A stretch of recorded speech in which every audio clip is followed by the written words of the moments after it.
seen this before. Hello to you. Good afternoon, Gerard, and good afternoon to all our listeners. Yes, there was a sense of deja vu about what unfolded yesterday here at Adelaide Oval. We've seen it pretty much every year almost, albeit this time around it'll be a much higher first innings score. I think the first few years we were around that sort of 220 to 250, maybe 300 mark. But now against this West Indian attack that's pretty much on its knees in terms of personnel and in terms of the weapons that Craig Brathwaite's got at his disposal, he doesn't have much at his disposal at the moment, and that's why we're in this situation at the moment where Australia will completely dominate this Test match. Our pre-game show was for Isuzu D-Max and MUX, and for Trojan Tools Built Tough. So for Travis Head, we were thinking through what company has he just joined? So South Australian captains to make a century on Adelaide Oval in Test cricket.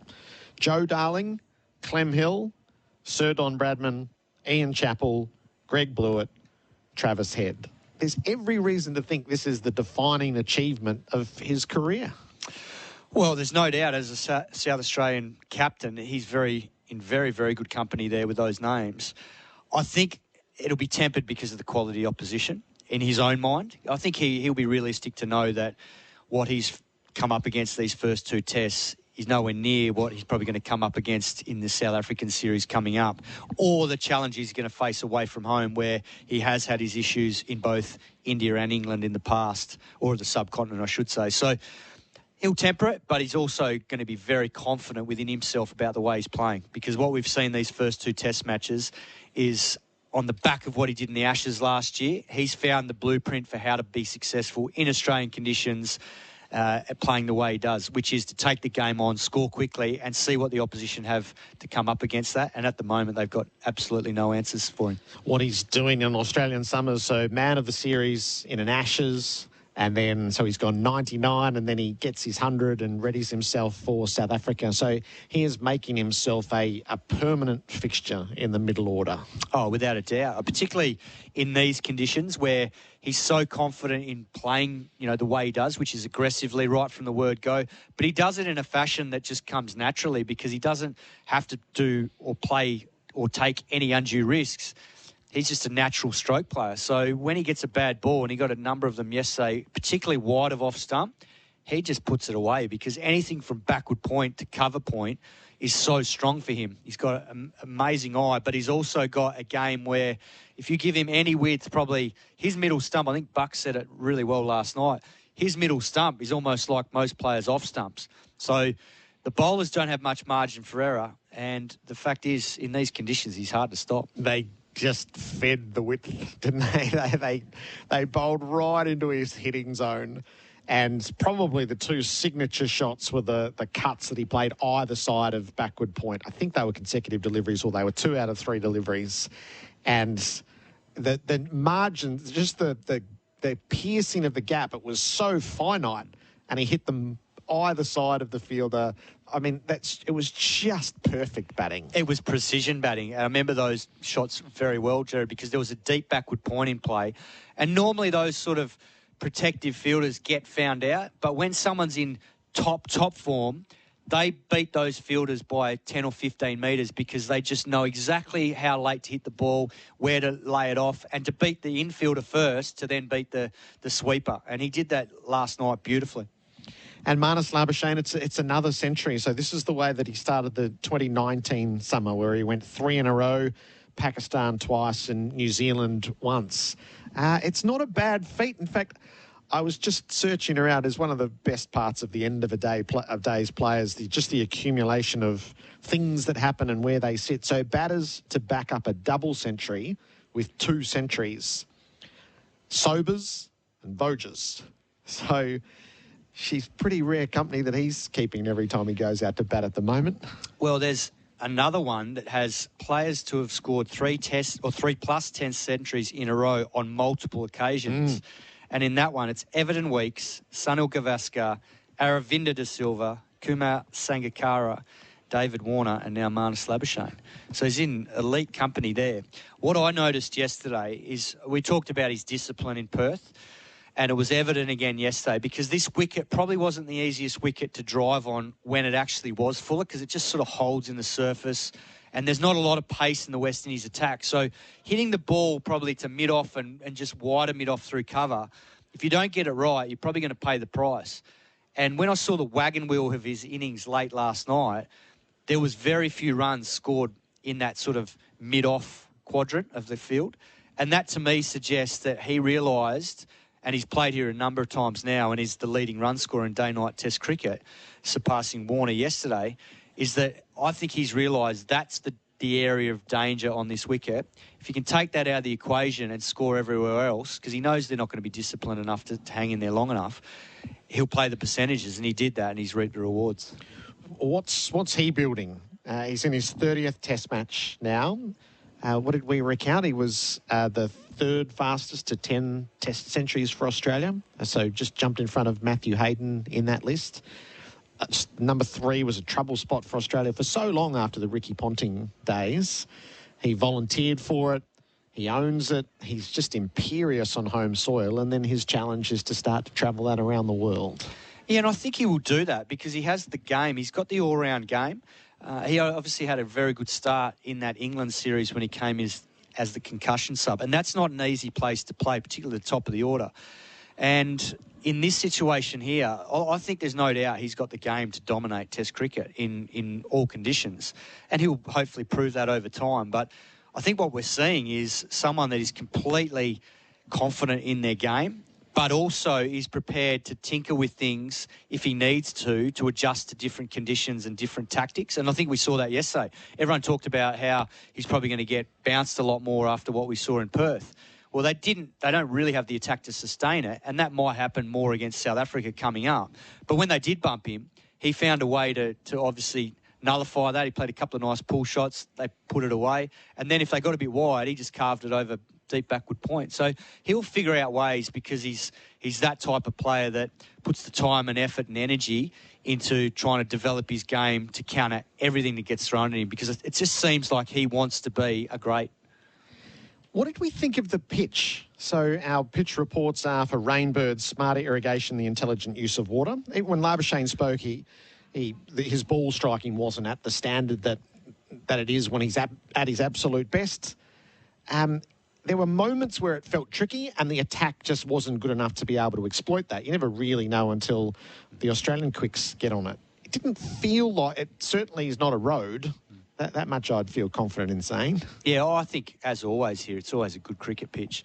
I just think it's very difficult at this point in time to judge it because the West Indies, and I hate to be too critical on them because I know they're trying their best and they're undermanned, but they are so far off what Test cricket needs from a bowling lineup at this point in time, both with their skills but also with their tactics. And we saw that yesterday, and it was hard to watch. I've seen a lot of teams get completely outplayed on these shores, so there's no disgrace. That's happened a lot over the years because Australia are very strong in our home conditions. But what we saw yesterday was well below Test cricket, and it's a shame because there's not much they can do about it because of the lack of personnel they've got at the moment. So they looked beaten just after the 1 hour mark of the Test match. And I just remarked at the time, that's the earliest I've ever seen it in a Test match before. And you were absolutely spot on because it had that feeling of deja vu throughout the day. And I mean, you called it because as soon as Roston Chase came on, like everyone that I saw in the corridors up here and around the ground were just scratching their heads going, what is going on? It's a Test match here where it's a pink ball, it moves, and you've got grass on the wicket and you're bowling a part-time off-spinner within the first hour. It was absurd. So it's 9 for 1,130, 1,110. 9 for 1,110 Australia so far batting. So the West Indies bowling can't lay a glove on Australia, and from really early on they're a fast bowler short. Well, the thing is that some of these boys who've been playing either state cricket or club cricket leading into the summer would have had tougher challenges in those competitions than they have in these first couple of tests. And it's hard because we're just in this situation where the West Indies are where they're at and they just don't have the personnel at the moment via injuries or guys having had to fly home injured, and even the replacements have been at such short notice that they probably haven't been well prepared either. So it's just a perfect storm for what's happened. Thankfully, they've shown some grit and fight with the bat, but that's pretty much been the top two So there's a big ask for them now to hang in there and to get back into this test match. But I don't think Australia will let them. We defer to you on matters captaincy. What would Australia's plan roughly be today, do you think?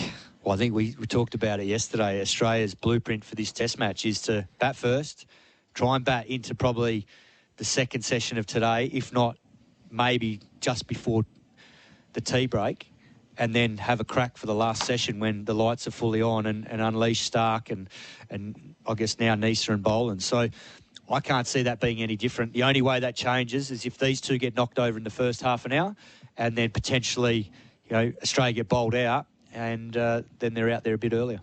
Today's weather is going to be lovely. A top of 25 is forecast. The sun's getting through the overhead cloud at the moment. And it's on the build up to 33 tomorrow. So the two warmest days of the test are coming. Our weather for rainbirds, smarter irrigation, the intelligent use of water. Simon, we'll talk to you over the next couple of hours and get settled for the first ball of the day. 3 for 330 is where Australia will resume. Pat Cummins is going to join us shortly. He's watching on this test match. Simon's part of our call team for Bundaberg Ginger Beer. We'll touch base with Damian Fleming, Chris Rogers and Ian Bishop in the lead-up. But next, the Chief Executive of the Australian Cricketers Association, Todd Greenberg, who has been right at the forefront of driving an appeals process for Dave Warner that collapsed rather spectacularly in the last 36 hours. The how and the why from the ACA's perspective with Todd Greenberg coming up. This is SEN Test Cricket for Host Plus. That's a plus. Day 2 from Adelaide Oval. Australia will resume at 3 for 330. It was day 3 in Perth when we spoke with Todd Greenberg, the Chief Executive of the Australian Cricketers Association. We did speak at length around the Dave Warner hearing with the clock ticking. The clock expired rather spectacularly in the last 36 hours. Todd, great to have you back on SEN Test Cricket. Thanks, Gerard. I think the clock has more than expired. I think it blew up a couple of days ago, so very disappointing. Did Dave Warner have any alternative, in your view, other than to abandon his appeal? I don't think he had any alternative. In fact, I think it was probably the only decision he could make, particularly as he's preparing for a test match. I've made this point to you and you're aware of this. We raised this, the ACA raised this much, much earlier in the year, back in February, in the hope that it could be addressed in the off-season. And for David to be forced into a position on the eve of a test match, I don't think serves him well, his family well. It certainly doesn't serve the team well, and I'd suggest it doesn't serve Australian cricket well. So I see this as a significantly missed opportunity for the game, a missed opportunity for cricket, and a really significant missed opportunity for the BBL. He felt clear anger in what he conveyed. What do you feel? What emotion do you associate to the collapse of a 9-month process? I think it'd be a fair understatement for me to say that we're not unbelievably frustrated. That's the overarching emotion I feel. Feel very frustrated, not just for David and his family, but also for his teammates, who I know are really annoyed around this process, that it's been allowed to drag into the middle of the test summer. That's something that's, frustrated a lot of us. And look, our request at the beginning of this was pretty simple. It was just simply to have a look at Dave's suspension and ask it to be reviewed in consideration of the manner of which he served Australian cricket over the last 4 years. And what we got instead was a very convoluted process that somehow arrived at a media event that wanted to rake over ground that Dave had already, well, first of all, he'd acknowledged his guilt for, it had shown significant remorse for it, and he'd already paid a heavy price for it. So, it was a significant departure from the way in which the application we thought should be dealt with under the Code of Conduct. There are questions around how and why did that happen. Can you pinpoint where you think it went wrong? Well, Gerard, I think there's sort of 3 key points I'd make there. One is the moment Cricket Australia outsourced the review, in my view, they lost control of that process. And I appreciate there are complexities with codes of conduct, and I understand that there is a level of detail, but it is fact that once it was outsourced, the process was lost control. The second point I'd make is the Code of Conduct amendments that have been introduced by Cricket Australia were that the review would be conducted privately unless there was a very good reason for it not to be. And there's nothing that's remarkable about that at all. It's how every Code of Conduct hearing has been conducted from the very beginning. So why the panel decided that the issue needed to be a public hearing after both Cricket Australia and David agree that the matter be held privately is beyond me, and I think lacks a real level of common sense. And I suppose the third and final point that I'd make is that the Code of Conduct amendments were designed for the review application not to be an appeal of the original offence. It was certainly nothing like that. It was to be a forward-looking process about remorse and rehabilitation. And the process became a long way removed from one in which David agreed to participate. And that's ultimately where we landed. So that's why I don't think David had much choice but to do what he did. And to use your words that you used yesterday, Gerard, it seems wretchedly unfair. It seemed that it's spelled out in that Code of Conduct document. Now, you'll be able to correct me if this is not quite right, that a hearing of an application is not a de novo review of the offence. So it can't be heard from the beginning and it can't be heard anew. Am I right in reading this that somewhere along the way the independent panel has actually seized control and ignored the parameters that they were bound by? Yep, I think that's a pretty good summary. And, you know, the irony is not lost on any of us that effectively in the end where we got to about asking for the changes, we were asking and Cricket Australia agreed with us. So I think there was frustration at all levels. So how did Cricket Australia... So Nick Hockley's going to join me at the tea break. So forgive me if I sound like I'm asking you to answer the questions that he needs to answer. But how did Cricket Australia not shut that down? Well, I suppose that's probably the first question for Nick. You know, the conversations we had, and it took a long time to get here, was that the board of Cricket Australia resolved that this should be dealt with by an independent panel. And their questions for Nick and the board on why that was important. And again, I appreciate complexities of codes of conduct, but ultimately governing bodies are designed to govern. And on this occasion, my view is that the moment that it was outsourced to this independent panel, control was lost. And thus we've ended up in a position that we sit here today. And, you know, I'd make this point, Gerard, and I think it's important that we make this point. The ultimate opportunity for leadership is actually quite self-deprecating for David. It's actually never been about him. And I want to make that point really clearly today. It wasn't about him. It hasn't been about him. It was about using his experiences in the game to help and shape others. The reality is that Dave's in the twilight of what's been an amazing career. He's on the verge of joining an illustrious club of players who play 100 test matches for their country. And he's had an incredible and rich career. And people can learn significantly from his experiences. You know, in the ACA's view, continuing the leadership ban ignores the ability of human beings to learn from mistakes and make changes. It denies Australian cricket the opportunity to benefit from his experience. So I think while Dave's name is front and centre of all these things, the basis of our submission and the basis of this whole concept of leadership is about his ability to give back to Australian cricket. And, you know, for all of us, you and me included, life's not a straight line. We all learn lessons throughout. And he's got lessons that have been the making of him as a person. And that could have been such a contribution to the game. And that's where I'm frustrated and disappointed that won't have the ability to happen now. Is there a risk that Warner walks away, do you think, from Australian cricket, such as the disenchantment that he clearly feels? Oh, look, I don't think so. I think Dave is happy now that he's at least got an answer on it, albeit he had to make that decision for himself. So, you know, as I said, this was about Dave providing an opportunity to give back to others. So I think he's still got a wonderful career ahead of him. I know he's at the back end of that and hopefully he can continue to play for a bit longer yet. But whilst he's frustrated and disappointed, when the show moves on, and that's important for people to know, he'll knuckle down and he'll get on with what he's paid to do, which is to play cricket for his country. So it can't be salvaged? Is this lost, do you think?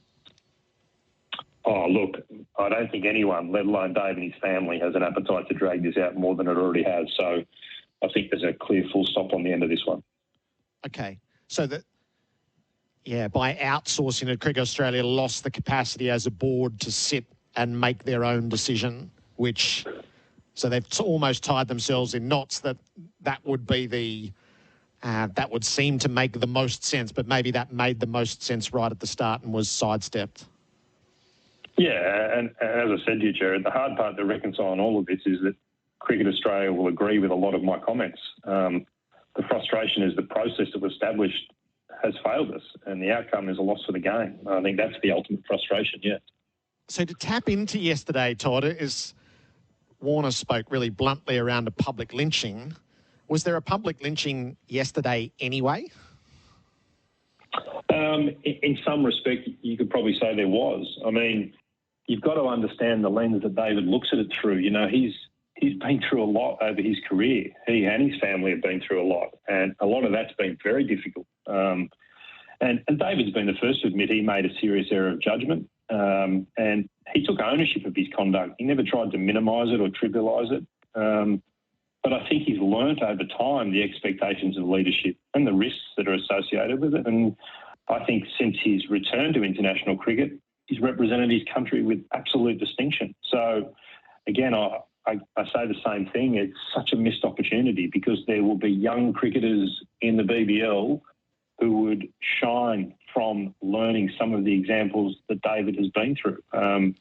You know, there are great learnings that come from making mistakes. He's able to share those. There are very few people in Australian cricket, I think, who would better understand the consequences of their own actions than David. And there was an opportunity here for us to use that for greater good, and that opportunity has now passed us by. Todd, in the flashing anger of yesterday came the old allegation that the whole dressing room knew. It came from Warner's management. Did the whole dressing room know, to your knowledge? Well, I heard those comments from James Erskine yesterday. I can't speak to any of that. I don't know, to be fair. I know James is a very passionate advocate for those he represents, and he's long been an advocate for players more broadly, and he's got every right to be upset with how that matter was handled. But in saying that, I certainly wasn't around at that time. I was likely dealing with something salacious at the time in my previous job, probably, but I do know that on the back of the events in South Africa, the Cricket Australia did establish a cultural review, and that included the introduction of an ethics commission, and they set a new course of leadership and oversight with the Australian Cricket Council. So, look, I don't personally think that it's helpful for any of us to look backwards. I think we've done that already way too much. My focus has very much been future-facing to try to make a positive difference. And in some respect, that's probably been lost in the last 24 hours, and I hope we can start looking forward rather than backwards. So could you see any benefit whatsoever into a public hearing to lay the details bare? I would see zero impact and positivity to come out of anything like that. I think that opportunity was had or could have been had in 2018. But we're now in 2022, and to rake over it again, I think would be a waste of time, energy and resources. Do you think for this player group, for those who live the legacy of it, that this will remain the unexploded grenade throughout all of their days? Just wondering if it will ever go off? No, look, I hope not.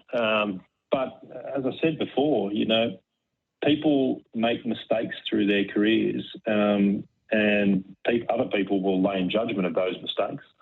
But ultimately, you judge by not so much the mistake, but how you respond from it. And, you know, our players deserve enormous credit for coming back the way they have. I'm talking about a whole pile of them, not just Dave here. Steve Smith is captaining his country at the moment in this test match. And, you know, our players paid a significant price for mistakes they made. But we've moved on, and I hope others can move on. We saw this, interestingly, as an opportunity to move on. It's actually come back and smacked us right back in the face again. If you went back 9 months ago, would you embark on the same process with Warner, or has the toll of it been such that you would concede it wasn't worth it? Well, I certainly didn't think 9 months ago that it would take this long, and nor did I think that it would be placed in the hands of independent decision-making. I had hoped, maybe naively, that the question around leadership would be decided by the governing body who originally took the leadership away. But sadly, 9 months on, and through the benefit of hindsight, we may never have asked the question if we knew what the answer would have looked like. Yeah. Todd, we'll be broader in our chat next week, but I did want to ask you, in light of Ricky Ponting's scare last week, it seemed as though you were putting together an initiative for health checks for former Australian players. If that's developed, what can you tell us about what's happening behind the scenes there? Yeah, definitely happy to talk to you about this at the next Test match. And look, it's no secret in the last 12 months we've lost some of our greatest Australian cricketers through heart issues, and we're very conscious that many of our members and former players are. They're in age groups that are vulnerable to issues like this. So, and we're reminded again, as you just mentioned there last week, of Ricky. So I'm really pleased that we'll shortly be rolling out a heart assessment program for every single one of our past players. And all of this will be paid for and funded by the current players. It's a very, very important initiative. It's a first, I understand, in cricket, and one that I hope will genuinely save some lives in the future. So I'm happy to expand on that when we chat next. But it's a great opportunity for a lot of our former players to get themselves checked, and the current players will pick up the tab for that.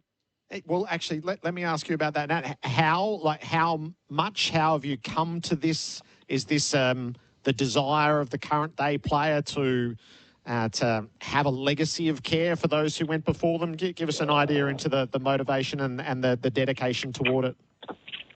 Well, it's sort of twofold, Gerard. First of all, absolutely, the current players understand who dug the well, and our current players enjoy, significant remuneration and conditions of which have been dug by those who've come before them. So there's nothing more certain than the sun will come up tomorrow that every one of our current players knows that one day they'll be a former player. So it's really important that we create programs that look after our former players. And, we've seen in, as I said, recent months with the loss of Rod Marsh, and, Darren Lehman had a heart attack and had some heart health issues. So we saw this as an opportunity to make a genuine contribution. So it'll be conducted in every state. It'll have a dedicated resource where our player members can simply log on and book an appointment, and it'll include blood pressure, BMI checks, pathology tests, those sorts of things to give them some clarity and some comfort that their health's in the right space. And obviously, if we identify a problem,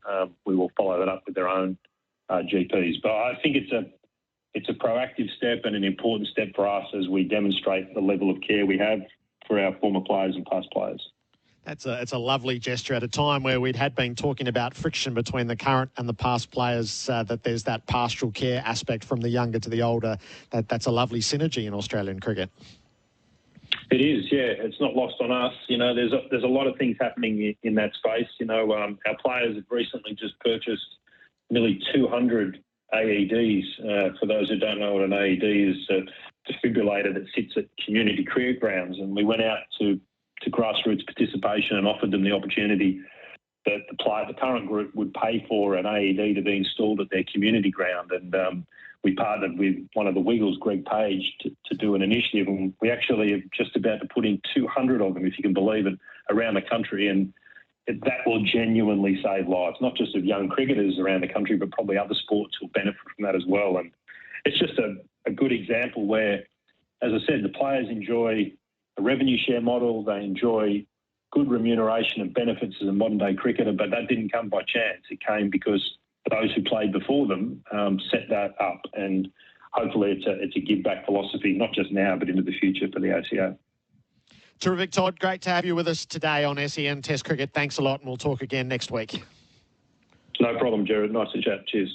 Todd Greenberg is the Chief Executive of the Australian Cricketers Association. So a 9-month process that's exploded spectacularly in the last 36 hours, and that reflection is, if he'd known how it was going to end for Warner, they wouldn't have even asked the question in the first place. The toll for Warner and just the outsourcing of responsibility from Cricket Australia, where the control of the process was conceded and ended up coming back counter to the guidelines that actually are supposed to govern these hearings. So it's a most curious scenario, which I know a lot of you are passionate about. There's any number of texts, 0433 98 11 16. Happy to take some calls, given this is an elongated pre-match. 1300 736 736.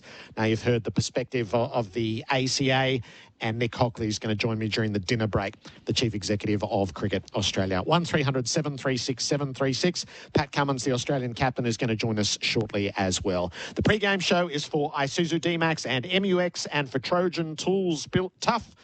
Our experts right throughout our coverage for Anaconda. Hit summer for 6 with Anaconda's 10% price beat guarantee. Adelaide Oval will see Australia resume at 3 for 330. You've heard from Todd Greenberg, who's the Chief Executive of the Australian Cricketers Association, and Nick Hockley is coming up in the dinner break. A cross-section of your thoughts. Our pre-game show is for Isuzu D-Max and MUX, and for Trojan Tools Built Tough, knowing the Australian captain is going to join us shortly as well in the build-up to today. So Ash has text through. It's painfully clear that the independent body sees fit to further investigate this matter, which is actually getting to the truth about the worst moment in Australian cricket history, and that is senior members turned a blind eye to the use of sandpaper, which is actually endorsing the process. So yes, those senior members should also be held to account. Wes in Westgarth. The situation has been handled unbelievably poorly by CA. However, Warner, the Players Association and his manager need to understand that the general public are so over the poor David and Australian cricket team rhetoric. The hide of Warner to play this out the way he has, despite the wrongdoings of CA, is hard to believe. The young cricketers that are supposed to be learning off Warner will be just fine without him. It's never been about the individual over the greater good until Warner made it this way. That's from Wes. Warner's manager did make a good point in saying that David still has many years left in his career, even after he retires. He may want to commentate or coach, and his reputation is tarnished without his side of the story being told. I think the public has always felt that we haven't heard the full story, and with these new revelations and accusations, Cricket Australia have a lot of questions to answer. Rob, if Bancroft is smart, he would understand that he's not playing the highest grade cricket again, and he should be the first to write the book. And Gerard, this is from Andrew, you come from the ABC. How about getting the other side of the argument on David Warner instead of just reinforcing your own views with this David Warner is the victim monologue you're running? There are two parties central to this, Andrew. We will be speaking with both today at the timing of their choosing. Typically, Nick Hockley speaks to us in the pre-game of day 2, but it is going to be at the dinner break today. So both bodies who have had active roles in this will answer our questions today. So hopefully, Andrew, that will satisfy you by the time that we are done. Simon Katich, you've sat here and took in what Todd Greenberg had to say. How did it strike you? Well, it struck me the leadership and some of the answers that he gave around what's transpired, and not just with the David Warner saga, but probably in a number of areas over the last 12 months or so, and even going back to what happened in Cape Town. I think what stood out for me was that, he's a man that has a huge amount of experience, obviously coming from the NRL. He's now CEO of the ACA, and the way he spoke about this whole situation, to me, screams of leadership. And I think, given the way things have unfolded in the last couple of days and the way that CA have outsourced a lot of these tough leadership decisions which come with the roles, I think there's going to be pressure on Nick Hockley moving forward. And if this man's not in the mix, then I'll be very surprised. Do you think it would have been appropriate for the Cricket Australia board to deal with this themselves? They issued the penalty at the time. Should it have been within their responsibilities to run any sort of review? Look, I'm not across all of the responsibilities of a board, and that's not my area of expertise, but I would assume that that's something that they probably should have dealt with themselves, rather than the way this has unfolded, the lengthy nature of how long it's taken to get to this process. But then even the fact that they, as Todd rightly said before, they lost control of the process. This is, all part of what's happened, going back to 2018, which is something they've made a decision on. And I think people respect the fact that, yes, it was a tough decision at the time, but it was the right decision based on what had transpired. These guys were guilty of cheating, and they've done their time now. Obviously, with David Warner, the situation's slightly different because it's about questioning whether he can have a leadership position moving forward. It wasn't about what happened in the past, and I think that's probably something that I thought Todd summed up beautifully. Do you feel like for the players that they'll never be clear of it? Maybe that's the nature of these things. Maybe that's the nature of cheating in sport, that you never fully shed what happened and the innuendo around it. Until everyone has their say on this matter in terms of what went down, and we haven't heard that. And that's why I think the public is so sceptical about all of this, because, you know, we heard from his manager yesterday. He didn't name names, but he certainly insinuated that it wasn't just those three. And then he insinuated that obviously what happened in that dressing room in Hobart when the directors and CEO and all that came down, they didn't directly say you've got to go out there and cheat, but the pressure from having to win and be put in that position potentially led them to what they did. And I'm not absolving them of what they did, but there was insinuations yesterday, and that's why this is a ticking time bomb. We're in our pre-match show of day 2 at Adelaide Oval, Australia and the West Indies. Pat Cummins is going to join us shortly. Damian Fleming is going to come into the box as well. Ian Bishop before we get towards today's play. And we're going to reminisce a little bit with Phil Simmons, who was part of the iconic Test match here in 1993. He's the West Indies coach now. He's in the final stages. He will depart that role at the end of this series. So we'll have a feature chat to him before the first ball of day 2 is bowled. This is our pre-game show for Isuzu D-Max and MUX, and for Trojan, tools built tough. Much to ponder on day 2 at Adelaide Oval, Australia and the West Indies. Scoreboard reads 3 for 330. Labuschagne 120, Head 114. Can't help but feel the real stuff's happening not on the fields in front of us. Damian Fleming, hello. Morning, Gerard. Morning, listeners. Went out. There's not much difference in the pitch, and everyone's saying, oh, it's maybe a tad slow and low, but let's see how the Australians bowl on it. It's always that scenario, isn't it? And let's hope they score quickly. I want a proactive Australian team that advances the game quickly and gives them enough overs tonight to make massive inroads into the West Indies. What was Flem's verdict last night? Where did you settle your energies? Yep, pretty predictable. I thought that was Marnus's better innings of the 3. And then I've missed Crickviz a little bit because they're over in England, Pakistan. And I think they backed that up, that his false shots were less.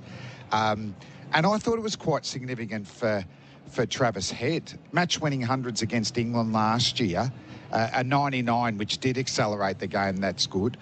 I thought it was his most poised knock. Yep. And it's still his strike rate's, 75, 80 or something. He just looked a good player. He looked solid. That there's a bit of edginess to him early. It takes time to get his footwork going. I thought his footwork was as assured as I've ever seen him. And so that was the gist of the article. And the last thing, just bemoaning. I thought the captaincy was average. Chase bowling the 10th over. Tactically, we've found a weakness in Marnus. It's short stuff, and they've only got one bowler to do that. Joseph, I think he bowled 4 bounces in 59 balls. No, yep. That had to be at least a dozen, 15 to unsettle him, and then you go full. So tactically, I know they were a bowler down, but that bowler didn't look fantastic. That was a bit of a gist. In a dominated day, it's hard to find real stories that stand out. But for me, Marnus the best innings, and I think Travis Head believes now, and he's important because he scores so quickly.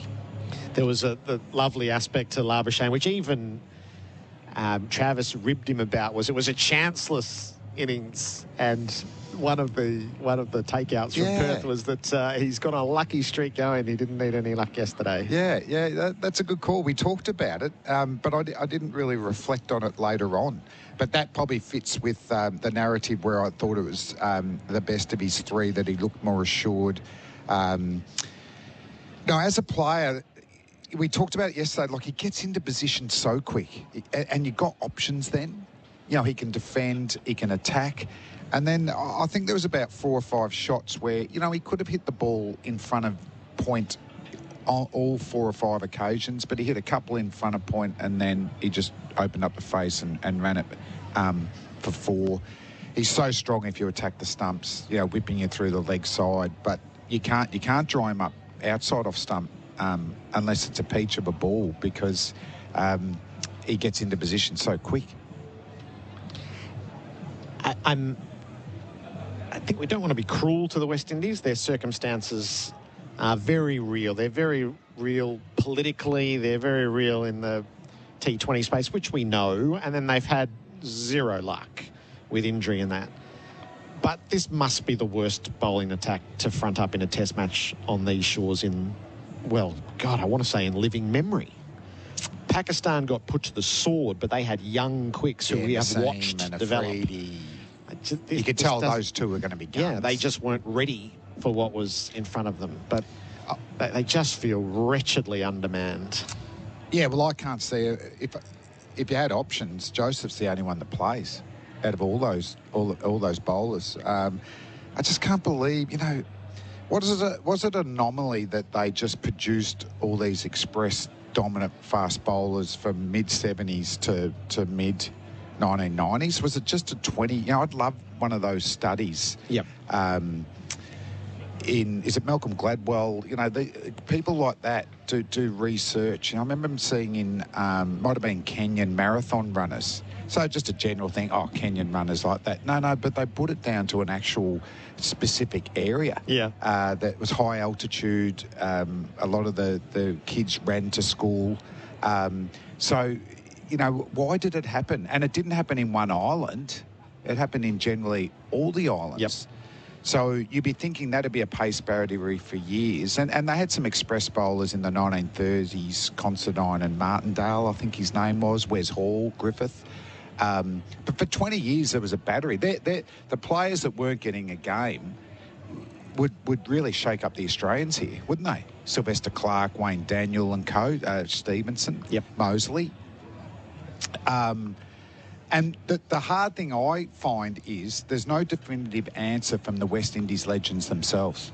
You talk to Sir Vivian, Richie Rich, we've got Ian Bishop. There's no really... Bish is probably as definitive, because he follows them all around, and he puts it down to a lot of resources, and then like all countries, we're battling, mobile phones and gaming and other sporting options as well. But surely you can tell me there isn't another fast bowler that can bowl 140 in the Caribbean? It's sad. Yeah.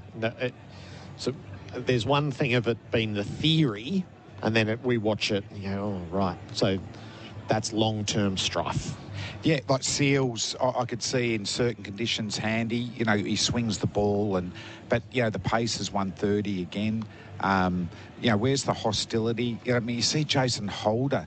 If that was in the 1970s, a bowler that height, it would be 145 bouncing off a length, isn't it? Yep. There's a little bit in their batting. They're batting defensively. Brathwaite and Chanderpaul, I could see them being, well, Brathwaite has been, but, doing a good job going. But, they lack a class gun batsman as well, just one. So if you could just add one really class batsman and one extra fast bowler like a Joseph, then you're starting, you might be able to build some sort of team. But, if that's the... And a few years ago, Big Gabriel, I think he might be at the end of his career, Cottrell. They were starting to win test matches home with some of their quicks, which are a bit slower, inconsistent bounce. So I went, they've got a generation of player who isn't suited to T20 cricket, have seen the play, actually better playing test match cricket, you still get well paid and all that sort of stuff. But that's sort of waned away as well, to look at this squad. Yep. We're going to play with that a little bit more. Phil Simmons is joining us to reminisce a bit about 93, and then he's coming to the end of his journey. So he's living this painful phase of West Indian cricket. He sat down with Adam Collins for a feature interview on the way in, so we're going to share that with you. Brilliant. He's a brilliant man. He is. Flem, see if this day takes shape. Day 2 in Adelaide. Phil Simmons, the outgoing coach of the West Indies, is going to join us in a few moments' time to relive glory years, which I guess has been one of the hooks of this series, and the trauma that West Indies cricket faces on a test front at the moment. That's next on SEN Test Cricket. West Indies 3 for 330. Our commentary team assembled for Bundaberg Ginger Beer. Adam Collins in the lead up to the Test match. A lot of reminiscing being done in Adelaide around the events of 1993. Phil Simmons was an opening batter in that game. He is the current coach, the outgoing coach of the West Indies. He finishes in the days ahead. He is one of the great characters of world cricket. Here he is with Adam Collins. Phil Simmons, West Indies coach, thanks for having a chat to us here on SEN Test Cricket. The last game of a long tour for your side. It feels like you've been here for months with the T20s against Australia, the World Cup, now a couple of Test matches. Yeah, thanks for having me. And at the end of this Test match, it would be 73 days in Australia, which in parts have been good, but the weather hasn't been nice to us, so we didn't enjoy some. Nice place to finish, though, isn't it? This was the ground where you were standing in the slips cordon when the Windies won by 1 run back in early 1993, one of the most memorable Test match results of all time. Your recollections of being part of that famous Windies side? It was a pleasure, and it was an honour to be part of it. But remembering days like when we fought through that time there, we thought that was one of the best Test matches. Well, the best Test match that I ever played, because the ebbs and flows in it from both teams and the will to win from both teams was so great, and for us to come out on top, best Test match I've ever been involved in. That last 10th wicket partnership with Tim May and Craig McDermott, nearly crawling over the line before Courtney Walsh gets one to rear up and hit the glove, or near enough to the glove anyway. I mean, they're images that get replayed, well, decades on, don't they? Yeah, it keeps going on. We had a dinner here last night and they replayed it, and it still brought goosebumps to me when they showed it. So it's always going to be one of the great Test matches, and every time they play it, people who were there are going to always have pleasant memories of it. When we got the 9th wicket, we had a little discussion when Justin and Tim were going along, and you're thinking that, boy, we need to get Justin here, and then we have the game closed off. When we got Justin, we were looking to close off the game as soon as possible, but then the partnership started to develop, and you started to think, boy, where is this going here? Because the two of them had faced nearly all the bowlers so far. But the part that remains in my mind is one, when Desmond stopped that ball at bat pad.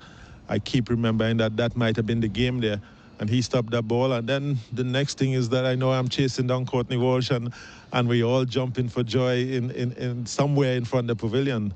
The other part I remember is that AB, when you look back at it, AB they were as nervous upstairs as we were, because sometimes in between overs you walk in and you're watching and you're thinking, shucks, everybody's nervous here. The whole ground was tense. You know, the intensity of that last few overs and last few runs, it lives with you forever. And what were the celebrations like that night in Adelaide when you levelled the series at 1-1? I don't think I can talk about the celebrations. I think there was too much alcohol drunk that night. I think we just enjoyed that because of the fact that the second part to it is that we would have lost the series, and we hadn't lost a series for a long time in Australia. So I think winning that just gave us that inspiration to know that we're going to Perth, and Perth is our ground. So I think that night, that was a lot of the discussion, a lot of the thought was behind that we're going to celebrate this because we feel that we have the momentum going to Perth. So it's the end of your second spell as the Windies senior coach. Mixed emotions, I'm sure, given that you decided at the end of the World Cup that was that, and stay around for a couple of Test matches. But your prevailing thoughts leaving the role for a second time? Difficult. It's emotional.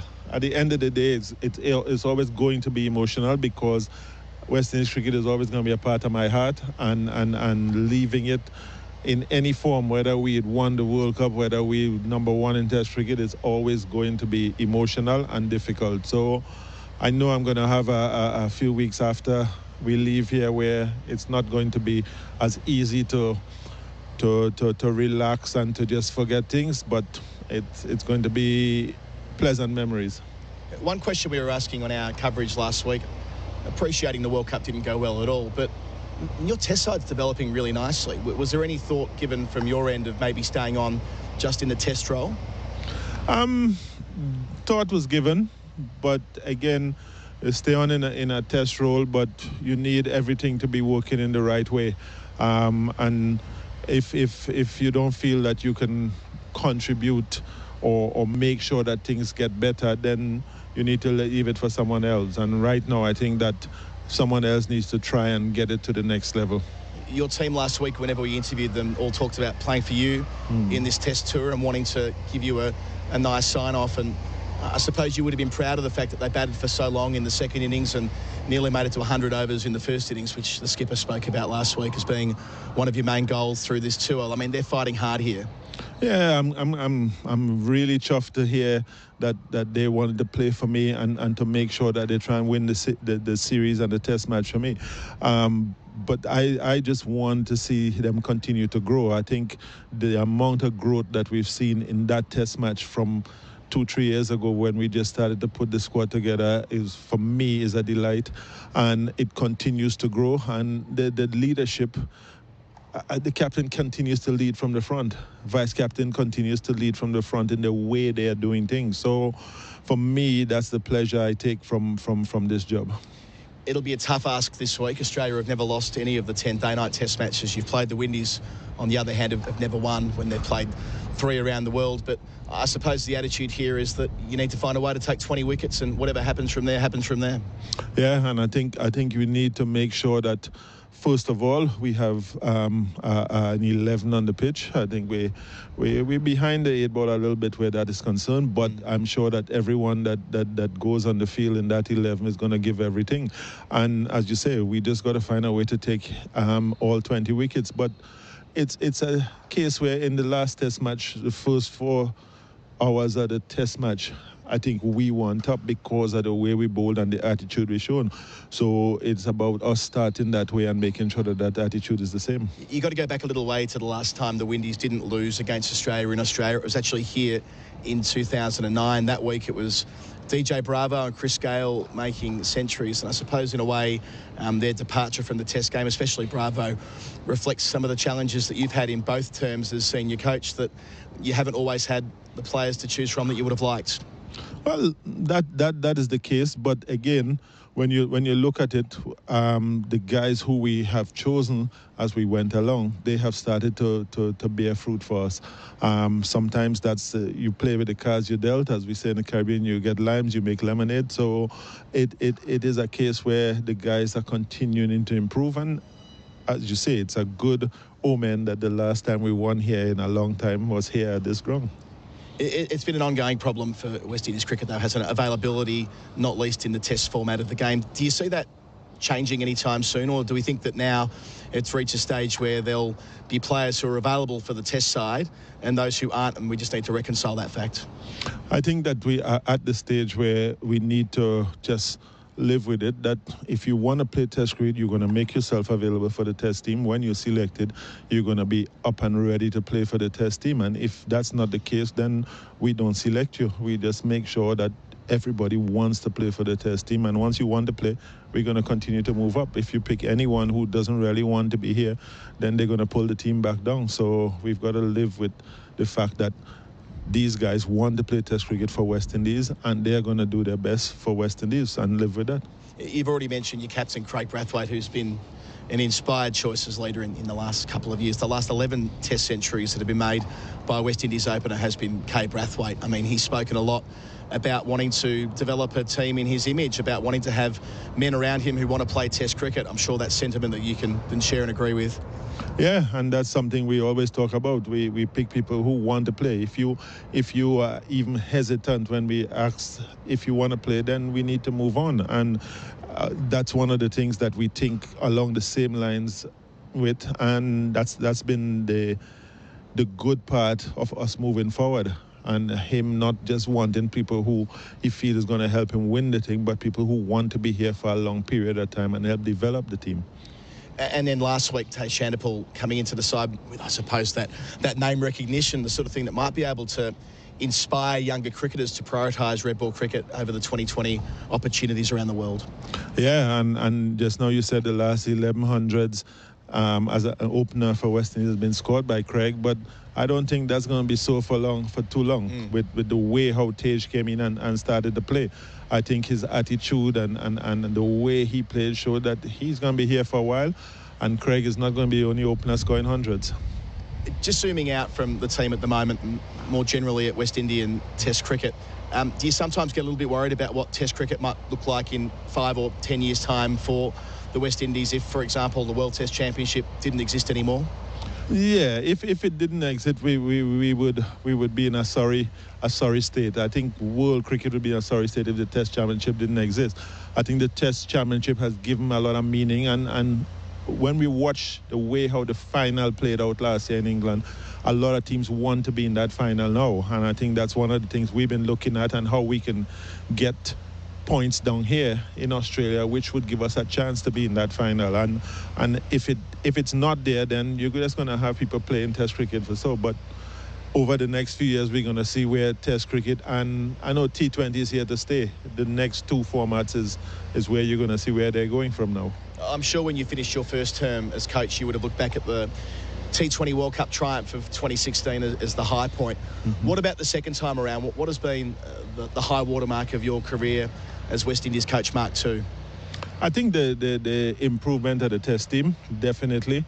I think the fact that they have put themselves in a position to be challenging other teams, and as someone said, if we play this well and continue to play this well, we may not beat an Australia or England, but anybody in our vicinity in the Test table, we are going to be looking at more wins. So that to me has been the legacy of this stint. You've been a journeyman coach. You've been everywhere, really, haven't you? You're probably the most important coach that Ireland ever had. You did your time in Zimbabwe when it was ravaged with, again, administrative troubles and all the rest of it. You went to Afghanistan when they started as a Test-playing nation between your West Indies stints. I mean, what's next for Phil Simmons? I don't know. The first thing that's next is that I'll be UAE T20 with the Dubai Capitals, and then we see what challenges come from there. I'm looking forward to new challenges, and we will sit down as my agent, myself, and see where we go next. Well, Phil Simmons, I hope you look back at this stint as coach with a great deal of satisfaction. Congratulations for it. Hopefully it's a lovely week here in Adelaide for you, and thanks for coming and having a chat to SEN Test Cricket. No problem. I will look back at it with fond memories, and I'm sure after this next 5 days, I will look back on this Test match with fond memories too. Adam Collins with the outgoing West Indies coach Phil Simmons. They sat together on Adelaide Oval ahead of day 1. Our pre-game show is for Isuzu D-Max and MUX and for Trojan Tools, built tough. Afternoon crowd building at Adelaide Oval in anticipation of day 2. Australia to resume at 3 for 330. Our pre-game show is for Isuzu D-Max and MUX and for Trojan Tools, built tough. Downstairs a short time ago, Adam Collins and Chris Rogers with the injured Australian skipper, Pat Cummins. Pat Cummins, Australian captain, thanks for having a chat to SEN Cricket here, observing this week's second Adelaide Test in a row that you've missed. First up, how's the quad? Yeah, good to be here. Quad's good, thanks. Yeah, really close to kind of getting out there, but a bit too high risk to take into a Test match. So, yeah, I'll probably start bowling the next day or two to make sure I'm right for Gabba. Speaking of the Gabba, Josh Hazlewood, whenever we hear side strain and his name in the same sentence, a bit of a shudder goes through Australian cricket after last year. How's he going? Yeah, spot on. Yeah, you know, we all feel for Joshy. You know, cricket's a funny thing. We play 5 tests within kind of 5 or 6 weeks. That's the whole Test home summer. So hopefully it's not too long. Hopefully it's only a 1 or 2 weeker. It's not a huge one. It's in a weird spot. So yeah, see how it tracks, but hopefully it's a short one. Is that part of the future planning with so much cricket coming up to use the resources, particularly in the bowling, whenever you get those opportunities with those little 50-50s perhaps? Yeah, for sure. You know, definitely waged into my thinking this week, seeing someone like Scotty Boland on the bench. You know, it kind of tips the thought process over the edge of going, well, you know, it's someone pretty good to roll out there this week. So, you know, we've got 15 Test matches in the next 6-7 months. It's not going to be 11 players. We're going to need 15 plus. It's such a rugged schedule for the 3 format players like yourself. You were speaking last night about 100 plus days of international cricket and trying to ride that emotional roller coaster, but not being too wedded to each result. Can you just kind of elaborate on that for you personally? Yeah, it's just, some days are good, some days are bad, some days you win, some days you lose, and a lot of the time it doesn't really follow in line with how you may have personally gone. So I always just find, you judge yourself over the course of, trends and over the course of multiple performances, and you just, if you live and breathe every single day, I think you burn out pretty quickly. So that works for me. Everyone maybe does it slightly differently, but I think most of the players with longevity find that kind of balance.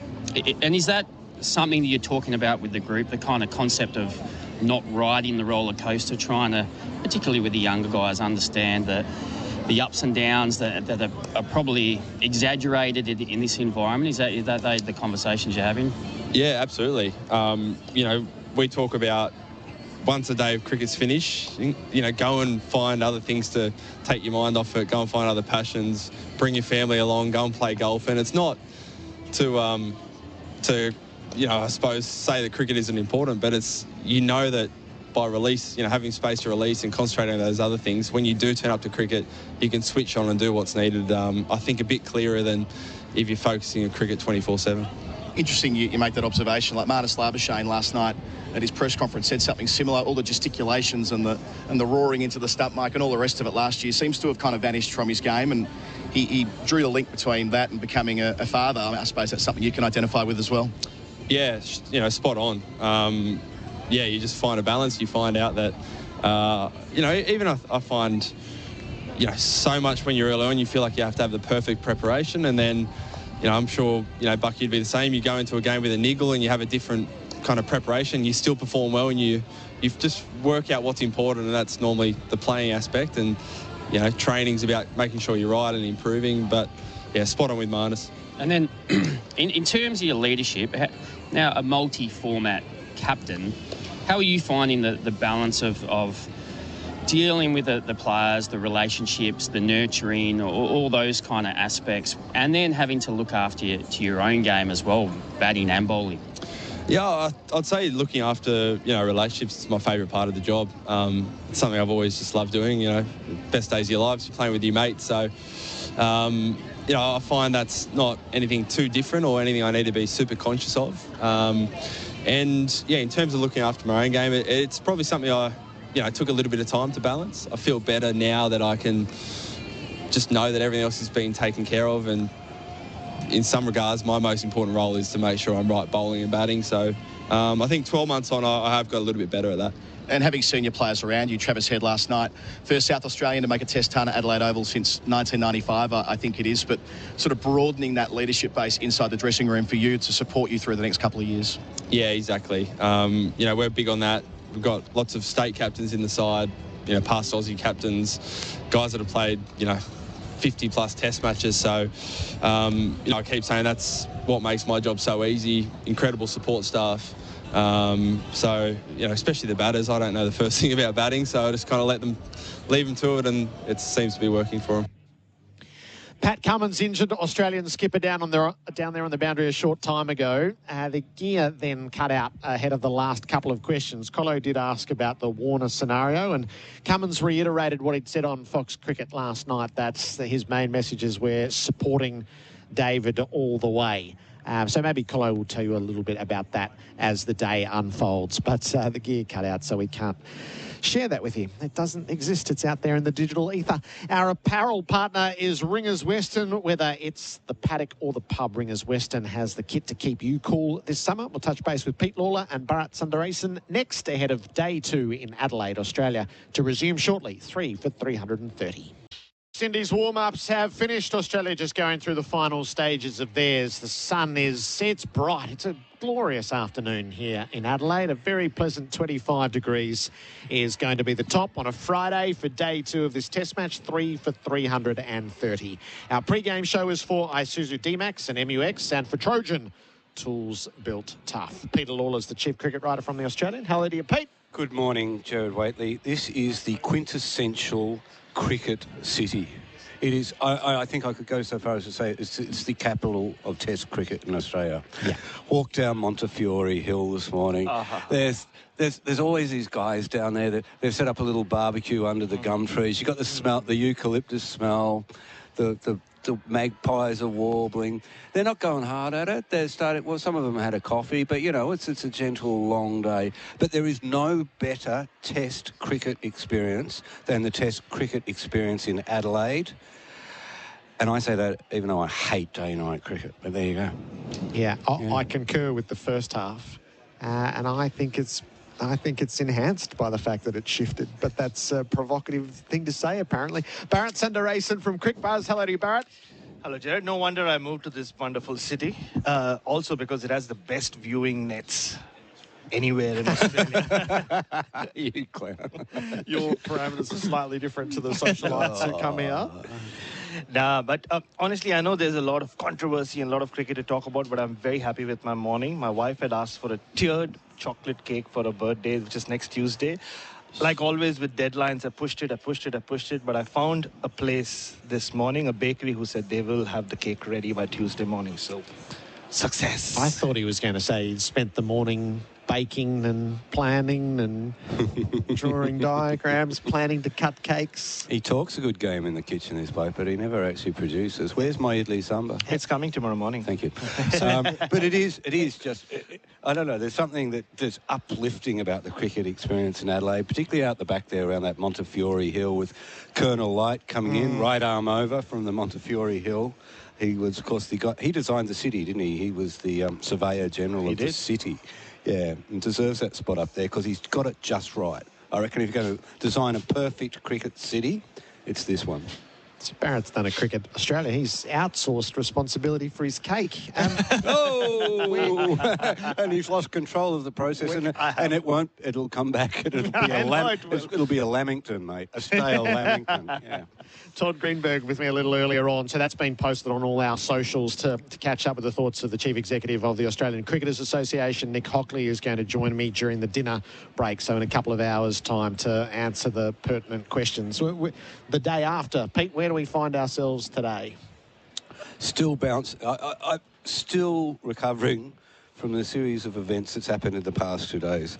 And they're separate events, aren't they? The wheels have fallen off the appeals process for David Warner, and that seems part of a continuum of events at CA with its administration and its treatment of respected cricket figures. And then we have the James Erskine bin fire. James Erskine isn't David Warner's manager, you know that? He was, wasn't he? No, it's his firm, but David is managed by somebody else. James is a force unto himself. And James made some unnuanced comments yesterday in which there were grains of truth, elements of truth, large elements of truth, but there was also a sort of a merging of narratives and a converging of things. I'm sitting down now with a clearer head trying to write how I see this is and where it is and what it's all about. But it's never going to go away, is it? And look, the point is, Cricket Australia tried to contain this in 3 days. You know, basically, Chernobyl was happening.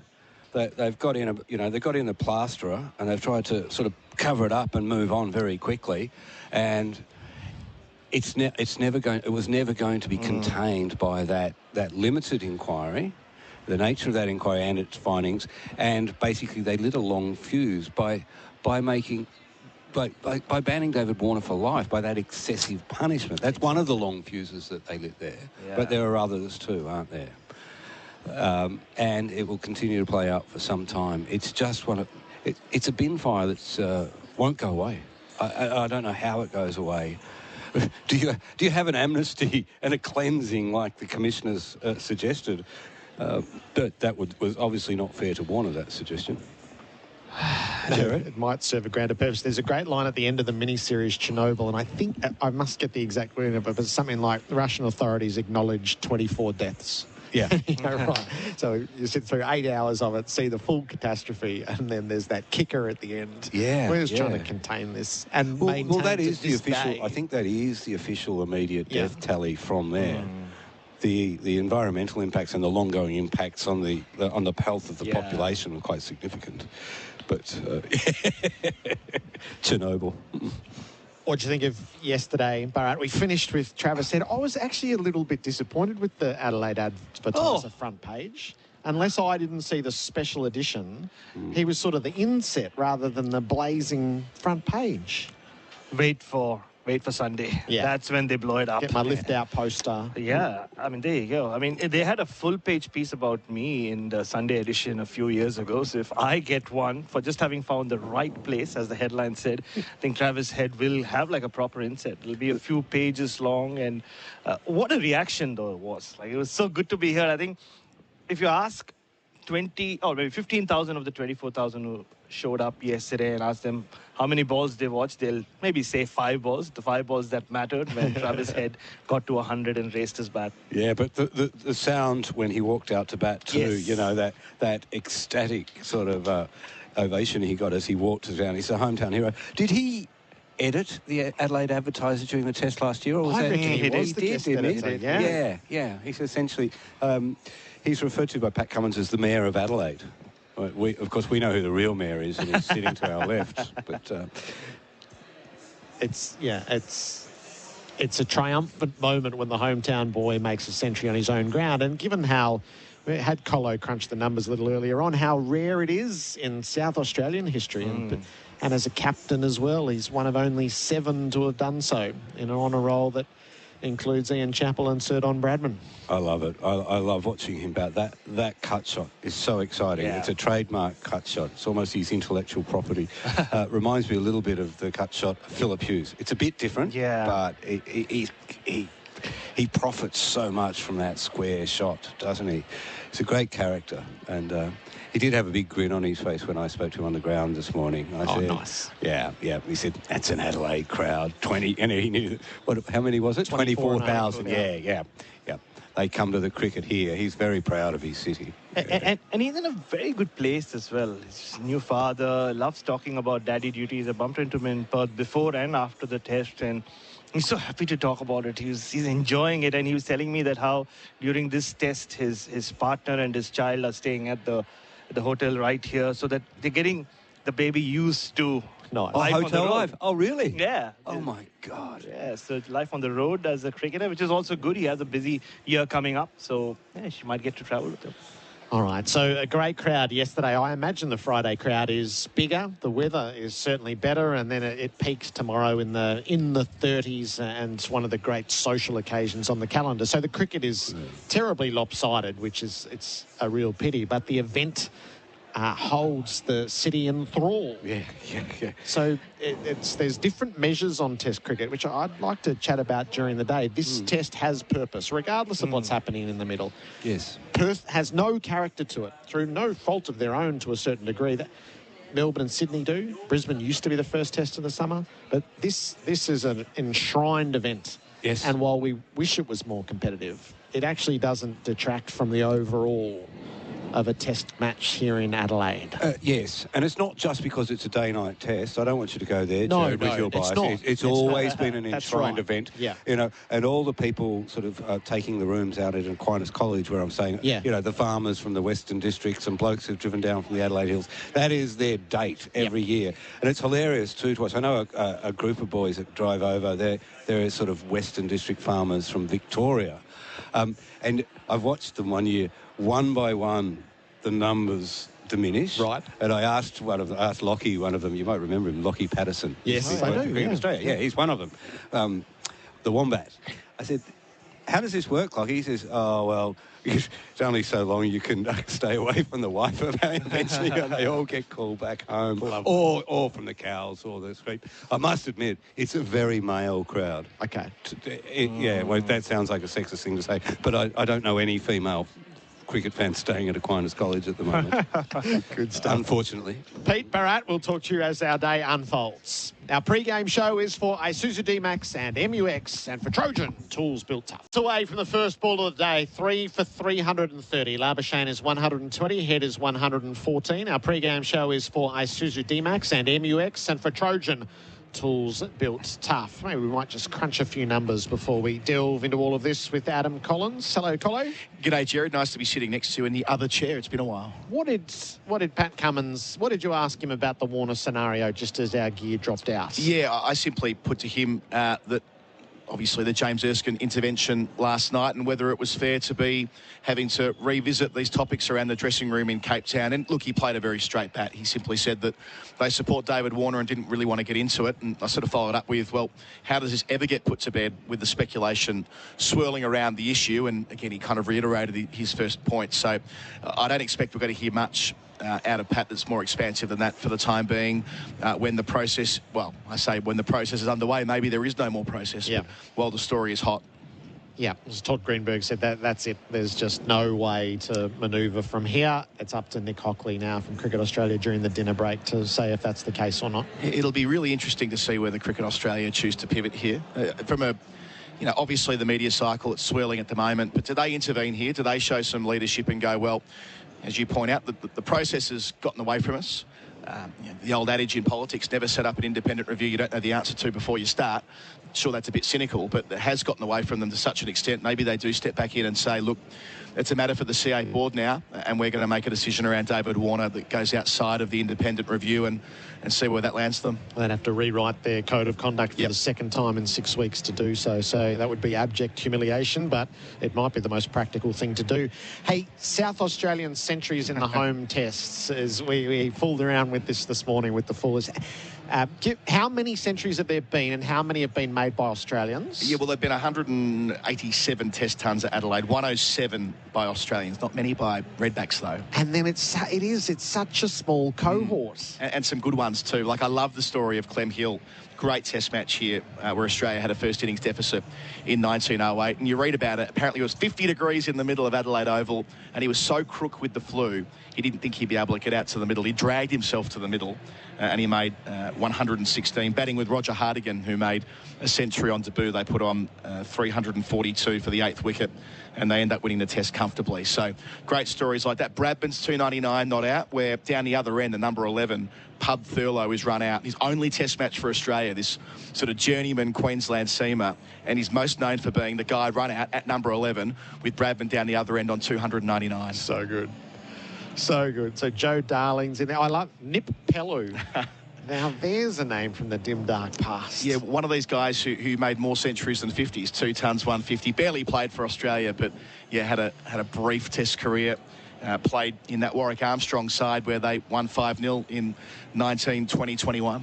Some lovely meandering in the afternoon ahead, I fancy. Adam Collins crunching a few stats and facts for us ahead of day 2. First ball coming up. SEN Test Cricket for Host Plus. That's a plus. Your winning team with MEGT, Australia's apprenticeship and employment experts. Visit MEGT.com.au today.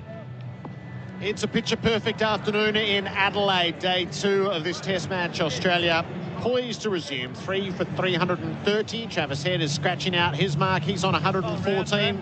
At the non-strikers end, Marnus Labuschagne is on 112. The weather for Rainbird, smarter irrigation, the intelligent use of water. It's 24 degrees here now, heading for a top of 25. And this session is for MEGT. Build your best workforce with MEGT.com.au. Gerard, Whateley with you for the start of play. Our openers are in place. Simon Katich, welcome back. Good afternoon, Gerard. Good afternoon to all our listeners. Chris Rogers, welcome in. Hello, Gerard. And the stage for these Australian batters to force the issue yet further. The tactics of the day, I imagine, to bat till somewhere around the tea break and then have a ping at the West Indies as the light turns. Jason Holder to bowl the first ball of the day. His right arm around the wicket. Travis Head faces up. Rising delivery flies through to the keeper. Well, the West Indies have obviously gone away overnight and done some homework because they've got 4 on the offside, 5 on the leg side. Didn't employ this at all yesterday.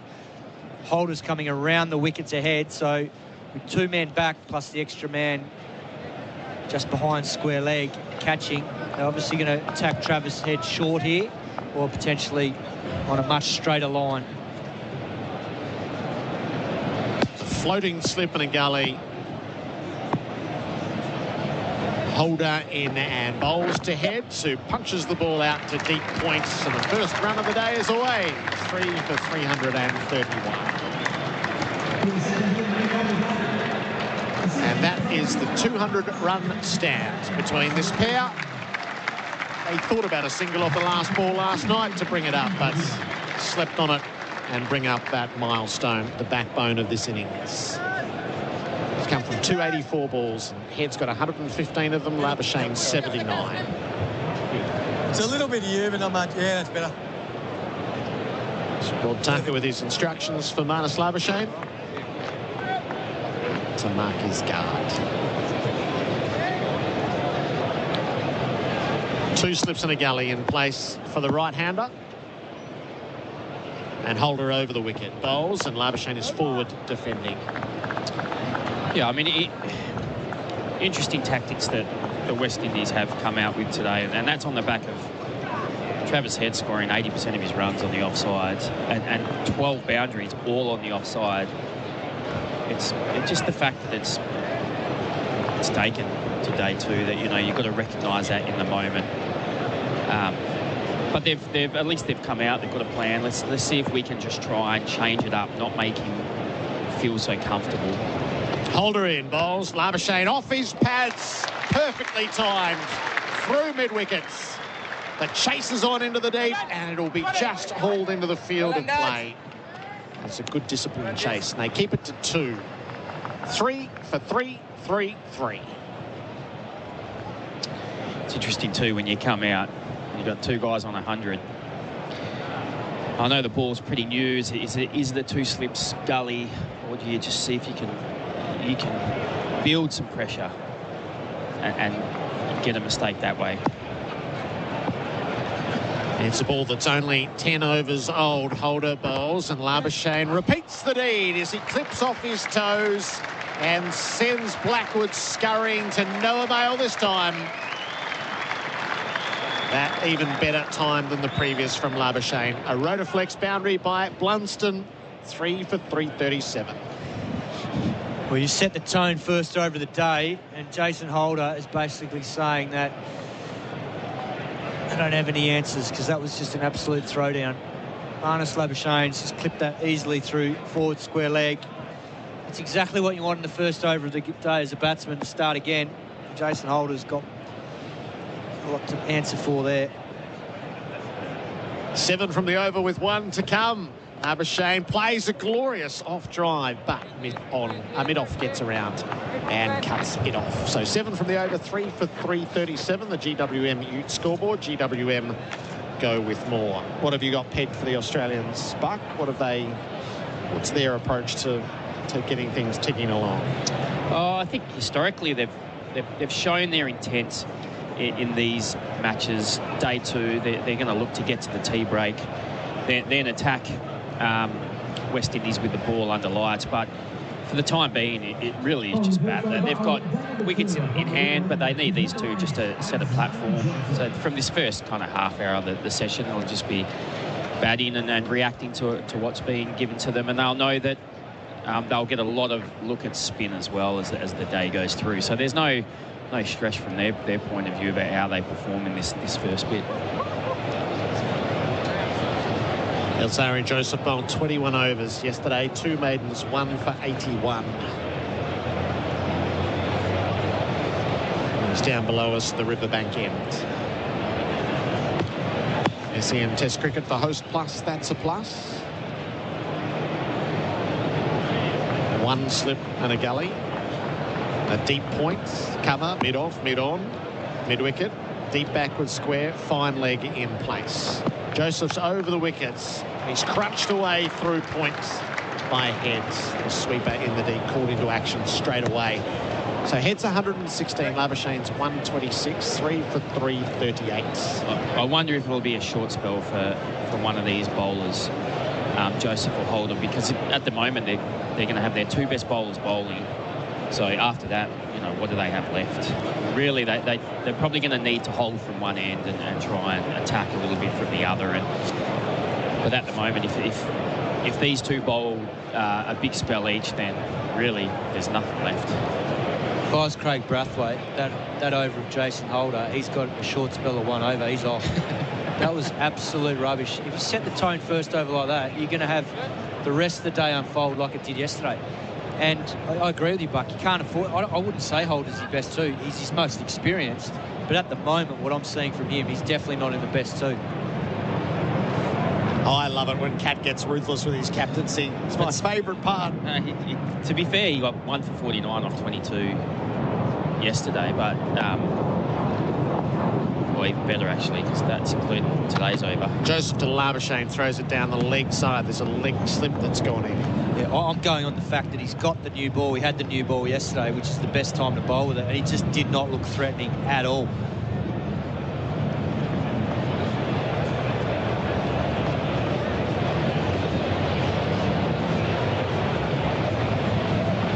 In a way, it's to try and fire him up, because what I'm seeing with his body language, he's a former captain of the West Indies. It doesn't look like it's hurting him that much, what's going on out there. Labuschagne faces up to Joseph. He's turning the ball to leg. There's no run to be had. And it's hard for Brathwaite, because he's only just taken over the role this year in 2022. And he's probably close to Holder and probably leans on him as a senior figure. But at some point, he's got to try and get the best out of him as well. And at the moment, I don't see that happening. At the moment, you watch him at mid-off and he's looking like his groin's ready to fall off. The exercise he's doing there. So he's either underdone or not fit. Joseph trying to crank it up. He bowls down the leg side, and Labuschagne tried to turn but missed.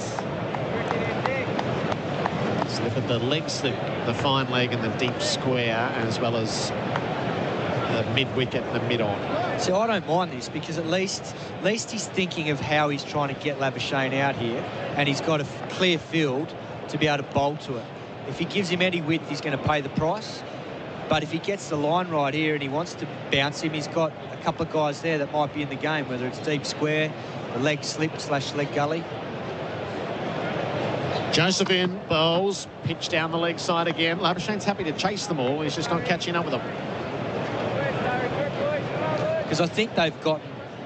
Like, Labuschagne was so disciplined in not hitting the ball through mid-off yesterday. When you look at the wagon wheel of his scoring rate, he hardly scored through mid-off. He's so disciplined in that area, and he scored everywhere else. He just waited for width, scored backward a point or through cover point, waited for them to get straight.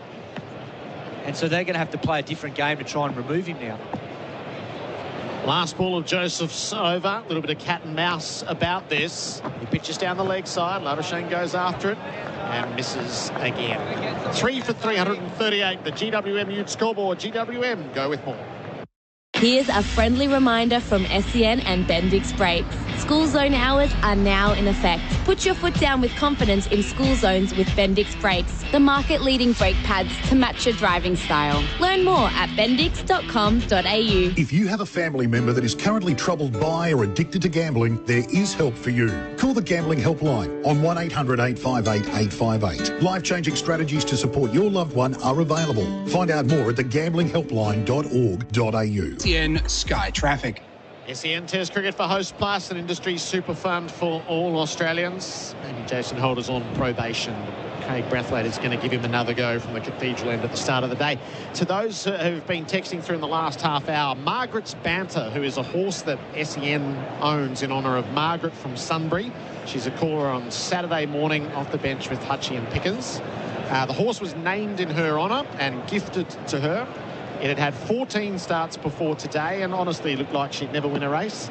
She has broken her maiden in her 15th start. So a salute to Margaret's Banter, and for all who have texted in, thank you. Holder bowls, pitched up, thick edge from head, through the cordon, down to third man for 4. A boundary for Rotaflex by Blumston. Hard hands from head through that. He's 120, 3 for 342. Well, the West Indies have changed their field. They've lost the backward square leg they had from the previous over, brought him over into the cover point region.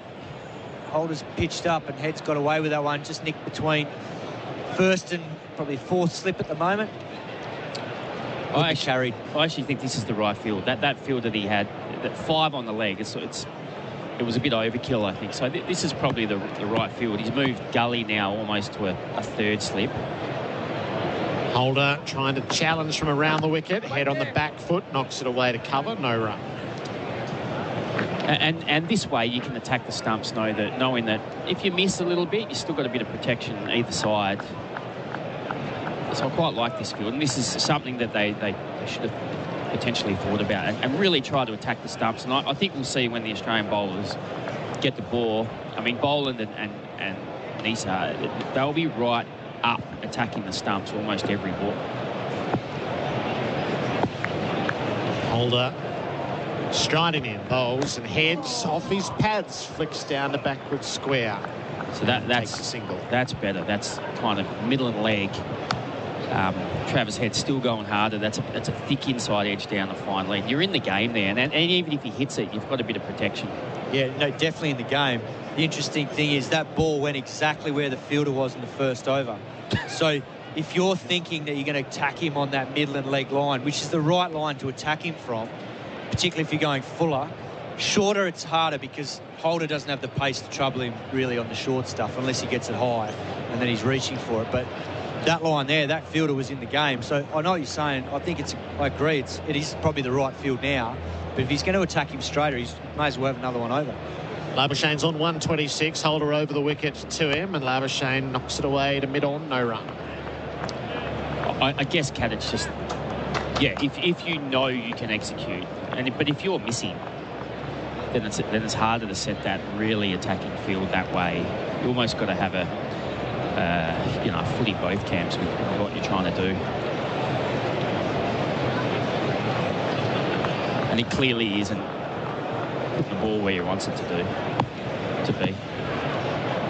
Labuschagne upright as Holder approaches, and Labuschagne off his hip down the backward square for an easily taken single. He's up to 127. Well, I think Colo mentioned his numbers yesterday. He's averaging about 80 or 90 with the ball, I think, in 2022. I don't know exactly, but it's up around that mark.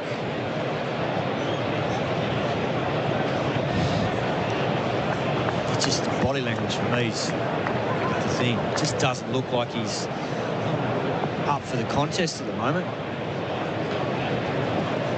Two back on the leg side for Head. Last ball of Holder's over is expensive at the start of day 2, and Head knocks him to mid-wicket. No run. So 7 from his first over, 6 from his next. It's 3 for 344. The GWM Ute scoreboard. GWM, go with more. At Blunston, we put thousands of hours into our revolutionary new Rotaflex series. That's hours of researching, hours of pressure testing, serious pressure testing, hours of pushing things harder. Then hours of refining, creating the best and most comfortable fit. Because the more hours we put into perfecting these boots, the easier every minute on the job will be. Put our innovation to work. Rotaflex by Blunston. SEN Test Cricket, this opening session of day 2 for MEGT, Australia's apprenticeship and employment experts. Marnus Labuschagne's just changed bats as he readies himself for the fresh over from Alzari Joseph. He's traded the white grip for maybe an aqua grip. Joseph over the wicket to him. Labuschagne blunts the ball to the leg side. No run.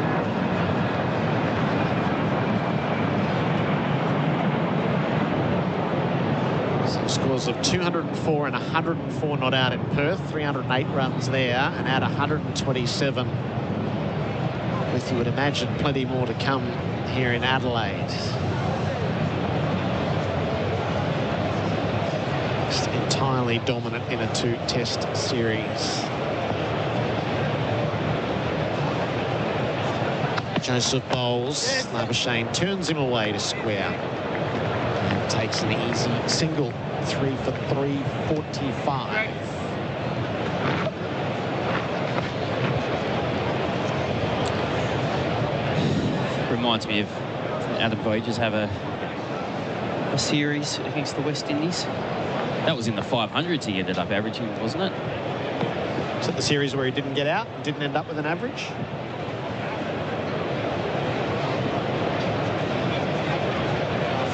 Was that across 2 series where he dominated the Caribbean and then at home against them as well? So remember he made all those runs down in Hobart. Yeah. What was that, 2016? Heads on 121. Joseph bowls to him. He drives to mid-off, direct to the fielder.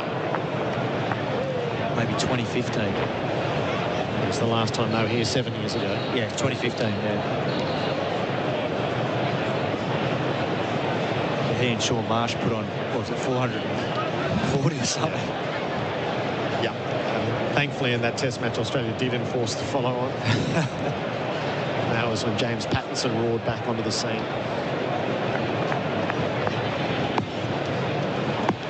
Joseph is bowling from our Riverbank end. He lets fly to Head, who's on the back foot, steering the ball out to deep points. There's a single all day long in that direction. Had a chat to Travis Head this morning, and he said one of the things that plays into his hands at times is the bowlers against Smith and Labuschagne, they get into a bit of a rhythm of just bowling kind of a fourth, fifth stump, and those two right-handed bats just kind of let them go. But to Head, that's his strength. So when they come round the wicket or they bowl that channel, he picks them off. Labuschagne rests over his bat upright as Joseph approaches him, and he stays out of the bouncer that flies. That's good, sharp stuff, and what we didn't see yesterday often enough.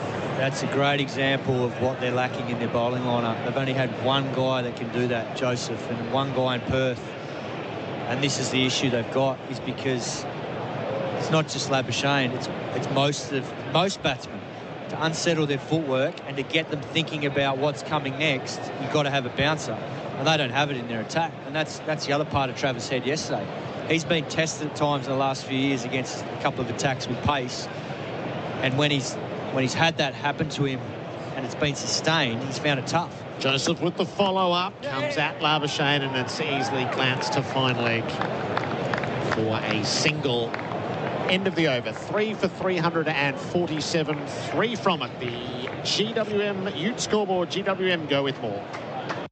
This season on SENSA, we're right behind the Adelaide Strikers. Driving every boundary is Toyota. The feeling never fades. And cleaning up the tail enders, Laurenex Cleaning. Google Laurenex Cleaning today. Catch every Adelaide Strikers game on SENSA. When gambling becomes overbearing in your life, one phone call can change all that. Gamblers Helpline, 1800 858 858. When gambling becomes an issue, there's always 24/7 support on the Gamblers Helpline. Phone 1800 858 858.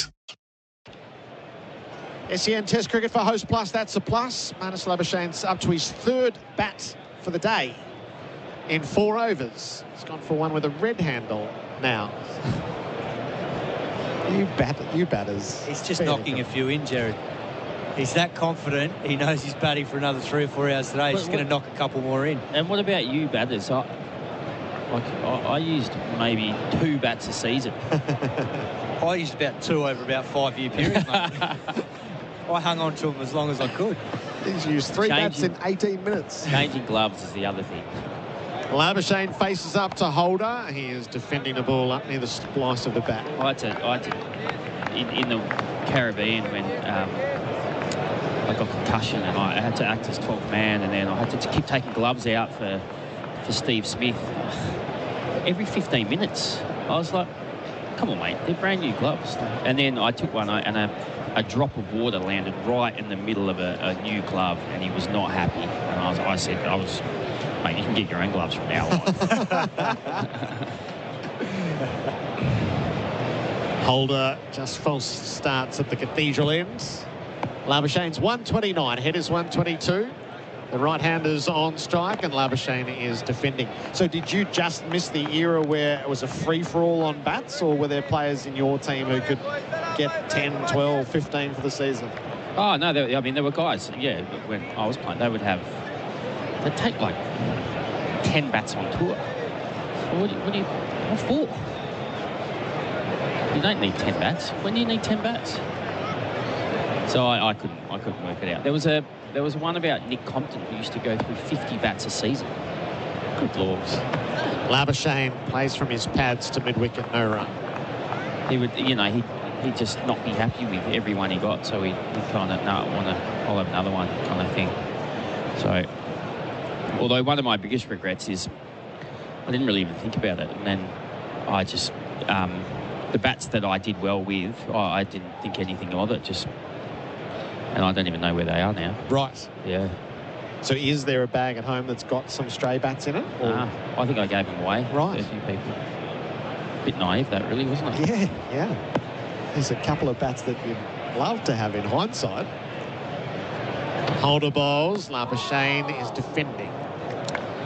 Everyone's different. I mean, do you need a bat to remember those moments? I guess each to their own. What have you got, Kat? I've got the full. I kept them all and then marked them just in case. Like, sometimes you get charities and things like that are asking for memorabilia, whether it's shirts or stuff like that. So I've given away a lot of signed shirts from the boys that we did, in the dressing room over the years. Holder bowls and Labuschagne leaves. But because we moved house in the last 12 months, they're all stashed away again now in one of the corridors because we've run out of space in the garage. But they were in a sort of a hidden memorabilia room at our previous house, which my wife had sort of put up on one of the walls, but it was hidden away, and she did an unbelievable job of putting up all this memorabilia that had been stored away for years in the garage, just in cricket bags. So it was a nice sort of reminder of the career, but I don't really think about it that often, to be honest. Holder a bit tight of this over. Labuschagne will get a single at the end of it to avert a maiden. 3 for 348, the GWM Ute scoreboard. GWM go with more. Winning in cricket is hard. You need to perform at your best, day in, day out. It's the same with your super. If you're with Host Plus, you're with a top-performing super fund over the long term. Having a top performer on your side, that's a plus. Host Plus. Super Ratings SR50 Balance Index, August 2022. General advice only. Consider the relevant Host Plus PDS and TMD at hostplus.com.au before deciding if Host Plus is appropriate for you. Past performance is not a reliable indicator of future performance. Search Compare Host Plus today. SEN Test Cricket for Host Plus, that's a plus. 3 for 348. We've had gloves run on this time. I reckon umpire Tucker's had enough of it. The young fellow who's doing all the running for these two batters, I reckon got a stern word and said, no, you're not coming on after the next over. A bat, gloves.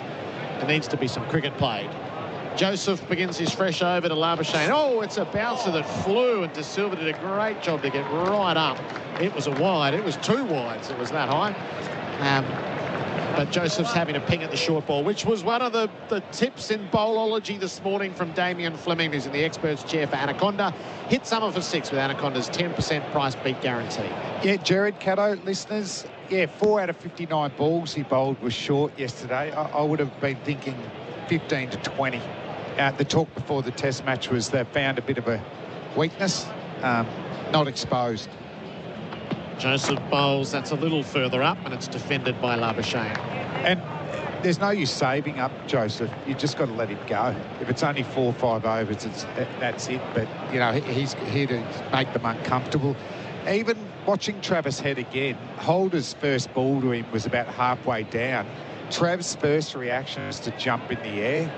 And, Caddo, you know more than anyone, once both feet are off the ground, you can't adjust your shot. So once again, we keep talking about it. South Africa, they're going to go fast and short at our top order. Joseph is in from our Riverbank ends. He's bowling to Labuschagne, who's on 130. And he's blocking. Ball popped up for a moment, safely down at his toes. If South Africa have done their homework, and you assume they will have, we'll be watching a completely different game in a week's time at the Gabba. Because they played 4 quicks in the recent series when they won at Lords. Jansen, tall left armour, who's had a very good 2022. Yeah, he looks great. Rabada, who we know about, he's done well here before. Norkia, who's rapid. And then Nagidi, who's not as quick, but he's got pretty good skills. He's a good bowler. Good bowler. Joseph Ian bowls. Labuschagne, the rising delivery, got the bump just about right as he rolls it away safely to the leg side. And if the MCG's like it's been last 3 years, they'll really enjoy that there. So it's going to be on, and then we'll see what happens in Sydney. There hasn't been a lot of grass there, but they've got Maharaj, the spinner as well. Well, there's only been one Shield match there this season. That was recently against WA, and it was all over and done with in about 2 and a bit days. Yeah, and it wasn't with pace, though. It was dry. Yeah. I know the quicks did damage with the new ball. Oh, okay. But it was very dry, so it obviously was gripping the surface. Labuschagne has the strike. He's beaten past the outside edge by Joseph. But even the one-day game we did here on SEN, that square looked like it needed a lot of love for grass to come through. The irony is Sydney's been so wet this year, but obviously something's happened with that square because it's very, very dry and almost looks quite dead, some of the grass. Yeah, straw-coloured, if it's on there. And some of the square just looked like it was rolled mud. Crash is right. Shavered Bear, 2 spinners in. Let's have a throwback to the old days. Joseph bowls. Labuschagne gets inside the line of the bouncer. The thing about the old days of the SCG, though, is you definitely get to spin. But the other factor will be the reverse swing. Because it always reversed. And if you got it to go with a newish ball there and you had airspeed, and then you'd get so many bowls in LBWs at the SCG. Well, they were the perfect test and shield wickets here in Adelaide, though, wasn't it? I always felt like, as a fast medium, you had one innings to shine. So if it swung around on day one, the second innings is going to be tough. If it was a belter day one, reverse swing was going to an inconsistent bounce day 4 and 5. Joseph bowls, Labuschagne in behind it. Plays in front of his eyes, just the wide from the over. 3 for 349, the GWM Ute scoreboard. GWM go with more. G'day, Damian Fleming here. To open the bowling on your career, talk with MEGT. Their one-on-one jobs and skills coaching, resumes and job interview tips make you a very employable all-rounder. Call 13-MEGT or visit megt.com.au. When you call the Gambling Helpline, life-changing advice and guidance is there for you. 1-800-858-858 is the number to call. Support for anyone affected by gambling is available. Private and confidential. Make the call today. The Gambling Helpline. Phone 1-800-858-858. Traffic. SEN Test Cricket for Host Plus, an industry super fund for all Australians. Jason Holder was allowed to bowl 3 overs this morning. A more forgiving captain than Simon Katich, who would have hooked him after 1. Anderson Phillip as being tossed the ball at the Cathedral end. So Joseph's got some good stuff going. But Holder really didn't. So over to Phillip to see what he's got. Yeah, I think it's the right decision here. The youngster was a bit wide late last night to Travis Head. So it'll be interesting to see if he gets his line a bit straighter here with his field. Heads on 122. He's playing the ball to cover, no run. Fleming, you just joined us. We were just talking old bats. Given the number of bats the modern day player has, Buck's got enough. Just didn't think to keep anything from his days. Cap used to have a room at his house, which I was curious, are you Lord business? Like no one can touch the bats, Xavier can't, or are you pretty relaxed if Xavier wants to grab a bat, take it up the park, that's okay? It's funny you said Lord Business because that's what we nicknamed my wife, the boys and I. Phillip around the wicket, bowls, heads, runs the ball down to backward points, and he will take a run. I think I can get away with that because I know she's not listening. But no, the boys would definitely try and wrench one off because they were hanging off the wall. But what they did do, there was a little bowl from something that I got, and it had a few of my caps in it. So when they were like real babies, every now and then one of them would pop it on the head and they'd be crawling around with the cap on, this big oversized cap. Although my oldest son Xavier's got a massive head, so the cap fitted him beautifully. But yeah, no, they definitely play with the balls that were there. There was a few old balls sitting in this sort of bowl that I think it might have been like a man of the match award that they gave for Pura Cup or something like that. The 350 up. Phillip bowls. Labuschagne plays off the back foot and guides the ball down to backward point as well. So on the opposite side as he's the right-hander. 351 on the board. What have you got, Flem? I've got a very unique Malik bat from Pakistan. I made a bit of a deal, or they put a proposal to me in 1994. I accepted that proposal, and I didn't face a ball for the whole 10 weeks. A Malik bat, it's clean. But I didn't get a bat at all. Phillip Bowles' head cuts wickedly. So powerful. More runs flow. The boundary for Rotaflex by Blunston. There's just no containing him in this innings. Come over the wicket to head, because he actually moves the ball away from left-handers, because you can't... There's no use bowling even a fifth stump line to Travis Head. He's going to smash you through the offside. So try and cramp him up. You've got a mid-wicket. Man, Trav's just going to fly from here.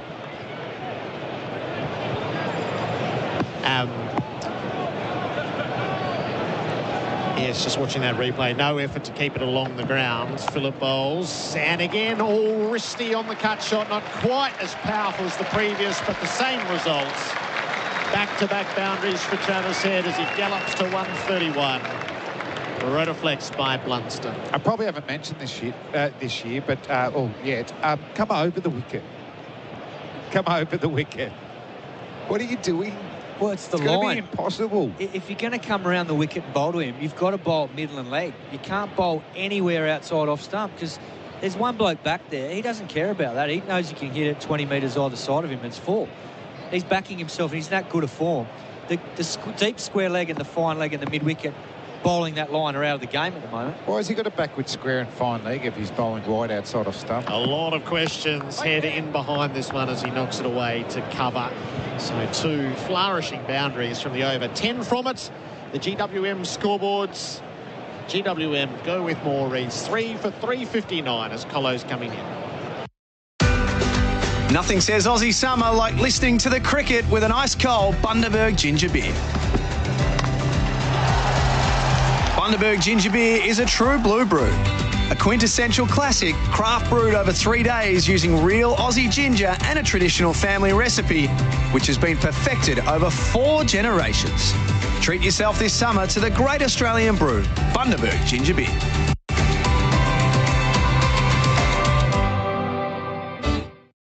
SEN Test Cricket, the host plus, that's a plus. 29 runs in the first 30 minutes this afternoon here at Adelaide Oval, second day between Australia and the West Indies. And despite the fact that Labuschagne had a 97-run head start on Head in terms of where the team was, Head has drawn even with him, which speaks volumes about how well the South Australians play Simon Katich. It has, but it's also said a lot about what's been served up to him, particularly in this start of the day's play and late last night too. Like tactically, they've just been way out in terms of how they have to try and bowl to him. 1, to try and get him out, and 2, to just quieten him down with the run rate. The one thing they could have done coming in this tour, I know you talked about it in Perth, was just pick their frontline spinner and play him. So at least you just don't have 2 dart off spinners. They're not really turning it, but surely they'd be a better option than what we've got here. Joseph to Labuschagne, couple of catches on the leg side. He goes back and defends out towards mid-wicket, no run. Yeah, there hasn't been a lot of thought put into this squad and the balance of their bowling lineup, because when you look at it, and we talked about this a fair bit in Perth, all right armers, no frontline spinner. We talked about that being an issue before that test started. I remember having the conversation about the balance of their attack. And it's played out exactly that way, because you can't, and that's why Nathan Lyon's been so good for Australia over these last 10 years, is because you need to have someone bowling when that ball gets to 40, 50 overs old. In comes Joseph again, bowls to Labuschagne on off stump, defending the cover. And in the CPL, you've been over there a fair bit, just in regards to their bowling. Is there any pace at all that could potentially come in? We asked Bish last night on air about one spin options, because these two, Chase started more as a batsman that bowled a little bit, and then he's dropped away a bit in the last few years, and he's probably only in this team because he bowls a little bit of spin and just to lengthen their batting. Brathwaite, we know, is in the team as leader and opening batsman, so he's not really a spinner. Joseph passes umpire Damian, bowls to Labuschagne. It's short and wide. He lets it go through to the. And I feel like Brathwaite could do Chase's job, but correct. And he probably did better than him in the first test with the wickets he got. There is a left-arm orthodox. Well, there's a couple of left-arm orthodox spinners. Purmall's already played for them. I think he's from Guyana, from memory. Virasamy Purmall. The other one is a young kid, Akil Hussain, who now plays at TKR and has played for the West Indies in the white ball formats. So he's someone that potentially they might start to look at if he gets more first-class cricket under his belt. But at the moment, because he's more of a white ball specialist, I don't think he's getting that same level of cricket. Joseph goes again. Labuschagne takes on the short ball this time. A single down to long leg. He's 132. 3 for 360 Australia. 2 balls left in the over. There's an experienced leg spinner called Imran Khan. Not the Imran Khan from Pakistan, but another one from Trinidad. You surprised me there. From Trinidad. Bishu's probably their last leggy. Yeah, that's right. Did well. I think he did well in a pink ball test in Dubai against Pakistan. Took an 8 for. So, I mean, their wickets turn. A lot of them. Yeah, Trinidad. that's why I thought there's encouragement for young spinners in the Caribbean. Yeah. But maybe now, because they're using the Duke's ball there and they're potentially using, like leaving grass more on the wickets like St. Lucia and places like that to help their quicks, that might have held them. Joseph up to the crease, bouncer underneath, it goes head. 138 kilometres an hour. Yes, Surendra Bishu is now 37, so he's probably out of test match calculation. The last time he played was 2018. He got right on top of Australia at Dominica back in 15 and took a fifer and looked the goods, but yeah, longer term they just didn't stick with him. It's interesting the point you make about Chase as well, that, I mean, when he first burst onto the scene, it was as a number 6 who could bowl, not as a, as you're saying, Flem, a frontline proper spinner. It's kind of more what they were doing with Rakeem Cornwall, overlooked for this tour. Joseph, last ball of the over, head rides the bounce, defending out towards mid-on, just 1 run from the over. 3 for 360 Australia on the GWM Ute scoreboard. GWM, go with more. Liberty Home Loans hit different. They're for the free thinkers, the go-getters and the creatives. So if you're a free thinker, you'll be right at home. Liberty, loans for free thinkers. Visit liberty.com.au. That's all we want. Approved applicants only. Lending criteria apply. If you have a family member that is currently troubled by or addicted to gambling, there is help for you. Call the Gambling Helpline on 1800 858 858. Life-changing strategies to support your loved one are available. Find out more at thegamblinghhelpline.org.au. SEN Test Cricket, the hosts plus, that's a plus. Labuschagne 132, head 131. A gentle start this morning. Deep point, deep backward square. Phillip on the way, Cathedral end, delivers to Labuschagne, who leaves alone way outside the off stump. Labuschagne, interesting last night at the press conference, Fleming, he discussed the fact that he leaves a lot of balls in Adelaide or in day-night Test cricket, because even now, years on, he still doesn't pick up the pink ball too well. So his attitude when facing it is simply lock his eyes down the middle of the pitch to play on the stump line, and if it's outside the stump line, he wants nothing to do with it, regardless of the length. Was that he had to think about that one, though. That short and wide outside of stump. So Phillip bowls to him here, right arm over. He does have a little prod at this one through to the gloves of De Silva, but it is signalled to wide, so they're way outside the off stump here. That must be so wide. You don't normally get, you know, overhead height you see wides, but not with genuinely an outside off stump. Ooh, yeah. Nice shape though. Yeah, it just swung, but it swung from well wide of Labuschagne. That's a bit unusual because he's normally been angling the ball in to the right-handers. It's the 6th wide of the innings. Our numbers for Laurenex Cleaning. Google Laurenex Cleaning today. 2 slips. Phillip to Labuschagne, who defends from the crease. No run. Well bowled, that delivery. Yeah, I found that interesting last night. Yeah. For Labuschagne, even Wow, now, I mean, he would have played 7 or 8 pink ball Test matches, and he sets up a different way compared to the red ball. He went on to add that he finds it really hard to find rhythm against the pink ball compared to the red. So he accepts his limitations and plays within that prism. And I suppose the fact that he's been out there for 269 balls and happy to leave loads alone reinforces that point. Nice sunny day here at Adelaide. Phillip bowls to Labuschagne, who cuts down towards deep backward point, close to his body. Gets an easy single. He's 133, 3 for 363. Well, what's he averaging here? Day-night? So prior to this innings, 69.2. And had trouble picking up the pink ball. Yeah. That's swollen in this innings. He averages 82 in day-night Test cricket as of right now. There's another one for you as well. When batting in the first innings of a test match, his live average is 94, Labuschagne. Best when fresh. Best when fresh, indeed. Yeah.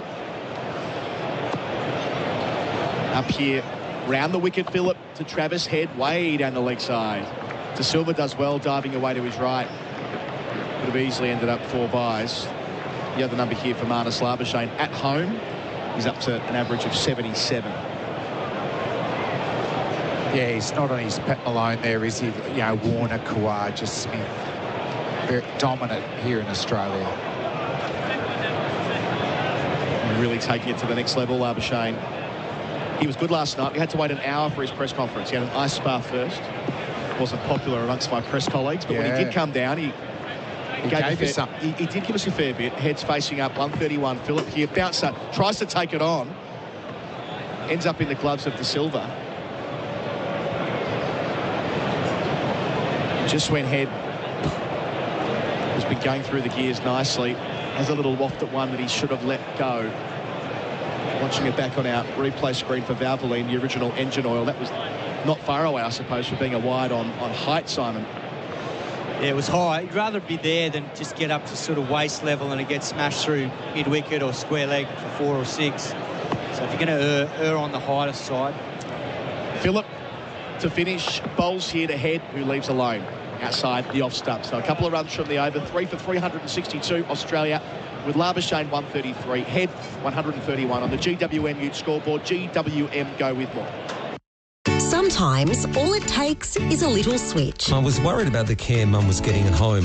Different people in and out, often late, no one to speak to. So we made the switch to Right at Home, and I could see the difference straight away. Mum's happy and settled. She sees the same familiar faces, and she feels safe and secure. Don't put up with poor service. Make the switch and see the difference for yourself. Right at Home, Australia's leading in-home care provider. Visit rightathome.com.au or call 8318 7926. Simon Katich has jumped out. I have Damian Fleming with me in the expert chair for Anaconda. Hit summer for 6 with Anaconda's 10% price beat guarantee.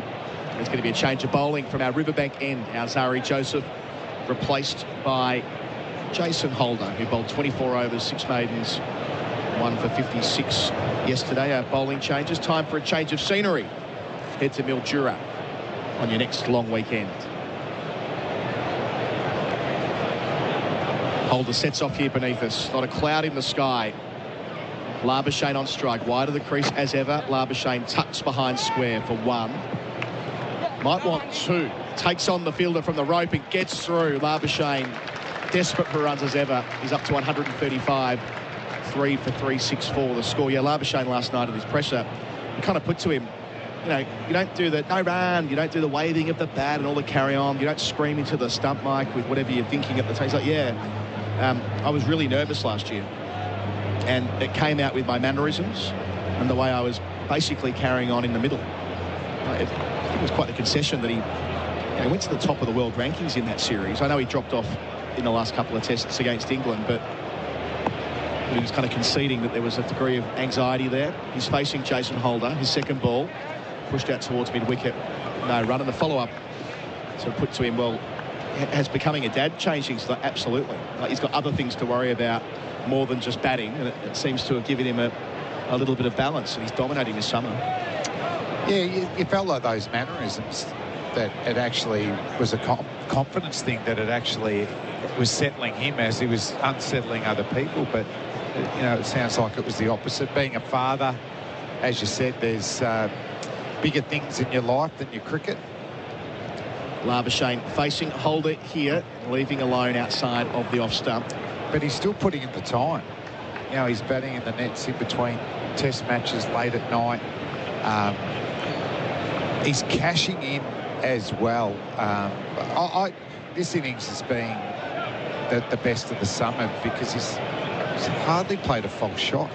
And I know the bowling's not great. Like, really, the interest drops significantly when Joseph isn't bowling.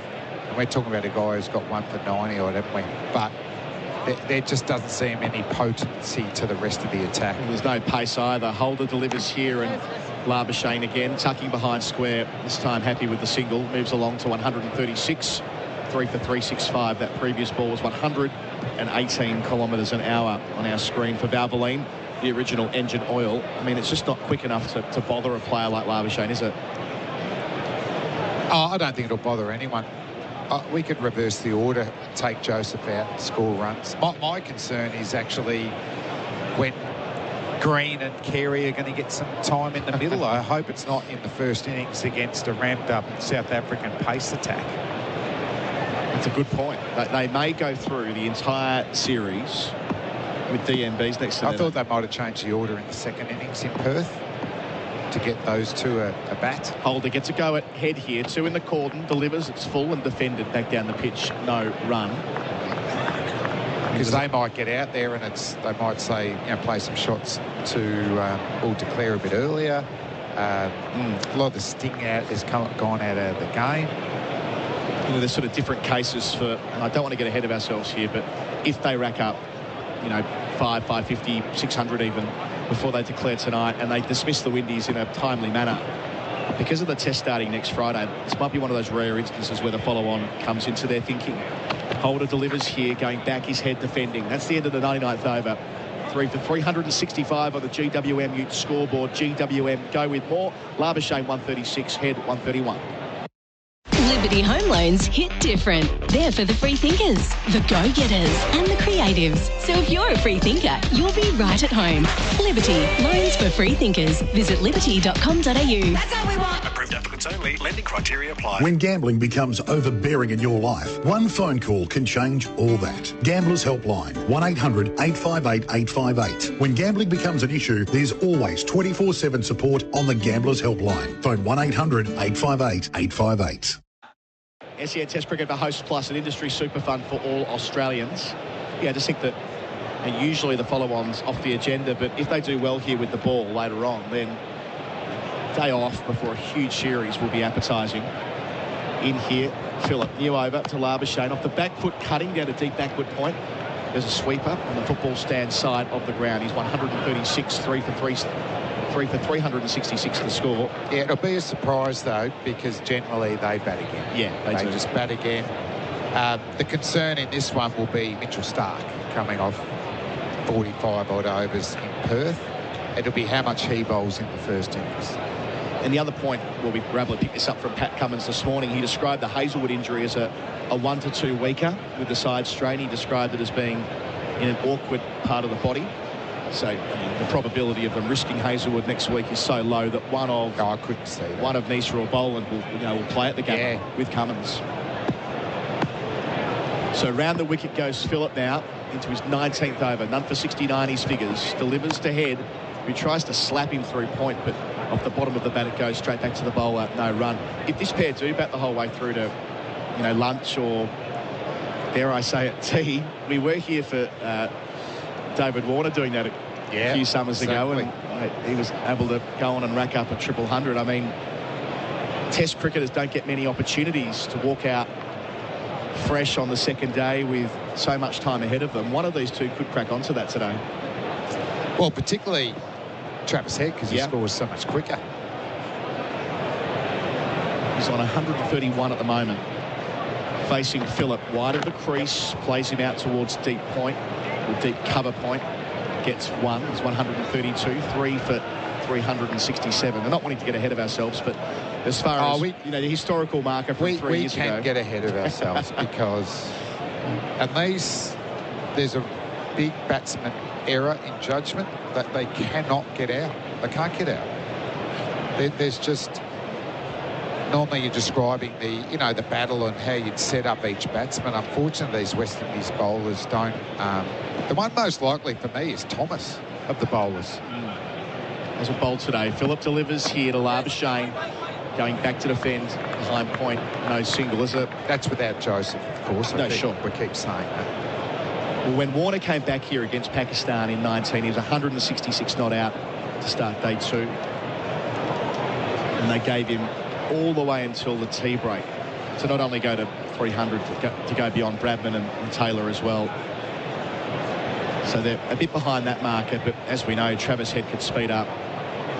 Saw a little bit of that last night here on his home ground. Labuschagne, the Queenslander, facing Thomas here. Thick edge down towards deep third. He'll get himself a boundary. Now boundaries for Bharat by Blunston. Wasn't completely in control of the shot, but it doesn't matter with the cordon spread at this stage. He's up to 141. It's 3 for 371. Now, he got some applause from behind the wicket there, Philip, and I agree. I mean, that's the type of line and length you want. You take a risk. That's a big cover drive, and he wasn't quite to the pitch of the ball, and it forced an outside edge. Even if he creams it, you've still got a cover in place. So, moral victory, but don't get negative. Don't feel like you need to just bank short of a length now. So Philip, to complete the 100th over, delivers here to Labuschagne, who clips out towards short mid-wicket. No single there, end of it. Australia 3 for 371 on the GWM Ute scoreboard. GWM go with more. Labuschagne 141, Head 132.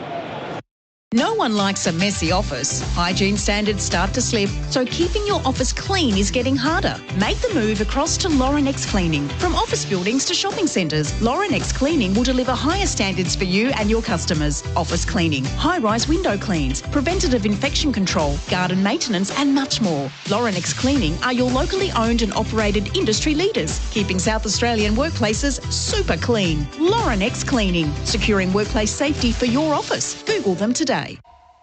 First session on SEN Test Cricket is for MEGT, Australia's apprenticeship and employment experts. Adam Collins with you, Damian Fleming with me for Anaconda. Hit summer for 6 with Anaconda's 10% price beat guarantee. But how are they going with record partnerships against West Indies and Co? Are you all over that? I'll have a little peek when Gerard jumps back on. We're not quite in that territory yet, but it is building, that's for sure. Holder, round the wicket, beats Head. Wow. Trying to play from the crease. He tried to steer him at the backward point when above his horizontal blade. That's a win. I mean, poor De Silva, he just wants to get some big kookaburra balls into his hands. So this pair have put on 240 to answer your question, Clem. So we're not far away from reaching those kind like of an Adelaide record. Yeah. Australia versus West Indies, those sort of ones. Feels about right, doesn't it? It won't be an all-timer, but it'll tick a couple of boxes, I'm sure. I want to come back to triples here. Why not? We may as well. Here's Holder, bowling to Head, round the wicket, clips him through mid-wicket, over the top. It goes for 4. It was up-ish. It only just trickles into the rope. Wasn't far away from the outstretched hands of Alzari Joseph at mid-wicket, but had enough elevation for Head to get it. He's just treating that like an off-spinner. If you attack the stumps with Travis Head, he's just going to whip you through the leg side. But this one, geez, that's come out. Nice.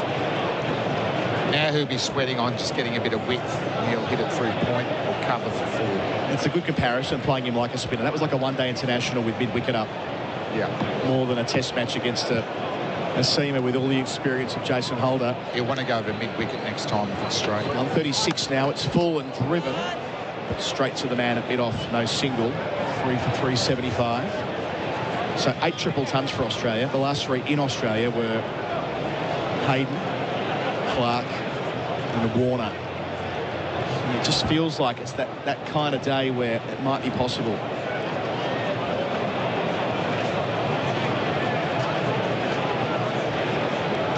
They're out there together for 353 deliveries. Holder, he's a tired man, bowls here to Head, off his hip, knows the call, off the thigh pad into the onside.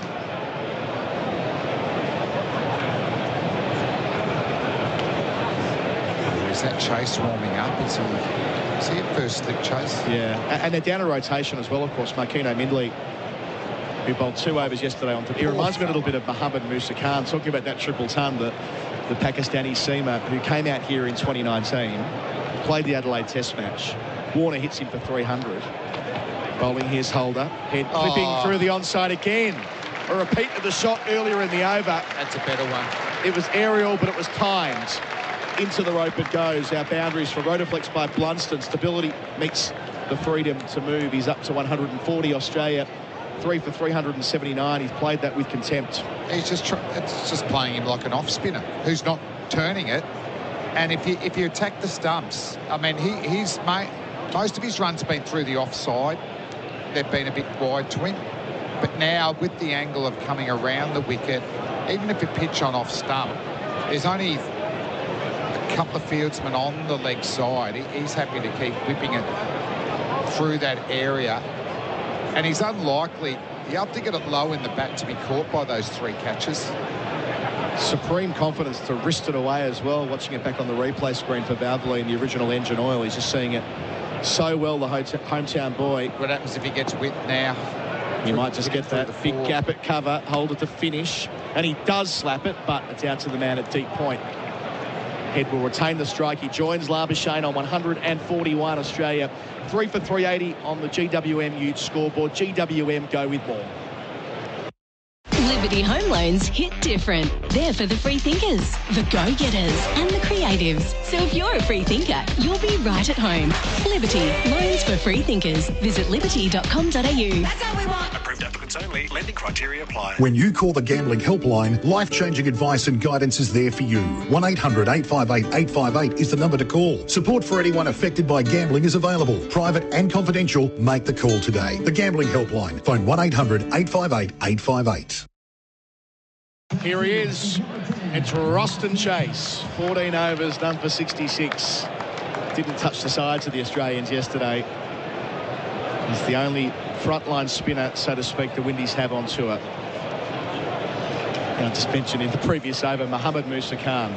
He bowled 20 overs, done for 114, as Warner and Labuschagne did as they wanted in that test match. Never played another test match. That was it, one and done. And I hope that's not the fate of Markino Mindley, but I must admit I did think about Musa Khan yesterday when Mindley went off in the first couple of hours of his test career, and that was that. So Chase, his first delivery of the day, into head. 141, head punches it straight to extra cover, but boy, he gave it the big wind-up, didn't he, Head? He was trying to slap it through out towards the Edwin Smith stand. Not to be, cut off by Blackwood.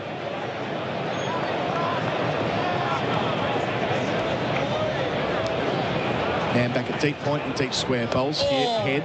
Just squeezing it past the man at cover off the front foot, out to the man off the rope at deep point. He's 142. Now he overtakes Labuschagne. 3 for 381. It's a 250-run partnership as well. All of our numbers for Laurenex Cleaning. Google Laurenex Cleaning today. Been out there for 358 deliveries, Flem. They love batting together, this pair. And Travis, because he hit cover in the first ball, he just opened up the face of the bat. Make sure he hit the gap. Well played. Marnus doesn't mind using his feet to chase all Brathwaite, hitting it back over their head. There's a long on, but mid-off is up. Harder to do from around the wicket angle. Yeah, that's the angle that Chase starts to here to Labuschagne, who reverse sweep straight to slip on the bounce. Kyle Mayer's the sub. Doesn't get it beyond him. We're talking about home averages before. Travis Head's home average up to 60. They're so good in these conditions, especially against the pink ball. 10 and zip coming into this match. Chase bowls. Labuschagne dances before placing it out to deep square leg. Easy as you like. Adjusting his stroke after just failing to get to the pitch, but no concerns there. He's up to 142, 3 for 382, nearing drinks. No fear there. He's just ran at the line of the ball. He knows it's not going to spin too much. Once again, just whipping it into the gap. Smart batting. Head's turn. Chase to him here. Forward and pushes out to deep point. I said yesterday, Flem, it's like one day batting when these two get like this. Singles wherever they want them. 143 for the South Australian. 3 for 383, 1 ball left in the over. Yep, pretty cruisy. Partnership of 252.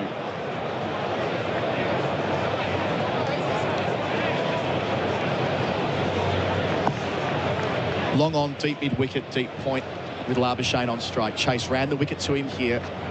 Labuschagne goes back, plays behind square, gets a single through the hands of the man who should have come off, really, and they get a couple. Excellent running.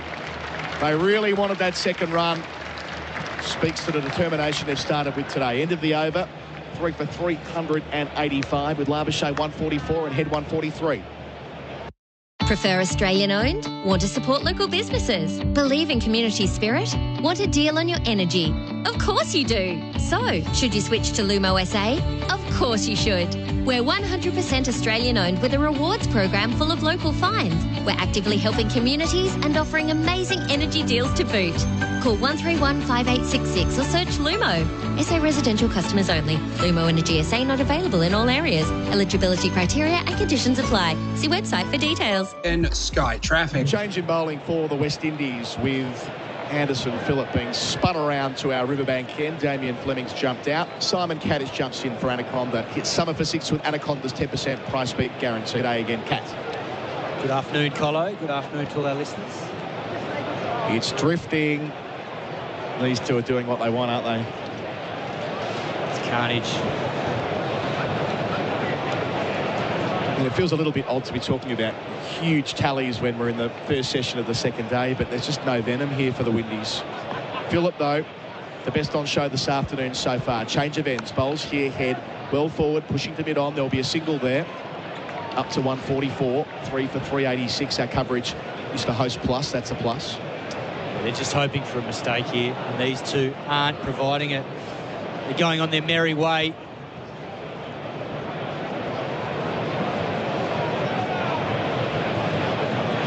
Seems like there's more going on off the field than on the field, really. The David Warner story continuing to tick over. All the coverage in today's papers of the intervention from James Erskine yesterday. Of course, we had Todd Greenberg on our program in the pre-game. Phillip up to Labuschagne here, down the leg side, doesn't catch up with it into the gloves of De Silva. Got Nick Hockley on our broadcast in the dinner break today with Gerard Whateley. That'll be an important interview as well, I suspect, hearing from the boss of CA for the first time since it blew up a couple of nights ago. And the man in the middle of it all, David Warner, sitting in the dressing room. Most unusual set of circumstances. Yeah, it is a big interview this afternoon, isn't it? Nick Hockley, particularly after the way Todd Greenberg spoke earlier on. It's impressive, Greenberg. Bowling here is Phillip to Labuschagne, defending into the onside no run. And I spoke very well with Gerard earlier, privy to that conversation, listened in on the back. He hit the nail on the head with a number of things about the whole process. The leadership was potentially, well, was lacking really. When you think about it in terms of outsourcing the decision making. Pretty big call for CA now, whether they sort of stick or twist. Now that it's gone this way. Phillip bowls to Labuschagne. It's on leg stump. There'll be a run there, at least one, just one. Deep square leg, deep backward square by the time it arrives. It's 145 Labuschagne, 3 for 387. I mean, they could just ride it out, accept that it's going to be more of the same, or they could intervene and amend the code of conduct again. I suppose we'll find out more at the dinner break, but the ball's in CA's court, that's for sure. Definitely.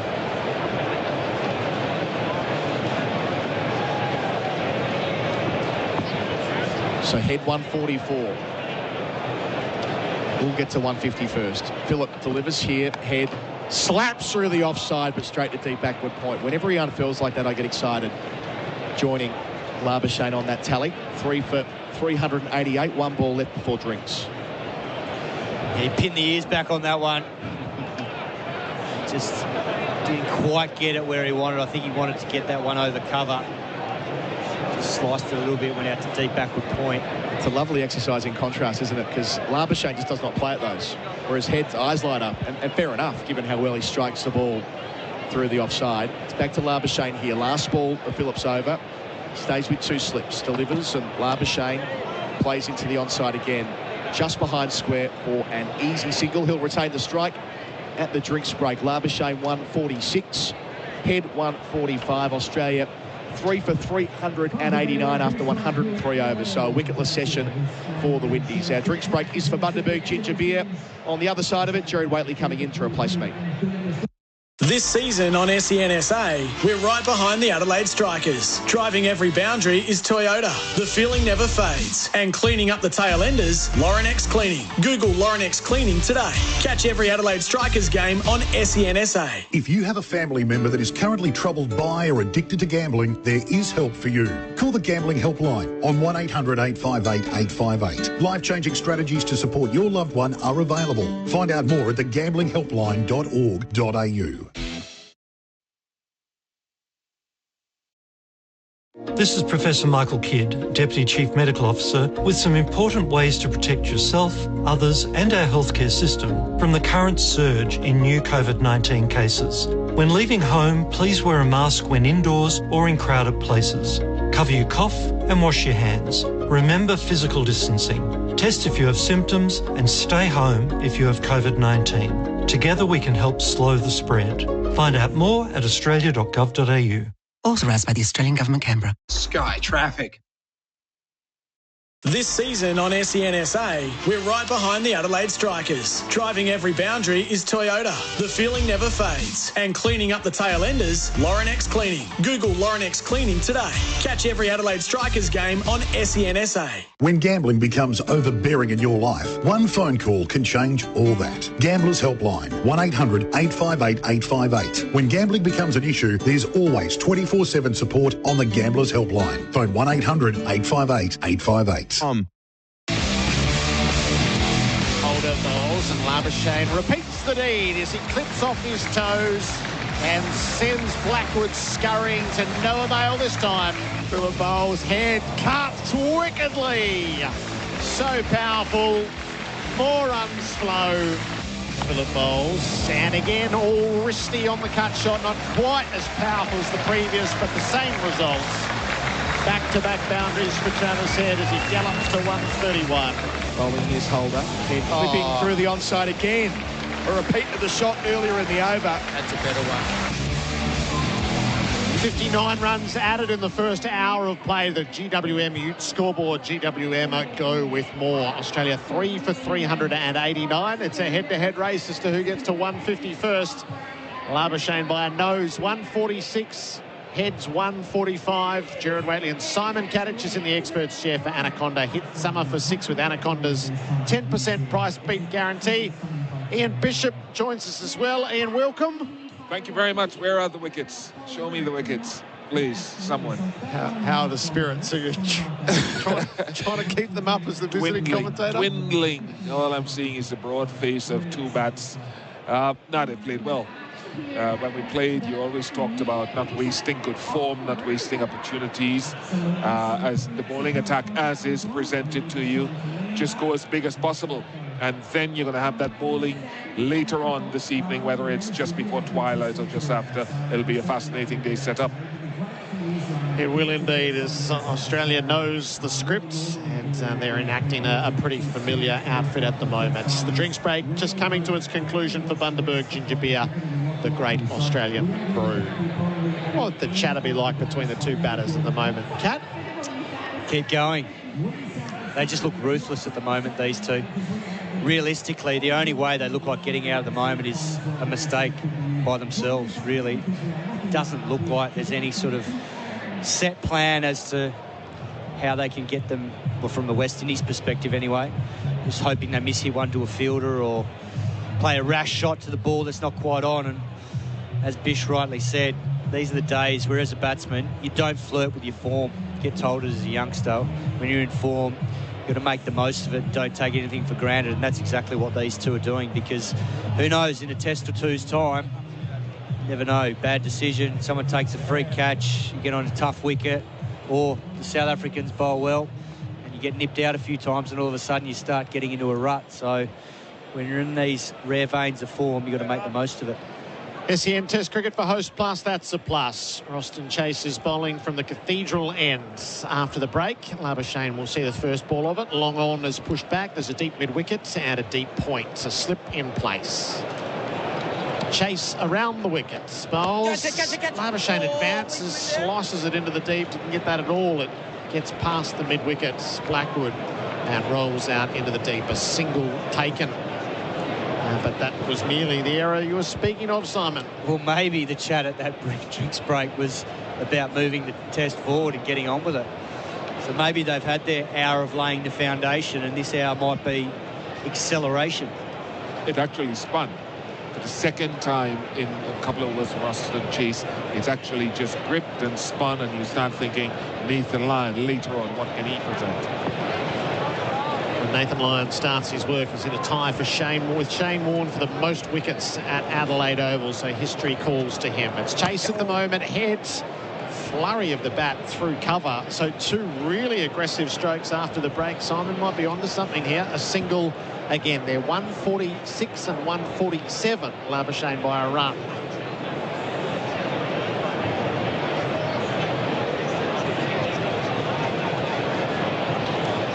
Labuschagne just takes a moment to compose himself.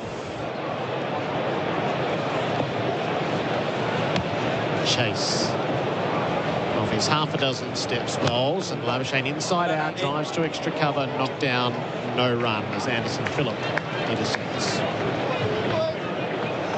Oh, they did steal a run. Looked away at the wrong time, Ian. Thank you. So good sharp running by the Australians. 3 for 392. A stray run here or there they wouldn't miss at this stage, Ian. They got plenty to spare. Heads on 146. Chase bowls to him. Head plays from the stumps, knocks it out to deep cover. And singles off every ball at the moment. 393 on the board.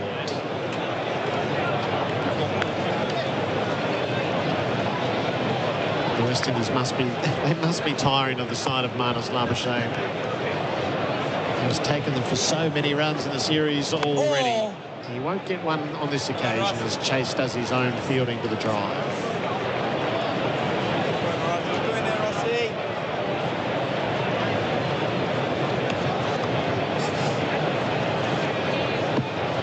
Ball of the over. Chase rips it down and Labuschagne drives, but he won't beat Blackwood at mid-wicket. A couple of dots to close the over. 3 for 393. The GWM Ute scoreboard. GWM go with more. Whether you live south of or near the city, when it comes to driving a new Mitsubishi, you have two clear standouts. Wavell Mitsubishi on Goodwood Road and Southern Mitsubishi on South Road. The only thing separating these incredible teams is location. Both share the same passion for excellence in customer service and customer satisfaction. When it comes to a new Mitsi, the choice is clear. Wavell Mitsubishi on Goodwood Road and Southern Mitsubishi on South Road, both driven by Australian Motors. LVD 80. The session for MEGT, Australia's apprenticeship and employment experts. Australia doing as they please. The innings is 104 overs in, 3 for 393. Heads 147. He has the strike. Labuschagne's 148. The last time Australia brought two batters to the milestone, one got it and one didn't. Phillip. It's Anderson who's bowling. Anderson Phillip who's bowling. It's a Head who plays him out into the offside for a single, and it's 148 each of two.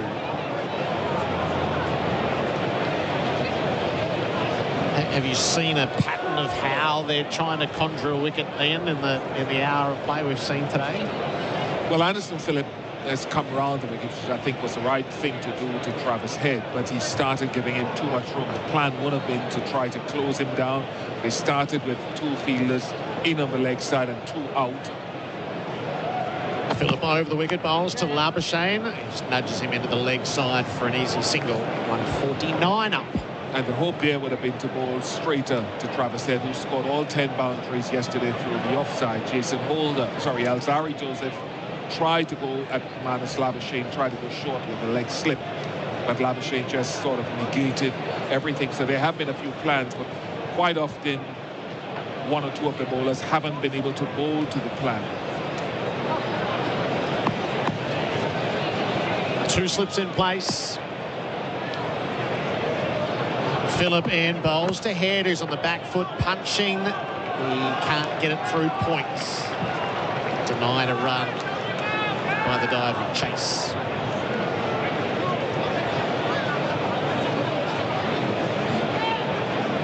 The only time they really created a genuine play and miss was when Alzari Joseph came on bowled a couple of short balls to Labuschagne and then got him sparring at one outside the off stump.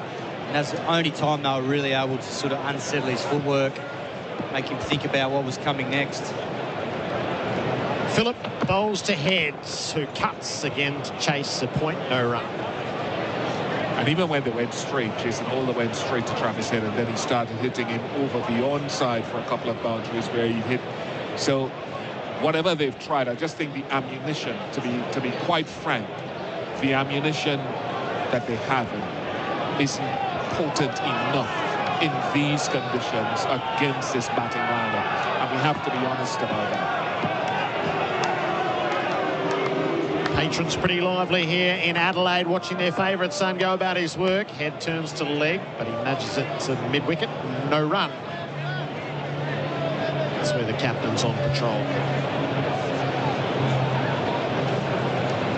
Have you heard anything about Marquino Mindley and what the injury was? Yeah, just a leg injury, whether it's hamstring. Jason Old actually did an interview this morning, and he said he doesn't know the extent of the diagnosis, but all he knows is that he won't be with us today, and I think that sums it up. Last ball of Phillips over. He delivers to Heads, who takes it from his pads. He whips it away through square. They have one. No, won't come for the second. Both batters are on 149 on the GWM Ute scoreboard. GWM, go with more. Hey Strikers fans, Sid's here and plenty to get excited about this BBL season, with Rash, Linny, Kez and Trav all set to light up the summer. Visit adelaidestrikers.com.au for tickets and hospitality packages. And I'll see you at the Adelaide Oval this summer. When you call the Gambling Helpline, life-changing advice and guidance is there for you. 1-800-858-858 is the number to call. Support for anyone affected by gambling is available. Private and confidential. Make the call today. The Gambling Helpline. Phone 1-800-858-858. Play. Pending milestones, and we got to this moment in Perth. Smith went first. Head missed out. Both batters on 149. Chase is bowling around the wicket to Travis Head, who watches it go by. He did speak last night to me as when he got into the 90s. He said, play straight, don't be cute. Chase none for 75. Travis Head taps away, readies himself. Chase bowls to him. He cuts and gets the next milestone.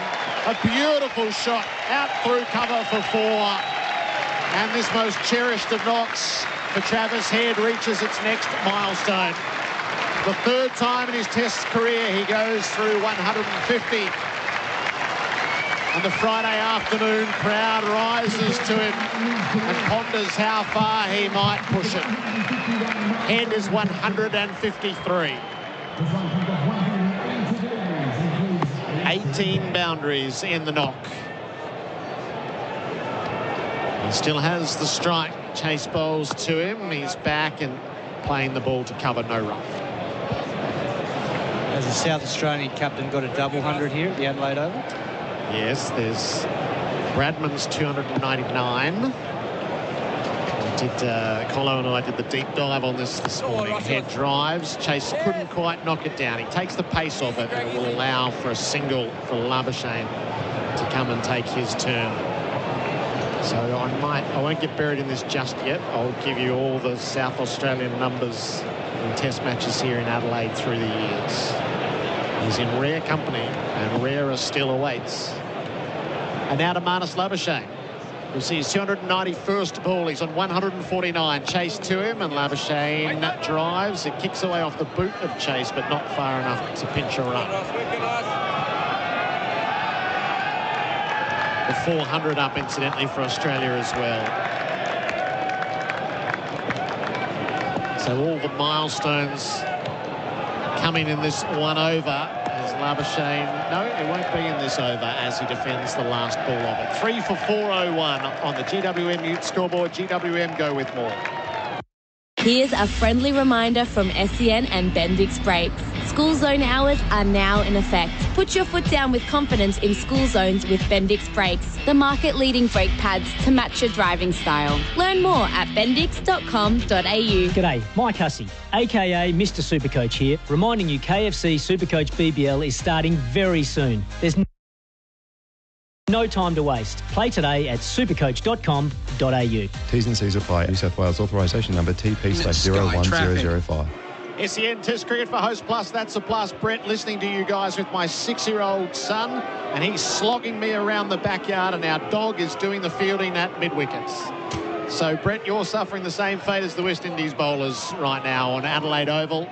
Travis Head is 154. Phillip begins the fresh over, and he's on the back foot, playing through deep point for 4 more.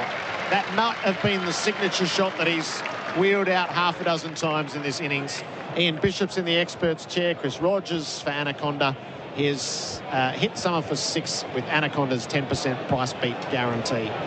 Travis Head just keeps on going. He's just flaying them through the offside, isn't he? That's just pulling out all his signature shots. It's unbelievable batting at the moment. He's got his highest test score in his sights right now. So he had 161 against Sri Lanka in Canberra, 152 against England in Brisbane. So he's between those 2 marks on 158. Phillip bowls to him and heads, clubs the ball out to cover. And you heard his instructions as Chandapal does the fielding. Wait and no run. I remember one of the things when I used to play against Darren Lehman in domestic cricket, and he'd have this uncanny ability to just kind of toy with fielders and hit them on either side of them, particularly those fielders around the gully point region. And there's a bit of this with Travis Head. They bring, you know, that gully fielder finer, so he hits it a bit squarer and then goes the other way. Phillip bowls to him and heads his forwards. He's trying to beat Chandapal at cover. He can't. It takes real skill to be able to do that as well. Helped by some average bowling here at the moment, Bish. Yeah, we were just saying the ammunition look like pellets, really, rather than what needs to be. And given Marquino Mindley's off, which is a story in itself, in terms of him being the next cab off the rank, as we said yesterday, it's been very indifferent bowling. Phillip bowls, heads, his back, he's carving the ball through the offside. Chandapal has to take off out of cover. He slides in and fields 2/3 of the way to the rope. A single taken. Heads to 159, and Labuschagne can take his turn.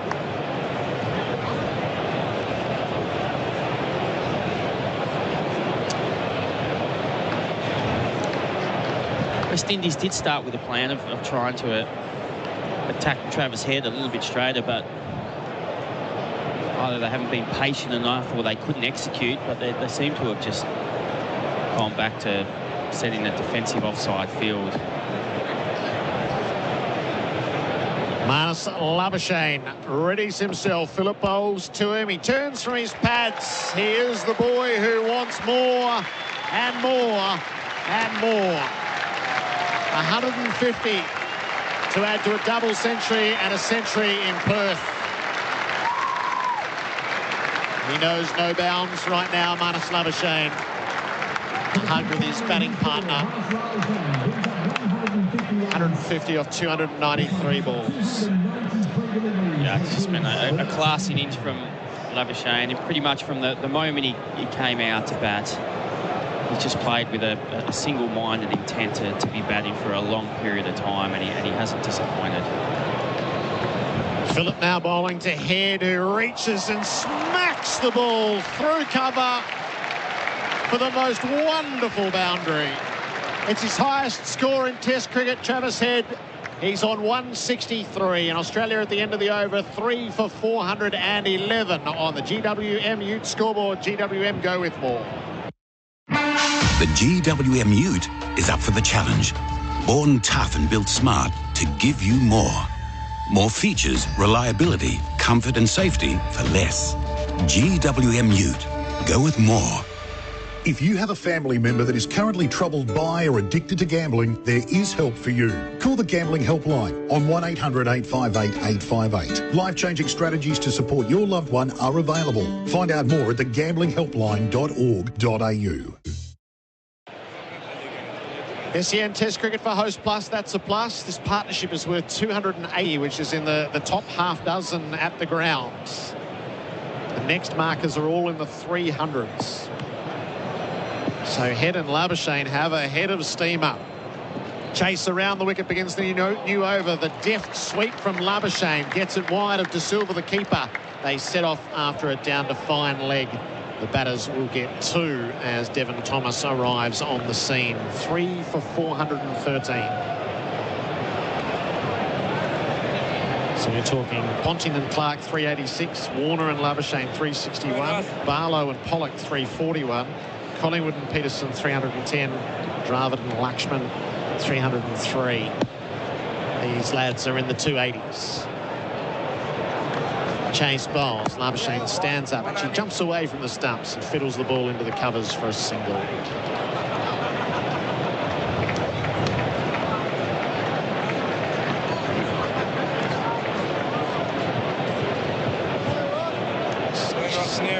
No let up.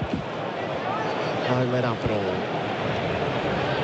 Labuschagne's up to 3,000 test runs with that single in the 30 matches. He's averaging 62.5 and his average in Australia is in the high 70s.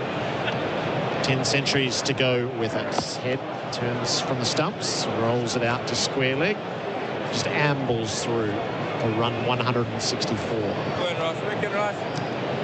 Cat posed the open question, has the South Australian captain ever made a double century in the Adelaide Test? And the answer is only Sir Don Bradman, who did it twice. Chase around the wicket, reverse sweep from Labuschagne. That's going to take some hauling in. And the club cricketer Phillips does a great job as he slides and knocks it back into the field of play. They'll come back for 3. Labuschagne goes to 156. It's just every shot in the book being tuned up now. That's because there doesn't seem to be any real plan about what they're trying to do, not enticing them into a trap or anything. It's really just bowling and hoping at the moment. Head's turn, just off his toes, milks an easy single. Chases up into the none for 88 in his 18th over. Yeah, they've probably gone the way where you see Devon Thomas back into the attack, who picked up that wicket of Khawaja yesterday. Last ball of the over, Labuschagne from the stumps. Takes a single out to square leg. It's parried away by Thomas to keep it to 1. So without any extravagance, there's 9 from the over. 3 for 420. The GWM Ute scoreboard. GWM go with more. Money Shot, Three-Way, BBW are all available at Lawn Hub, the home of hardcore products to transform your grass into the most splendid looking green pristine lawn you've ever seen. Lawn Hub quality lawn fertilisers, wetting agents and weed killers come with cheeky names but world-class results. One morning, on any good keyboard the L is very close to the P, so when typing Lawn Hub into your search engine, watch out for fat fingers. Grow yours with Lawn Hub.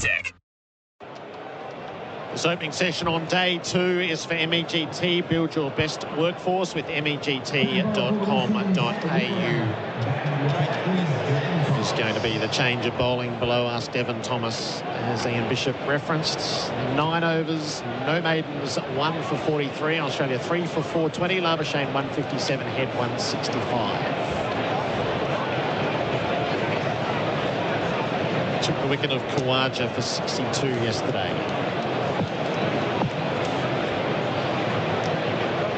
Labuschagne to see the first ball of his spell. She bunts away into the gully. No run.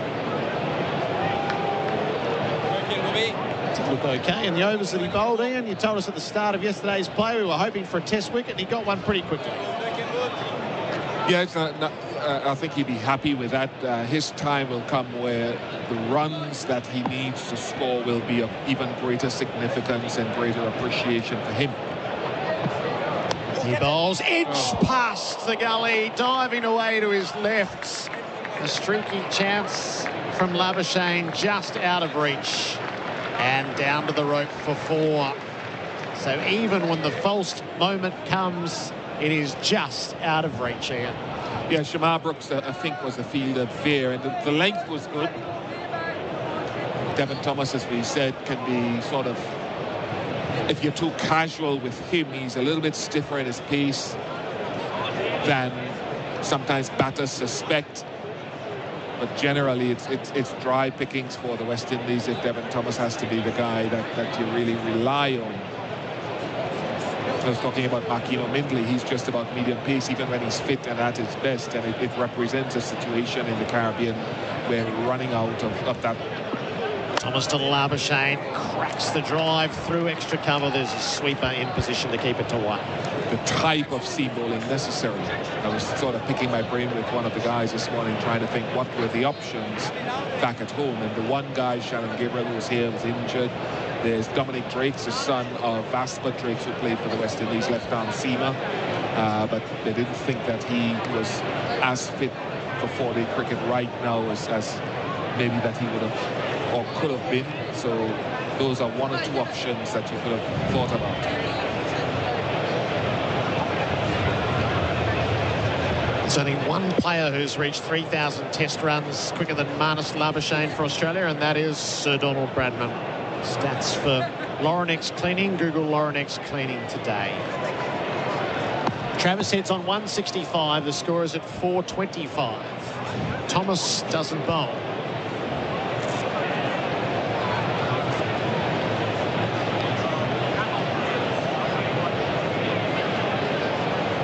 Just trying again. He's not as he wanted them to be. Quickly around his mark. Thomas Hutton, see any bowls this time to Head, who's on the back foot defending. It's an interesting field because they've got a third man and a deep backward point, but they've got 4 on the leg side. So is he trying to bowl at the stumps, or is he trying to give it a little bit of width to get an edge? So I'm not exactly sure what the plan is here. Head faces up. He's forward defending to cover. So he's demanded as much respect as any bowler this morning, this afternoon. And he's created a chance, which is all that you can ask for. As I said, he's understated because he does it in domestic and club cricket back at home rather than wicket keeping, and he bat either at the top of the order or in that middle order of the innings. It's quite a decent action he has. Nice brace front leg. Last ball of the over is short and cut, but there's a couple in the deep.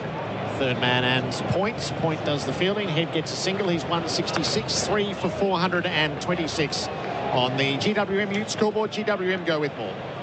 Keen for some epic deals on camping gear? Don't miss the Aussie Christmas sale at Anaconda. Spin-Effect standard 3x3 metre gazebo, only $99, over half price. Tune 4-drive deluxe reclining chair, save $160. Play more and pay less this Christmas. Anaconda! When gambling becomes overbearing in your life, one phone call can change all that. Gamblers Helpline, 1-800-858-858. When gambling becomes an issue, there's always 24/7 support on the Gamblers Helpline. Phone 1-800-858-858. Changing commentary, Adam Collins in to replace Gerard Whateley. Our coverage is for Host Plus. That's a plus. It'll be spin again from Cathedral End. Chase bowls here. First ball of a new set. Taken out to deep square leg by Travis Head. Easy as you like. He's 167. 3 for 427. Hello, Buck. G'day, Bish. I heard you mentioning Vasper Drakes' son, Dominic, about being a potential prospect for Test cricket. I wonder whether he'll end up in the same vortex, though. I mean, he's already signed an IPL deal. I mean, it sort of feels like anyone who's got anything about them is snapped up by the 20-over stuff first. Makes it hard. Here's Chase round the wicket, bowls to Labuschagne forward and pushing back to the bowler, no run. He did actually play some county cricket for Yorkshire, I think, last year. So I think he'd be willing. He did have that injury. It caused him to miss the CPL, a large part of it, and the World Cup. So Chase again, bowls to Labuschagne, sweeping, doesn't beat the man on the 45, no run. And I can't for the life of me think there's a kid called Shamar Holder who's been injured. A teammate of Alzari Joseph from the Under 19 World Cup who's briskish without being fast. Akeem Jordan is another tall lad from Barbados. Chase delivers, Labuschagne defends. Out to in the end it's a clip, but he doesn't beat square leg, no run. But I think you want to develop a cadre of, first of all, good technically sound bowlers, guys who can get up to 140 and guys who are consistent. Chase to Labuschagne again. The sweep for the second time in the over. Gets it finer, gets a run. Stopped by foot down there beneath us. Who is that beneath us? I pick it up. Thomas. It was Devon Thomas, my apologies. Didn't see the shirt number, 3 for 428. Also, the shirt numbers, 163. The shirt numbers are useful. I remember when the shirt numbers came out, controversial. There was hell to pay by some. I must say we've become somewhat dependent on them, I have to admit. Chase bowls, head pushes back to the bowler, collects it in his follow-through, end of the over.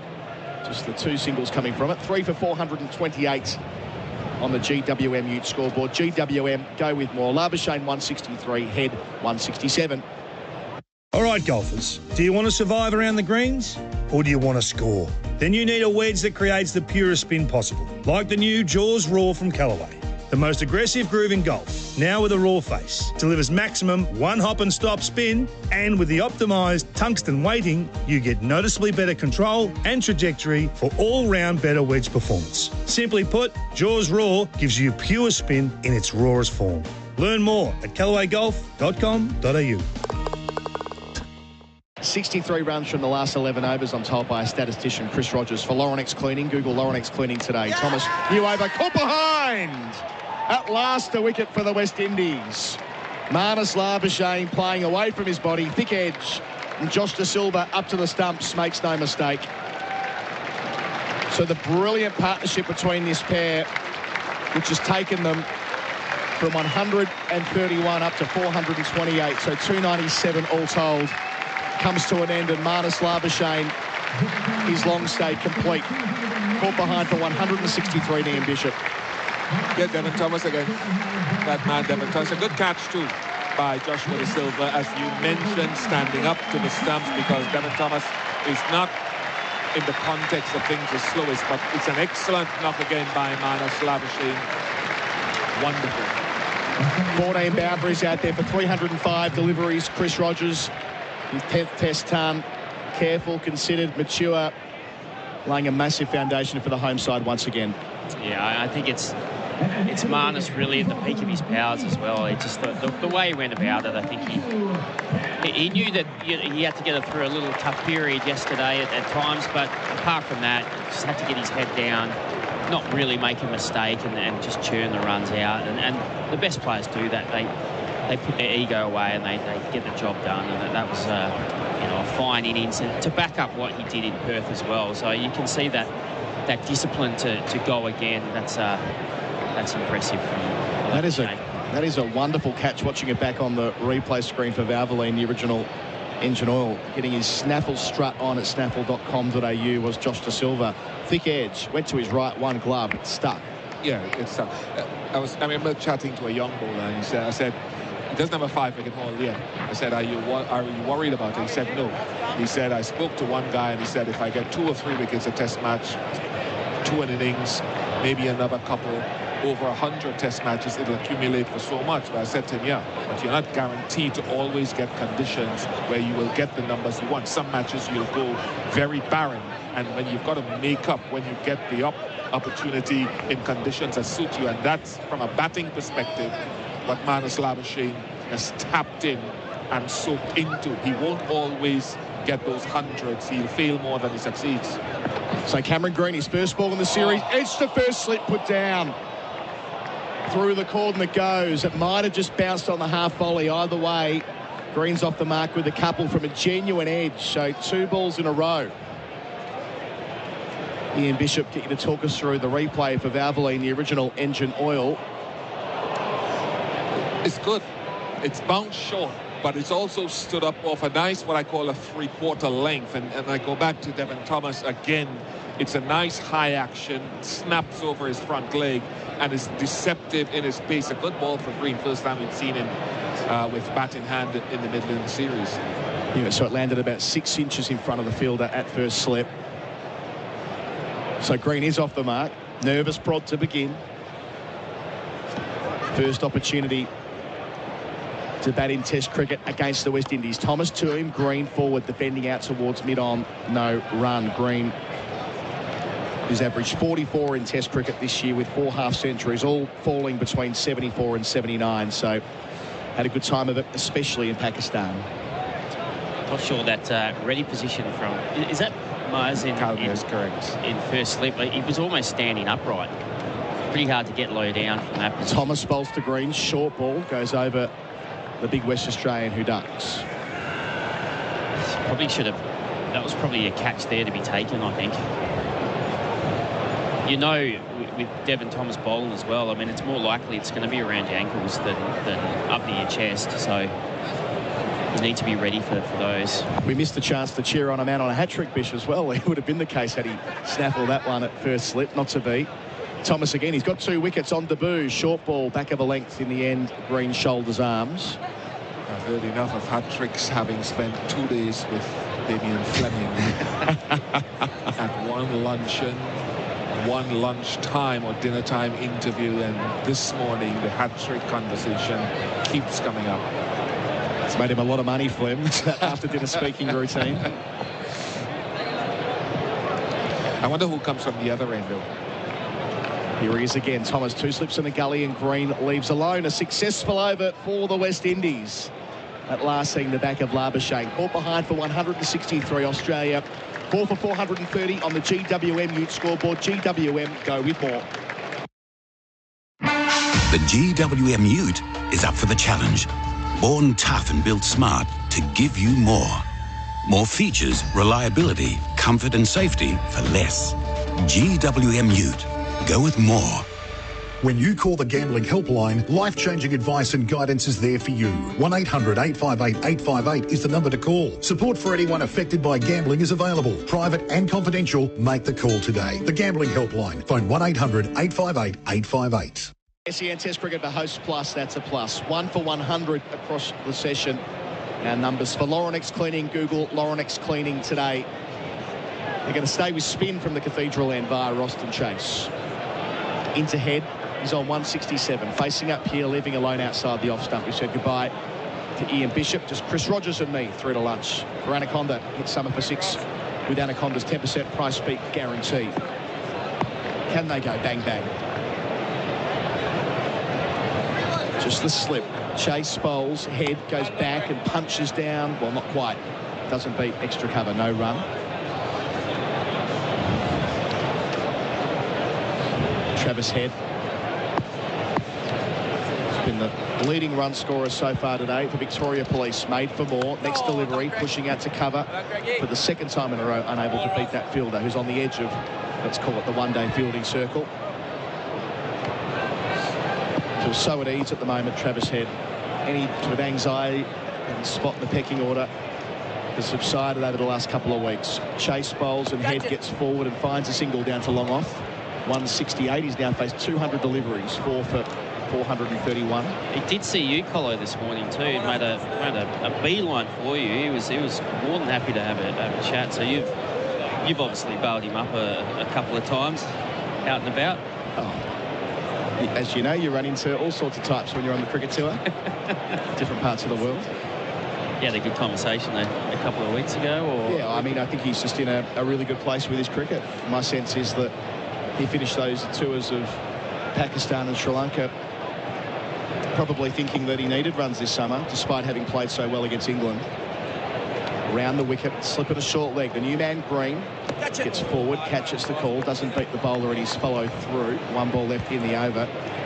Didn't have a great start to the Shield season either, Travis Head. He made 107 runs at 21 for the Sackers before the first Test match, and sure, there was the big 100 at the G in the one-day stuff, but just focusing on long-form cricket. Chase bowls. Down the track goes Green. It balloons off his front pad into the offside end of the over.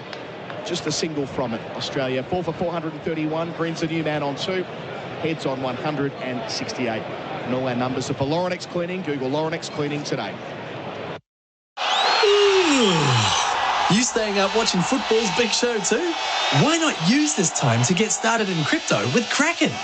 Crypto pioneers. With Kraken, you can safely buy, sell and trade with as little as $5 Aussie. And if you get stuck, you can trust Kraken's 24/7 support team are up watching the game too. Start your crypto journey with Kraken. To get in the game, visit kraken.com or download the Kraken app today. That's Kraken with a K. 15 minutes away from the dinner break for Whirlpool Kitchen and Laundry Appliances. The Windies getting a wicket from our Riverbank end in the previous over that Thomas sent down. He's got 2 for 51 from 11 overs on debut. Delivering here to head, trying to drive through the offside, miscues it down to mid-on, no run. Cameron Green set between overs. Buck, when was the last time he faced a red ball in a match? It would have been Sri Lanka in July.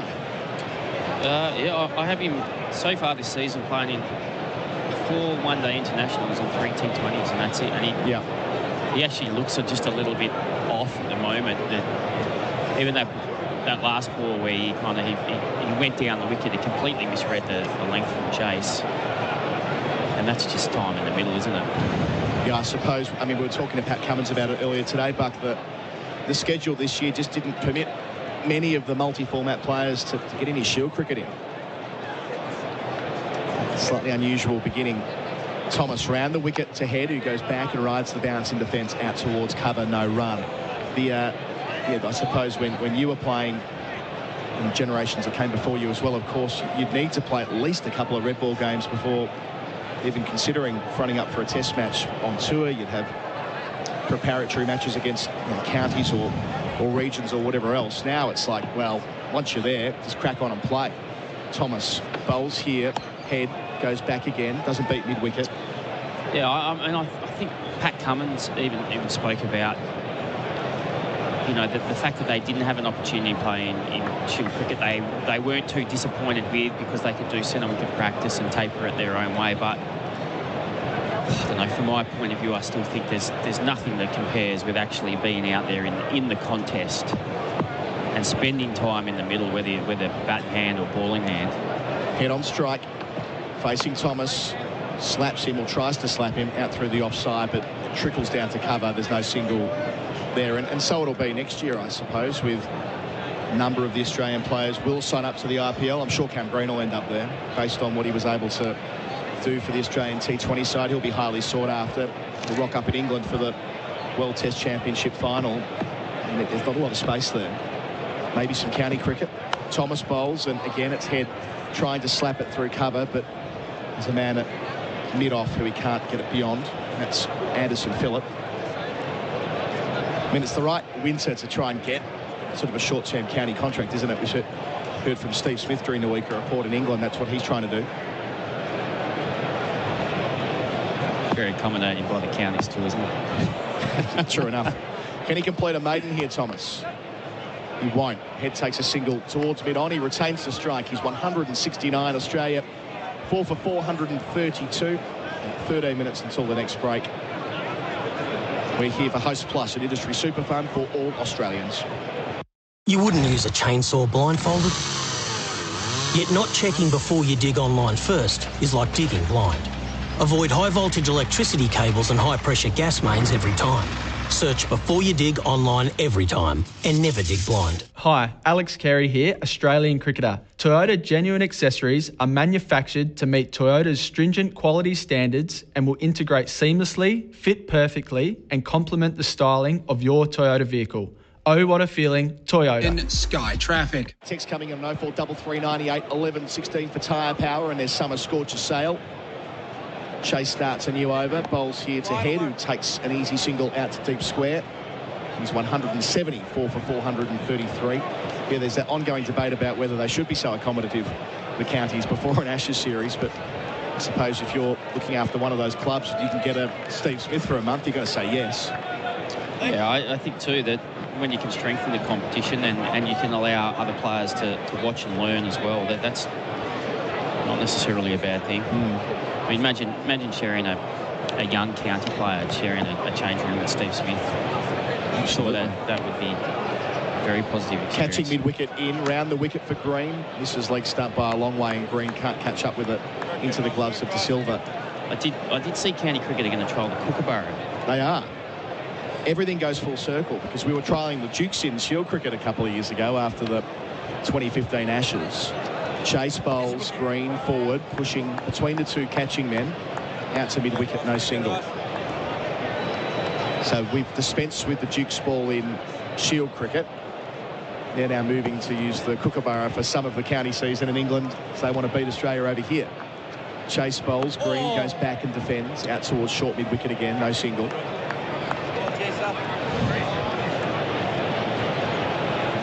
Interesting considering England have just won a test match in Pakistan. Chase here, Green on strike, defending out to cover this time. And then thinking, well, we've still got to tinker with our system. And have won a World Cup as well. It's part of why that high performance review in England cricket's been so controversial. Chase to finish his over. Green defends out to point where there is a gap. So he'll retain the strike with the single. He's 3. Australia 4 for 434 on the GWM Ute scoreboard. GWM go with more. If you'd prefer to role-play Elf in Distress than kiss under the mistletoe, Sexyland have exclusive Christmas gifts and offers on Australia's biggest range of sexy costumes, lingerie, couples toys and fun gifts and games for adults. Sexyland, something real sexy for everyone. 3 locations open till midnight, 7 days a week, including the new Modbury store, or shop online for 2-hour delivery. Take me now, hot cool man. Take me now, Sexyland. Sexyland.com.au. Rogers is in the expert chair for Anaconda. Hit Summer for 6 with Anaconda's 10% price beat guarantee. And it'll be Devon Thomas to continue, who's the leading wicket taker for the Windies. Valvoline, which oil is the ideal all-rounder? You know Valvoline. Bowls here. First ball of the over. Green placing it to point, no run. Valvoline's the original engine oil. Yeah, the preparation for a test series, and whether it's at home or away, and it's changed so much, hasn't it? You go back even to pick a year, 1997. It's only a generation ago. Australia played every county when they toured England that year, including minor counties, universities as well. Bowling here is Thomas, pushed out towards mid-wicket, no run. Of course, that's never going to happen, but it's an emblem of how next year in England they'll probably play a warm-up game, an intra-squad, sort of scratch match. And I'm not to say that they're not intensely played, but it's such a different kind of preparation where players are needing to accept now that they're not going to get that chance to acclimatise. Thomas delivers here to Green, who squeezes out a full ball towards point, no single. I mean, it must be such a difficult adjustment. That's obviously just time because, I mean, I know the counties, every county wants to get Australia to come play a game because they sell it out within days, really. I remember playing for Derbyshire and Australia had come and play, I think it was 2010. And they sold it out the year before within 48 hours. Thomas up to Green. 2 slips a gully. Forward again, outside part of the bat to backward point, no run. Green not looking convincing as yet. He's 3 from 15 balls. Yeah, it's still the same now. When they announce those tour games, they are very popular. But the problem is the counties don't turn out full-strength sides, and thus the Australians don't want to play against them. And it sort of requires the participation of the clubs. And also, I think the Australians just want to get out exactly what they want to get out of it. Thomas wider of the crease. Green tries to drive, but in the end, it's off the cue end of the bat, back to the bowler, no run. And they don't want to be spending hours out there fielding. Yep. And it kind of then it becomes a bit of a mockery of a game. Well, there was the game back in 2005 when you personally kept the Australians in the field for a couple of days, making a double ton. Green facing up to Thomas, driving again, out to mid-off, no single.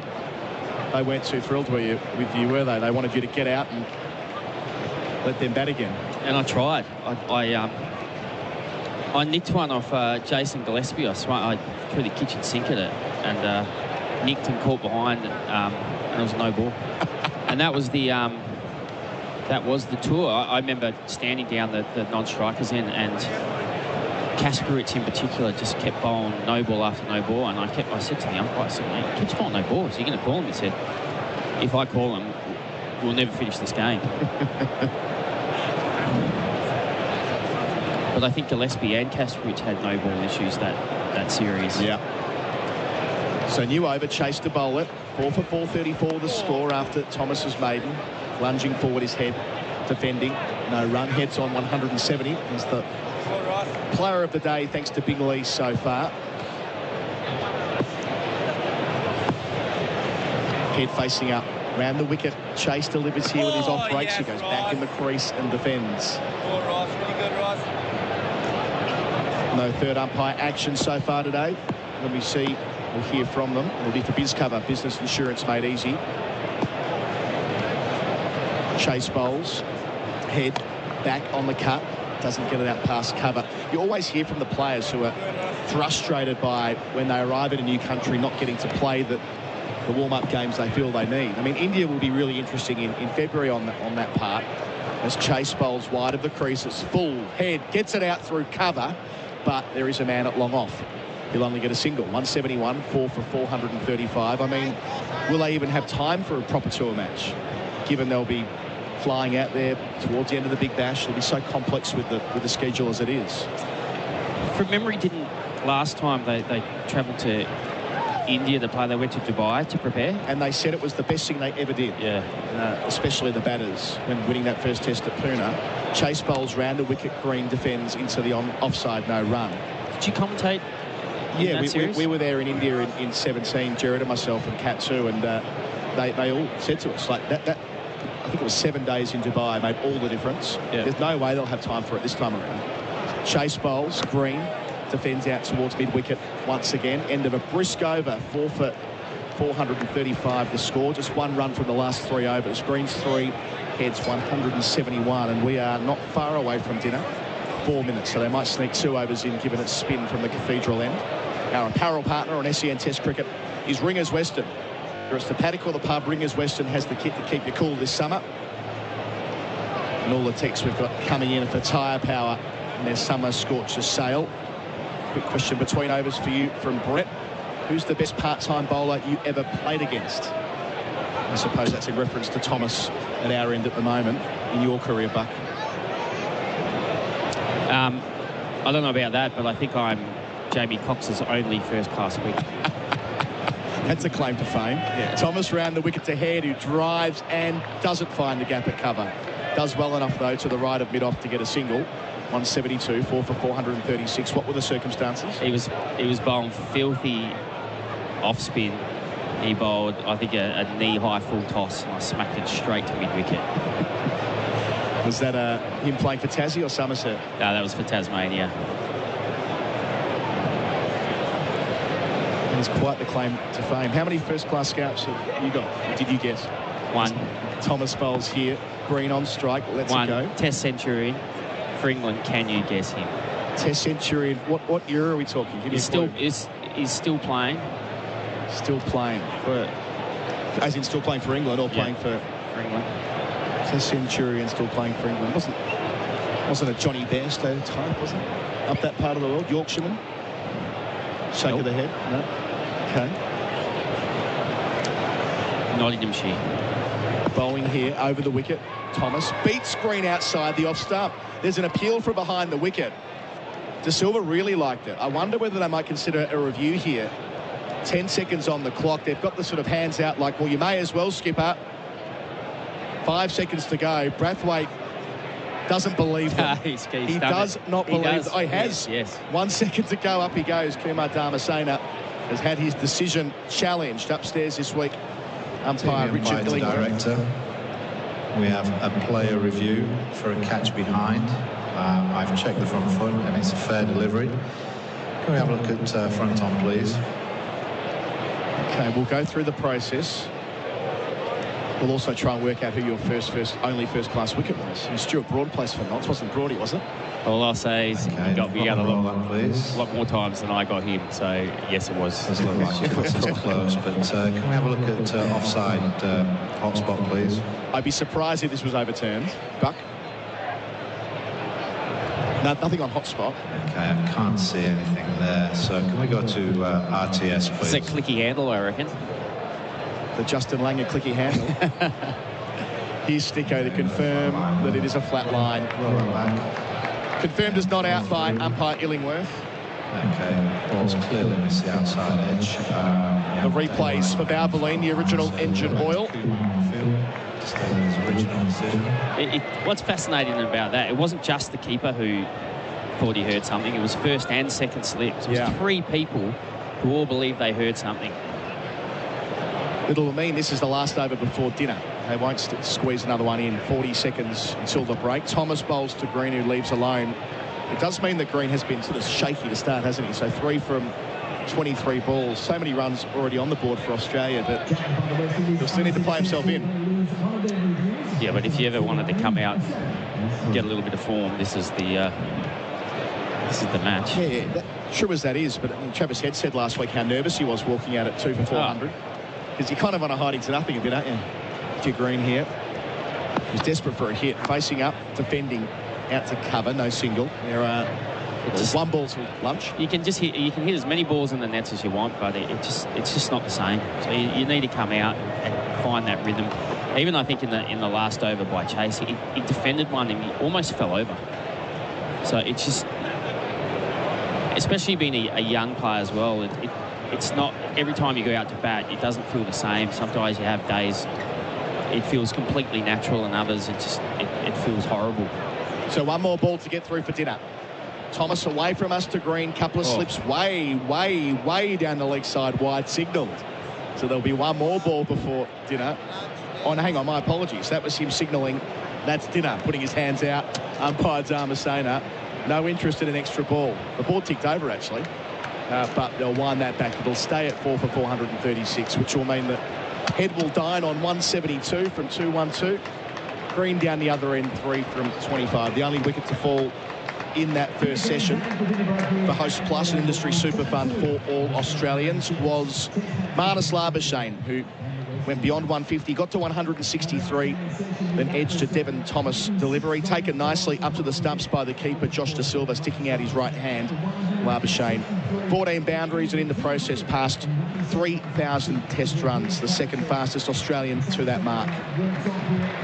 So after starting at 3 for 330, they added 106 runs in the session. So we are at the dinner break, where Nick Hockley will be joining the broadcast, talking to Gerard Whateley, an important interview there for the Cricket Australia Chief Executive. And our dinner break is for Whirlpool, innovative appliances for your family and the environment. We'll take a break in just a moment. Bucky, your reflections on the first session? I think it went the way we thought it would. I mean, West Indies, they tried to come out and the ball was only 10 overs old and create something, but really the bowling was pretty loose from the beginning, and 136 runs at not a lot of risk throughout that session. And I guess Marnus Labuschagne will kick himself if he thinks he could have probably got 200 and 250 and even more, but really it was a fantastic innings by him, and Travis Head's now got a amazing opportunity to make this a huge one.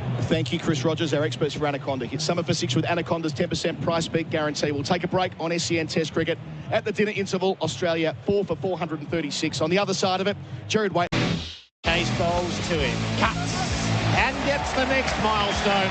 A beautiful shot out through cover for 4, and this most cherished of knocks for Travis Head reaches its next milestone. The 3rd time in his Test career he goes through 150.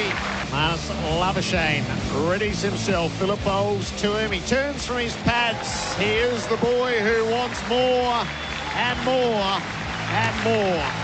150 to add to a double century and a century in Perth. Thomas, new over, caught behind. At last, a wicket for the West Indies.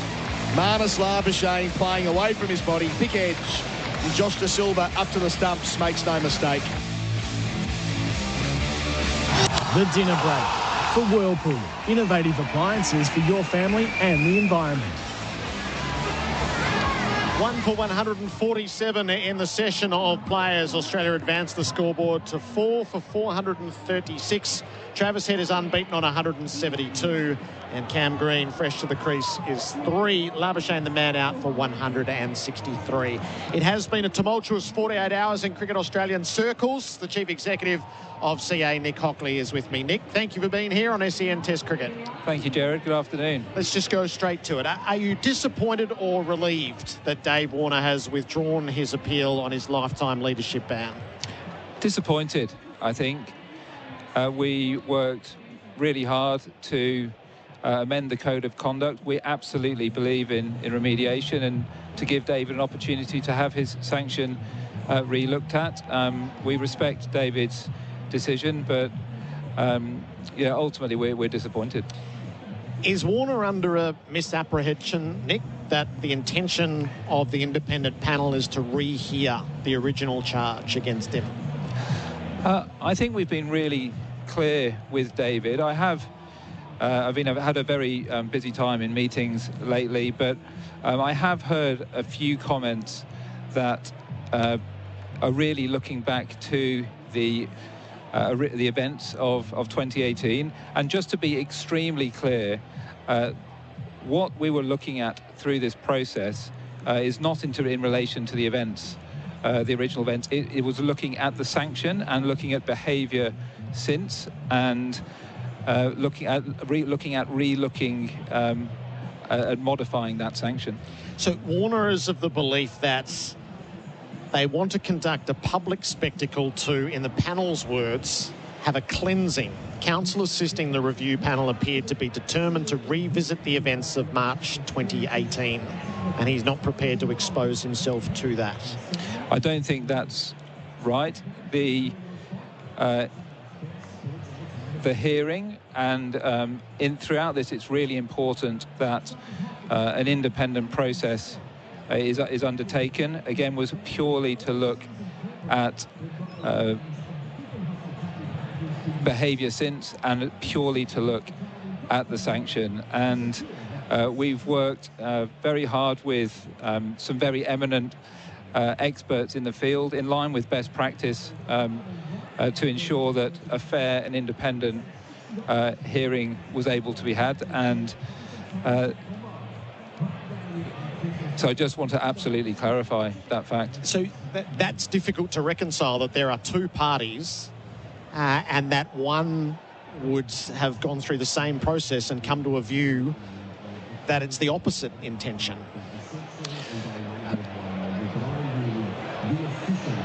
I think it's the contention was whether the hearing around the sanction was to be private or public. We made an application, as did David, to the independent panel for it to be in private. We don't think it's in anyone's interest for this to be unduly public, but the panel, as is their right, is they felt it appropriate for it to be transparent. And as I say, I think on that basis, David has chosen to withdraw, but the opportunity remains in the future for him to reapply if he so chooses. Have you heard the word cleansing associated with the process? I have, and in public commentary, my understanding of that reference was purely in relation to whether select media would be, or accredited media would be able to be in the hearing. So again, I think it was not in relation to the original events of 6 years ago, purely in relation to whether the re-looking of the sanction by an independent panel was to be done with a level of transparency, and I think that was the recommendation of the panel. Nick, was it a mistake to hand control of the process to an independent panel? No, I don't think so. I think it's I think what's really important is procedural fairness, and actually there's some mandatory standards from Sport Integrity Australia that there needs to be a level of independence. So we were seeking to put in a process that is absolutely in line with best practice. And I think, if there was one deficiency in the code, is that once a sanction was accepted previously, there was no opportunity for that to be re-looked at. So I think, where we are today, we have an improved code of conduct. And as I said, we believe in redemption. and I'm disappointed that at this stage David has not chosen not to take that opportunity to have it relooked at. So why the notion that a body that imposed the ban, the Cricket Australia board, wouldn't be the body to revoke or modify a ban? Well, I think the original sanction was done under the code. The sanction was accepted. Therefore, there was no means to have it re-looked at.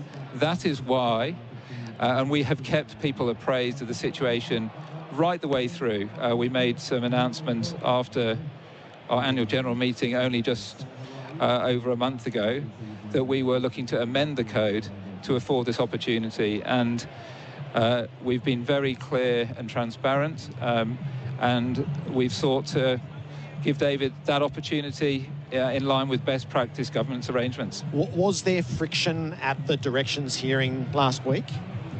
I wasn't in the hearing, and I'm not aware of friction. But I, as I said, post the original hearing, both David and Cricket Australia put forward an application for that to be held in private, and the panel, which is they're entirely entitled to do, and it's appropriate that they have a really good look at this. And we're talking about some extremely eminent barristers, KCs.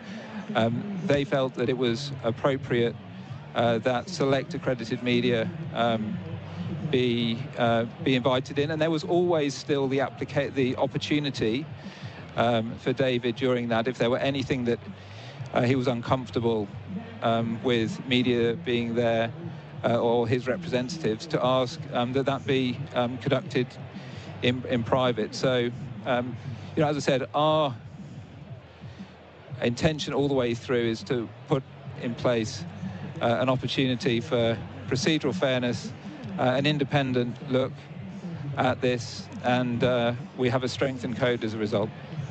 Has the council assisting the independent review been removed? Well, I think the panel was stood up for that purpose, and I think the panel would be, now that David has withdrawn from the process, I think the panel will presumably now not be not be stood up. So not removed as a result of whatever had happened in the directions hearing? I think I would need to check the details on that. Dave Warner said he feared a public lynching. Is that a legitimate fear in your eyes? I don't think so. Again, I think the purpose of the hearing was to talk about remediation, about remorse, about what David's learned so far, and certainly my experience, and I've spoken publicly about this before, he's had an exemplary record since, and I think we worked hard to provide David with an opportunity to put forward how he's grown, how he wants to contribute. So, as I said, I'm disappointed that at this stage he's not taken up that opportunity. Would Cricket Australia have made any submission to support Warner, believing that he had reformed in a manner that you would be satisfied that ban be modified?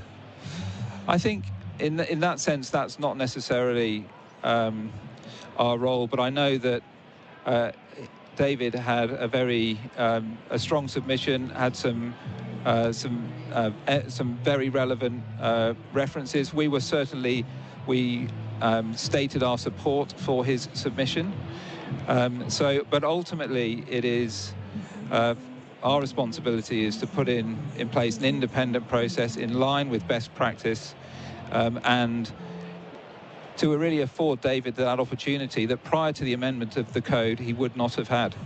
Are you aware of the old wounds that have been opened up over this 48 hours? Well, I think clearly, and this is why we also asked that the hearing be in private and made an application, is that we are conscious of everyone's welfare and well-being, and of David's desire for that to be not to be brought up. So it is disappointing that the night before a test match. This has been made very public, and ultimately the intent all the way through was to offer David a chance, given the remediation, and being able to put in place a fair and objective and independent process, because, as I said previously, there wasn't that opportunity. So you will have seen James Erskine's comments. Did they all know? Did they all know in the Newlands dressing rooms? So, I mean, I think they're really unhelpful and I think unfounded comments. I think as an investigation was done at the time, I think it's been said repeatedly, if there's new information to be brought forward, then as with any matter of integrity, there are those avenues to bring forward information at any stage.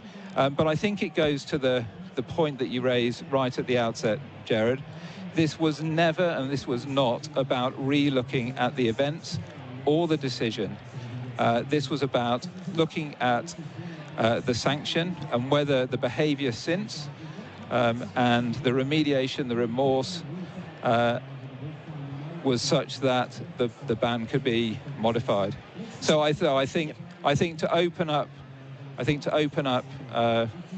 if anything has been opened up, then I think that's totally counter to the objectives of the process, and I think is precisely what David was hoping would not happen when he applied for it to be done in private. So the fresh public allegation yesterday was that post Hobart in 2016, the team embarked upon a regime of ball tampering which was sanctioned essentially by the governing body. Have you heard that before? I haven't heard that before, and again, I can't comment on, kind of these unfounded allegations. All I can say again is that an investigation was done at the time, a sanction was imposed, it was accepted, and what we've sought to do is to look at the behaviour since and whether that sanction should be modified. Could you see any benefit in a public hearing to re-examine all that transpired, to try to lay it to rest once and for all? I think everyone wants to move on. I think so I spoke briefly to the Players Association, to Todd earlier on. I understand that he said that everybody wants to move on. I know that's certainly the mood in that is reflective. Everyone's totally focused here on this test match. As I said, we believe in remediation. I think that the way that the team have conducted themselves, the spirit in which they've played since those really unfortunate events has been exemplary. So again, I think everyone just wants to move forward. It seems to me, Nick, that you need to sit down with Dave Warner. We sit down regularly and we speak regularly, and I think it is. We've been speaking multiple times weekly throughout this process. So have you spoken since he put his statement out? I haven't. He's been playing in a test match, but we will speak. I think David understands that we were also supportive of the hearing being conducted behind closed doors, but equally it is totally appropriate that we respect the views of the expert independent panel. But I think David knows how hard we've been working on his behalf to give him an opportunity, and I will certainly be sitting down with him after the test match. So will you try to talk him back from the edge and re-engage with the process that he is finding hurtful? Like, there's no disguising the rage in his statement, Nick. I'm certainly looking forward to sitting down and understanding how he's feeling about the events of this week. I think some of the comments that have I think added to this situation have clearly not been his own. They've been via representatives. So I'm really keen to see how he's going and how he's feeling following his decision to withdraw. Is it a marker of this Cricket Australia board and your administration to outsource the critical decisions when they come that would be better made by those who are deeply invested in the day-to-day business, which is the chief executive and his staff? No, it's as again I refer back to best practice, the mandatory guidelines from Sport Integrity Australia for integrity matters to be completely independent, and that is best practice. That's best practice governance. We are working, making very big decisions every day on a whole range of other matters. There's lots of important work going on right now around the media rights process. We're in very constructive discussions with the ACA around the next collective bargaining agreement. We've done a huge amount of work around the next Future Tours program. We've got the Big Bash starting on Tuesday evening. So this is an area where we have sought to improve the code, and I'm very proud that we've done that. And but this is for the eminent experts that comprise our Code of Conduct Commission. I'm not going to stray very far today, but I did want to ask you, are you close to securing Steve Smith for the BBL? And there are certainly really constructive discussions going on. We would love for Steve to play in the BBL once he finishes international commitments for the home summer. I'm reasonably buoyed by those discussions. Have you taken that on personally? I have been involved in those. Yep. Do you detect a desire from Smith to be a part of it? I think absolutely he wants to play as much as he possibly can. He cares deeply about Australian cricket, and I think a feature of this current crop, and I'm looking outside at all the kids playing, the Woolworths Cricket Blast kids playing out on the field, is they've realised they are role models for the next generation. So I'm really hopeful that Steve will play some part in this year's BBL. And the Future Tours program, so it's hard not to have an eye to next summer with the West Indies at the moment, and nobody wants to be disparaging of them, but they are a struggling test nation. They're due back here. Who will play the feature test matches, the Melbourne-Sydney block next year? So we know that Pakistan are here for over the Boxing Day New Year period, and that's going to be a really exciting series after our away series. I think they've clearly got an incredible young squad. We saw that, albeit in a different format, getting to the final of the men's T20 World Cup. So they'll be touring over that period, and then following that, the West Indies will be back in late January. So that's a different schedule than what we're used to, with later test matches in January. Yeah, I think we're going to see that 1 year in 4, and that's by virtue of where the 50 over Cricket World Cups appear in the next 8 to 8 year cycle.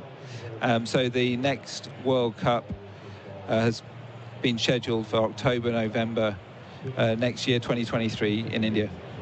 Nick, thank you for coming by today and engaging in that, and we'll see where it takes us. Great, thanks, Gerard. Nick Hockley is the Chief Executive of Cricket Australia. This is the dinner break on SEN Test Cricket for Whirlpool Kitchen and Laundry Appliances. It's the dinner break on SEN Test Cricket for Whirlpool Kitchen and Laundry Appliances. Australia 4 for 436. Just a little bit to think about in all of that. Simon Katich is part of our call team for Bundaberg Ginger Beer. Did you hear all of Nick? Yes. What I sort of need to workshop my own thoughts. What did you think?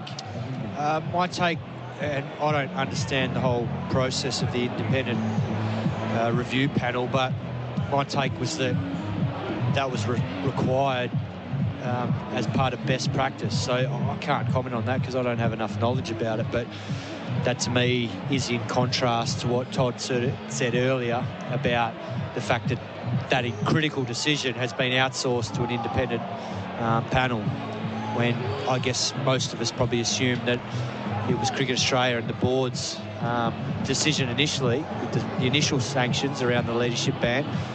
It's their responsibility to obviously rectify, or adjust it, I should say, not rectify it. And that's my understanding of what Nick just said. Can't all be a terrible misunderstanding, can it? But there was no intention, desire or scope to rehear it, and Dave Warner's got the wrong end of the stick.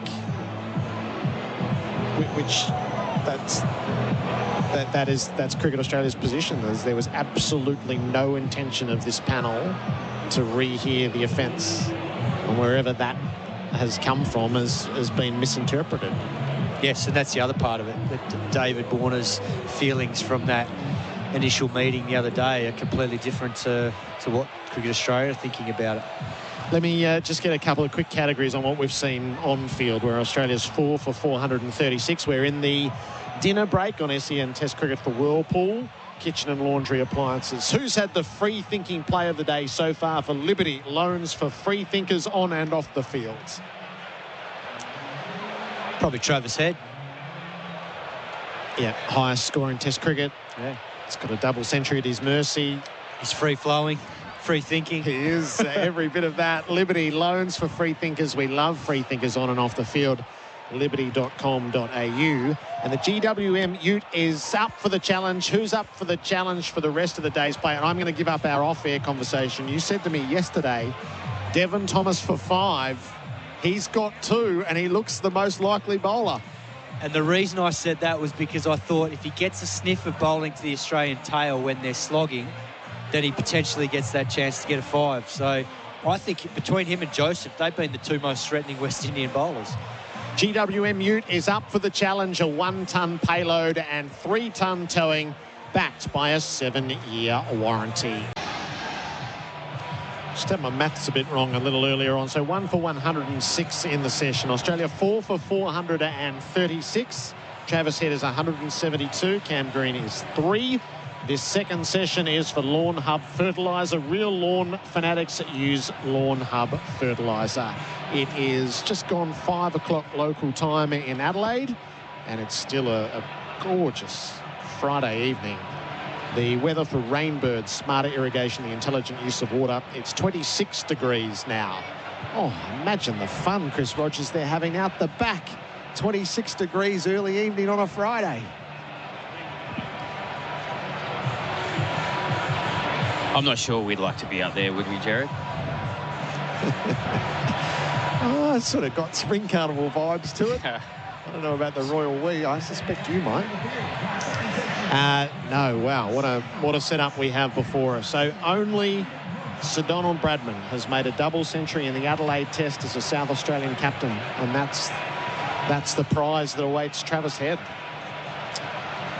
Yeah, I mean, he's maybe unbackable to get it as well, and plenty more. I think there's an unbelievable score to be had here. You think Australia are going to bat this whole session and really go to town on the West Indian batting later this evening. We're under lights, and that's been their blueprint in previous games, so you don't think that's going to change? So Green finally gets a look at a little bit of batting time, and the locals would love to see a bit of free hitting from Alex Carey, I'm sure. Yeah, I mean, Cam Green actually looked a little bit out of it, and not surprising considering he hasn't even faced a red ball in a match this season. So it takes time. He's still a young player. He's still trying to come to terms with his game a little bit. He's not the finished article as yet, so it's not surprising he's come out and just it seemed a little bit awkward as well. But if you ever needed a bit of time to get your eye in and get a bit of rhythm, this is it, because that looked like a net session before. And even here he's got Roston Chase, is it? Bowling the first over to him, so a bit of centre wicket time is actually really important for Green and Carey ahead of South Africa, because there's no doubt they'll be required in those tests. Yeah, I mean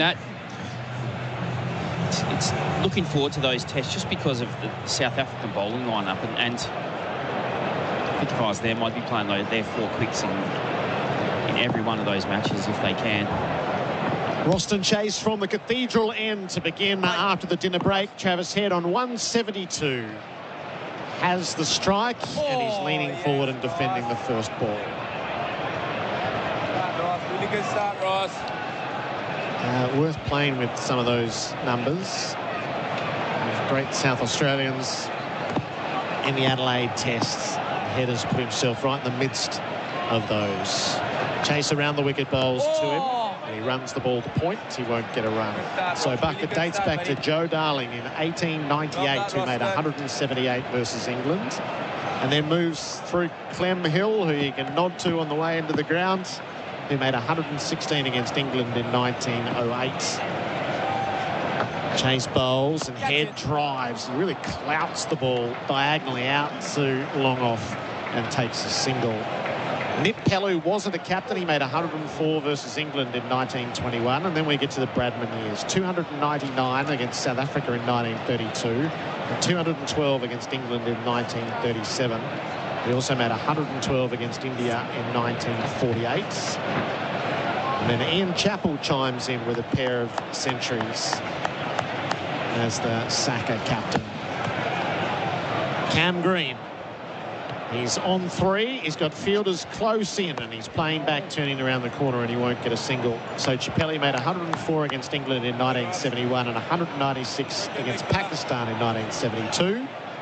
And then Greg Blewett's 102 not out against England in 1995. This is the first since then. Sweeping, top edge. No, keeper couldn't grab it or didn't come off the edge. And we'll wait for a replay. I think it might have come off the glove. Yes, just swung through too early and hit the back of the hand and popped up, and the keeper who was moving down leg side wasn't able to quickly pivot and catch it just on the offside. Good dive from De Silva, but couldn't quite get there. Leaning forward in defence, or striding forward in defence would be more correct, than blocking the ball back to Chase. And that is the end of the over. 4 for 437, the Liberty scoreboard. Liberty loans for free thinkers. Yes, De Silva was heading down the leg side, and then suddenly the ball ballooned to the off. It was actually a pretty good effort. Just got it on the half volley. But yeah, I mean, for Cam Green, he clearly just it looks a little bit uncomfortable, but it's an awkward situation because you can't just lock in and have a net. He's going to have to get on with it. As Australia push to set a total that they'll be happy with. So, yeah, he'll be hoping that it clicks sooner rather than later. I mean, the good thing about him is we've seen when he does get in, he can score at a very, very fast rate. So he just needs to weigh up how he goes about it. 16th test match for him. He averages 36. We've seen him make 5 half-centuries. I think we're all hanging out for that day when it's to be a ton. SEN Test Cricket for Host Plus, that's a plus. Ilzari Joseph from the river, bank-hand in, and bowls to Travis Head, who plays from the stumps. Bowler fields in his follow-through. Joseph, 21 overs, 2 maidens, 1 for 87. Jason Holder, 26 overs, 6 maidens, 1 for 68. Chase has now bowled 23 overs, no maidens, none for 96. Anderson Phillip, 22 overs, 2 maidens, none for 91. Devon Thomas, 14 overs, 1 maiden, 2 for 53. And Craig Brathwaite, 6 overs, no maidens, none for 28. Poor old Marquino Mindley, 2 overs, none for 11. Joseph bowls, driven by Head, hand off the bat. You heard it land hollow, falls away to mid-off, no run. Yeah, I'm sure the fast bowlers, when Mindley went down, they just would have had their head in their hands thinking, oh my God, I'm going to have to bowl a heap of overs. And here you look at Joseph, he just, I mean, for the strike bowler, he's probably bowling at 80%. It's just, he's into his 26th over. It's got to hurt. The 119th over of the innings. There's a slip at about second slip and a gully in place. Joseph bowls. Head plays away from his body, as is his wont. Flays it away to deep points. It's well protected and a single taken. He moves to 174. With your expectations that Australia would bat till tea? I think so. I think that it'll be around then. It'll just be when they feel that it's the right time to start bowling. At what stage is it absolutely the hardest to bat? Yep. I'd say it would be around that stage.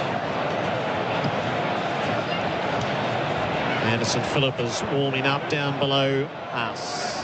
Well, Zari Joseph is in and bowling to Green, and he's got bat and pad tight together in defence.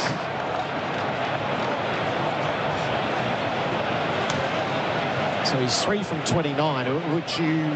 There is a definite benefit in Green having some time in the middle before he goes. Would you think that would be the message for him? Oh, look, do I think him blocking out the session is going to stop Australia from winning the match? No. So I'd probably say, mate, just see if you can get some time out there. Whatever you do, it's going to be gold. And obviously, once you get to a point you feel a bit more comfortable. Joseph to Green. He went after one down the leg side in the cordon. They thought it might have clipped the back of the bat. The bowler and the keeper knew it hadn't.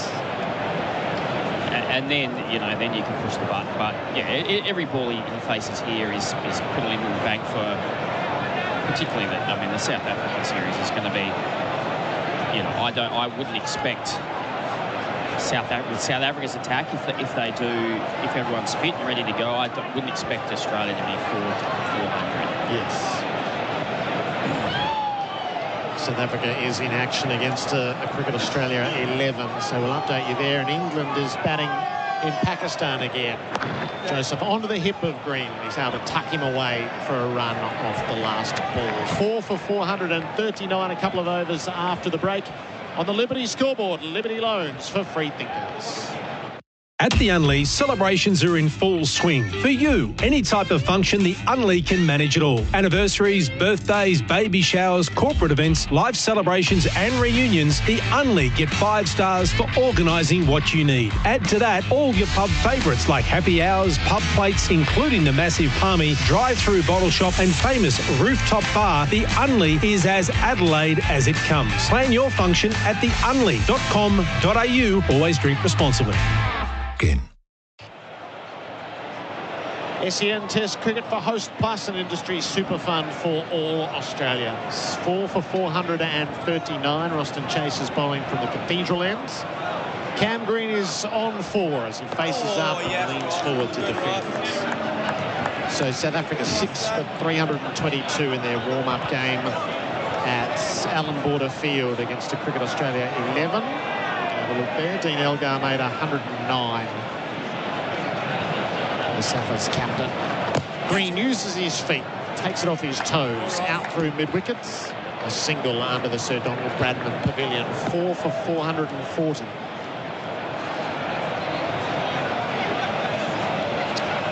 I mean, the challenge for South Africa is definitely going to be their batting.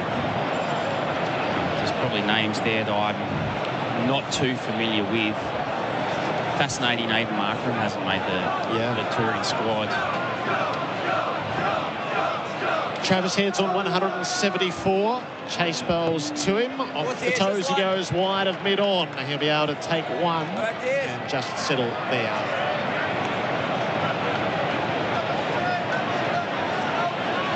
The other one was Peterson, wasn't it? Who's had a bit of a promising start to his career, but just tapered off a little bit in recent times.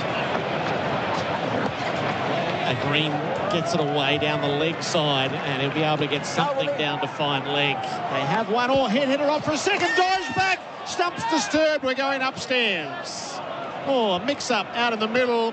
Travis Head is diving for his grounds. This is bound for the TV umpire for Biz Cover. Business Insurance made easy. Umpire review for run out at the keeper's end.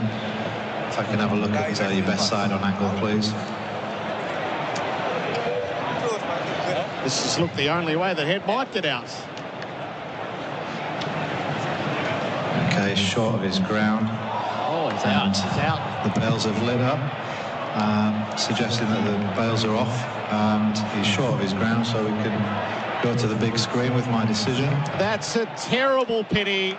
Travis Head has been run out in a needless mix-up. He will depart for 175. It shouldn't detract from the moment. It is his highest score in Test cricket. He will one day look back with such great fondness as the Adelaide public rises to their hometown hero. There is disappointment in him.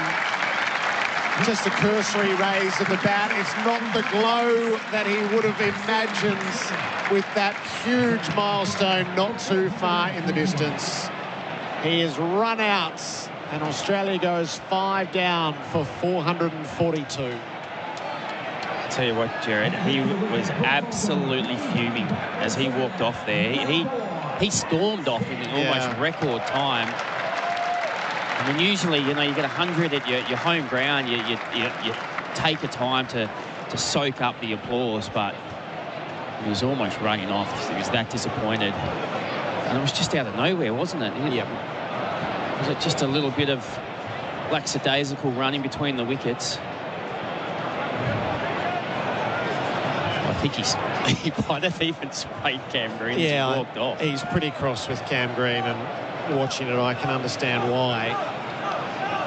I do think there's an element of just Green is not, for every reason that we've spoken about, he's just not dialed into the game yet. He hasn't been out there. He's watched all these days of cricket go by, and I think there is value in these two now in the middle, but that is no consolation for Travis Head. He's out for 175. Alex Carey, reverse sweeping first ball. He's really something, Australia's keeper. He starts with a boundary on the reverse sweep. A boundary for Rotaflex by Blumston.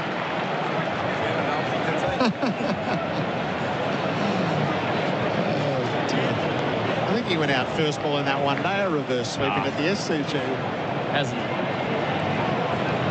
Hasn't affected his confidence with the shot, though, has it? No. I just think with that run out, with Cam Green, it's probably just so internal with what's going on with his batting and how awkward it's feeling that he wasn't even thinking about the match situation. Chase bowls and Carey defends the ball to cover. We'll pick this up with Chris Rogers in the experts chair for Anaconda. Hit summer for 6 with Anaconda's 10% price beat guarantee. 5 for 446 on the Liberty scoreboard. Liberty loans for free thinkers. Montine, everybody's talking about Montine. And everybody's talking about Ford, Kia, Hyundai and Mitsubishi, with all 4 brands representing state-of-the-art vehicles with unheard-of stock availability. Montine at Mount Barker is your ultimate destination for servicing, parts, used cars, vehicle finance, all at one perfect location. Mention the code word MG coming soon to receive $500 free accessories on any vehicle purchase. Now that's why everybody's talking about Montine. MVD 182170. SEN Test cricket for Host Plus, that's a plus. In the past 10 overs, Australia's lost 2 for 18. Labuschagne for 163, Head for 175. Green is on 6. Joseph is bowling to him. It's full down the leg side. He has a swish and a miss. It's out of his crease. De Silva throws it at the stumps. Green retrieves his ground. Yeah, he nearly fell over then as well. I mean, his front foot's just not landing where he wants it to land. He played around his front foot then and had to almost swivel just to stay balanced. But yeah, I just think he's just not in the game. All he's thinking about is what he's doing with his batting. It's that classic moment, the anatomy of a run out, as we take you through the replay for Valvoline, the original engine oil. Green's on 6, punches the ball out to Gully. So they complete 1. Green comes sort of 3 big strides down. Head hasn't yet moved. Green stops. Head goes. Well, it's the awkward one where, because you're running away from the ball, you have to tap your bat, turn around, and then kind of try and assess what the situation is. And because of that, he's taken 3 strides, and his 3 strides are probably about 6 of a lot of other people. So he's come a long way down. And Head, who was probably ball watching a little bit as well, has then turned around, seen Green coming and started to go. Joseph to Green, defends. And I'd just like to see if Travis Head actually was watching Cam Green ball the ball.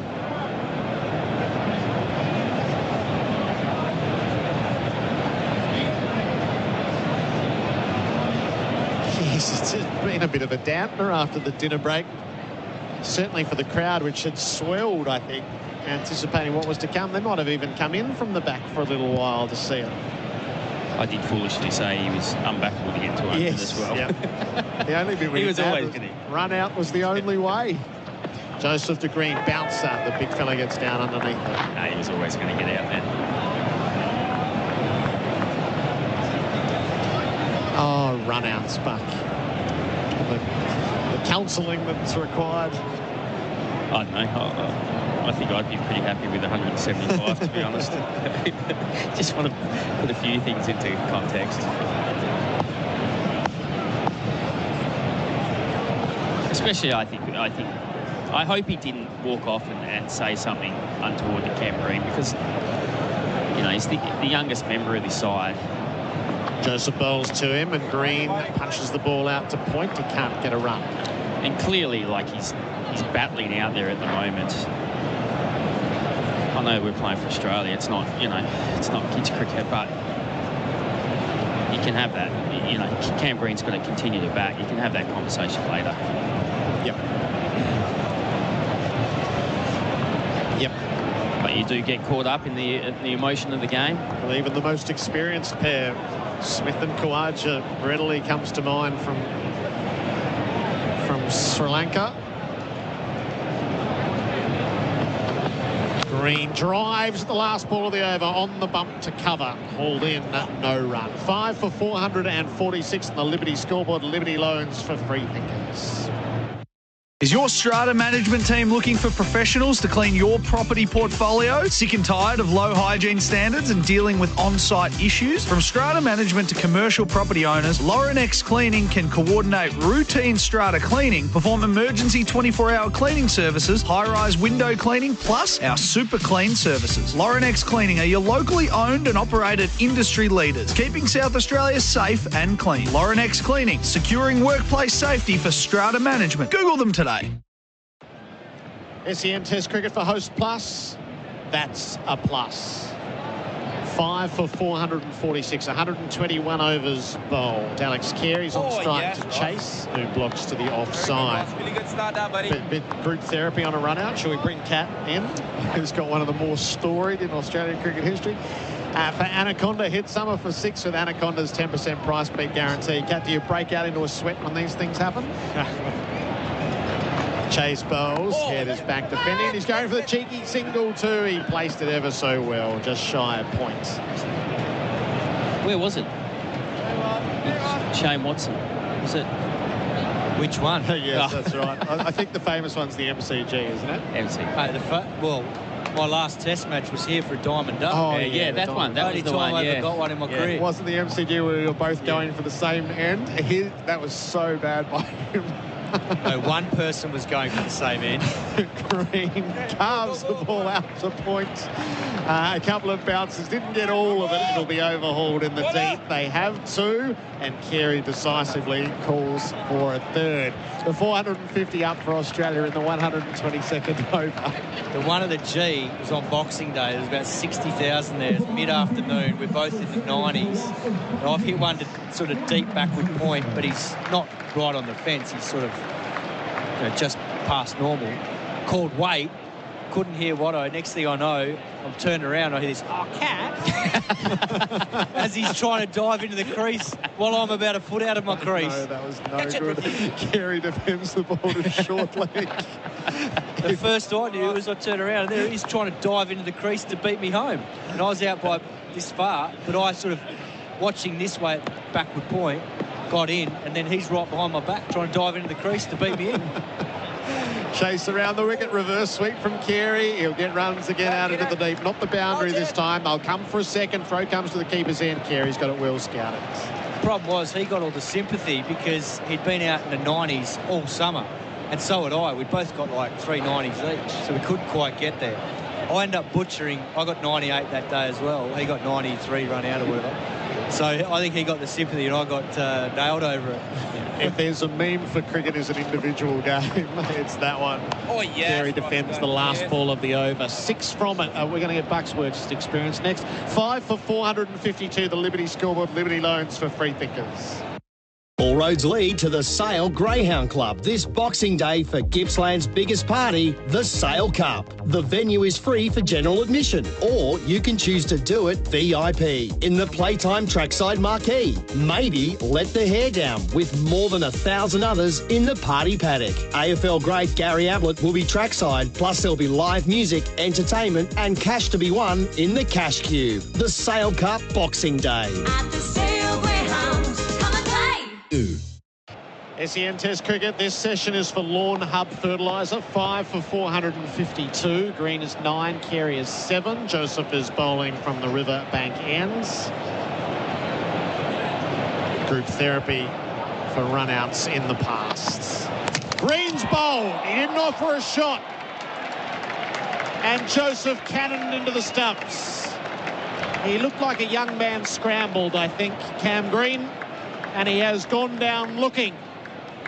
The 6th wicket falls at 452, and Green departs for 9. Yeah, he's actually tried to leave that, and he just hasn't got the bat out of the way quick enough. And as that ball was going through to the keeper, it just hit the bat and ricocheted onto the stumps.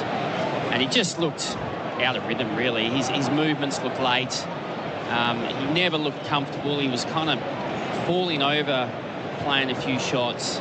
And that's kind of what happens. And I just think that without having that time in the middle, you trigger moves not at the right time, and then you're all at sea. And, you know, to be kind of responsible for the Travis Head run out and then to have that dismissal, that's something that you don't like, because you've got to go down and sit opposite Travis Head and say I'm sorry as well. So it was not a great innings from Cam Green, and just probably a reminder that he's still young in his career.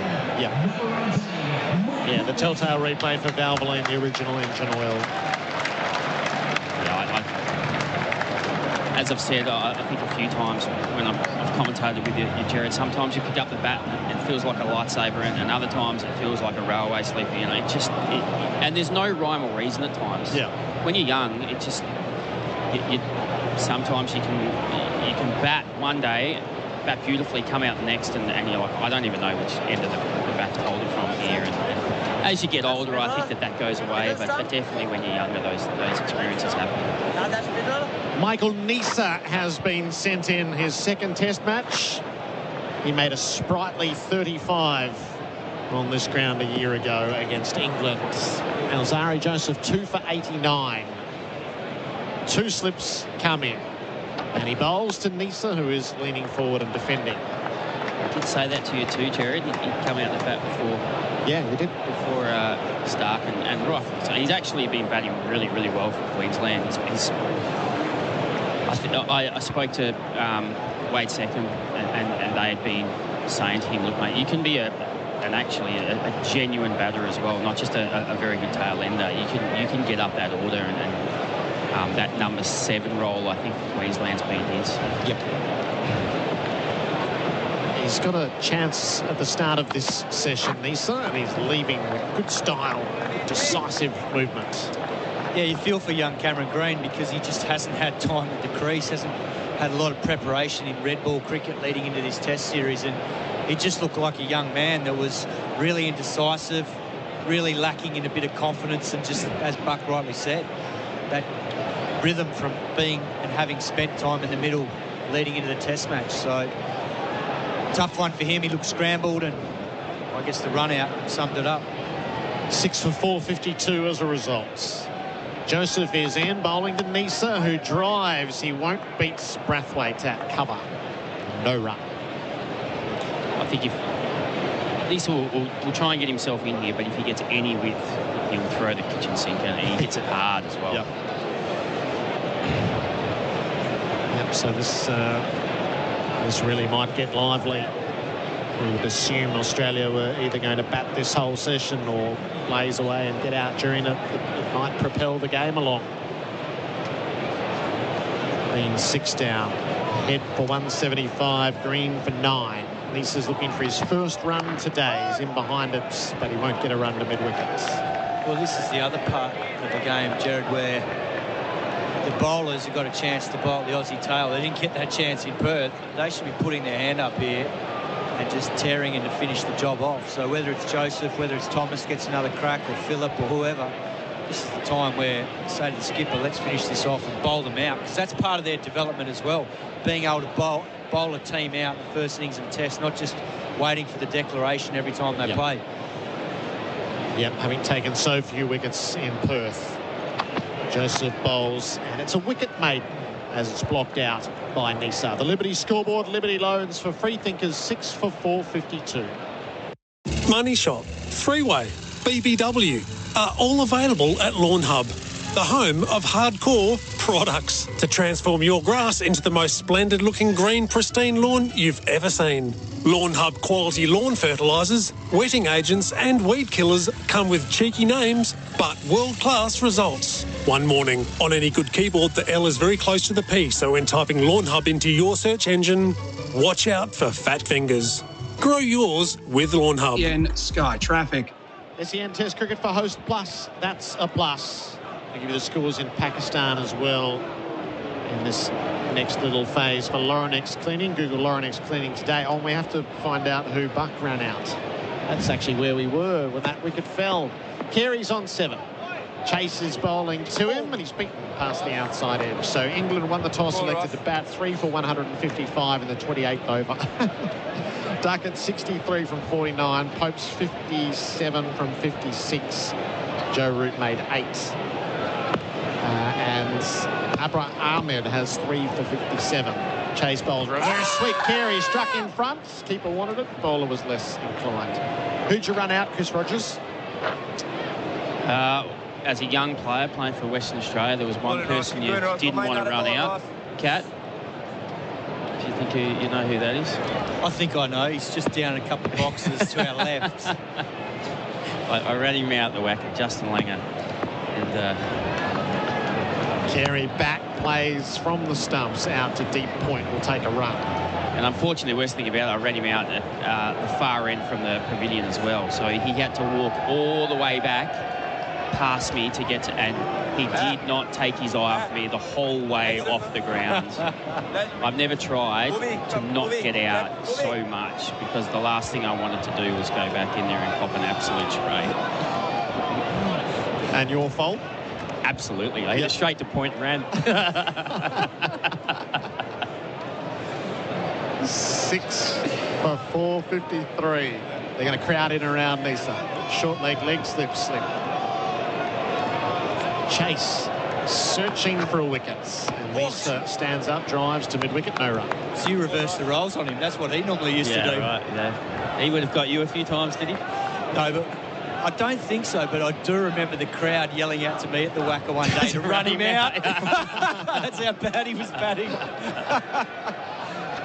Nisa, well, the balls ended up with leg slip, but it came off the thigh pad. That was a one-day game, wasn't it? Against Tassie. Yes. And I'll never forget, he scratched his way to about 20 off about 70 rocks. And after he got out, he was giving it to the crowd, the members, on the way off, going, short memories. Nisa blocks the last ball. We're in good areas now. 6 for 453. Liberty scoreboard, Liberty loans for free thinkers. Colos going in. No one likes a messy office. Hygiene standards start to slip, so keeping your office clean is getting harder. Make the move across to Laurenex Cleaning. From office buildings to shopping centres, Laurenex Cleaning will deliver higher standards for you and your customers. Office cleaning, high-rise window cleans, preventative infection control, garden maintenance and much more. Laurenex Cleaning are your locally owned and operated industry leaders, keeping South Australian workplaces super clean. Laurenex Cleaning, securing workplace safety for your office. Google them today. SEN Sky Traffic. Stumbled on a theme on SEN Test Cricket for Host Plus, that's a plus. Worst run-outs. Send in your text 0433 98 11 16. Worst barbecue jobs over the years. All our texts for Tyre Power, your trusted local. Chris has shared his worst story. Looking forward to hearing yours, Kat, as Joseph sets off over the wicket to Carey. First bat of the series on 8. Pushes out to mid-off. Wait there, no run. Well, Kat's he's already told the one in Boxing Day, but I want to know about the one here. Oh, yeah. When Jonathan Trott, wasn't it? Of all the... Was it Jonathan Trott? It was like third ball of the test. Yeah, third ball, yes. And Jimmy Anderson hit Watto in front. And the ball had sort of gone out to square leg and massive appeal. Watto thought he was going to be a strike. So I've called wait. He's taken off, kept coming, and then I've seen Trott going to the ball to his right, thinking, I've got to go here, otherwise we're going to both be at the same end. I'm halfway down the wicket, and Trotty hits him from side on at square leg. Joseph bowls to Carey, who takes him off the hip and gets his 9th run with that single, 6 for 454. So he's got one stump to aim at and he hits it. I haven't faced the ball in the test. Ends up being my last test match. I never forget going in, and we got smashed in that test. KP got 200. We get hammered. And I remember going into England dressing rooms after the test match, and they were all laughing their heads off at me, KP in particular. And I'd played with him in Hampshire, and it was an annoying laugh. And he said, Trotty has never got a run out in his life. But he's even hit him from side on. I'm thinking, oh, how unlucky is that? But the best one I've seen is that one with the Pakistanis, where they thought the ball went for 4. Joseph Tanisa yet to get off the mark. Inside part of the bat will do here. Out the deep backwards square leg. Gets one and returns for a second. Australia 6 for 456. Nisa 2. And I think it was in the UAE. I can't remember who it was batting, whether it was Bubba or Imam or one of those guys. And they thought the ball had gone for 4. But it pulled up just short. Oh, yes. And they end up just standing there sort of chatting mid-pitch. Caught at one and end, then the ball comes in red hot. And then I can't remember who got run out, but they got caught sort of just short trying to scramble back to their crease. I can see Bharat at the back of the box nodding his head. He'll give us the information between overs, I'm sure. But I do remember them being caught out thinking they found the rope. Joseph Tanisa again, full and driven, square, out into the shadow of the Bradman Pavilion. They get another couple. Nisa 4, 6 for 458 Australia. So that was your last test match. Was that Australia? We were 3 for 2 or something like that early on. First 10 or 15 minutes. Jimmy Anderson gets punching early. And Watto got out as well not long after. Yeah, I mean, Jonathan Trott, he was batting hours only, really. He had no interest in fielding. I remember the guys used to call him the specialist because he would... Joseph Tanisa, who carves away through backward point. That's a boundary. Lovely shot for Rotoplex by Blunston. Nisa 6, Australia 6 for 462.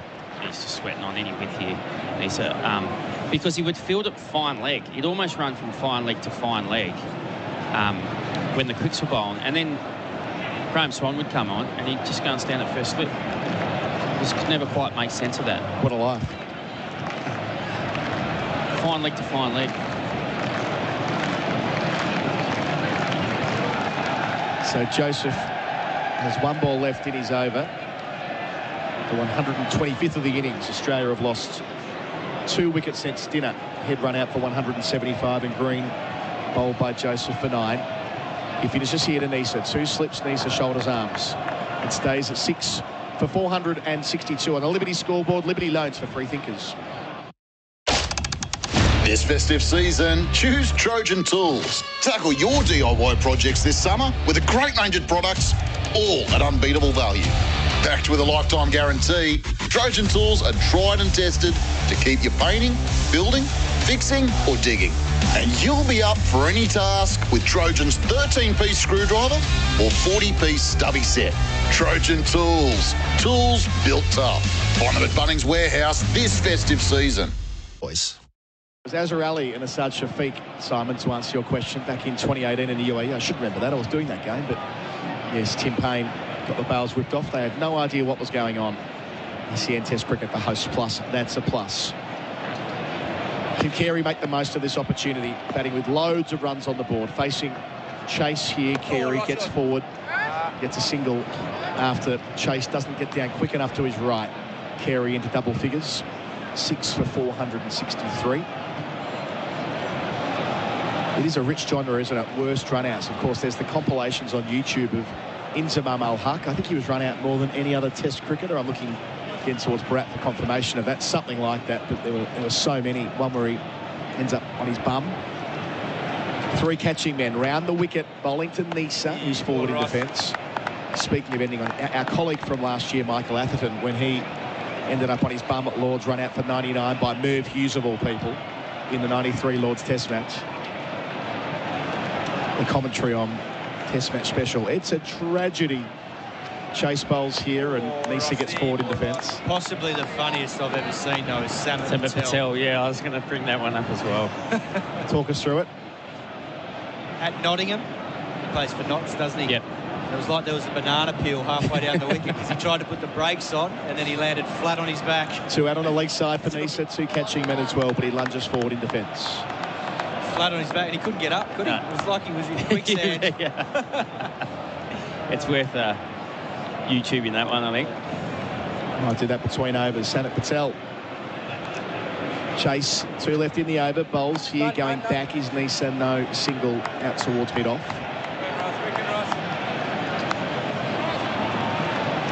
Got the text coming in. Jonty Rhodes, Ricky Ponting, Glenn Maxwell. There's no way you'd run with any of them fielding deadly, says Dean. And the wicket again, Chase to finish. Nisa trying to drive, but off the inside bottom edge, ends up back with the bowler. End of the over. 6 for 463 Australia on the Liberty scoreboard. Liberty loans for free thinkers with Nisa on 8 and Carey on 10. Hey Strikers fans, Sid's here and plenty to get excited about this BBL season with Rash, Linny, Kez and Trav all set to light up the summer. Visit adelaidestrikers.com.au for tickets and hospitality packages.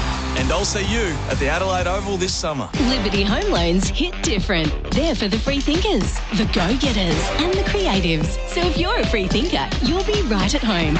Liberty, loans for free thinkers. Visit liberty.com.au. That's all we want. Approved applicants only. Lending criteria apply. SEN Test Cricket for hosts plus. That's a plus 2 wickets and 27 runs in the session so far. We're 48 minutes into it. A little pushback here from the West Indies. Joseph over the wicket, delivers here to Alex Carey, who defends out towards mid-on, no run. Chris Rogers makes way for Ian Bishop in our expert chair for Anaconda. Hits Summer for 6 with Anaconda's 10% price beat guarantee. Good afternoon, Bish. Enjoying the Windies pushing hard. 3 quick wickets either side of the dinner break. Yeah, it's good for them to get some success. Alzari Joseph, I wasn't here. Sorry I wasn't here when that run out occurred. I don't know what Simon Katich made of it. There was a little bit of speculation as to Travis Head may have vented a little bit of frustration Cameron Green's way. Cost him a double in all probability. Joseph bowls to Carey. He drives out towards deep point where there's a sweeper in front of the football stand. He's 11, 6 for 464. Tough score.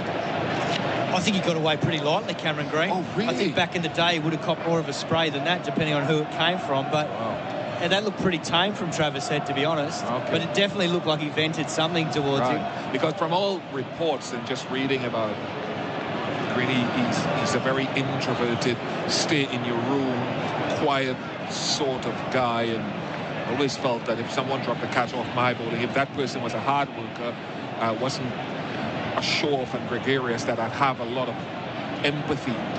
Joseph delivers here to Nisa and hits him. Is that on the helmet? Sounds like it was. It spills out towards third man, and straight away umpire Damian calls for the medical staff. Nisa whips the helmet off. He's fine. He's ran down the non-striker's end. Doesn't look like he's in any discomfort, but he was through the shot early.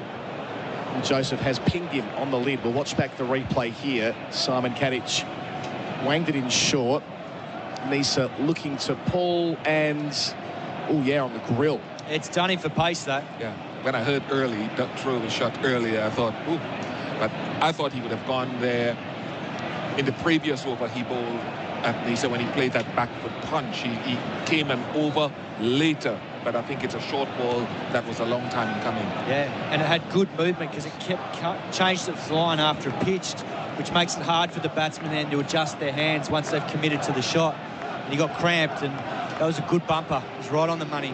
So front right of the helmet, we can see that on our replay screen for Valvoline, the original engine oil. We're going to have a break in play as the Australian medical staff go out there and go through the usual protocol. Our breaks in play. Head to Mildura on your next long weekend if you need a break. And the Baz bowlers, I can see your eyes have lit up again, Kat.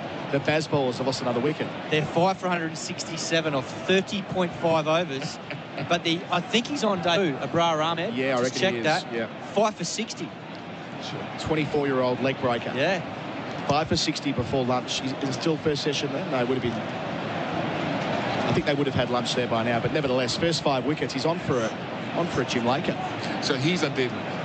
because there was some consternation in Pakistan between the spinner they played in the first test match that should have been, a lot of people are saying it should have been this young man rather than the spinner in the first game. Both of them are playing. Zahid Mahmood is the leggy that played in the first test. He went for $1 million. He was in the squad earlier in the year when Australia were there, but he's playing as well. And he's been tapped for none for 40 or 5. So they've got him again. He's had a bad couple of weeks. Yeah, because so many Pakistanis were saying it should have been the reverse in that first test. Right, they're back and ready to roll. Carey on strike, shouldering arms. Joseph across him halfway through the over. So they've hedged their bets in this test, played both, and I reckon the next test, Zahid Mahmood's probably gone. Well, I tell you what, there wouldn't be too many instances in Test cricket of a debutant taking the first 5 wickets of the Test. So he's a 24-year-old who has played not much cricket at all, keeping with the Pakistan tradition. His 15th first-class game is a Test match. Not very little white ball stuff either. We'll keep an eye on that at Multan throughout the course of the evening. Nearing 6 p.m. local time here in Adelaide. Joseph to Carey on 11, goes back in defence, stays at 6 for 465. And at AB Oval, or AB Field in Brisbane, South Africa 7th for 335 in stumps. Helga got the 100. The other one, Verena, the keeper. Yes. He's 76 not out. He's just coming off a double 100 for Western Province recently, so he's in some good form as well. Round the grounds with a galloping gasometer, Simon Katich. He can play a bit, Verena. We saw him in England during the northern summer. Plays across the 3 formats, aggressive player. Joseph, bounce at a finish here to Carey, who gets underneath it. Thought about having a little poke at it and declined. So the score remains 6 for 465 on the Liberty scoreboard. Liberty loans for free thinkers. Hi, Alex Carey here, Australian cricketer. Your Toyota is happiest with us. A Toyota Genuine Service ensures your vehicle receives expert care and attention from our trained technicians. With Toyota Genuine Service, the feeling never fades. Oh, what a feeling, Toyota. Guess who's been a leader in kitchen and laundry appliances for over 110 years? Whirlpool. Using patented 6 Sense technology, Whirlpool guarantees outstanding results while saving precious time and energy. So, have you got a Whirlpool? Visit whirlpool.com.au. SEN Sky Traffic. Our middle sessions on SEN Test Cricket are for Lawn Hub Fertiliser. Australia at the break were 4 for 436. So they've added 29 runs, but they've lost 2 wickets. Head and green. Misa hit in the helmet in the previous over. Off spin to him. Over the wicket chase, and Misa clips down to long on. 1 or 2 men out on the leg side in the shadow of the members' pavilion. He moves to 9. It's 6 for 466.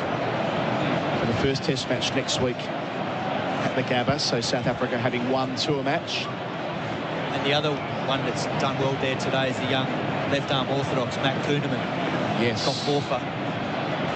We missed him last week, didn't we, in our conversation? Round the wicket to Carey's, forward defending. Out to backward point, no run. Kuhneman, who played some white ball cricket for Australia in Sri Lanka earlier this year. He was in the Test squad in Sri Lanka in the extended squad, played in the Aussie A stuff over there. So he's not far away, the Queenslander. Really good domestic season last summer.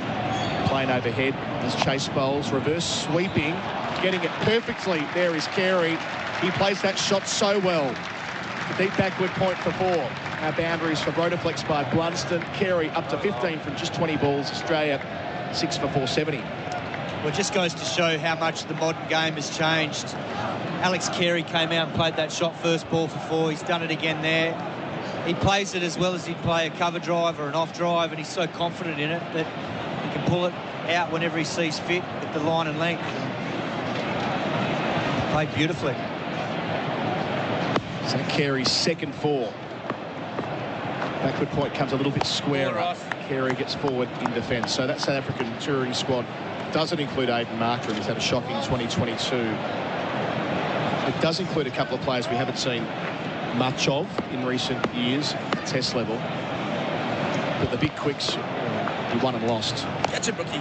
Forward again is Carey, defending to the offside. Chase staying around the wicket to him. 1 ball left in the over. So looking forward to seeing Rassie van der Dussen bat on Australian surfaces. He enjoys the short ball cap. Well, he's been out with a broken finger, so he's only just come back playing some cricket for the Lions. played, I think, a first-class game or two before he's come out here. Chase to finish and Carey again defending. And Chase does well, moving away to his right to end the over. 5 runs coming from it. 6 for 470 on the Liberty scoreboard. Liberty loans for free thinkers with Nisa on 9 and Carey 15. Liberty Home Loans hit different. They're for the free thinkers, the go-getters and the creatives. So if you're a free thinker, you'll be right at home.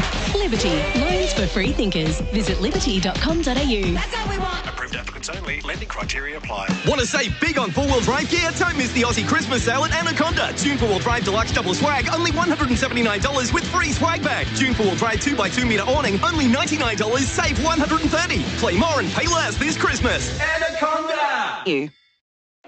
Adam Collins with Ian Bishop and Simon Katich on SEN Test Cricket, a host plus. That's a plus. We're going to have a change of bowler from the Riverbank end. Anderson Phillips striving for his first wicket in his innings. He's bowled 22 overs, none for 91, but did bowl with some pace earlier this afternoon. All your text feedback for Tyre Power, your trusted local. One in here about the series that starts next week as Phillip delivers here to Nisa, who pushes into the onside rather, no run. Our correspondent asks, are they playing for the Kepler Vessels Cup next week? It's one trophy without a name. Australia and South Africa, they're yet to, in the time they've been playing Test cricket since South Africa's readmission in 1992, we haven't had that trophy named. So I suppose that might be one for the text line. What would you call it when they start at Brisbane next week? When Australia plays South Africa in the first of 3 Test matches, Brisbane and Melbourne and Sydney. Phillip away from us to Nisa on 9. Bowls here, Nisa again clipping into the onside behind square, gets 1. Indeed, he'll get a couple. Takes it on Nisa, moves to 11. Good running. 6 for 472. Bish, before you jumped into the box when Bucky was here with Kat, we were talking about the worst run-outs we've seen. Is any that jump out to you from your career?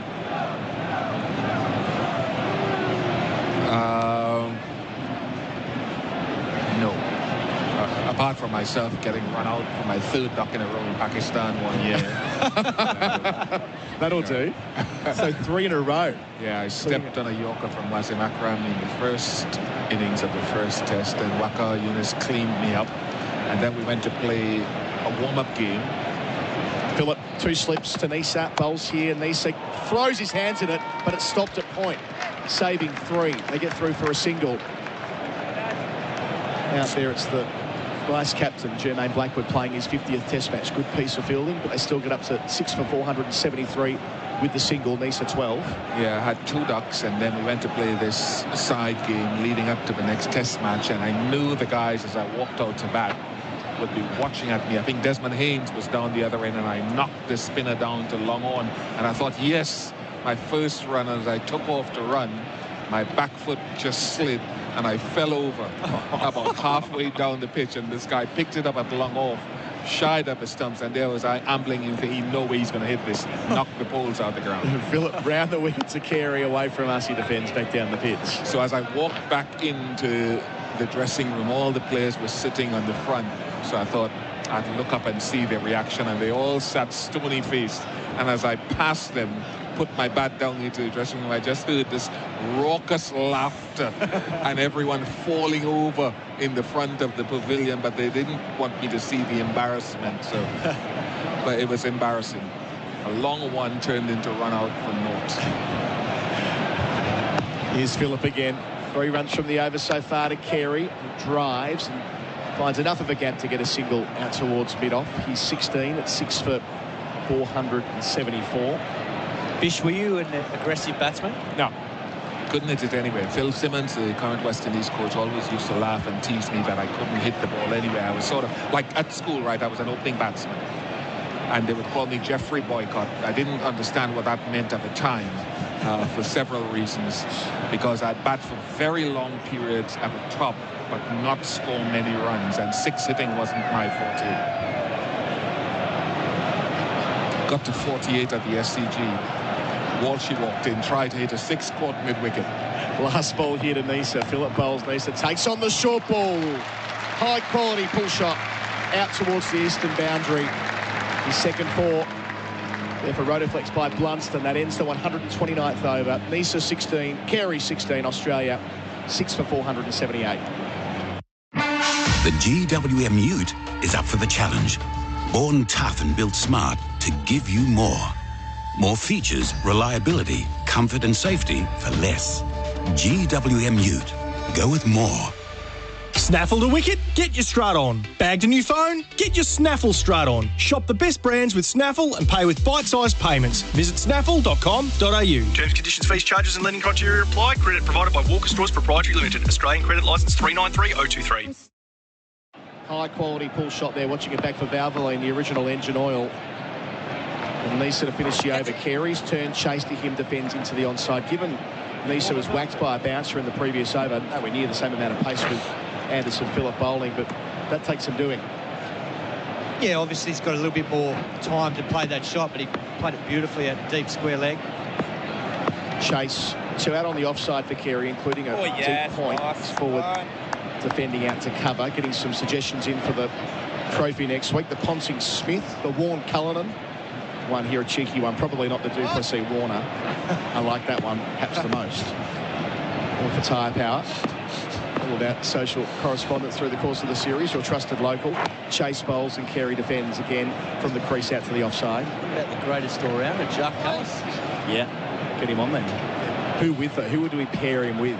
Because that's where the Frank Worrell Trophy is very unusual, right? It's named after one cricketer, captain, statesman, whereas most other trophies have got a name from both sides. Chase bowls round the wicket, Carey well forward, smothering the spin. Ponsing Smith's not bad. Modern names. Shamon's already got a trophy named after him in Sri Lanka. It's the Warren Murali Trophy they play for in those series. Chase delivering to Carey, who's forward in defence. Yeah, it's an interesting one, the Worrell Trophy, isn't it? That we celebrate what today's the anniversary of the Thai Test in Brisbane back then in 1960, I think. Yep. And Frank Worrell did so much for the game and for both countries, the way he carried and represented that West Indies team. Chase bowls, Carey again defending not far away from the silly point that's came in. And that will complete the 130th over. We'll come back to that dish. Australia 6 for 478 at the end of the over, with Nisa on 16 and Carey on 16. Sustained performance in cricket is more than just one great innings. It's about performing consistently day after day, match after match. Host Plus delivers strong performance over the long term with top returns over 20 years. A top performing super fund over the long term, that's a plus. Super Ratings SR50 Balance Index, August 2022. General advice only. Consider the relevant Host Plus PDS and TMD at hostplus.com.au before deciding if Host Plus is appropriate for you. Past performance is not a reliable indicator of future performance. Search, compare, Host Plus today. Second session here at Adelaide Oval for Lawn Hub Fertiliser. Anderson Phillip to continue his spell. Ian Bishop reflecting on the contribution of Frank Worrell. Yeah, just was able to build bridges, and the context of what he did at the time crossed any national boundaries. So, and I think the people who named the trophy fully understand that. Phillip to Nisa, going back and defending from the crease. Yeah, one of the greatest, for me personally, one of the saddest things is that he died at such a young age, given his status in the game, what he achieved as captain, the first full-time black captain of the West Indies, that someone like myself didn't get to rub shoulders or to really have a chat to him. Of course, I've had that fortune to talk to Sir Garfield and Sir Everton Weeks, to Sir Wes Hall, and what they brought to the game has been passed on. Phillip to Nisa, looks to drive and plunks it straight to cover, no run. But I'd really have loved the opportunity to talk to Sir Frank Worrell, because I think he understood more than most what it took to bring a regional group of islands together. And I think history records that I really would have liked that opportunity. And he played in 2 thrilling test matches here at Adelaide Oval himself. He was instrumental in the win in 1951, taking a 6-for. Then, of course, the draw here in 61, 10 years later. Phillip bowls and Nisa tries to drive again, cut off at cover, where they fell just 1 wicket short. Lindsay Klein and Slasher Mackay batting through the final session and getting Australia to safety. What did you say to West Hall. If you've ever spoken to West Hall, he's so gregarious. So Frank said, whatever you do, don't bowl a short ball. And what did West do? Bowl a short ball. Smacked him straight in the guts or in the chest last ball of the Test match. Great vision. It's Phillip away from us. Spread Corden, Misa out towards deep backward point for 1. 6-17, 6 for 479. I mean, the very fact that we've spoken a bit about this before, Bish, but that trophy was struck with a couple of 100,000 people in Melbourne when White Australia policy was still in position, and it's a very different Australia then. But there was such regard held for this man who'd come out here a few times and left a lasting legacy on not just on West Indies cricket, but on Australian cricket too. Correct. So just naming the trophy, a Shane Warne trophy doesn't quite cut it. It has to be representative of two nations, given what Warne meant to the game. Is there any chance? Phillip round the wicket. Carey drives hard, but it ends up being dragged down there by Roston Chase at point. Well, if you ask Warney which country he loved visiting the most, it was definitely South Africa. Comfortably. There might be something in that, you know. Like you think about the point you're making, Bish, about the Worrell legacy across both nations. It could be said that since readmission, no one's had more of an effect on South African cricket than Shane Warne. Oh, really? I mean, you could make that case, couldn't you? I mean, the rivalry through the better part of 15 years with him. Last ball here from Phillip. Carey pushes out towards mid-on. 1 run from the over. 131 gone. Australia 6 for 479 on the Liberty scoreboard. Liberty loans for free thinkers. The GWM Ute is up for the challenge. Born tough and built smart to give you more.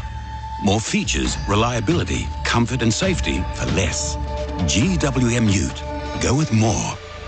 Guess who's been a leader in kitchen and laundry appliances for over 110 years? Whirlpool. Using patented 6 Sense technology, Whirlpool guarantees outstanding results while saving precious time and energy. So, have you got a Whirlpool? Visit whirlpool.com.au.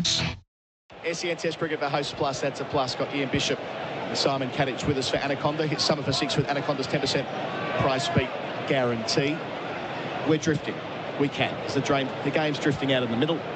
Chase is bowling into Misa, who defends straight back down the pitch, debating whether Australia and South Africa could play for the Shane Warne Trophy with no other name on it. Bharat said between overs. 99 World Cup. The Shane Warne influence there. The rivalry with Daryl Cullinan. Chase bowls and Misa round the corner to where a leg slip might have been, but isn't. Collected by the man on the 45, no run. The fact that he just loved going there so much, Simon. Could be something in that. Men out long on and deep mid-wicket on the onside under the shadow of the members' stand. Chase bowls and down the leg side. Misa shoulders, arms. They end up taking what I expect will be signalled a bye. Just waiting for the signal. It is here. 6 for 480. And probably his toughest moment in the game in the 2003 World Cup when he got rubbed out for the diuretic. That happened in South Africa as well, didn't it? Sure did, yeah. Night before the first game of that World Cup against Pakistan, where Andrew Simons comes out and blasts 143. Sliding doors moment, both of their careers, really. Round the wicket again, Carey pushing out in front of square, gets 1. Moves to 17, joining Nisa on that score. 6 for 481. Be a fascinating series, though, because obviously with Anrik Nokia and Rabada, Ngidi, Marco Jensen, it's a bowling attack that can rival most, but the batting lineup perhaps comes in behind maybe Australia, especially Australia at home. You look at Travis Head, for example, his average away from home versus his average at home, and how strong comfort zones make you. There's a huge gap there, isn't there? Chase here to Nisa, who's well forward in defence. At home, Head averages 60, away from home, averages 22. Just as an example. And if Australia's bowling lineup is fully fit, it's a mouth-watering prospect seeing those two attacks. So who bats better? Correct. All on SEN Test Cricket next week in Brisbane. Chase to finish. Forward is Nisa. End of the over. Couple runs from it. Drinks are being brought out onto the field. So we're halfway through the middle session of the second day here at Adelaide Oval, Australia.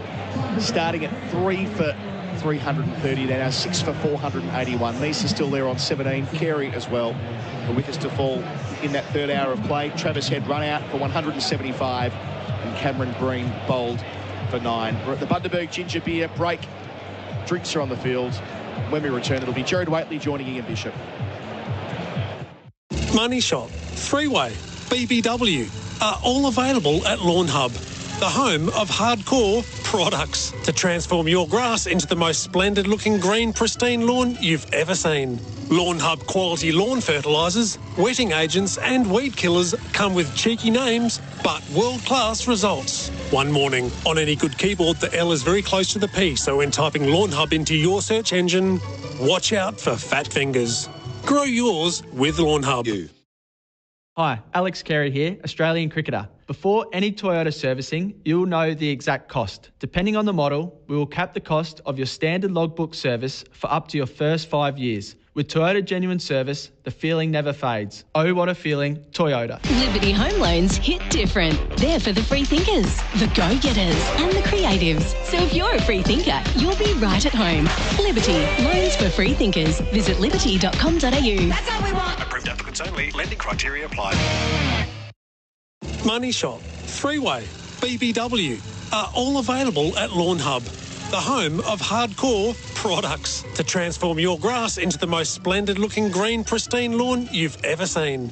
Lawn Hub quality lawn fertilisers, wetting agents and weed killers come with cheeky names but world-class results. One morning, on any good keyboard the L is very close to the P, so when typing Lawn Hub into your search engine, watch out for fat fingers. Grow yours with Lawn Hub.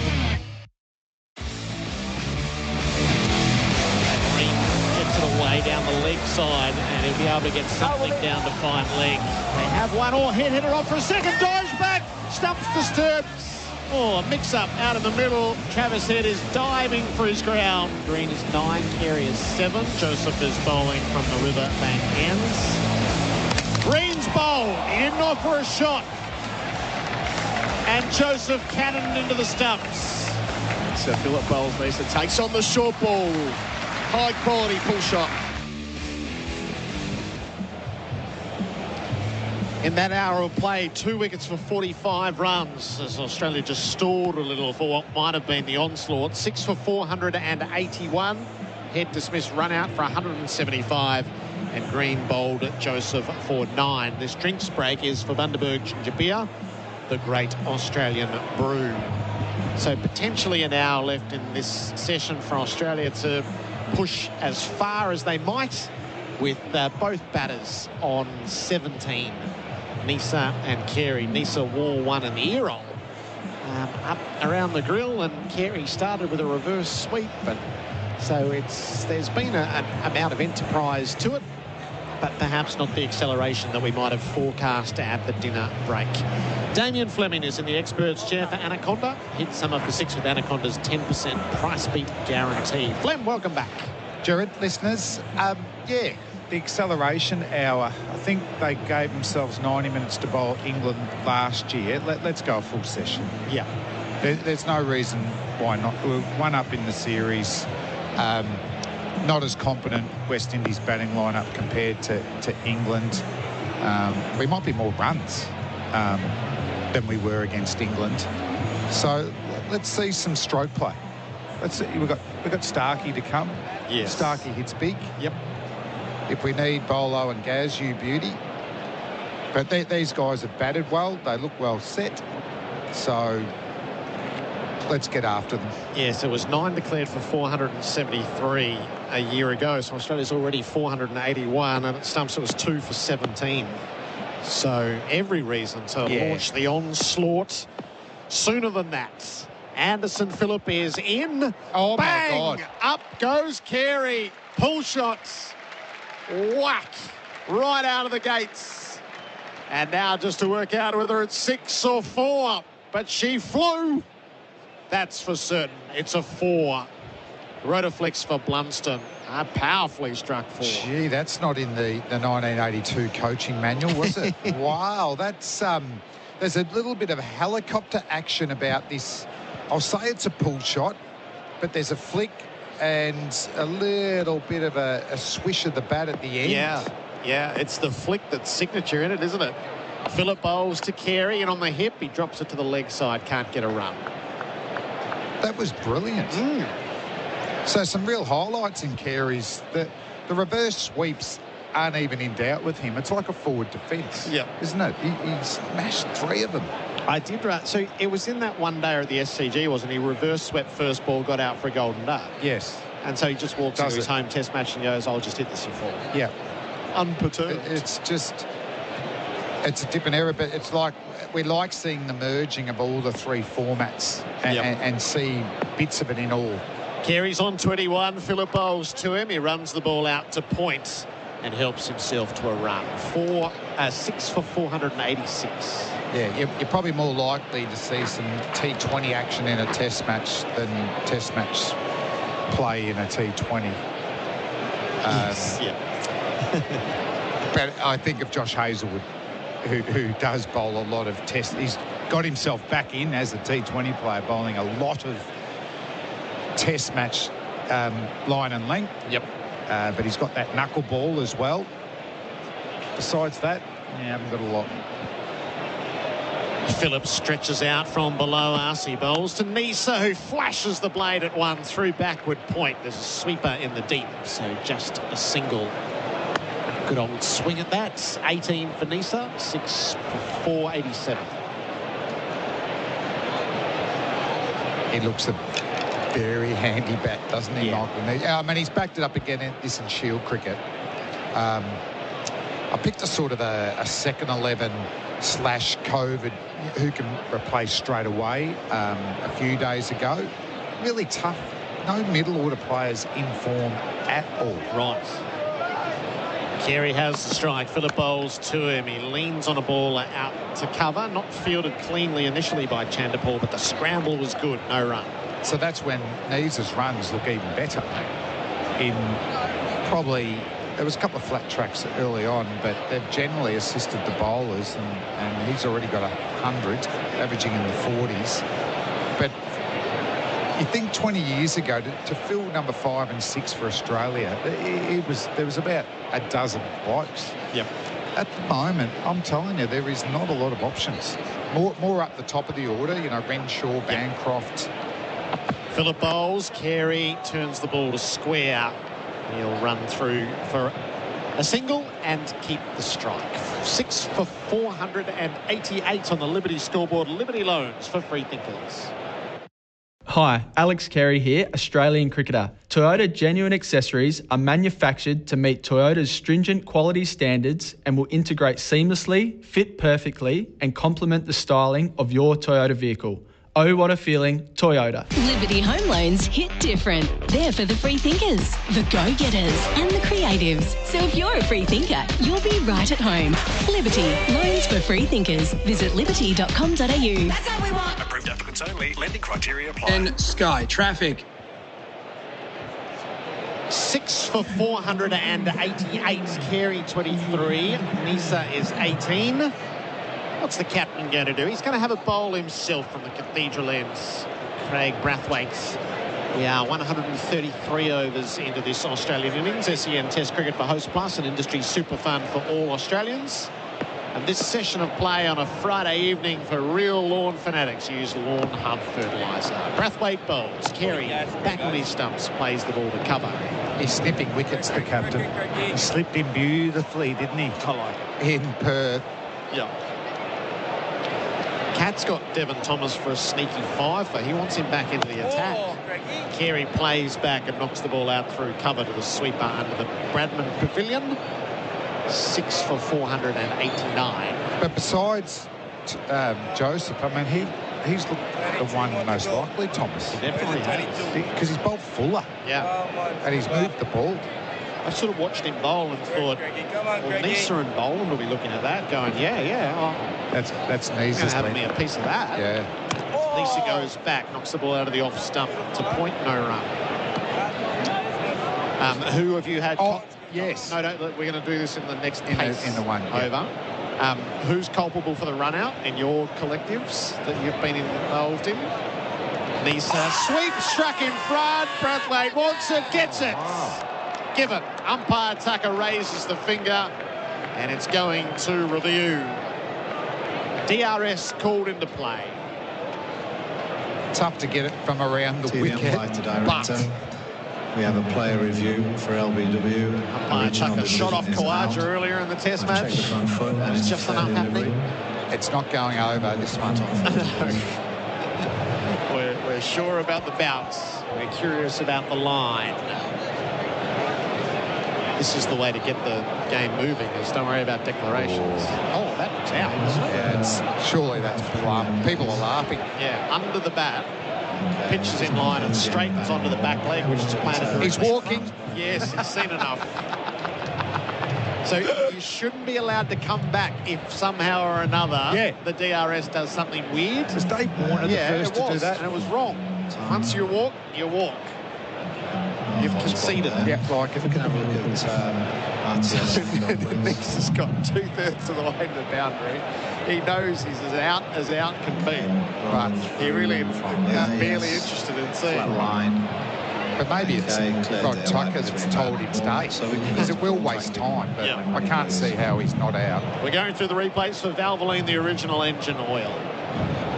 Come on, there's nothing on impacts, pitching in line, impact in line, wickets, umpire's call. We'll go back to Rod on field. That's a good call from umpire Tucker. That's more out than the projection showed for me. It was. Yeah. Nisa's down the race by the time it's all signalled. He's out for 18. Brathwaite did strike. He's muscled in on the wicket. 7 for 489. And yeah, with that, I just felt like that was hitting middle. Yeah. And not very high up. So that would have been interesting, given not out going up, and if it said it was just clipping. But no, let's just keep moving forward. Starkey's not going to hang around, surely. Big bombs. Hit sixes. He's had some big six-hitting innings here. I remember over the years. He's one against New Zealand. This is the exact right circumstance for a bit of fun in the sun for Mitch Stark. So where did Nisa finish? 18 from 30. It hasn't updated yet. I think 35 balls. So I'll firm that up for you. Yeah, he's handy. Head run out 175. Green bowl Joseph for 9. Nisa LBW Brathwaite for 18. Mitch Stark. Go, Craigie. That's one closer to the goal, Craigie. One closer. Why not? So where are they? They're at long on and deep mid-wicket. I'm not sure that they're wide enough. Stark clips off the first run down to long on. Just gives himself a sighter. Yes, 35 balls Nisa faced. Starkey 24 off 21 here against New Zealand. 2 sixes. Carey's prone to a bit of that action as well. From the crease, he plays back, turns it past the short leg, and gets a single out to deep mid-wickets. And that is the end of a successful over. 7 for 491. The Liberty scoreboard, Liberty Loans for free thinkers. Hey Strikers fans, Sid's here and you don't want to miss this. It's our season opener against the Sydney Sixers on Wednesday, December 14 at Adelaide Oval. Not going to lie, I'm pretty excited about this one and you should be too, as we'll be launching the P-City 2.0 shades as our match day giveaway. These are this summer's hottest item. Visit AdelaideStrikers.com.au for tickets, and I can't wait to see the best fans in the league back at Adelaide Oval this summer. SEN Test Cricket for Host Plus, an industry super fund for all Australia. 7 for 491. Carey's on strike 23. Phillip is in to begin the fresh over. He is around the wickets, bowling to the keeper. And he's leaning back on a ball and knocking it out to deep points and taking a run. So, Flem, culpability for the run out of Travis Head? We went with green, but, you know, you don't need the spray because over a long career, you know, you're going to be in the opposite position numerous times. It was such a shame that after a memorable 175 on his home ground, his Head got no enjoyment at the end from the walk-off. I've never seen him like that. Is it because he's normally a really laid-back sort of guy, isn't he? But that'll be all resolved. But, yeah, he was so furious. He found it hard to raise his bat. He did. He only did it in a cursory way as Stark knocks the ball out to deep mid-wicket and takes a run. It was just the most cursory lift of the bat, and it should be one of the moments that he looks back on most fondly. So the whole thing was a pity. And it was the only way he was going to get out. Yeah, and in the context of the game, it doesn't really affect it. No. And you've got to back yourself to be able to go that big. That's the most pure innings I've seen him play. In that he looked very solid and confident from the first ball. Philippa's bowling to Carey, drives, didn't get it off the inside portion of the bat. It slews away to mid-wicket, no run. I love this idea that you did on the Raw. So COVID substitutes. If each player in the team had to be dramatically replaced. Yeah. So this is not a second 11 for 3 months' time. This is right now. So obviously, tomorrow. Opener Marcus Harris is here. Yes. So Harris plays. The other replacement one is Matty Renshaw. Excited with what Matty's doing with his career. He's had a chance. He's already scored 100 at Test level. Carey faces up. He pulls magnificently under the Bradman Pavilion for 4. Latched onto it. Alex Carey's warming up. He's 30. Australia 7 for 497. Yeah, he had to practice the ball before. First drop for a man who has never really, for me, looked like he was quite Test match level. But if we're looking for a replacement right now for Marnus, it's Cam Bancroft coming off 3 Shield hundreds. Yeah, okay. So that's a form thing. And well done to Cam. Peter Hanscom at 4. Must. Dominant Shield year and good. And I am looking forward with Pete to India. Phillip bowls. Carey knocks the ball away from cover. He has timed that superbly. Now, club cricketer Phillips gets around in the deep. They have to. Oh, Carey was coming. Sent back. Throw went to the wrong end. No blame from the outfielder.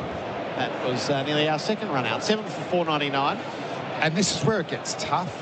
Gets very tough. So number 5, I've gone Curtis Patterson, left-hander, to give us a left-hander there. He's only averaging 30 with 100. Obviously has scored a Test 100 before, but there's a real lack of options out there. I thought he looked good at Test level, Curtis Patterson. But if COVID or injury to head, I've got Patterson in. We'll get to 6 at the start of the fresh over. Phillip bowls. Carey runs the ball to the slip. It lands safely. 7 for 499. Liberty scoreboard. Liberty loans for free thinkers. Hi, Alex Carey here, Australian cricketer. Toyota Genuine Accessories begin the design and engineering process up to 5 years prior to vehicle launch.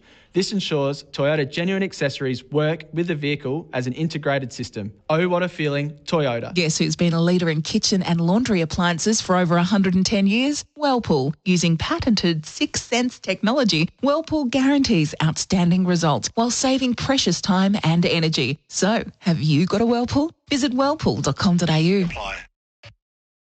3 for 63 in this session of play. SEN Test cricket for Host Plus, that's a plus. Craig Brathwaite has a wicket. He's around the wicket, bowling to Mitch Stark, who nudges to the offside. COVID replacements. Cam Green goes down.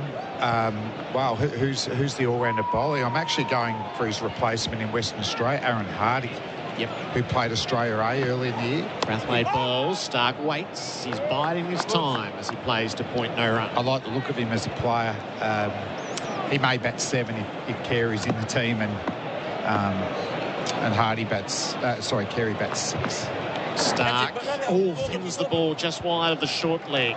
He'll get a single, but not without a moment of hesitation. 500 up for Australia. This is the 136th over. Who's the COVID keeper? Carey goes down. I think Josh Inglis is the heir apparent going forward, but I've gone, if it happened right now, it's Jimmy Pearson. I think he's the best keeper in Australia, and his batting consistency is increased big time. Carey faces Brathwaite and he bunts the ball down to the long on for a run. So lack of middle order runs, but Jimmy's getting runs as a wicket-keeper batsman. I've got no problems with that. Spinners. So I'm I like Swepson, Agar, Todd Murphy. Yes. Stark plays back. Defence. And if this just happened randomly at Gabba, MCG, I'm actually going the youngster. I'm going Todd Murphy. Nice. I think he's the natural successor for Nathan Lyon in all conditions. Stark, last ball of the over, just strokes it out to the leg side. Carey's run the first hard. He will come for the second this time, decisively, and doubles up. 7 for 503, the Liberty scoreboard. Liberty loans for free thinkers. Nothing says Aussie summer like listening to the cricket with an ice-cold Bundaberg ginger beer. Bundaberg ginger beer is a true blue brew. A quintessential classic, craft brewed over 3 days using real Aussie ginger and a traditional family recipe, which has been perfected over 4 generations. Treat yourself this summer to the great Australian brew, Bundaberg ginger beer.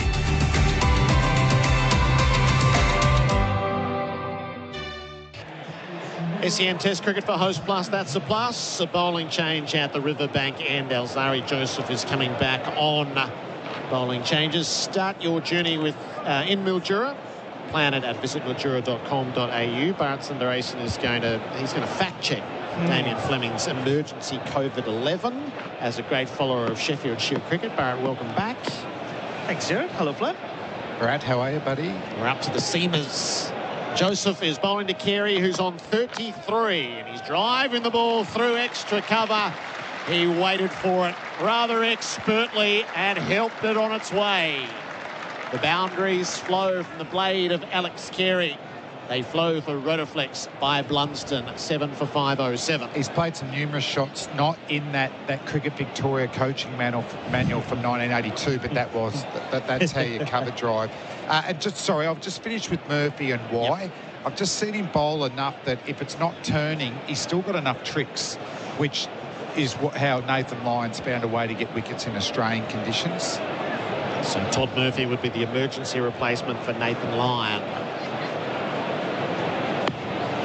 Joseph has switched around the wickets as he bowls to Carey. It's floated up and knocked away to mid-wicket, no run. Well, the main replacements have actually answered themselves here in these Boland, Morris.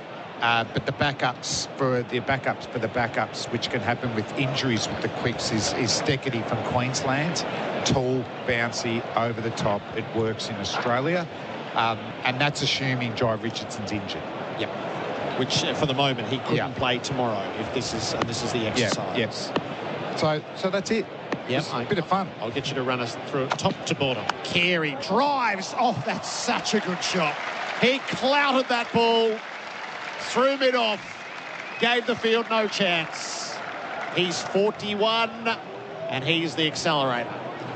I think they brought Joseph on not to be cover-driven, to actually see some horizontal shots, but the batting order, Harris, Renshaw, then we've got Bancroft, Hanscom, Patterson, Curtis. We've got Jimmy Pearson. We've got Aaron Hardy as the all-rounder. Spinners, Todd Murphy. And the quicks are Boland, Morris, Neeser, Steckety. Flem's COVID emergency 11. Carey went again. The big swish on the cover drive. It's a play and a miss. What do you think, Bharat? No, I like the look of that team. A couple of names I'll throw in there. You said Aaron Hardy.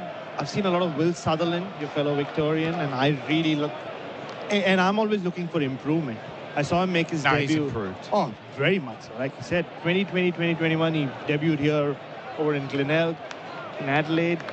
He looked okay, but both with bat and ball, Flem, he's looking really good. But coming into this year, I think he had a first-class average of 12 with the bat, so that's not getting him in. Joseph bowls, Carey leaves the wider ball. He may be the most improved player. He could get in on his bowling, Sutherland, because he's tall, bouncy, younger. But if the Vicks keep batting him at 6, put him under pressure ahead of Sam Harper, and he continues to average what he's doing over a couple of years, that certainly makes him an attractive player. I saw him make that 100 at Karen Rolton. He was smashed on the helmet before he got off the mark. I mean, the South Australians were angry. They felt that there was an inside edge release, given not out. This is the last ball of Joseph's over. He's got a bit of tap from Carey and will do. No, he won't. He drives the ball. It's knocked down by Brathwaite at cover. It was a fluent stroke. That's the declaration. Steve Smith has called them in. 7 for 511, having tortured the West Indies for 137 overs. Carey 41, Stark 5 as they leave the field. So the timing is aggressive. It will give Australia 20 minutes before the tea break and then the full 2.5 hours after that. Australia accelerates the game, Damian Fleming. They do. I like being surprised by declarations because I reckon it's only 1 in 20 these days where you go, oh, that's good. May surprise the opposition too, just thinking, oh, they'll just go till dinner here. It's not quite in the conditions that you love, Bharat, is it? We're not quite there, but the Stark skill, you'd still imagine there's going to be a little bit of swing for him. Boland's pacey bounce. Probably Neeser might get the new ball to swing it around here. So one or two, even one wicket before dinner, that'll put shudders through the West Indies batting lineup. Yeah, a little bit of shock, before the next break, and then seek and destroy. Yeah. Oh, I like it. Yeah. I like it. Just give us your potted summary of Australia's batting effort. Well, it's just a continuation of what we saw in the first test. Dave Warner actually looked better, didn't he, than even in the second innings in Perth here, but once again chasing a wide one. So, he'll have doubts. It's been a while since he's punched out runs like the rest of the Australians. Usman just looks like he's batting in first gear, and we're going to need him against South Africa. I think he's still our best player of fast bowling. Marnus and Travis Head just look like they've just gone another level. They're gonna get tested with the short ball, but you'd rather go in with the amount of runs under their belt than playing in first test of the series. And Cam Green, it's a bit like last year. Did he start with a duck and 2? For me, he just looks very rigid, very technical focused in his setup. I think he needs a trigger that mentally relaxes him as the bowler's coming in. Just loosen up, because Michael Neeser coming, his setup looks really good. A handy lower order batsman, and he looks in a loose, good position. But overall, you take this when we win the toss, and how fast they've scored.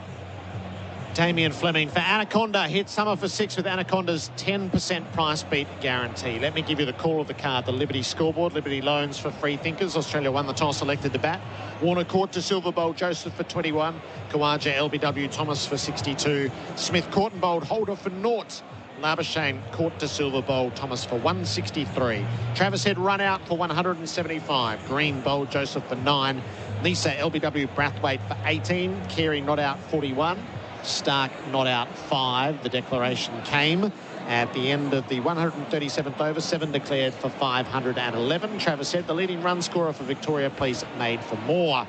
On a bowling front, the leading wicket taker for Valvoline, which oil has always pushed boundaries. Valvoline, the original engine oil. Alzari Joseph, 2 for 107. Devon Thomas, 2 for 53. Beyond that, Holder, 1 for 68.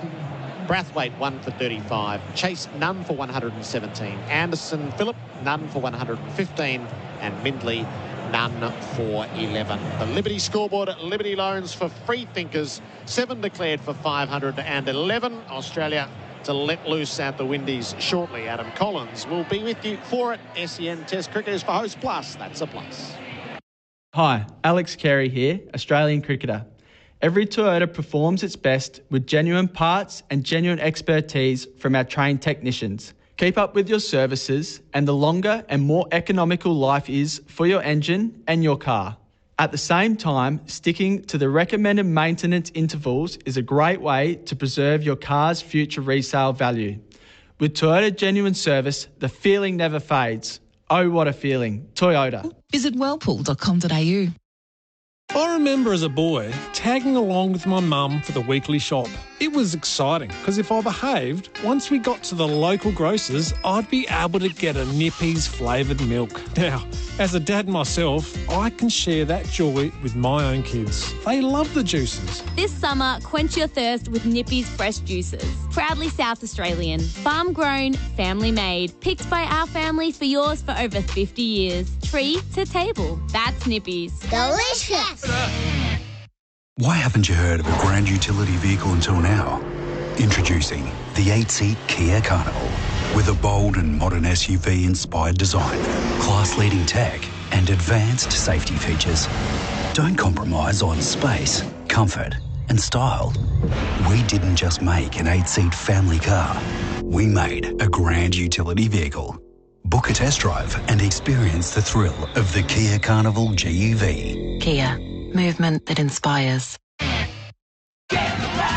Sometimes needing new tyres can catch us by surprise. That's why Tyre Power gives you the power of Zip Pay and Zip Money. It means you can get what you need now, get back on the road safely and pay for it later, taking advantage of the interest-free periods. So if you need new tyres or mechanical repairs, don't wait till it gets worse. Get them now with Zip Pay or Zip Money at Tyre Power. No fuss, no wait, no worries. Terms and conditions apply. So visit tyrepower.com.au or call 13 21 91 for your local owner-operator. You wouldn't use a chainsaw blindfolded. Yet not checking before you dig online first is like digging blind. Avoid high-voltage electricity cables and high-pressure gas mains every time. Search before you dig online every time and never dig blind. Guess who's been a leader in kitchen and laundry appliances for over 110 years? Whirlpool. Using patented 6 Sense technology, Whirlpool guarantees outstanding results while saving precious time and energy. So, have you got a Whirlpool? Visit whirlpool.com.au. Real Adventures with Patrick Dangerfield and Aaron Hapgood.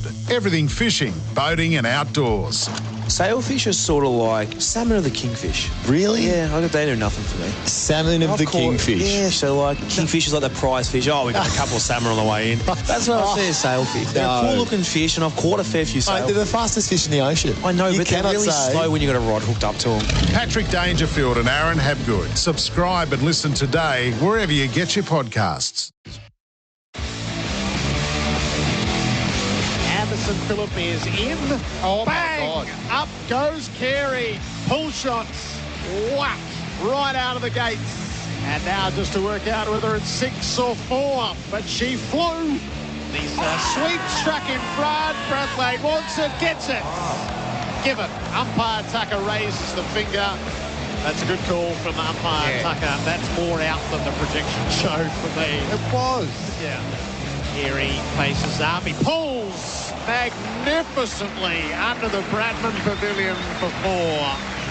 Latched onto it.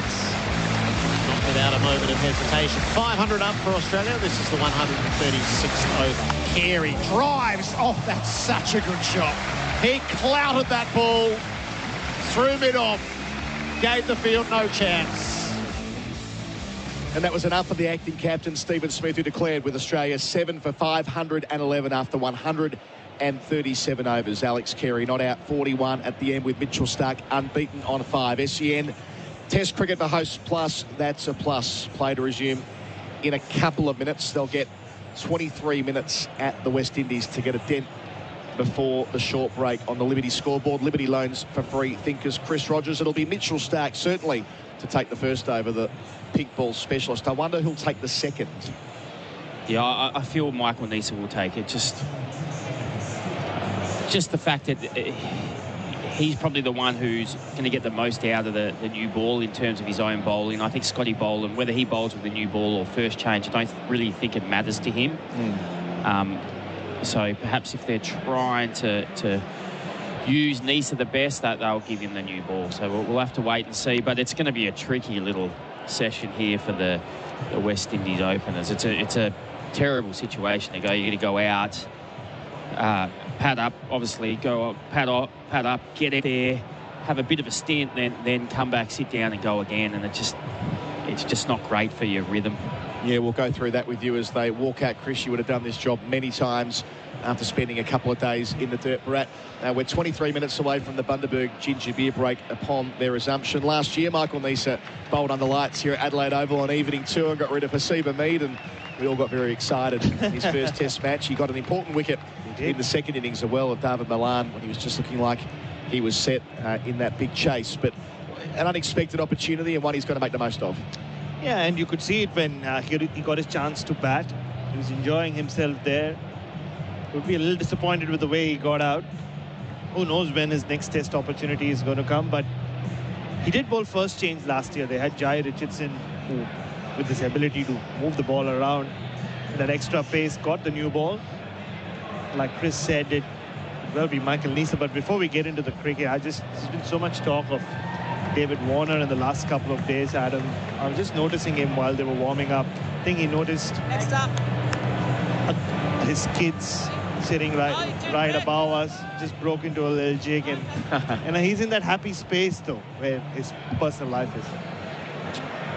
Well, Scotty Boland's going down to fine leg, so instinctively I was thinking, okay, well, he might take the new ball, but the fact it's a right-hand, left-hand combination, they might actually be looking after the other new ball bowler and just putting Neser at mid-on. Yeah, it's the only part of the ground where a fielder will be in the sun. The rest of it's in the shade now, coming from the western side of the ground. It'll be the captain, Craig Brathwaite, to take the first ball.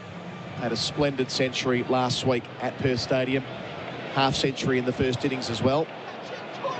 But up against Stark, this won't be easy. Loves bowling with the pink ball. 56 wickets at 18 in day-night test matches. Been in all 10 for Australia. They've won them all with him leading the attack. And Adelaide's his favourite ground. All three Australian slips building in jumpers. Stark towards Brathwaite and then delivers here. Riverbank end, first ball, jumps out at Brathwaite, knocks it down into the onside, no run. Already a difference in airspeed, Bucky, to say the least. I don't know if I was standing down the other end, I wouldn't have been taking a quick single there either. That looked fast, and it jagged back in to Brathwaite. I mean, he had to jam down on that. He probably would have worn one in the ribs. So I think this is going to be such a different scenario here. That just, you think the Australian bowlers, they'll be putting the ball right in the right areas from the get-go. It's going to be tough work. So Warner, Smith, Kawaja, the three slips next to Carey. Cameron Green in the gully. Point mid-off, mid-on, mid-wicket. Bowling down at long leg. Stark away from us to the crease and delivers to Brathwaite, left arm over the wicket, left through to the gloves of Carey, full and wide of the off stump. This is the blueprint Australia have for pink ball tests in Adelaide, right? Bat first, make a big total, declare when the sun's just about to set, and throw the ball to Mitchell Stark. It's worked out perfectly for them. And you're right, Chris, they showed a lot of heart and fight in very different conditions in Perth, but this is going to be a whole new fish. The other thing, it's a lot warmer this evening as well than it was last night when the West Indies looked really uncomfortable out there in the field. All the crowd back from out the back in their seats, clapping Mitchell Stark to the crease. Delivers to Brathwaite here, who gets forward to defend back down the pitch. No run. It's 25 degrees out there at the moment, Colo. It's a bit different to the 15, 16 it was. 145 kilometres an hour flashing up on our screen. It'll be the fastest ball of the match, I suspect, so far. And just compare him to Alzari Joseph yesterday, the fastest of the West Indian bowlers. The first over he bowled was in the mid-130s.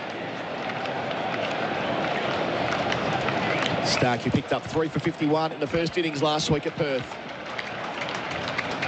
Passes umpire Damian, bowls here to Brathwaite, full and driven through the covers.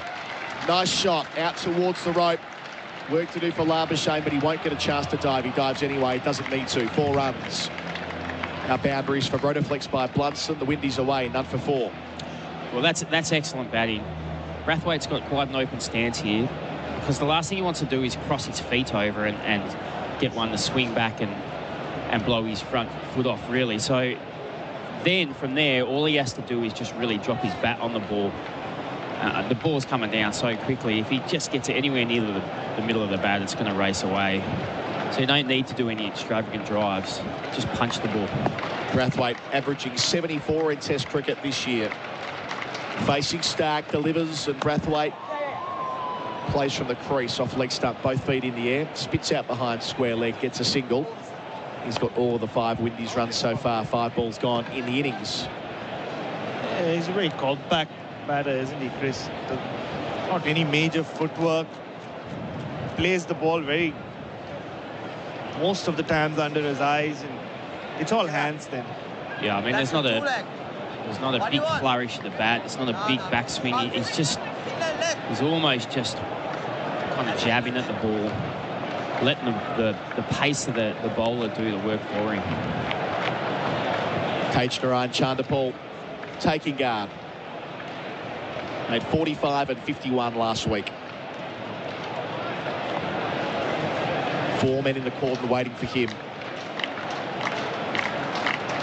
Stark clapped to the crease again. Last ball of the first over. Bowls here, Chanderpaul squared up. Shout for leg before. It's turned down by umpire Damian.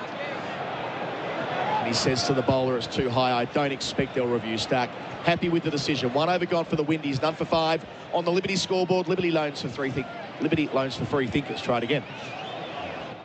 Hear the major moments in sport crystal clear anytime, anywhere on the SEN app. Bouncing! Oh, don't tell me! Goal! Djokovic a mile back and he smashes into the net! On air, podcasts, live sport, news, video content, your city, your town. Oh, my God! Download the SEN app from the Apple and Google app stores. It's also available on Apple CarPlay. The SEN app, your home of sport, from wherever you are on the planet. So the roar that goes around Adelaide Oval is to reflect the fact that Scott Boland is going to take the new ball. Those stunning career figures, 18 wickets at 9.56 against England last year, with a best of 6 for 7 on debut at the Melbourne Cricket Ground. Scarcely believable 11 months later. And I love it, to be honest. I think it's almost saying to Scotty, look, we believe in you here. You avert the right here and take the new ball and not Nisa. So Boland's got 4 in the cordon. Up to the captain, Brathwaite here. His first ball. Shout for leg before wicket. That's got to be close. It's turned down by umpire Tucker. He was caught on the crease. He thought he had him first ball. It was almost a celeb appeal.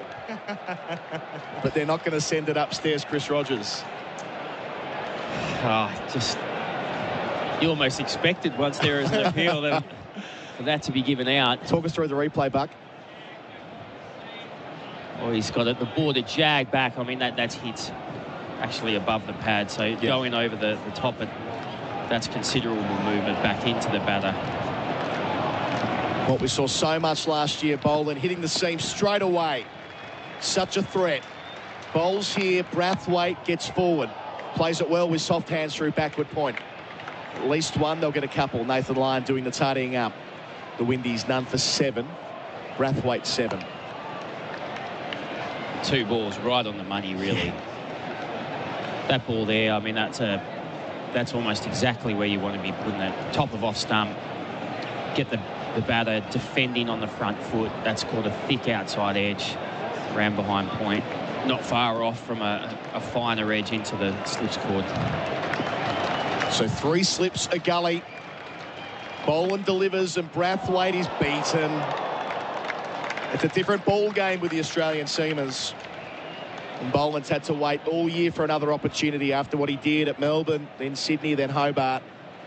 Was on that tour in Pakistan, Sri Lanka as well. Bharat, he spent so long as a net bowler and around the Australian squad waiting for a second bite of the cherry.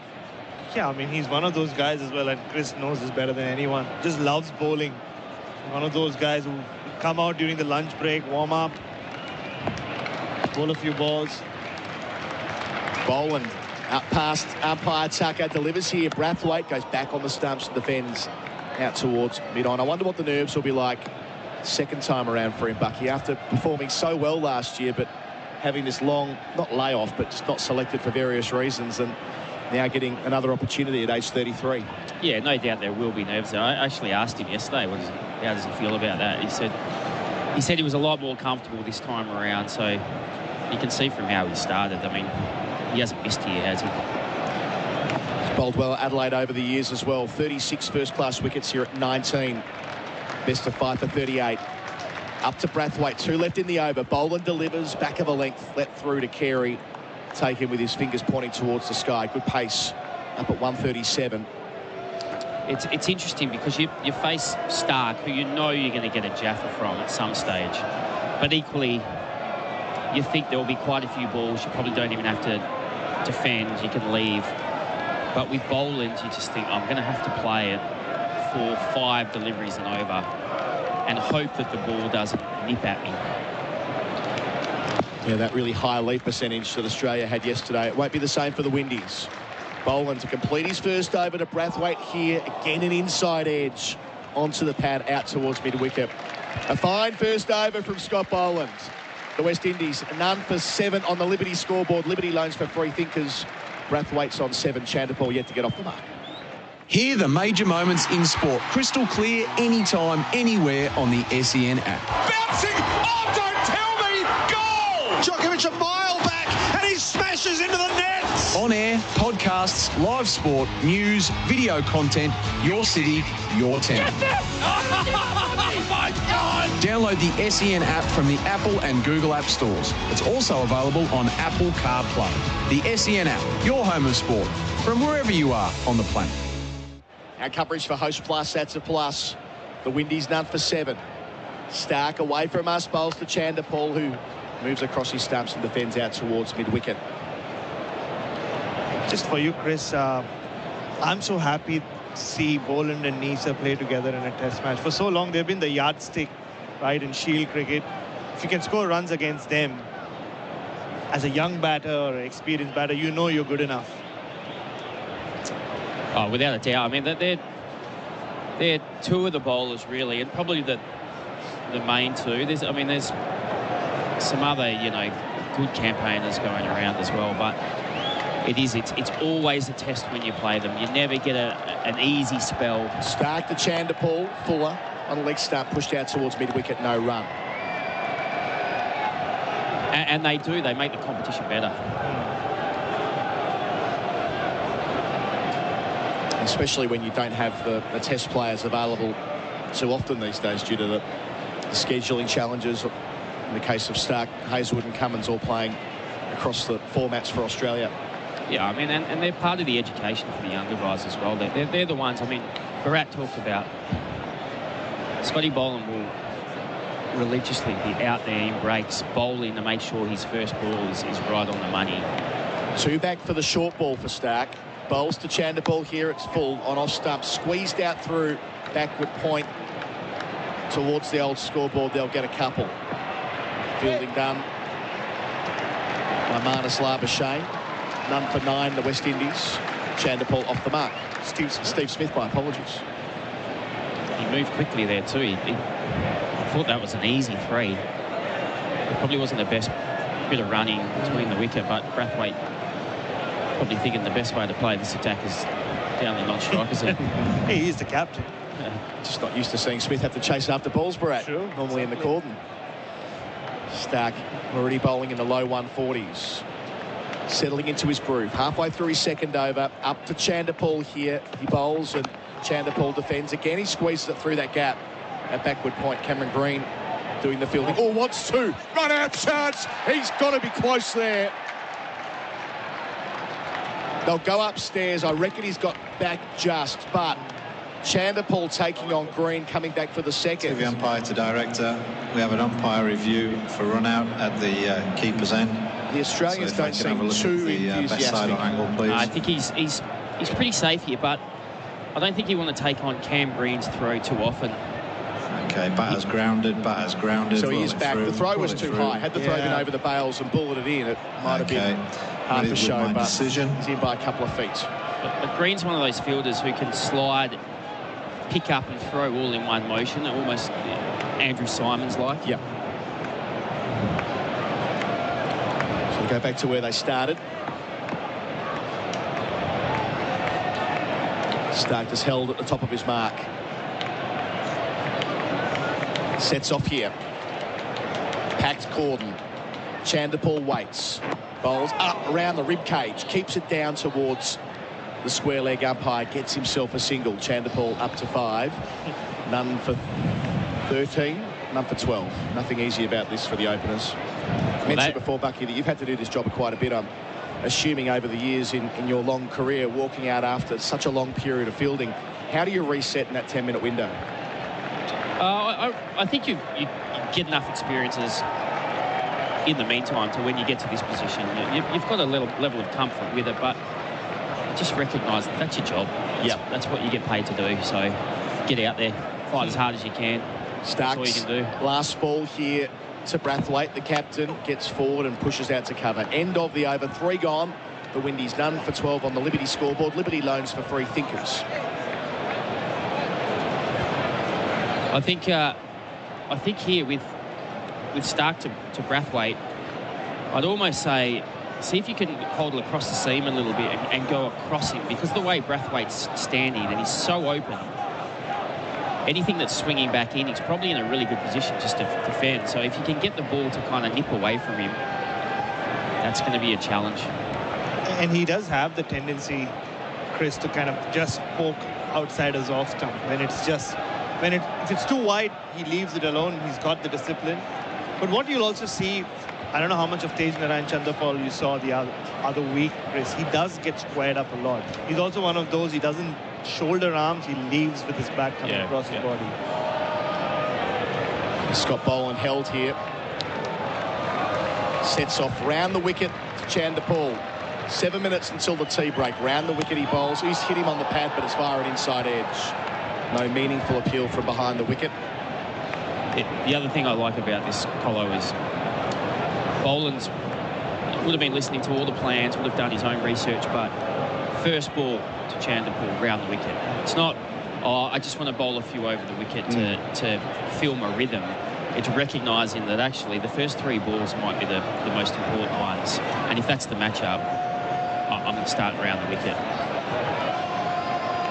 Saw Hazelwood nick him off from round the wicket last week. Chanderpaul bowling to him here, beats the edge. Playing down the line of the off stump, but hits the seam and decks away. Superb from Boland. Yeah, you'll see this a lot from Chanderpaul. We saw a lot of him in Perth. Faced over 100 balls in the second innings. But if you don't actually pay attention, you see the replay. That's how very Marcus Trescothick. Trescothick, yeah. Pulled inside the line, yeah. I batted number 3 behind Trescothick, and a lot of times at the grounds, you'd be in the pavilion, you're side on, and you just see him pushing forward. Boland up to the crease again to Chanderpaul, who plays with the full face of the bat, out to cover, gets a single. This time it's Labuschagne in pursuit, doesn't throw. Chanderpaul up to 6, none for 13. Excellent cricket, that. Just to actually get out there and cover the movement with a good front foot stride, knock it in and run as soon as you hit it. That's high-class opening batting. But yeah, Trescothick used to kind of, he'd almost practice his front foot defence to a ball that's kind of 6th stump, and he'd be purposely missing, but then he'd turn his head, and so you'd be getting out of your seat because you think he's nicked it. And he would do that 3 times and over. Boland back over the wicket to Brathwaite. 3 slips, bowls here. Brathwaite forward in defence, seeing it well already. Collected by the man at mid-on, Misa, no run. I remember watching Matt Renshaw's debut with you here, Bucky, a number of years ago at Adelaide Oval, and he wasn't leaving balls down the off-stump line, but he wasn't following it with his hands, and you were complimentary of opening batters who have got the patience just to play the off-stump line and not get drawn into playing well away from their body. Yeah, I almost sometimes imagine the DRS zone. Boland to Brathwaite, bowls here, pushing out uppishly towards square leg, but lands well in front of Travis Head. No run, none for 13. So almost kind of, and that's almost like your eye width, if that makes sense. So you'd just be looking down the pitch and almost kind of imagining that zone in grey or whatever colour you want it to be, and then anything outside of that zone on the offside, you just leave. Just play in that zone. Anything out wide, let go. Just little cues like that sometimes, they can help you just own your own areas. Boland's in the game here early. Bowling to Brathwaite here, close to the stumps. Goes past the edge. Don't think he pulled inside the line of that one. A genuine player missed the finish. The Windies, none for 13 on the Liberty scoreboard. Liberty loans for free. Thinkers, we have 4 minutes until our tea break. Brathwaite 7, Chanderpaul 6. On SEN Test Cricket, our apparel partner is Ringers Western. Whether it's in the paddock or the pub, Ringers Western has the kit to keep you cool this summer. Our player of the day so far, thanks to Bing Lee, is Travis Head for his 175. He's also the leading run scorer for Victoria Police, made for more. And plenty of Australians in the cordon waiting to get their snaffle strut on at snaffle.com.au.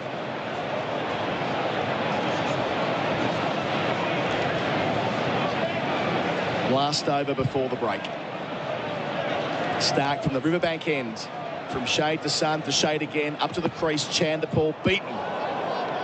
Gets the seam and moves away. Again, I don't think he pulled inside the line of that. We'll see the replay in a moment, but keeps the crowd involved. The slips as well. They feel like they're in the game. The Windies trailing by a massive 498 runs. I mean, that's the perfect delivery, really. Anything that's angling in and swinging away to a player who's pretty front on, because the line of your shoulders means naturally you're going to pull the bat towards the leg side, and then it's hard to actually cover that movement. Still 2 back for the short ball. Haven't seen that yet from Stark. Into Chanderpaul. His left arm over, bowls here, back of a length, clipped down to the squarer of those 2 men. In the end, it's left alone for Scott Boland at fine leg. They get a single, none for 14. Chanderpaul has 6. They should just trademark that shot, the Chanderpaul family. That's where I think most of the 11,000 odd runs Shivnava and Chanderpaul got. I think 8,000 came with that shot. You would have seen a lot of them, Chris. I mean, the fact that they look almost identical, it's amazing, isn't it? But it's not only that, he's passed on his just pure desire to want to fight and bat for as long as possible. Stark gets another chance here at the Windies captain. Brathwaite waiting for him here. Stark bowls, Brathwaite leaves extravagantly through to the gloves of Carey. I think that was the delivery he was trying to angle across. It was just started a fraction wide. But even then, Brathwaite just looked a little bit uncomfortable. Hey, just back on Chanderpaul. Chris, I know you loved giving your throwdowns. I've seen a lot of that over the years during Shield season. He's one of those. In fact, he has to be moved out. The coaches often tell him, these are your last 12 balls. Do not waste net sessions. You're done after this. It's the ones who say, I'll just have 6 more and end up having about 150. Stark halfway through his over. Bowls to Brathwaite, who leaves alone in that channel outside the off stump. No real movement there. Yeah, you get a lot of those players that they just say, yeah, just a few more and you're there for another half hour. And they've middled half of them, but they get to that last one or whatever, and then they mishit it, and it's almost like a sequence to it, and then they mishit that one, so you've got to go through all over again. Like a kid, just 5 more minutes watching telly, just 5 more minutes.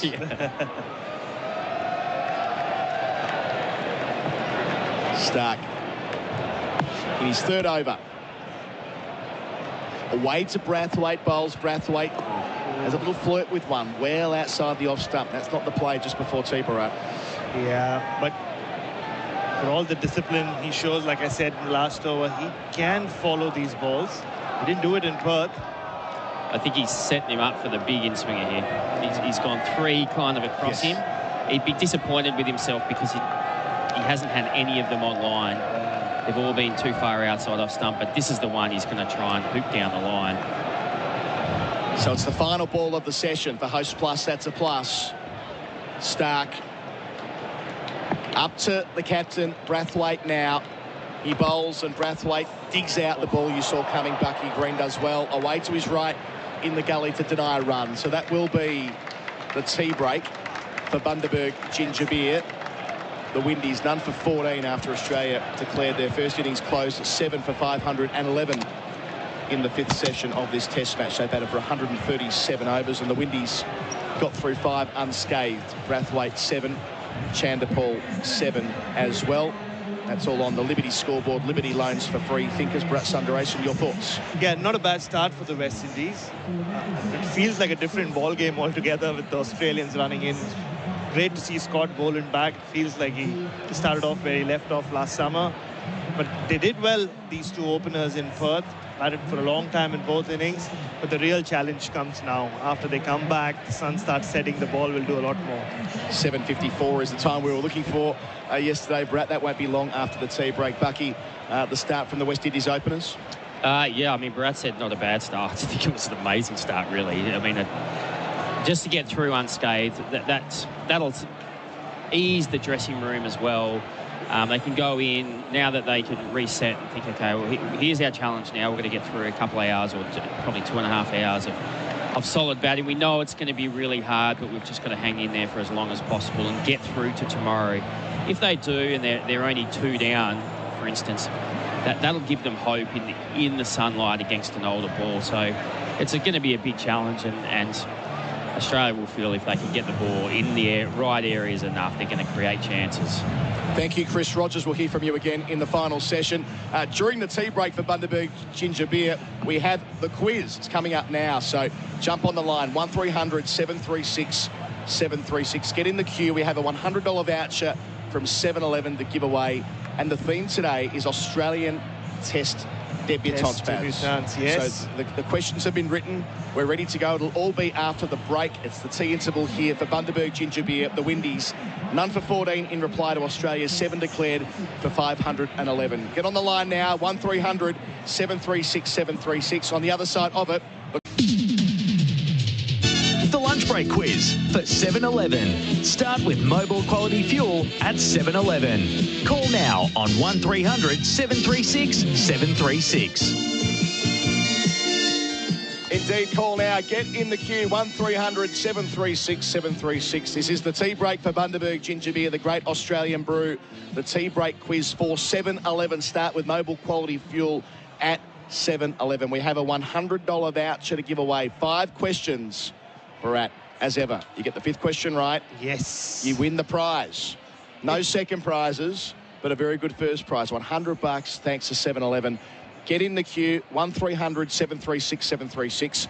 And our theme today, Australian debuts. And I promise you, these questions aren't hard. Shouldn't be, and Friday nights are the best to win a quiz. Why not? You win $100 tonight. Get in the queue now. 1300 736 736. Alex from Mentone, you are first up. Can you read us? Yeah, hi, how are you? Hello, Alex. First question for you. At Nagpur in 2008, the best figures for an Australian spinner on debut were recorded. Who was that Australian spinner at Nagpur in 2008? Jason Crozier. Oh, great start, Alex. Great start. All right. There's the waiting for the ding. Got to wait for the ding. 8 for 215 were his figures in the first innings, 12 for the match. Second question, Bharat, all yours. All right, Alex. Which Australian seamer swung and seamed his way to a 16-wicket haul on Test debut at Lord's in 1972? Bob Massey. Ding, ding. 8 for 84 the first time round and 8 for 53 the second. The best ever Test debut, 16 wickets there at headquarters. Question number 3. Which Australian hit centuries in his first 2 Test matches in 1995? Greg Blewett. No one's run the table on the quiz yet. I know. No one's run the table. Alex from Alex. Mentone, you're on a roll here. This might be the trickiest of the 5, I reckon. Now, Brad, I'll give it over to you. All right. I remember this game very, very vividly. Everybody remembers Brett Lee's MCG debut, Alex, in 1999. But which Australian fast bowler played his one and only Test match exactly 1 year earlier? Exactly 1 year earlier, 1998. So 98-99, an Australian fast bowler. Oh, Nicholson from Western Australia. Boxing Day Test. Ding, ding. 4 wickets, including 3 for 56 in the second innings. I think he's going to run. Member of the One Cap Club as well, Matthew Nicholson. Of course, Simon Katich and Chris Rogers played with him for WA. Alex, you are 1 question away from winning the prize. First caller out of the blocks. Here we go. Which debutant made 98 against England in 2013 at Trent Bridge? Oh, Agar. Absolutely outstanding. Brilliant. Alex from Mentone. Stay on the line. The $100 voucher is all yours. As we say, if you call up 1300 736 736. Every day of the Test summer, you're a chance to win the $100 voucher thanks to 7-Eleven. Start with mobile quality fuel at 7-Eleven. That's perfect. Beautifully done. I mean, I thought Alex Carey was the best Alex of the day, but Alex from Mentone has outdone him. What a performance. All right, we're going to take a break. It's the tea break for Bundaberg Ginger Beer, the great Australian brew, in response to Australia's 7 declared for 511. The West Indies are none for 14. On the other side of the break, the first ball of the final session with Gerard Whateley. Australia 7 declared for 511, highlighted by Travis Head's 175 and Marnus Labuschagne's 163. The declaration left the West Indies 5 tricky overs to navigate. They did. None for 14. Brathwaite and Chanderpaul are both on 7. We convene for the final session of play on day 2. For Before You Dig, lodge a free inquiry online. Gerard Whateley with you in the experts chair for Anaconda. Hit summer for 6 with Anaconda's 10% price beat guarantee. Is Peter Lalor, chief cricket writer from the Australian. Hello to you, Pete. Good evening, Gerard. How was your tea? I didn't eat it quite as fast as you did. That was some power eating of the chicken. Well done. Well done. Yes. It felt like you had 4 minutes. I was going to say take your time, and then it was finished. Yeah, well, after last night, I got one mouthful in. Yes. Fresh from the bursar's office at Aquinas College. So officially that is the tea break, and the earlier break is the dinner break. That's it. Yeah. We get dinner during the tea break, though, so I get confused. I feel like they're gaslighting us, Gerard. Tricky little spell there for the West Indies. It wasn't 5 overs just before stumps. They did well to survive. Yeah. Very well to survive.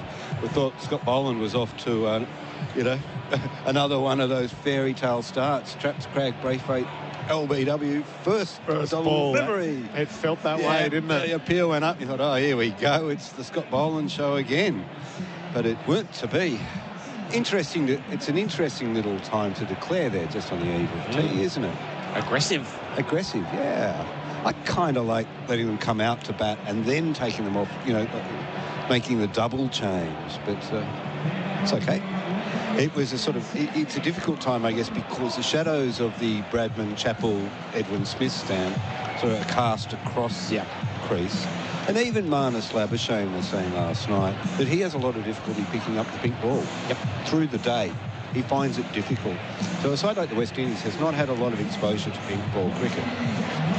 It's a hard time to start against quality bowling. Bothered me a little bit that from this end, Stark didn't seem to be getting much bounce or carry. I think the slips were a little bit deep, but we'll keep an eye on that. But pitch hasn't really lived up to expectations yet, has it, Gerard? Having said that, we'll probably get 6 wickets in this session, and the Australians will make it look fantastic. Because remember, the grass is now starting to stand up. Yeah, that's right. That's the hope anyway. It just feels like, and this is still to be determined, it feels like we've sagged back to one of those summers where the pitches are slow. Yeah. I thought felt like we'd found the antidote to that. Damian Hoff did say that it was very difficult climatic conditions in which to prepare a pitch. Okay. They had a lot of poor weather, so they hadn't really got the opportunity to harden it up, and that was the issue in Perth, wasn't it? That it was still a little clammy. Yep. Scotty Boland, 2 overs, none for 3 from the Cathedral end. He is putting his average of 9.66 on the line. I feel like he's everyone's favourite cricketer right now. And he's going to launch the assaults after the tea break. SEN Test cricket for Host Plus, that's a plus. There'll be 3 slips and a gully, that very Australian fields. No short leg in at the start of the session. It's almost a 4.5 slip, isn't it? Yes. He's moved up a couple of paces there, Green. It just sounds as a wide 4th slip. The call of Paul has the sleeveless sweater on. The shadows are more even now for batting. There's one shaft of light just in the mid-wicket region now. Boland into Chanderpaul. Start of the session around the wicket. Chanderpaul beaten past the outside edge. He is a difficult one to call from behind because of his lovely tendency to just draw the bat inside the line. It's a lot, yes, and he didn't play at that. That ball pitched on middle and deviated past off stump, but he held his line, didn't he? He was almost batting a middle and leg stump line there with the...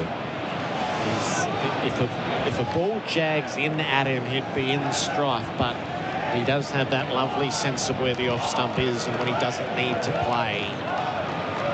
Bowls to him, and Chandimal runs the ball to gully on the bump to green. The game's alive when Boland has ball in hand.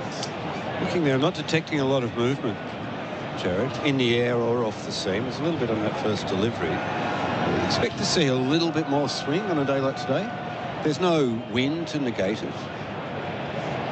I suppose it's a sunny day. It's been a lovely day. Clear blue skies overhead. It got to 26 degrees. The cable knit sweaters that the Australians are largely wearing tells you it'll get quite chilly. Chandimal faces up to Boland and he defends the ball back down the pitch. Just squared him up a little bit there. It's a suggestion that there might be a little bit of outswing. It's a probing spell. There's a little exchange on that I could hear on the stump mics last night with the West Indies players saying to Travis, "Do you live here? Is it always this cold?"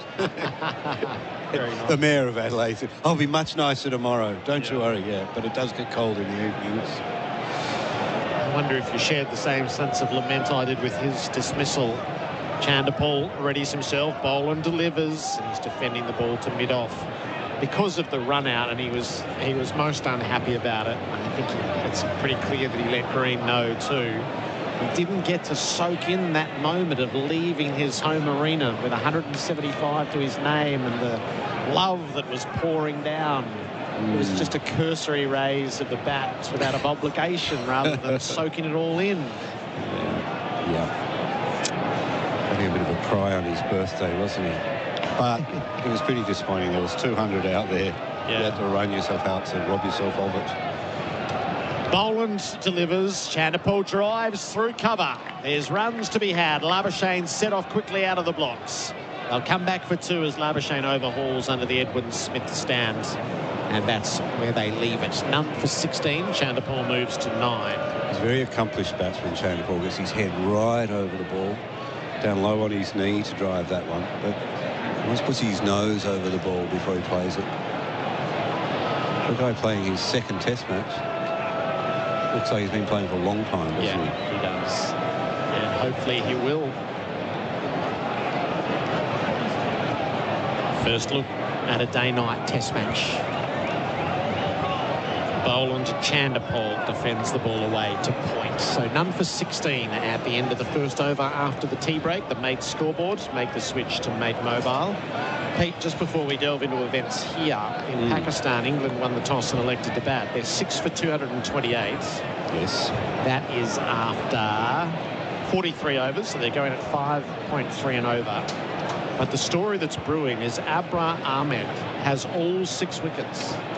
He's bowled 18 overs, 6 for 89. And we gathered round to watch his first over, knowing what had happened, and he bowled Zach Crawley through the gate. He landed a wrong un, which no one's ever seen him before, and Crawley had no idea. It was so reminiscent, not the shape of the worn ball, but it was the same. Gatting just never knew what happened, and that ball bowled him through the gate, the perfectly landed wrong un to get him underway. He's got all 6. Stark is in from the riverbank end to start his work. He's gone full down the leg side. Brathwaite had a little fan at it. It passed untouched. SEN Test Cricket for Host Plus, that's a plus. I haven't had time, Gerard. As you might imagine, it's been a pretty busy day on the news front to watch that. So I'll look forward to seeing the highlights of him back. Bowl, sorry. The leg break googly bowler. 24 years old. So we'll keep tabs there. Rapidly moving test matches involving England. There's a couple of dismissals where if you're going to play Bazball, you probably have to wear them. But if you were watching them cold without the background, reverse sweep top edges, balls hit straight up in the air in the first session of the test, it would leave you shaking your head. Stark bowls Brathwaite inside the line as it passes through to Carey. Well, we saw Alex Carey go off the mark with a very assured reverse sweep here today. And not really surprising. I think he was a chap who played either the reverse or the orthodox sweep to all 13 of the first deliveries he paced from the spin bowlers at ball. It's extraordinary, isn't it? Yeah. I'm generally anti the reverse sweep. Are you? Just every now and then have a streak of curmudgeon in me, but I'm okay with Carey doing it. He's the keeper. Yeah. That's the sort of enterprising batting. Yeah. And he makes me feel comfortable doing it. He entertains me and amuses me doing it. Stark over the wicket bowls, and Brathwaite lets it pass outside.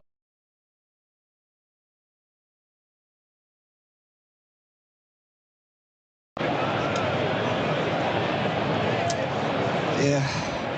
He plays it very well. Yeah. He plays the reverse as well as he plays the normal sweep. We see that with Wilson Katich. We see that with a lot of players in the game now, don't we? Yeah, they're getting better and better. But to have the confidence to play it on the first delivery that you face. Yeah. Because, it is the high-risk option. There'd be people with sharpening their microphones if they got out on that one, wouldn't they? Might even lean towards audacity rather than confidence. Incur the wrath of Gerard Whateley. Stark in bowls. Brathwaite leaves well outside the off stump. Just pushing them across him there. Yeah. Not tempting him. I'm trying to lull him into a sort of false sense of security and bring one back in. It's not a lot of carry at that end, Gerard.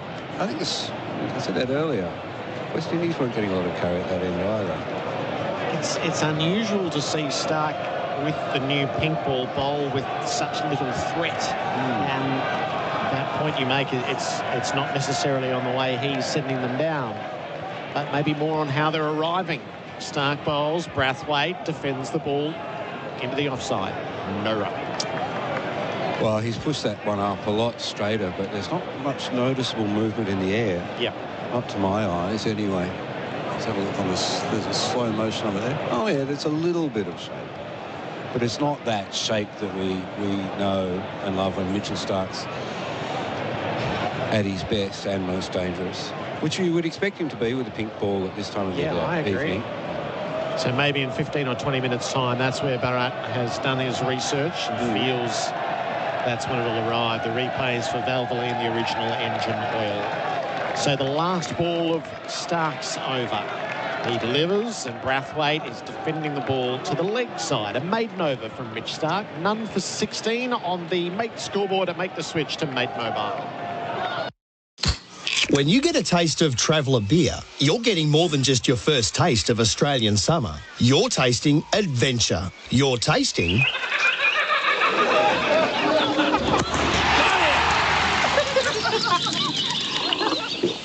Now that's what Aussie summer adventures taste like. Traveller beer, the perfect new Aussie beer. Because it's beer that tastes like home, no matter where you are. Find Traveller beer in Liquorland, Vintage Cellars or First Choice. 7 overs in, the West Indies none for 16. SEN Test Cricket for Host Plus, an industry super fund for all Australians. Scott Boland has the crowd chanting for him. He's bowling to Chanderpaul, who waves his bat inside the line. Pete, 48 hours into the Dave Warner scenario. We've heard now from Todd Greenberg this morning, from Nick Hockley this afternoon. Where do you read events right now? Well, I don't think anything's shifted from what happened from when Warner withdrew from the process. But I don't think anybody's surprised when they know what went on in that direction, seeing that he did withdraw from the process and what they were promising to do next week in that hearing. Bowling around the wicket, delivers, Chanderpaul blocks.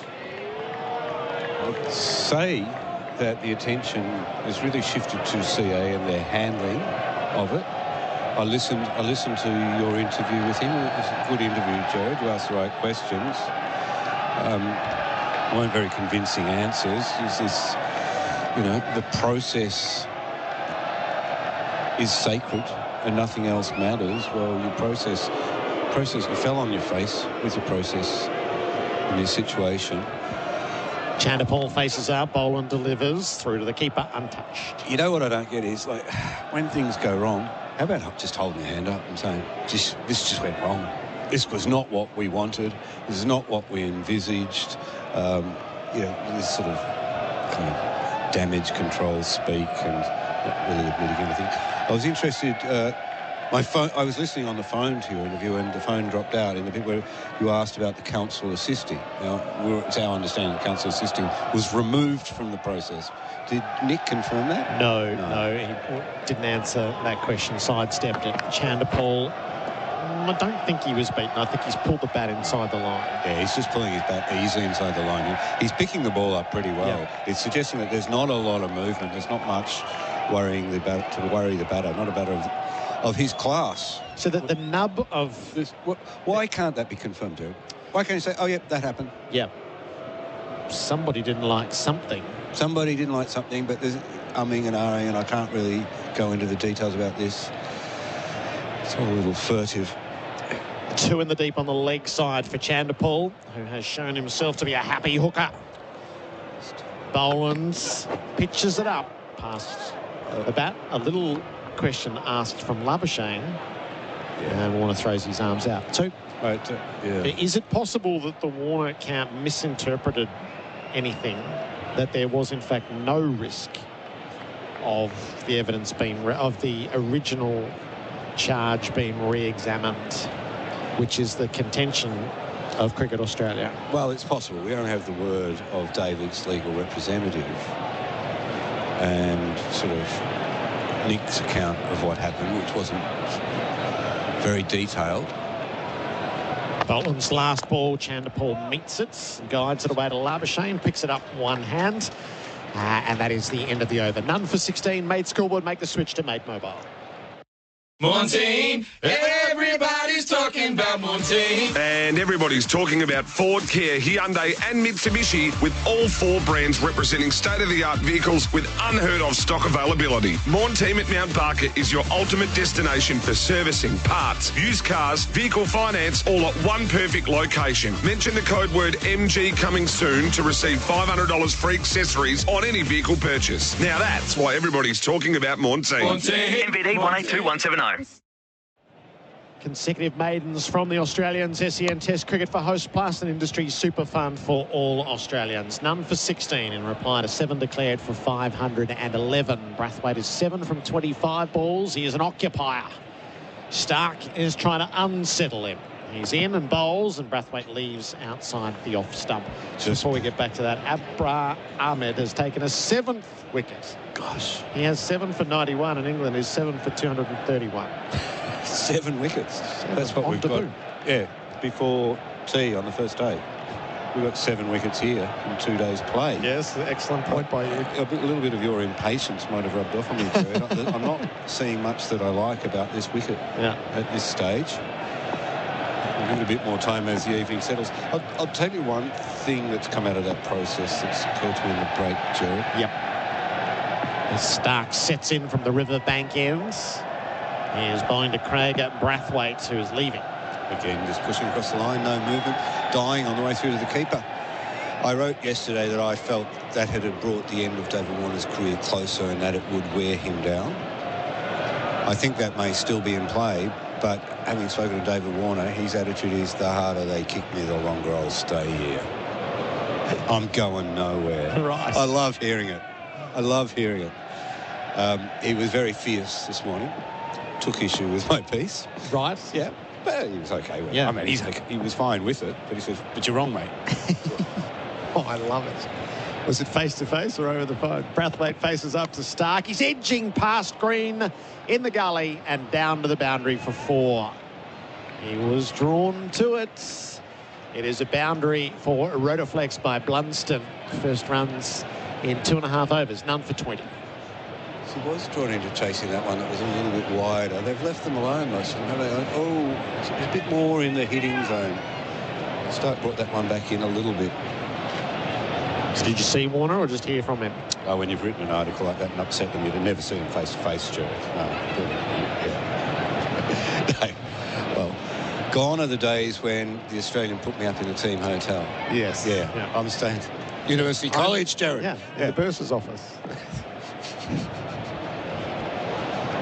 Stark bowls to Brathwaite, who fends the ball down to fine leg. Did well, rode the bounce and picked up a single as a result. He's to 12. So we seem to be in a standoff Cricket Australia says the process is still absolutely open. Yeah.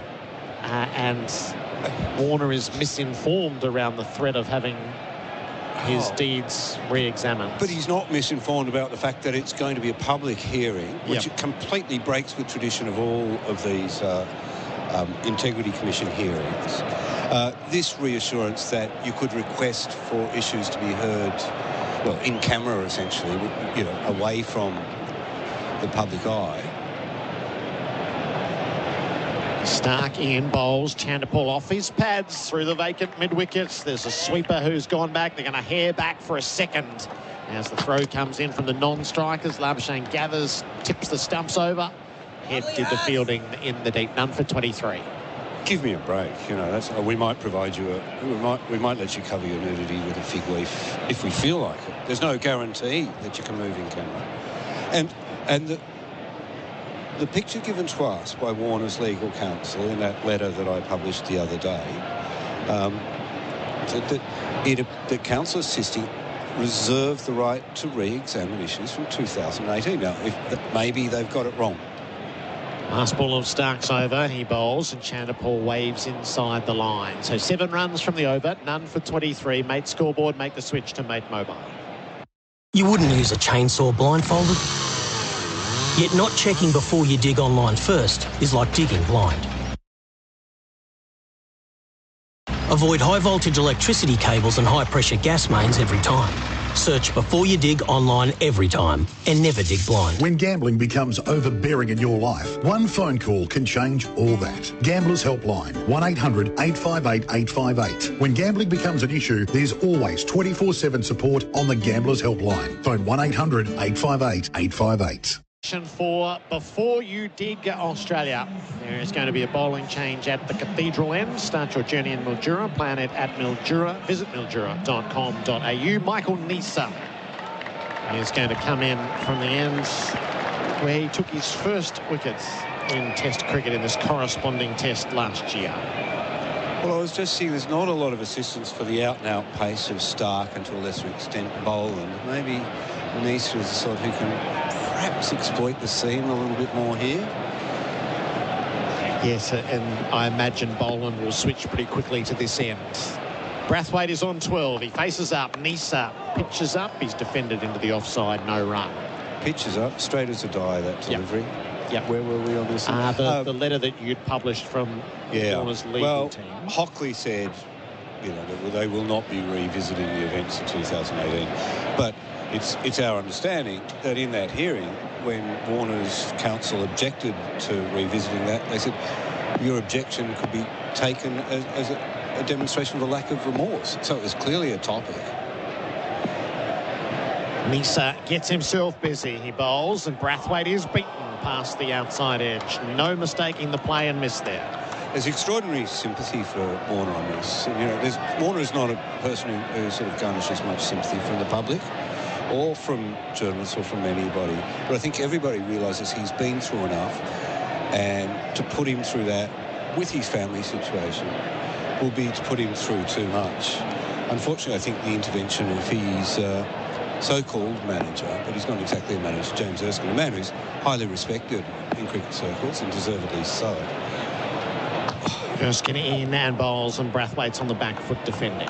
I think it's deflected from the matter at hand. The matter at hand, sorry. It wasn't very helpful. I'll try to address that in a piece tomorrow. Yeah.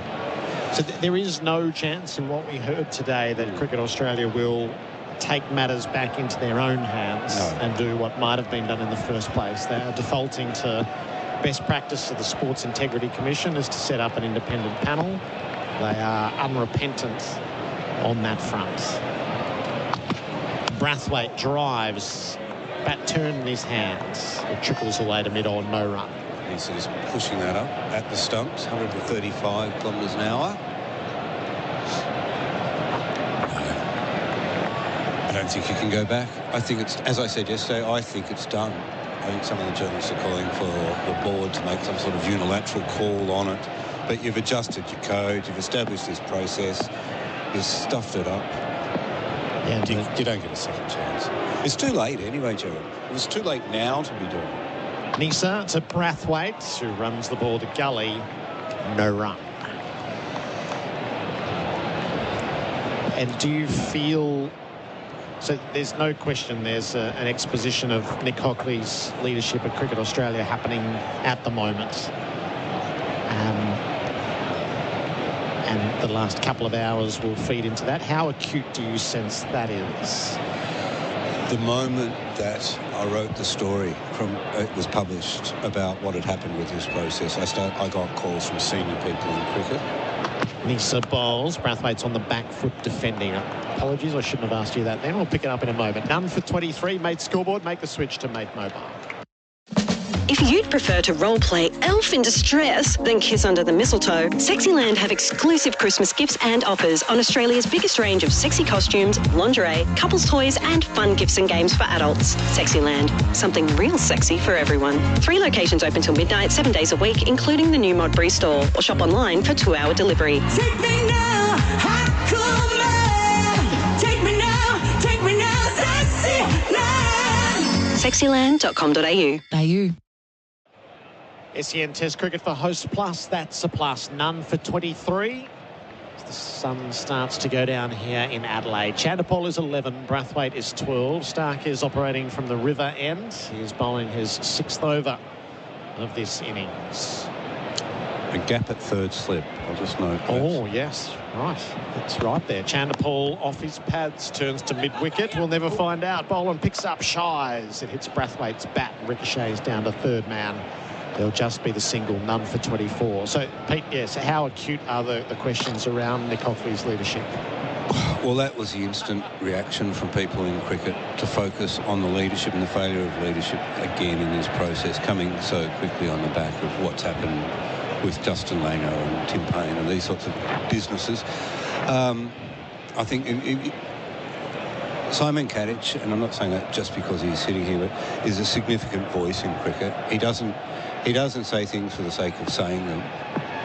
He's a man who's respected in all cricket circles. And he's a wise person too. Leg slip has gone in with Brathwaite facing up to Stark. He's around the wicket now. Played it wide of the off stump. It's well fielded at point by line. No run. And Simon played a pretty significant role as a sort of a de facto shop steward in the MOU process with the ACAs. But it's been picked up by all journalists today that Simon Katich has said that maybe it's time for somebody to replace Nick Hockley, and maybe it's his opposite number at the ACA, Todd Greenberg. I don't think anything's going to happen in the immediate future. What do you think? I don't know. I'm not as well plugged in on those political fronts as you are. There's nothing's going to be gained by acting too quickly.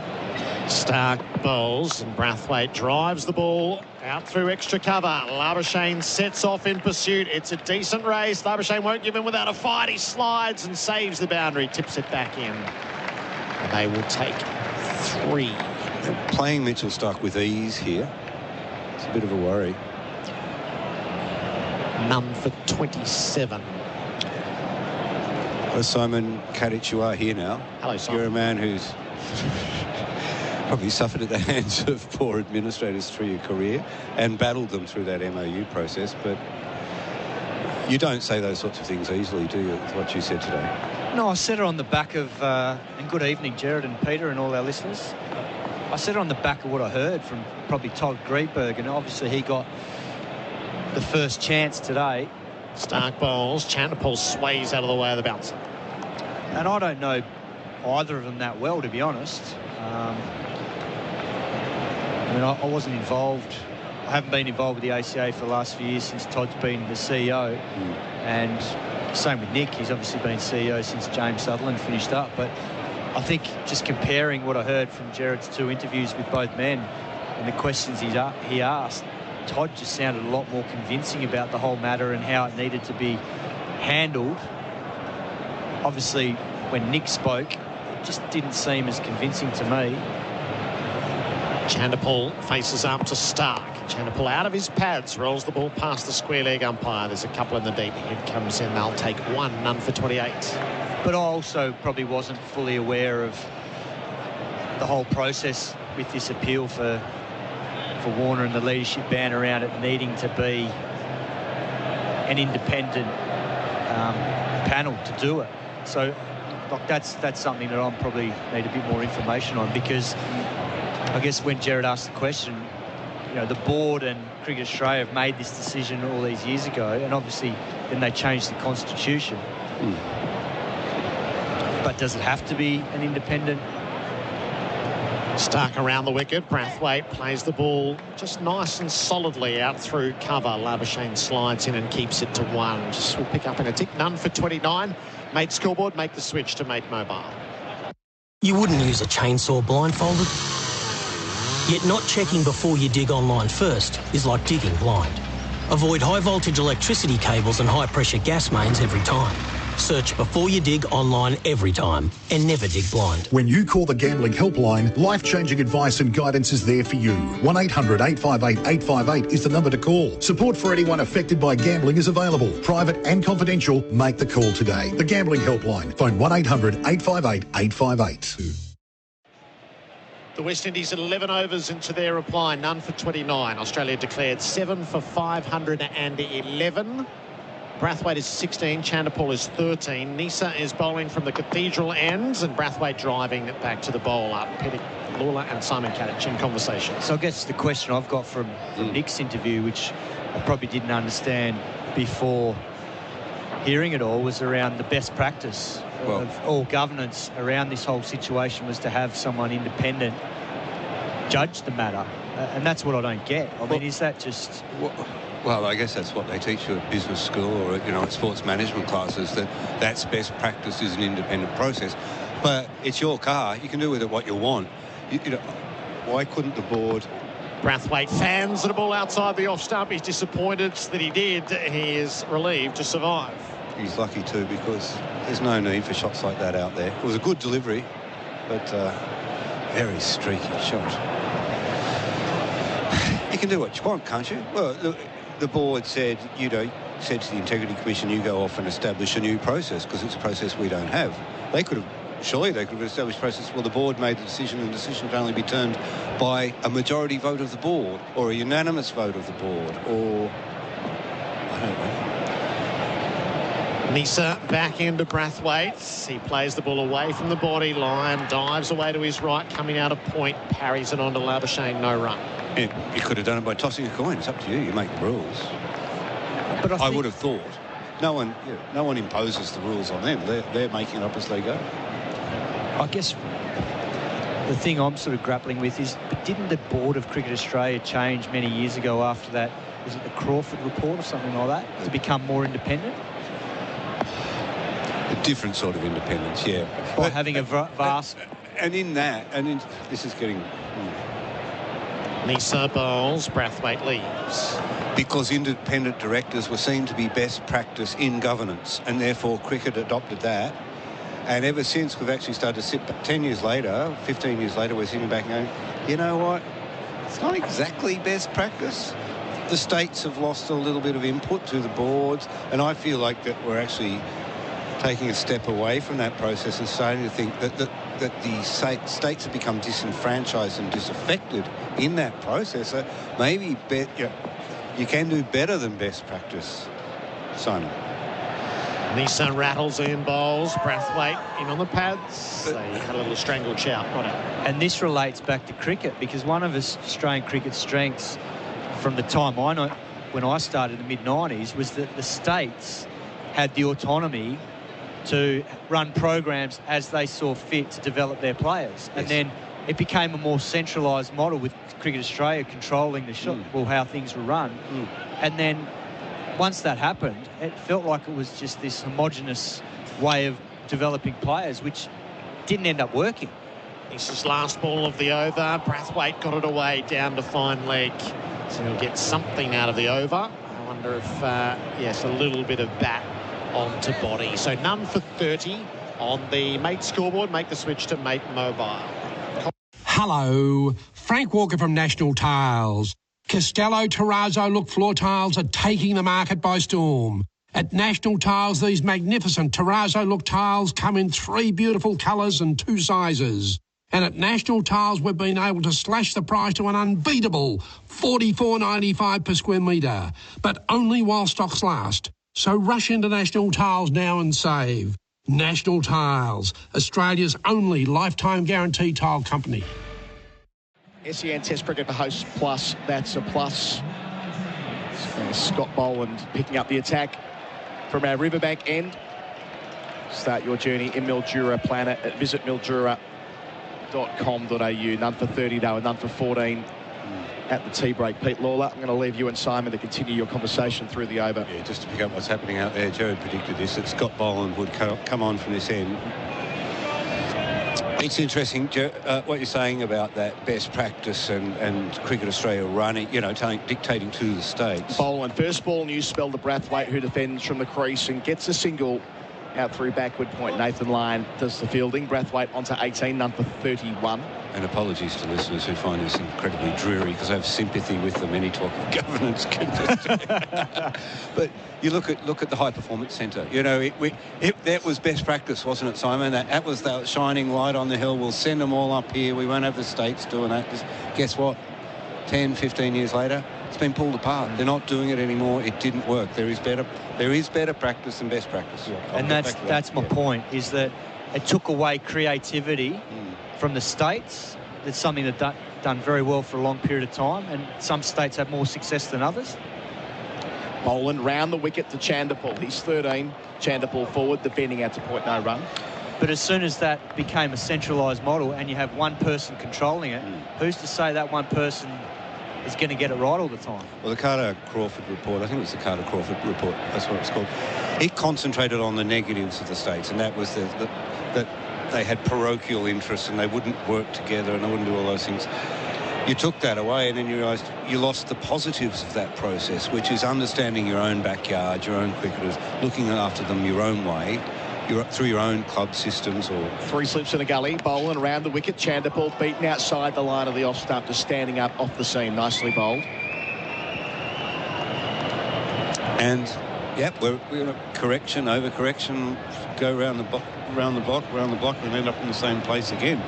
But there is a very strong move to give the states more say in Australian cricket. But we saw the downside of that when they asked the states if Steve Smith could play the BBL last year, which demonstrated, It's Boland up to the crease, away from us. Chage Chanderpaul better this time in defence, out towards Marnus Labuschagne at cover, off the front foot, no run, none for 31 the score. I mean, it's always been a complex federation, Pete, hasn't it, where the states had that authority and some of it was passed over through the governance review, which, if I recall correctly, that the catalyst for that review was around the same time that Australia lost the Ashes in 10-11.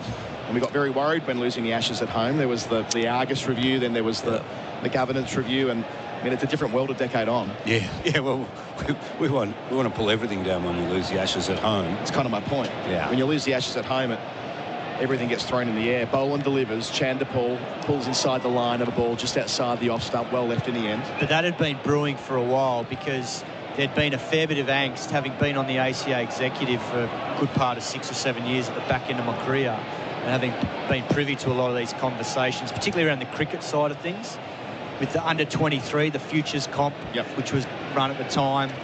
And there'd been a lot of angst around that, in the fact that good players from that sort of over 23 to 28-year age range were getting sort of shunted from Australian cricket and disillusioned because they weren't getting the opportunities that all these under-23 players were getting. Boland's going to change angle for the last ball. Over the wicket to Chanderpaul, he defends again, out to cover. Maiden complete, the Windies, none for 31 on the mate scoreboard, make the switch to Mate Mobile.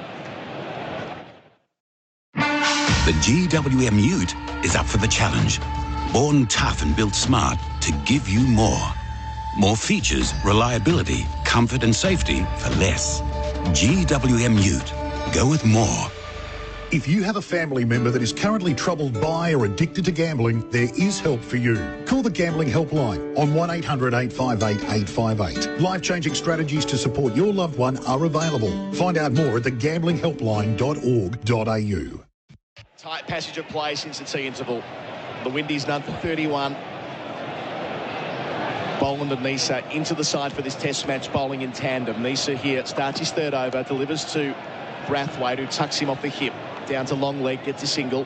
Brathwaite 19, none for 32. Our coverage for Host Plus, that's a plus. I've got Simon Katich and Peter Lalor with me talking about, well, the only story in town.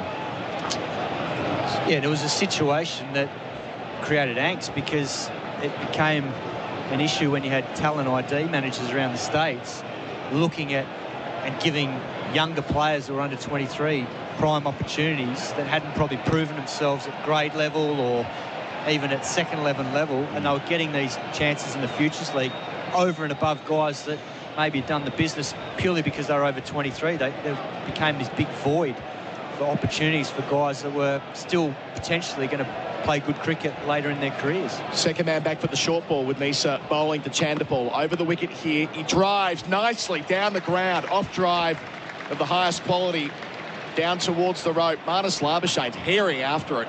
He'll put a dive in, and he does drag it back the long straight boundary here at Adelaide Oval. Looked good from Chandapal though, adds 3 to his tally. He's 16, none for 35. Expert baseball slide there from Marnus Labuschagne. He's a good fielder, isn't he? It's curious out there watching the Australians. You're watching them trying to calibrate the slips cord in there. Smith is moving them around like an OCD person arranging a cupboard, or the salt shakers. But I think it reflects that the wicket isn't quite doing what they want. They've got to come a little bit closer. They're also getting really tight together, aren't they? The Windies were a bit more spared. We're in the witching hour. No wickets as yet. Nisa bowls and Brathwaite defends on the bounce down to Cameron Green in the gully off the front foot. Nice soft hands, well bowled and well played. I just feel like these two bowlers are asking more questions than Stark and Bold were after the break in that combination. Yeah, I think these two, the way they played in Perth, are very disciplined with the way they go about it. They're both batsmen that like to bat long periods of time. We just saw Chandapal play a beautiful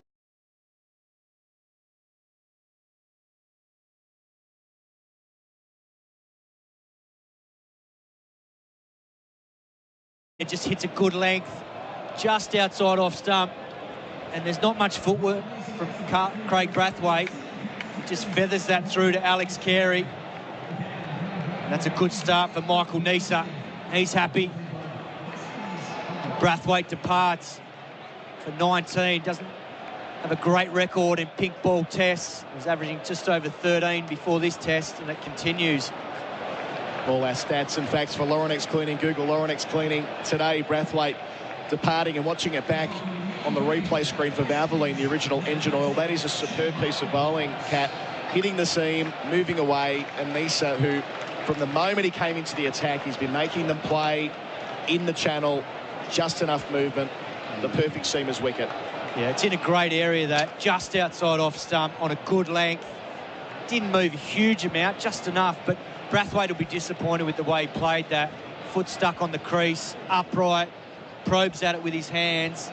So he wasn't really in a good position to defend it. In the end, it caught the outside edge.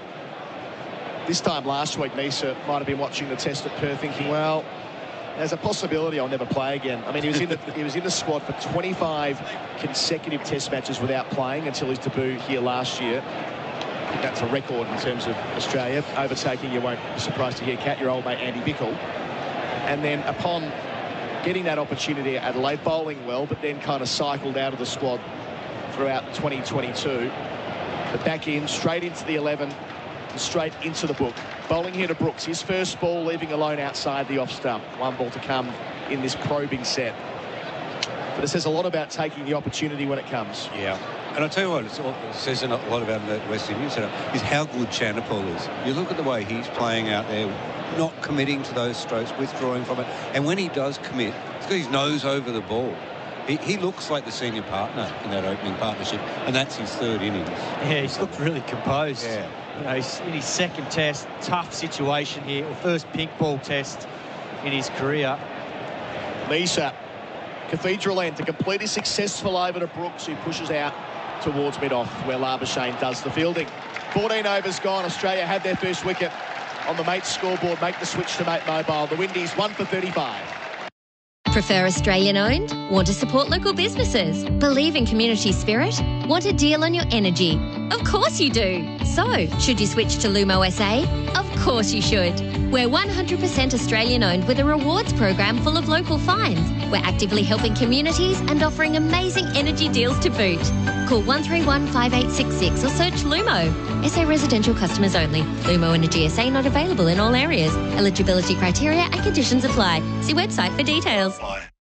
Pete Lalor making way. Got Simon Katich in the expert chair for Anaconda. Hit summer for 6 with Anaconda's 10% price beat guarantee. Our third session, but before you dig Australia, Boland away from us, 3 slips. Chandapal facing up and playing inside the line, swinging the bat out towards square leg as he does so well. Sort of the crowd think he's played and missed, but from our angle we can see that was all intentional.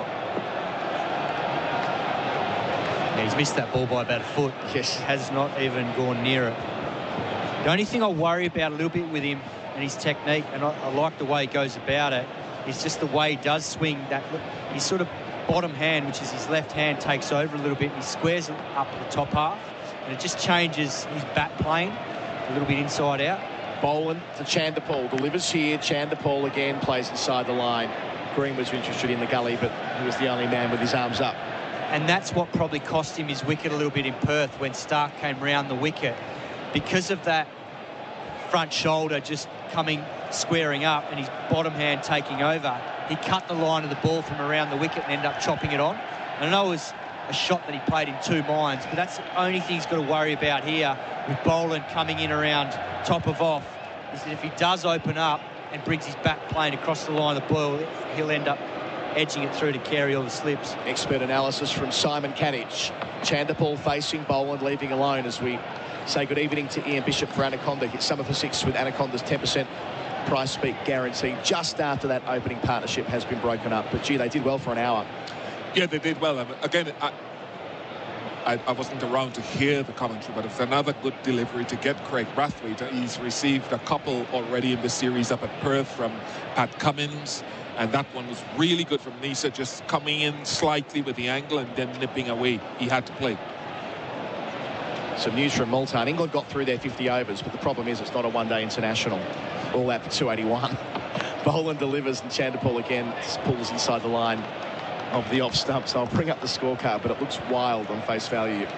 England 51.4 overs, all out 281 with Abar Ahmed on debut, finishing with 7 for 114, as you do. Down the other end, Zahid Mahmood, the spinner who went for $1 million last week, 3 for 63 from 7.4 overs. And Mark Wood, not out, 36 from 27 with 8 fours, a strike rate of 133. Every England scorecard right now is a 50-over scorecard, Simon. Fun and games. Multan. Boland, again away from us. Chandapal across his stumps, playing this time out to cover no run. I was listening to that conversation about Chandapal's technique, and I had a totally different perspective. And yours is right, because you're a batter, professional batter, coach and everything. His trigger, his backward step is very deep and sort of from leg to around middle and off. Is he getting, to me, when I was watching it next door, he's getting open from the trigger very, very early in his stance, which to me could be problematic. Last ball from Boland here. Chandapal defends straight back down the pitch. The end of 15 overs. That's a maiden. The Windies 1 for 35 on the Mate scoreboard. Make the switch to Mate Mobile. When gambling becomes overbearing in your life, one phone call can change all that. Gamblers Helpline, 1-800-858-858. When gambling becomes an issue, there's always 24/7 support on the Gamblers Helpline. Phone 1-800-858-858. At Underworks, we're serious about that one more sprint. And believe me, it does hurt, so you need extreme comfort from your socks. We're serious about getting you to wherever you're going. Underworks, the number wonder down under for sports socks. A tight 10 overs from Australia. 1 for 21 through that passage of play as Nisa starts a new over. From the cathedral end, bowls to Brooks, the new man. Hits him on the shoulder. Goes back. Whacks him on the top of the right arm. Sharp and accurate. 132 kilometres an hour from the Queenslander. Watching the replay back here, he squared up a treat. All our replays for Whateley, the original engine oil. See, I like that from Nisa because Brooks isn't expecting that. He's thinking he's going to be in a good zone, probably dragging him forward, but sends a message that he can't just camp on the front foot because you're not probably expecting that from Nisa. Watch the follow. Watch the follow-up. Yeah. Watch the follow-up. So 4 catching men. Nisa to Brooks. The follow-ups on leg stump. Taken behind square. They'll get a couple easy runs down to Scott Boland. I thought it was going to be one of those Brathwaite deliveries, having pushed him back. Because we all know with Shamar Brooks, I likened him to Carl Hooper, but so often he'll flirt outside the off stump and nick off. That was as terrible a follow-up ball as I've talked about Alzari Joseph's follow-up ball all series. So Brooks off the mark with a couple, 1 for 37. Beautiful sunset to the left of our commentary position. There's some spectators on the roof climb at the moment, about a dozen of them. Nisa bowls and Brooks defends. They're not even watching the cricket, they're watching the sunset over the back of the members, vanilla sky and all the rest of it. We should get you up there, Bish, one night. Not going to happen, I can tell you that from now. I have bungee jumped. I'm not doing it again in New Zealand. I was having a terrible day, had a quarrel with the wife, and Simon Dool arranged for me to bungee jump. I stood there, I told the guy, he asked me how much does he want my hand to go into the water. I said only my wrist into the water. Come back to that. And Nisa into Brooks, 3 slips. He drives and beats mid on. Nice compact shot down the ground. Long boundary, won't make it all the way. They return for an easy 3. Mitchell Stark does the fielding down there. Brooks to 5, 1 for 39. Make that 1 for 40 to West Indies. Please continue. So I'm standing there all cabled up, and I thought, right, this is it. I'm gone. I couldn't care now if I don't come back up off the cable. Wrist only in the water. I head down, eyes closed, waist deep into the water. And then eventually it pulls me back up, and I look up, and Simon Dool is standing on the bank, and I'm trembling with fear. It is the most horrific experience I've ever had. I'm never doing it again. Done it once. Bucket list, tick. So did Dooley initiate them going deeper than you thought? I don't know if he did, but he certainly initiated. I said no, you know. And then he said, no, Bish, we've arranged the cameras and the television at the bungee jumping course already. You have to go. Nisa bowls, Chanderpaul chops it straight down into the pitch in front of him off the inside edge, no run. You bungee jumped, Kat? I hate heights. Gerard mentioned we were going up there tomorrow, and I said there's absolutely no way I'm going up there. That's Bucky's territory. He's village green out the back. He's on the roof. He's the daredevil. I'm Mr. Conservative. I think we get Bucky to go up there with Gerard on the roof, and maybe we go into the old scoreboard and commentator session in there. That's not too high. It's not high, but we'll probably be 6 deep by the time we finish our spell for 40. And I reckon they've only got West End in there. They don't muck around over there. Travis Head saluted them last night. Nisa bowls and Chanderpaul pushes out towards the covers to end the 16th over. 1 for 40. The West Indies on the mate scoreboard. Make the switch to mate mobile. Chanderpaul is 16 and Brooks is on 5. G'day, it's Gerard for Southern Mitsubishi. Thinking Mitsubishi or servicing your existing car? Southern Mitsubishi is your absolute go-to. Their state-of-the-art servicing technology and world-class quality control systems will ensure your vehicle gives you many years of hassle-free motoring pleasure. The same goes for buying a new Mitsubishi. They stock the full range, all designed to thrill. So get in touch with the amazing team at Southern Mitsubishi, 147 Main South Road, Morfett Vale. Driven by Australian Motors. LVD 80. Final session here at Adelaide for Before You Dig Australia. Scott Boland sent down 6 overs, none for 6, picking up from where he left off last year in terms of his economy rate. Gives nothing away. Right arm over to Brooks. West Indies number 3 delivers here, leaves alone outside the off stump to start. A perfect night for a gorgeous sunset. Barely a cloud in the sky. Such a great place for day-night Test cricket. When they picked the venue here for the Adelaide Oval, we were at the first one, Kat, back in 2015. That first night, they got the perfect conditions, and from there it was a sure thing. They do it every year, wasn't it? Well, it's so well supported by the public here, but not just the Adelaide public. Over the years, we've had so many tourists come in from the visiting country. Boland to Brooks, who defends out to cover. Obviously, in this situation, it's probably a lot harder for the people from the Caribbean to come here, given how far away it is. But I remember that first year, there was going down the streets early in the morning, there was lots of Kiwis, And then in previous years, obviously, when the Ashes is here, obviously get a lot of the England tourists coming, and Barmy Army have been a big part of it. So it's great, obviously, from that perspective as well, that it's not just the locals that are enjoying it, it's the fans from overseas as well. And it's they've done such a good job in terms of the redevelopment of this ground, preserving the history of it and then making it a modern stadium. Boland delivers and Brooks leaves again, a bit closer to the off stump on that occasion. The first one we had here, Bish, there was 52,000 people here on the first day. Every seat was sold. It was an amazing experience. Yeah, I watched it live on television as we do. I like the redevelopment of the ground for a number of reasons. The old ground had the Vic Richardson gates just there. It was decent, but it wasn't special. And what they've done with the stands, leaving the far end open, is a nice blend of modernity and what was traditionally there before. And I think that adds to the spectacle. Boland delivers and Brooks plays off the front foot towards point, no run. I love it. I love this ground.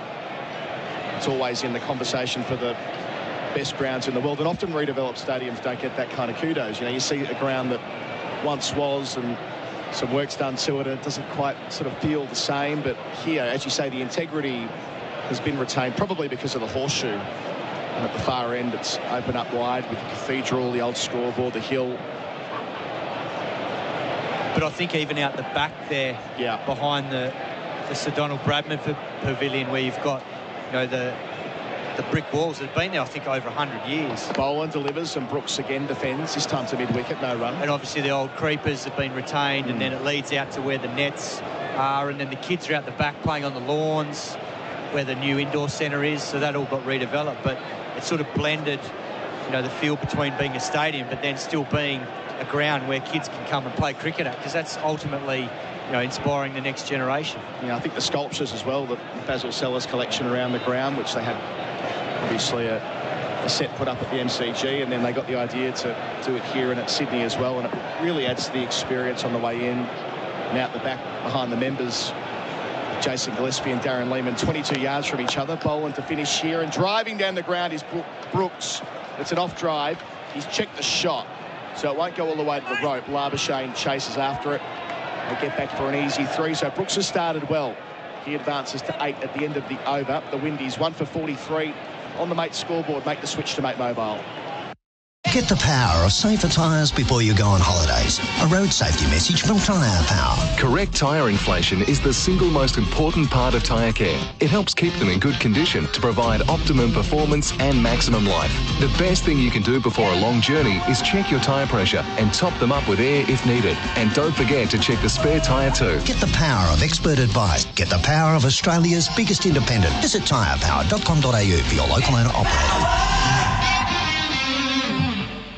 Simon, Katich and Ian Bishop are our experts for Anaconda. Hit summer for 6 with Anaconda's 10% price beat guaranteed. The Windies 1 for 43. Bish, you probably get asked this a lot, but what is your favourite ground to do the cricket at around the world? You see so much of it. Here is Nisa, new over, leaving alone his Brooks from the first ball outside the off stump. You specify broadcasting? Because as a playing ground, the Wacker, for obvious reasons. Yes. In terms of history and scenic Lords, obviously. But having come here this year for the World Cup, because I hadn't been back. I've been to Australia several times, but I hadn't been to the reconstituted Adelaide Oval, and we stayed in the hotel here. This now is right up there. And I don't say that because I'm here. I really have enjoyed looking around, and the nets that Simon talked about, the pictures on the wall. Nisa to Brooks, who defends. I've always found the nets here were the best nets that we had on tour of Australia. Lovely flat surface, and then I'm looking at the corporate boxes along our media centre as well. It is a thing of beauty. And I mentioned the 2 sculptures out where the nets used to be, where you would have trained here when you were a player, where there's a Jason Gillespie sculpture bowling and a Darren Lehman sculpture batting, and they've put them exactly where the old nets were, which is a nice little touch. All adds to the picture here at Adelaide. Nisa bowls and Brooks edging just short of the captain Smith at second slip. Wasn't far away from getting Nisa a second. Again, asking all the right questions in this probing spell, halfway through his 5th over. Are you allowed to have a statue and coach the team at the ground and have a sculpture at the ground and still be coaching, actively coaching. Seems a contradiction in terms. Yes, it's beautiful. I think it was amongst the first, or one of the first put up was the Lehman one. Of course, he was the Aussie coach not long after that. Misa up to Brooks on 8. Bowls here, Brooks squeezed up on leg stump, inside edge onto the front pad. No run, well bowled again. So there's Australian rules football represented across the eastern side of the ground. Yeah. And cricket around on the west behind the pavilion.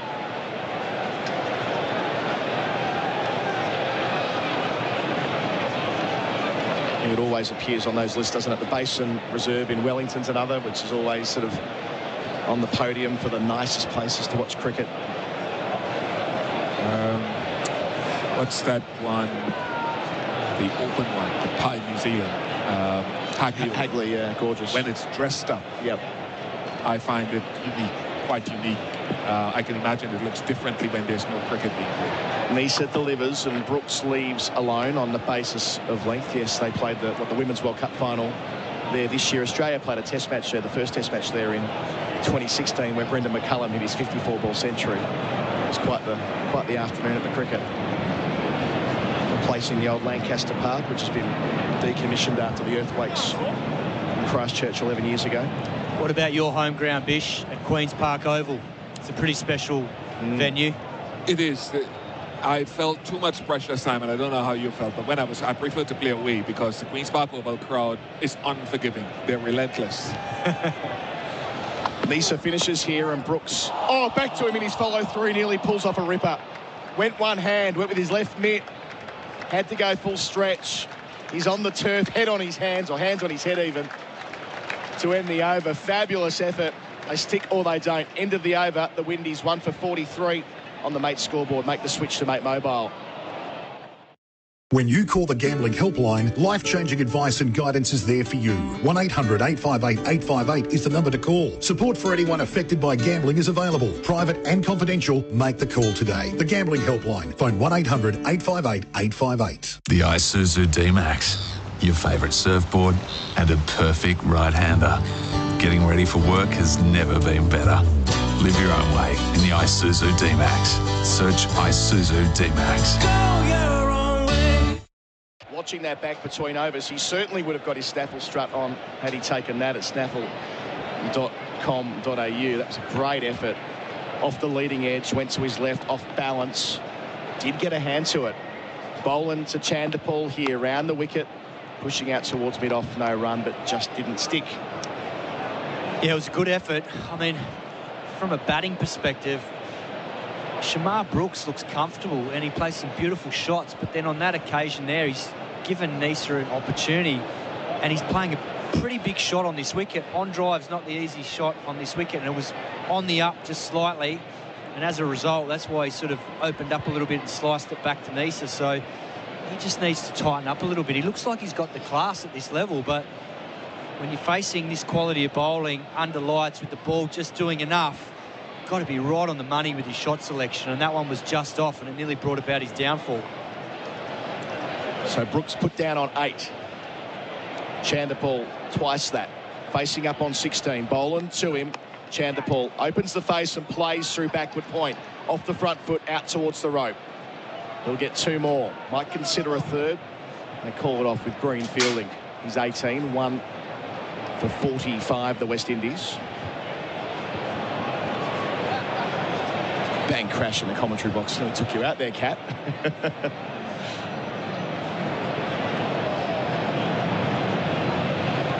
So Chanderpaul's faced 44 balls for his 18. Kat's had quite the fright putting his cans back on now.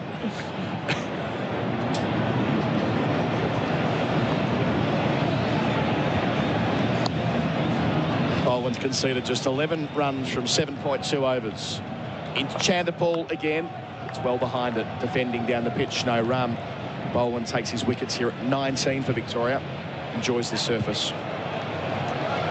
Won't be long before we see Nathan Lyon. He's up on the screen now for Valvoline, the original engine oil. Got a great record under lights as well, Simon Katich. Yeah, and it looked like there was a little bit of turn there today at certain times. couple of balls gripped, so Ryan will be in the action pretty soon. So Chandapal facing Boland, and he leaves alone outside the off stump. Yeah, and that'll present particular challenges. Roston Chase is not a big spinner of the ball, and he was getting it to bounce and turn. But with Shamar Brooks, what I often ask myself, having seen him again from the start of his career, you'll get to 20, you'll get to 15, you'll get to 30, and then give it away softly, plays with low hands. So I'm asking myself all the time, what has he done to get from 0 to 20?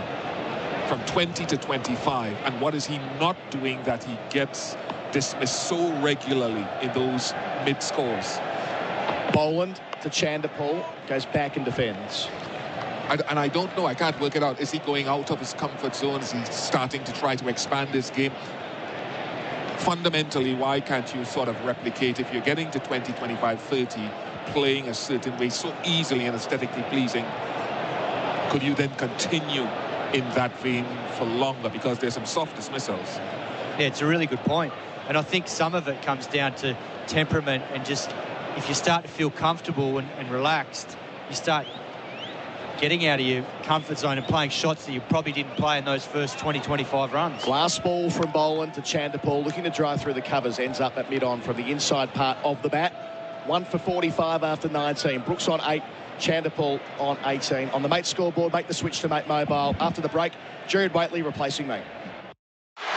What gets you strutting? Scoring tickets to the grand final?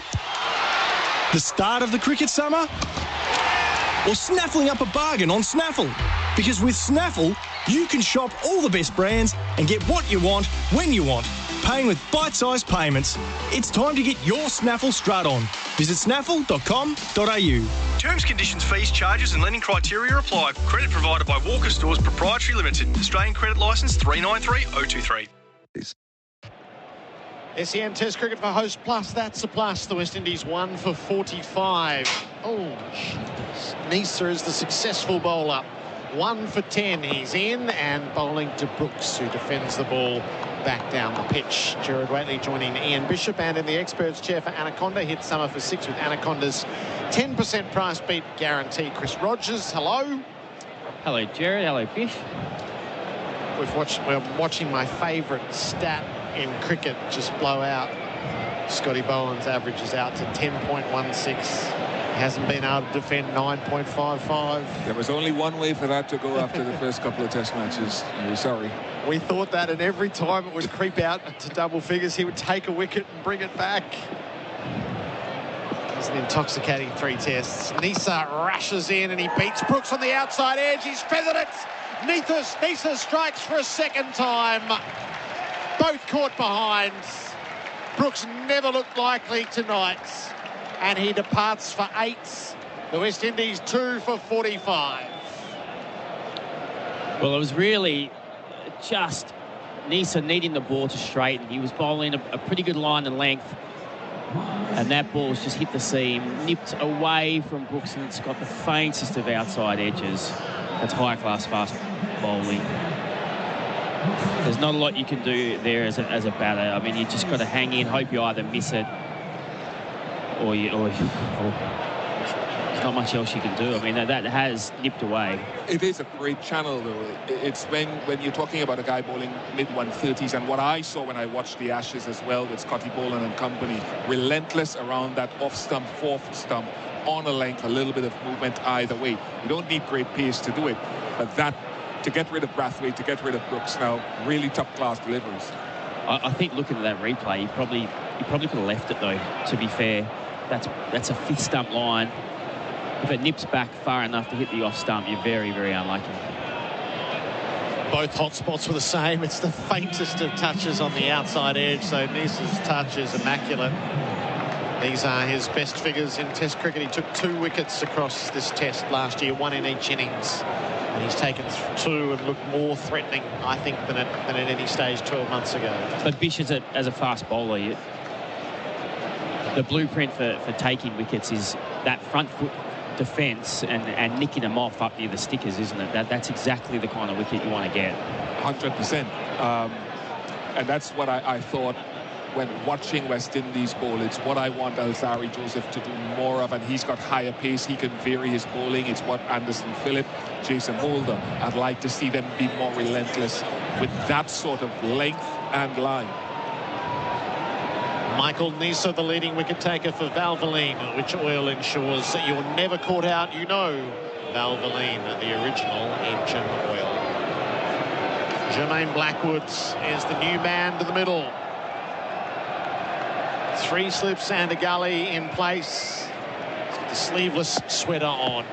And Nisa is bounding into bowl to him, and Blackwood meets the ball angled at the stumps, turns it away through leg and rolls past the square leg umpire, and he will run back for a second. I think we saw a change of bowling was going to happen. Nathan Lyon was going to come on to replace Scott Boland, but I wonder if Steve Smith might just change his mind. Stay with Boland for another over or two.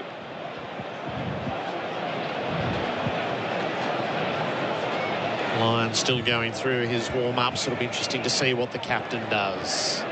Nisa bowls, Blackwood inside edge past the stumps on a drive that I'm not sure about that on his second ball. He lives to tell the tale as it's fielded down at fine leg by Boland, a single taken.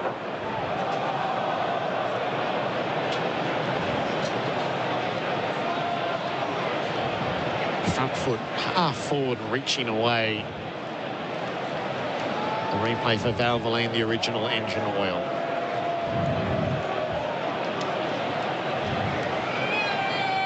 Chanderpaul is 18 from 48 balls.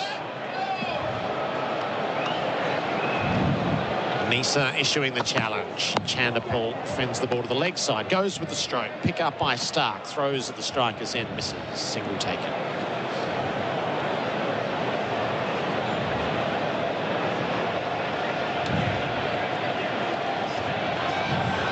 The one thing I wonder too is, at this stage with Blackwood in there, a number of ways you can attack any one batter. There's no set issue. But if Blackwood sticks around for a while, they went short at him last test match. A lot of short bowling at him. And I saw him at nets being fed by the thrower and the assistant coach, looking to find a way to negotiate those short balls. Blackwood faces up and he's leaning forward in his defence. That is the end of the over. 2 for 49. The Mate scoreboard. Make the switch to Mate Mobile. If you have a family member that is currently troubled by or addicted to gambling, there is help for you. Call the Gambling Helpline on 1800 858 858. Life-changing strategies to support your loved one are available. Find out more at thegamblinghhelpline.org.au. Here's a friendly reminder from SEN and Bendix Brakes. School zone hours are now in effect. Put your foot down with confidence in school zones with Bendix Brakes, the market-leading brake pads to match your driving style. Learn more at bendix.com.au. SEN Test Cricket for Host Plus. That's a plus. Nathan Lyon is coming into the attack. So that bowling change is made. 2 for 49. That's the Mate scoreboard. Make the switch to Mate Mobile. There's just a slight delay here. Ian, what were you seeing in the nets with Blackwood? Yeah, they were just banging him a lot of short balls. He wasn't the only one, and he was either deciding whether to pull or whether to leave rather than trying to ride some of it because of the extra bounce and gloving it. So he was obviously aware that there was a tactic against it, and he was trying to work on how he would negotiate that just in case they went at him that way again. But as I said, there are a number of ways that you can go at any particular batter. Nathan Lyon having bowled Australia to victory in Perth, and he has a pending milestone here at Adelaide Oval. He has 56 dismissals. He is in a tie with Shane Warne for the ground record. He's bowling to Chanderpaul. He's around the wicket first up, and Chanderpaul defends the ball to the leg side. They've gone with a bat pat, a slip, and a silly point. Come on, guys. Got a deep backward square, mid-on, mid-off. Cover point and backward point. Chanderpaul spins past the blade. And Lyon a bit open-mouthed after that. He liked the look of that a lot.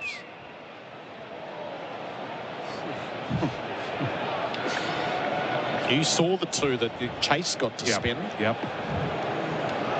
Spins his second one to some degree. Bowls again, and Chandapur blunts it with a step forward. It's quick turn as well. It's quick turn. It's not slow turn, and it's bouncing. And it's not everyone that's doing that. So you still, as a bowler, have to be patient enough to sort of wait for the one that you put revs on that grips the surface. Carey just takes a little bit of time. They bring a second slip in after beating the outside edge. Line bowls. Chandapur back slices the ball. It lands safely at point. Nice bit of fielding on the sprawl by Nisa. Hauls it in one-handed, a single taken. 2 for 50. That's in the 21st over. All right, golfers. Do you want to survive around the greens, or do you want to score? Then you need a wedge that creates the purest spin possible, like the new Jaws Raw from Callaway. The most aggressive groove in golf, now with a raw face, delivers maximum one hop and stop spin, and with the optimised tungsten weighting, you get noticeably better control and trajectory for all-round better wedge performance. Simply put, Jaws Raw gives you pure spin in its rawest form. Learn more at callawaygolf.com.au. Nathan Lyon bowling to Blackwood, who defends the ball down the line of the onside. Trigger happy, that's okay. It's my fault for leaving a pause. It's like the trigger happy umpire. Guys. You did call the score, didn't you? You had me, Jerry, you had me looking as well. Honestly, when you called the score, I looked down there and I went over already. It was the milestone of 50. Lyon bowls and Blackwood defends the last ball of the over. Now, that is going to be the drinks break. So what we have seen so far, Australia 7 declared for 511. He was highlighted by Travis Head's 175, which regrettably ended in a run out. He was the top scorer for Victoria Police, made for more. And Marnus Labuschagne, 163. Joseph, 2 for 107. Thomas, 2 for 53. At T, it was none for 14. Then Brathwaite, Court Carey bowled Nisa for 19. And Brooks, the same fate. Court Carey bowled Nisa for 8. Chandapur is unbeaten. He is on 20. Blackwood's on 3. At the drinks break for Bundaberg Ginger Beer, it's 2 for 50.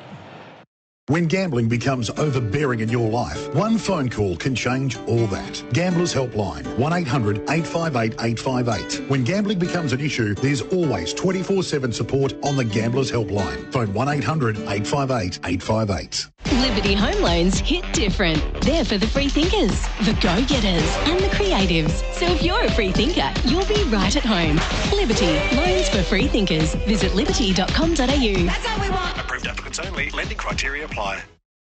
Are you over 65 and receiving care through a government home care package but feel like you don't get enough hours or consistent service? Switch to Right at Home. We're an approved provider of home care packages, but the only fees we charge are directly related to your care when you receive it. Right at Home manage your care without administration, case management or exit fees, so you have more money to use on your support and fewer things to worry about. We do it all for you. For a free assessment, call Right at Home on 8318 7926. When you call the Gambling Helpline, life-changing advice and guidance is there for you. 1-800-858-858 is the number to call. Support for anyone affected by gambling is available. Private and confidential. Make the call today. The Gambling Helpline. Phone 1-800-858-858. Catch all the action this summer with Big Screen Video. Their innovative LED screen solutions have been captivating audiences in stadiums, shopping centres, pubs, clubs and airports across Australia for over 10 years. Visit bigscreenvideo.com.au to see how BSB can bring your space to life. Stark bowls. Brathwaite drives the ball out through extra cover. Labuschagne sets off in pursuit. It's a decent race. Labuschagne won't give in without a fight. He slides and saves the boundary. Tips it back in. Starting to set here at Adelaide. Nisa bowls. It's behind. Brathwaite's gone. It's Nisa in that channel. Nisa finishes here and Brooks. Oh, back to him in his follow-through. Nearly pulls off a ripper. Went one hand, went with his left mitt. Had to go full stretch. Fabulous effort. They stick or they don't. The Drinks break for Bundaberg Ginger Beer, the great Australian brew. So a brief let-off for Brooks. He didn't add to his total before Nisa picked him up, caught behind. The score we're following overseas for Lorinex Cleaning. Google Lorinex Cleaning today. So England won the toss, batted first in Pakistan. All out for 281. Abra Ahmed 7 for 114 on debut. The first 7 wickets. Zahid Mahmood 3 for 65. And Jimmy Anderson has struck immediately. Pakistan 1 for 8. Imam ul Haq made a duck. Caught behind. Jimmy Anderson got him for 2. So Abdul Shafiq and Baba Azam. We've been watching a bit of that in the back of the box. Chris Rogers it's been a spectacle. It was like highlights cricket, wasn't it? It was highlights cricket, all right. I think I saw Mark Wood hit 5 fours in the over before Jimmy Anderson got out. It's just wild sloggy. Mitch Starc back into the attack. He's bowling from the cathedral ends. He delivers and Chanderpaul waves inside the line. So that 9th wicket stand was remarkable. They, 35 in 23 balls. How did Jimmy Anderson go out? He just played a front foot defence, didn't he? Or did he reverse sweep and get clean bowled?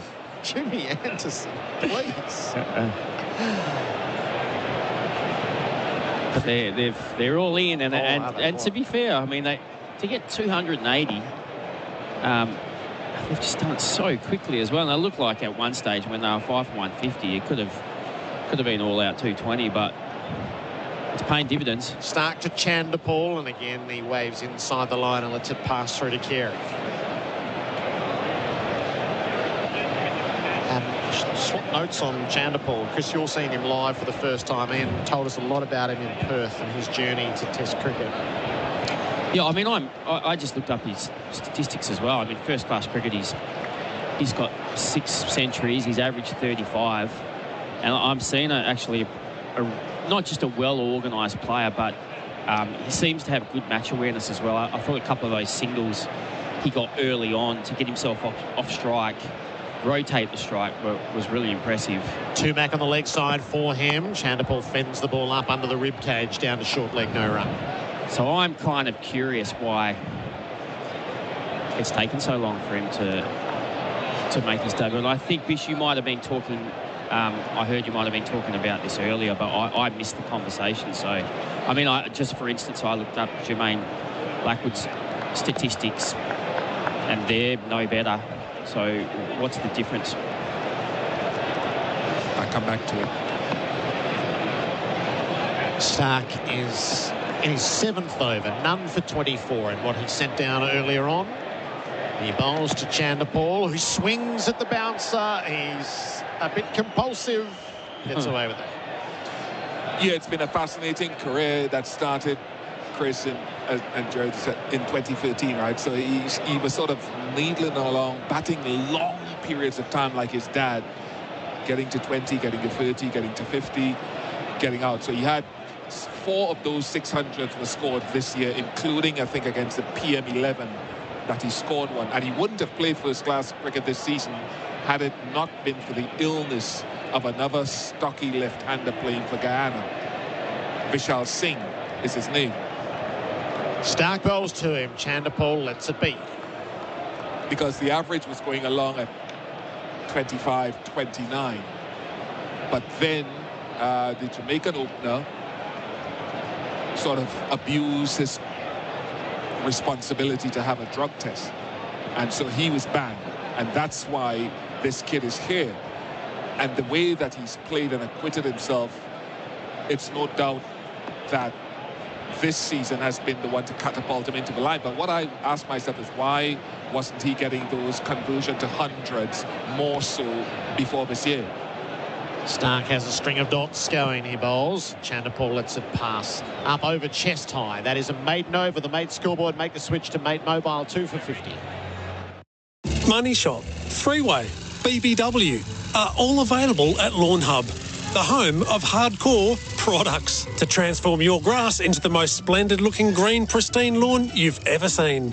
Lawn Hub quality lawn fertilisers, wetting agents and weed killers come with cheeky names but world-class results. One morning, on any good keyboard, the L is very close to the P, so when typing Lawn Hub into your search engine, watch out for fat fingers. Grow yours with Lawn Hub. SEN Test Cricket for Host Plus, an industry super fun for all Australians. Michael Neser just had a brief spell off the field. He tags back in. Marcus Harris back to the rooms. Ian Bishop and Chris Rogers are together for Anaconda. Hit Summer for 6 with Anaconda's 10% price beat guarantee. Nathan Lyon is about to bowl his second over, 2 for 50. Jermaine Blackwood is on strike. Lyon lets rip. Return catch. Blackwood's knocked it straight back to Nathan Lyon. It's a record breaker at Adelaide Oval. The most test wickets at this storied venue. 57. Nathan Lyon sets a new mark. That is a limp dismissal. 3 for 50. Blackwood goes for 3. Well, that's the way that Nathan Lyon tries to get you out a lot of times. He almost leaves that extra cover gap open. Then he's bowling from quite wide on the crease, angling it in, and wants to hit that inside edge on the drive, and that's exactly what's happened. Probably a pretty ill-disciplined shot. You don't need to be trying to hit it that hard, because if you do make a mistake, that's a good chance of what's going to happen. So a pretty easy wicket in the end, I think, for Nathan Lyon. Yeah, not quite there when the ball is gripping to try to hit extra cover. But also, it's credit to Nathan Lyon, because we talked in Perth about Nathan Lyon bowling more of an off-stump line as opposed to bowling too often a very straight line, because you can bring the outside edge and the inside edge into play by bowling, a foot outside off stump, if not more. So we can argue the quality of a shot, but I think the shift of line that we saw in Perth to a more off-stump outside is a more pleasing line to me anyway, if no one else. I think he was probably encouraged by the turn he got in the first over. So with that, I mean, it's where the ball finishes, and you want it to finish on off stump. So if he sees that turn, he can then go wider to the off stump or to the offside. He strikes with his 7th ball. Devon Thomas, the debutant, is in the middle, and Lyon is bowling to him. He's driving with some sort of wristy flourish back to Lyon. That was almost the exact same shot. So I remember Nathan Lyon bowling to Victoria, and a similar thing kind of happened. He's almost encouraging that shot through extra cover. Lyon bowls, and Thomas more circumspect as he defends past silly point. And he did get a few through the gate. So, and fortunately we played them back to back. So a lot of the work that the players did was actually, I'm going to try and get across and work that towards mid-on and cover that movement. Lyon skips in, he bowls, and Thomas is forward and inside edge. It trickles away to Labuschagne under the helmet. I think that's a much better tactic, rather than trying to hit against the spin, because Nathan Lyon is bowling a lot of top spin as well, so he's trying to get the ball to bounce before you think it is. Lyon bowls, big drive, edge. Oh, Carey barely moved, flies away, and right down to the rope. It won't quite get there. Neser overhauls it. They come back for 3. I don't think they're learning their lesson here, Gerard. No. That's exactly the same. Yeah. So he's trying to hit this big drive through the offside, inside through the edge, gate, past the stump. Yeah, so that's exactly what he's trying to, and that's a high-class off-spinner's wicket. Thomas's first runs in Test cricket, streaky to say the least. So 1 to come in his second over. Point comes up. The crowd Chandapal, who's on 20. So much rides on this wicket. Lyon bowls to him, and he's defending the last ball of the over. 3 for 53. Mate Scoreboard, make the switch to Mate Mobile. Hello, Frank Walker from National Tiles. Castello Terrazzo look floor tiles are taking the market by storm. At National Tiles, these magnificent Terrazzo look tiles come in 3 beautiful colours and 2 sizes. And at National Tiles, we've been able to slash the price to an unbeatable $44.95 per square metre, but only while stocks last. So rush into National Tiles now and save. National Tiles, Australia's only lifetime guarantee tile company.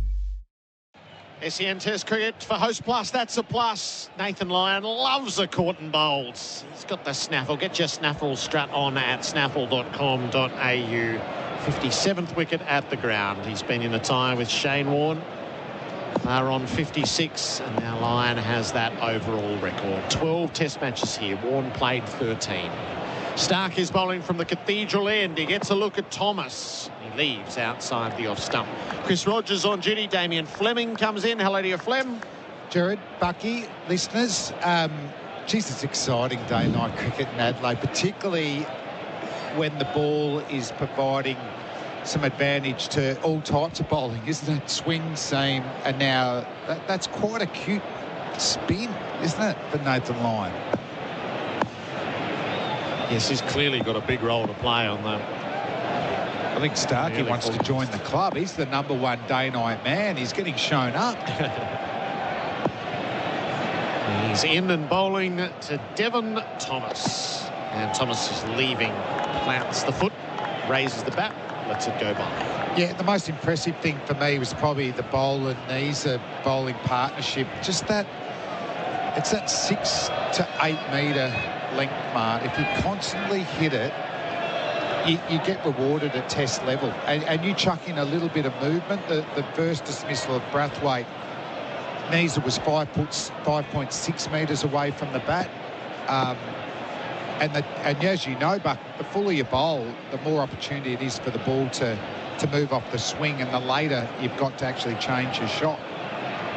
Stark to Thomas. He is drawn to play this time, and it's past the outside edge.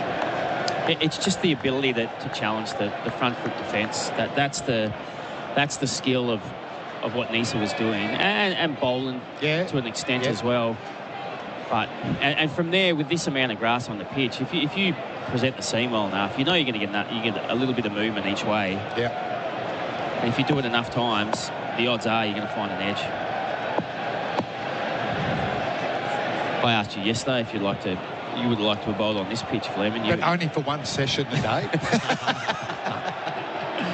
The sky is a brilliant red as Stark bowls, and it's left outside the off stump.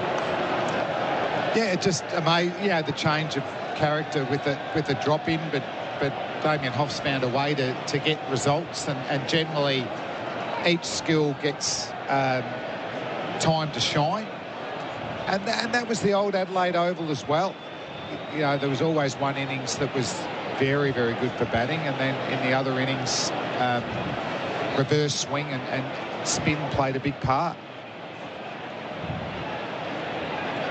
Stark is bowling in the low to mid 140s. Devon Thomas is having his first look at him. And he's in behind defending a ball to the offside. So both Stark and Lyon have played the full 10 pink ball tests that Australia has contested. Stark 56 wickets at 18.4 and Lyon 35 wickets at 26 and change. Stark 3 times 5 wickets in an innings, Lyon once. Stark 6 for 66, his best figures, and Lyon 5 for 69. And they are 1 and 2 in the international charts. Which tells a bit of a story why Australia won all 10 of them. Yes, it really does. Stark looking for consecutive maiden overs. He's in and bowls, and he'll get it as Thomas shoulders arms. 3 for 53. Mate scoreboard, make the switch to Mate Mobile. Enjoy an authentic baseball experience this summer with the Adelaide Giants. Featuring Team Australia stars, Philadelphia Phillies players, and future MLB talent, the Giants are your team in the Australian Baseball League. There's something for everyone. It's impossible to have a bad time at the baseball. So come on, step up to the plate and see it for yourself. Don't miss it. The season's underway. Get your tickets now at adelaidegiants.com.au. 3 for 53, SEN Test Cricket for Host Plus, an industry super fund for all Australians. Nathan Lyon has already got a wicket. He's sent down 2 overs. Chanderpaul is on 20. He is the mainstay. And Thomas is on 3. Chanderpaul has the strike as Lyon is around the wicket to him. That leapt. And Chanderpaul keeps the gloves underneath. It's a rising ball. I mean, there's so much spin here for Nathan Lyon, and He's got 4 catches round the bat. It's interesting what Chanderpaul's tactic will be here, because he could play the paddle. There's no one at 45. Line bowls. Chanderpaul sweeps. He's done it superbly. Picked it up and dropped it out near the rope for 6. Chanderpaul lashes out. That's one way to go about it. A boundary for Rotoflex by Blunston. Stability meets the freedom to move. That wasn't a paddle, but No, but it was... You'd be standing there going, okay, well, if I defend here, the chances are one's going to bounce, find the shoulder of my bat and pop up somewhere. I might as well take my chances. See if I can play a sweep or a paddle, and that might put pressure back on line to drop one short where he can get a cut shot in. I think if he just stands there and defends, it's probably only a matter of time. Well, if you keep doing that, you'll force field changes and make it easier on yourself. Umpires Damian and Tucker are coming together to inspect a bit of damage around the seam by the looks of things. Yeah, I saw earlier it got a haircut. They snipped a little bit off the seam. Aussies aren't happy. They're going to have to continue to use it for the time being, as it's tossed to Steve Smith. We're told to trundle on. It was Chanderpaul's first boundary. Oh, there's a big chunk out of the ball. Look at that. Oh, because where he hit it for 6. Yeah, the lacquer has come off it, presumably where it hit the fence. So that just means it's going to reverse swing. Oh, look out. And Stark is bowling currently. Lyon bowls, Chanderpaul bat and pad together defence. So what was interesting there was Steve Smith moved the deep backward square. He put him in about 20 metres. I think it's a really good fielding change, because if he gets a top edge, it's probably going to land kind of just past the umpire. Line around the wicket bowls. Chanderpaul covers his stumps and keeps him out. Or probably around 2/3 of the way out to the boundary behind square. So that's where you want that fielder to be there for a top edge catch. So he's still encouraging him to play that sweep shot. It's Boland, the fielder that you are referencing there. Line unfurls and back goes Chanderpaul, cuts hard. Green away to his left and cover, saves the boundary. And that's the shot he doesn't want to miss. When he gets the short wide one, you want to hit the gap. See if you can just put some pressure back on the bowler that way. Chanderpaul to see the last ball of the over, and he blocks the ball. So 1 strike from it. It was a good one too. 6-3 for 59. The Mate scoreboard make the switch to Mate Mobile. If you have a family member that is currently troubled by or addicted to gambling, there is help for you. Call the Gambling Helpline on 1-800-858-858. Life-changing strategies to support your loved one are available. Find out more at thegamblinghelpline.org.au. Here for the loyalty, not for the odds. Here for my heroes. Not for my multi. What are you here for? Here for the game! Gambling may harm. You could lose more than a bet. Visit hereforthegame.com.au. SEN Test Cricket for Hosts Plus. That's a plus. Wickets in the final session with the score on 35, 45 and 50. The Windies now 3 for 59, and they are going to change the ball after thinking about it in the previous over, Flem. So we won't get that reverse swing, maybe, or assisted by the chunk out of it that bucked the shadow before. I'm interested why they would have done that, unless it was right on the shiny side and they felt like they couldn't get the other side up. But I would have thought maybe just leave it like that. That'll allow it to play tricks at the back end. Yeah, there's no reason it wouldn't go traditional swing for still a period of time if you start shining up the other side. But, you know, tomorrow, the first session tomorrow is normally the easiest, well, the first 2 to bat.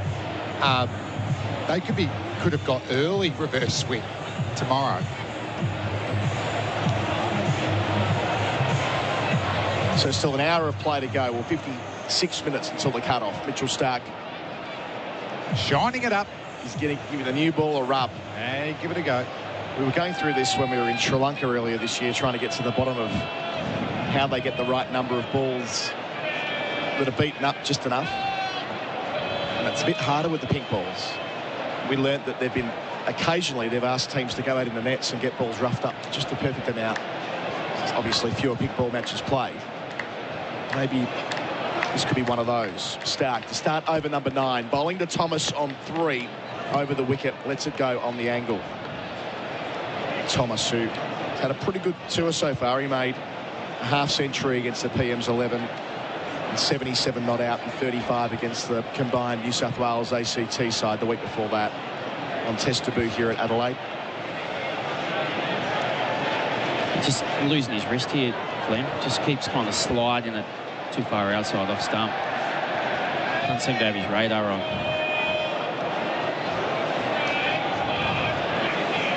Hitting the radar at 145 kilometres an hour there. So we've got the 3 slips and a gully. Cathedral end, Stark bowls. Thomas beat. Oh, that's better. Really zipping off the seam. This time of night, as you explained last night, Flem, with the grass stood up, erect.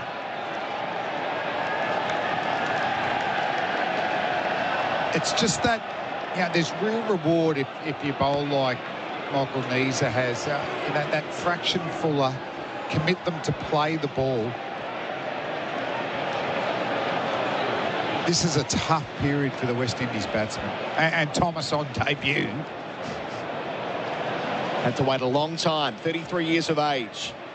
First in the Test squad back in 2010. Facing Stark here, Thomas beaten again. Deflects off Carey's gloves, who lost it in the air, and eventually taken by Warner, building in the wide-brimmed hat at first slip. I just think with this ball sliding across you, I mean, with the angle the ball's coming down, just anything that's outside your eye line, you're probably pretty happy to leave. See if you can make Mitch Stark get a little bit bored and try and tack the stumps and maybe work towards the leg side. It's a quick 2, 147 that was. Yeah, I'm just thinking if he gets it up full and off stumps, he might just run through him. How does Thomas get out of this? Stark right on top at the start of the over. Delivers here. Thomas leaves alone a ball that, again, is at pace. Back of the length. It is a bit of wasted effort, though. Yes. It looks pretty good. I'd be trying to bowl a ball that will hit middle or off. And test what you're saying, Bucky. I mean, does he have the capability technically and tactically to do what you're describing? Because I like what you're saying. That's certainly what Brathwaite does, and Chandapol to a degree. Yeah, I mean, the other thing is your emotions running right here. Fast bowler running in under lights. Stark past umpire Tucker, bowls here, full and straight and pushed away by Thomas. Out through backward point, soft hands off the front foot. Down towards the rope, relay effort required. Green flicks it up to line. They get back for a third. Thomas to 6, the Windies 3 for 62. Nicely played. Which is interesting, right? Because he only defended that ball and he still got 3 for it. Whereas the ball before or the one he played missed, he's actually trying to hit it. But with Stark, you don't need to. Just use his pace. Yeah, and he looked quite compact then too. Like a short back lift. The ball almost really hit his bat.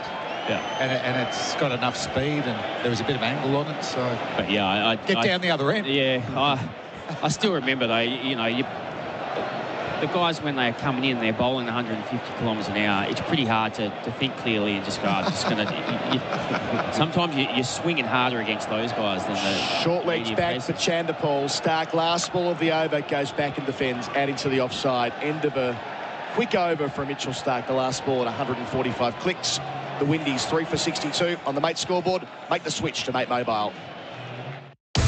Hey Strikers fans, Sid's here and you don't want to miss this. It's our season opener against the Sydney Sixers on Wednesday, December 14 at Adelaide Oval. Not going to lie, I'm pretty excited about this one and you should be too. As we'll be launching the Peace City 2.0 shades as our match day giveaway. These are this summer's hottest item. Visit AdelaideStrikers.com.au for tickets, and I can't wait to see the best fans in the league back at Adelaide Oval this summer. 27,500 people here at Adelaide Oval. The attendance flashing up on the screen between overs. Good turnout day 1 and day 2. Line bowling. Boxed in is Thomas. 4 catches round the bat. He flicks through the onside and gets himself a boundary. Or at least he should. It's pulling up just before the rope. He won't get there. Thought he timed the pants off that. They come back for a third. Usman Khawaja does the fielding. Thomas off strike at least. He's 9. 3 for 65, the West Indies, after Australia made 7 for 500 and 11 declared. I just think that's a better tactic. Get over towards off stump with Nathan Lyon and try and hit him more through the leg side than trying to hit him against the spin through the offside. Totally agree. Well, here's this matchup again that you've been talking about, Bucky. Hey, guys. So the 3 catching men on the offside. Labuschagne at silly point. Warner at second slip, Smith at first slip, and the short leg. Lyon bowls round the wicket. Chanderpaul on the front foot, pushing straight at the silly point. No run to cover. It's just been a fraction full, and it's allowed Chanderpaul to really smother the spin. Just needs to bring his length back a foot, really. Lyon into his 4th over. Already has a wicket.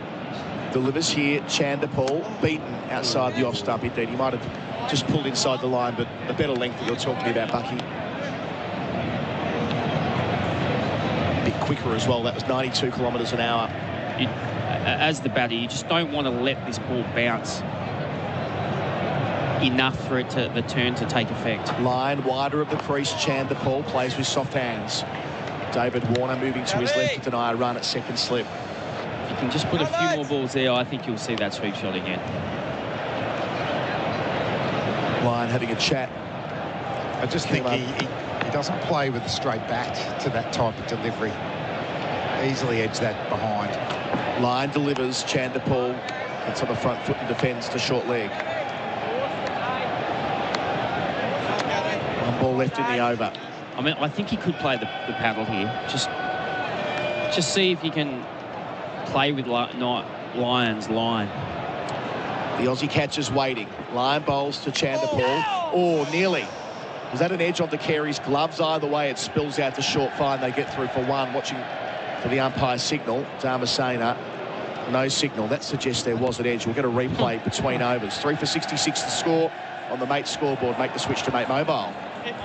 When gambling becomes overbearing in your life, one phone call can change all that. Gamblers Helpline, 1-800-858-858. When gambling becomes an issue, there's always 24/7 support on the Gamblers Helpline. Phone 1-800-858-858. Stuff for your face and body? It's men's skincare with a purpose. Top quality Aussie-made grooming and skincare to help guys look and feel great with no hassles. Plus, Stuff is helping mental health too. Find Stuff at Woolworths or visit websiteofstuff.com. SEN Test Cricket for Host Plus. That's a plus. Bharat Sundaresan jumping in with Damian, Fleming, our experts. We get to get here we are. The replay, last ball, previous over, up now, and yes, inside edge onto Carey's back leg, I think. Maybe via the webbing of the glove. Either way, spilled away. Chanderpaul back on strike to Stark. He's on 26 down the leg side. Gets his gloves out of the way. Good evening, Daz. Good evening, Adam. Good evening, Flem. Right. Shouldn't they bring Michael Nisa back on? Remember what happened? This is that time of the day, just the 3 of us. I think I was there, you were here. Adam was in the middle. Michael Nisa first test wicket. And then the thunder in the background. Well, he's got heaps now. Yeah, that's true. Hasn't he? It's not as big. It's not. We were there for the first, though. That's what matters. I'd say get another spell, though. Yeah, he would, of course. The Nisa must-play movement. Waiting at the southern end of the Adelaide Oval. Mitch Stark away from us. Other end of the ground. Into Chanderpaul here. Bowls and Chanderpaul clips aerially. Past the square leg umpire for 1. The deep backward square. Khawaja does the fielding. He's 27, 3 for 67. You like your loyalty, Flem? The campaign didn't end with him just making the test debut. I landed in Sydney for the first World Cup game, Australia-New Zealand. On 1 p.m. Heard that Nisa is approaching 100 in the Shield game. Forgot about checking in. Took an Uber straight to Drummoyne Oval. Oh, there you go. You know, you can't end a campaign just because you got 1 test. And he's... what's the end game for the campaign? They all end. England 2023, there I reckon. You go. Here's Stark. Bowls. Oh, another lovely delivery to Thomas. Outside the off stump, just feeling for that one, 146 kilometres an hour. It's not going to end well. Not that long ago, bigger touring parties with county games. Yeah. I mean, someone like Nisa just goes, you know, absolutely. outswing. Well, he went in 19 for that purpose. He was effectively a net bowler, wasn't he? He was. But, yeah, it gets tight, doesn't it, with the big guys. I'd still like to think that we can still take a swing bowler to England. It's worth teasing that out, Flem, based on what they did in 19. As Stark gets to the crease. Thomas is on 9. Bowls here. Plays with soft hands to the green in the gully on the bounce, no run. Remember, in 19, they didn't play Stark until the 4th Test match, and that was the only test that he played. They didn't play Hazelwood in the first test. Yeah. And they used Peter Siddle a couple of times, and that was for what you're describing there. They wanted effectively to make amends for 2015 when they didn't use Siddle. They went for all out quick, and it didn't quite work. So, you know, there may well be room for sort of the Nisa Boland third seamer, first change type operator in England next year based on that logic. Stark bowls here to Thomas. Left arm over. Thomas plays with both feet off the air into the onside, no run. Is it that pronounced, Flem, when you bowl in England with the Duke's ball? That, I mean, by that I mean having a bowler who can do that exact role. It's still vital in the modern game. Oh, I mean, you still pick your best bowlers. And they got it wrong in 2019. I mean, that was a shambles, that last Test match. Oh, we picked a team that wasn't going to win that Test match. We know it's going to swing. They're going to play Anderson. So, you know, you want probably 5 quicks to pick from and a little bit of variety within that. Last ball of Stark's 10th over. Thomas shoulders arms. End of it. 3 for 67, the West Indies on the mate scoreboard. Make the switch to mate 5G. The SEN Track Inter-Dominion 2022 Championships are Australasia's premier harness racing events, showcasing the best pacers and trotters from around the country and over the ditch. The SEN Track Inter-Dominion 2022 returns to Victoria for the first time in 4 years. Don't miss it. 3 heats will be held regionally at Ballarat, Shepparton and Geelong, before the finals at Tabcorp Park, Melton on December 10. Watch all the action on track or live and free on trotsvision.com.au. Visit id22.com.au for more information. SEN Test Cricket for hosts plus an industry super fund for all Australians. We're going to see a change from the Riverbank end. Scott Boland getting another opportunity. 8 overs, done for 11 so far. While we wait for the change, just returning to that point. So last time around they used Pattinson along with the big 3 and Siddle as the 5th and Nisa as the 6th. I wonder who the depth bowlers might be. I mean, is it as straightforward as going, well, Boland and Nisa look good for English conditions? They'll be the... Oh, I'd say so, yeah. Yep, the big 3, these 2. Lance Morris, just the X factor. Yeah, you'd only take 5, wouldn't you? They had... he's in the running. Yeah, they had 6 with Nisa last time. Boland round the wicket to Chanderpaul. First ball pulls inside the line outside the off stump, but a good start to a new spell at 133 kilometres an hour. And not as much these days, but, you know, they used to take... Well, Nisa was there in 2019, just to show what the environment is. Get them around, know what they've got physically, mentally, emotionally. So if you could take 6, definitely Morris, who, you know, we wait to see, is he quicker than Stark? Is he our fastest bowler? It's Boland here, away from us to Chanderpaul, who defends from the crease out to cover. The forgotten man in all of this is really the man who bowled Australia to victory 12 months ago at Adelaide, Jai Richardson, who has been overlooked so far, but... Oh, but it's just injuries. Yeah, he's not been playing, So I sort of don't go to Jai until he's had a run of games. Yeah. That's the only reason I haven't really been talking about him. Lance Morris, it might be, but with his experience around the squad, and we've seen in the nets how quick he is already on that limited sample size and in the shield. Boland delivers here to Chanderpaul, defending again out to cover. It might be with India in mind, extra swing. Oh, no, I think he'll go to India. Yeah.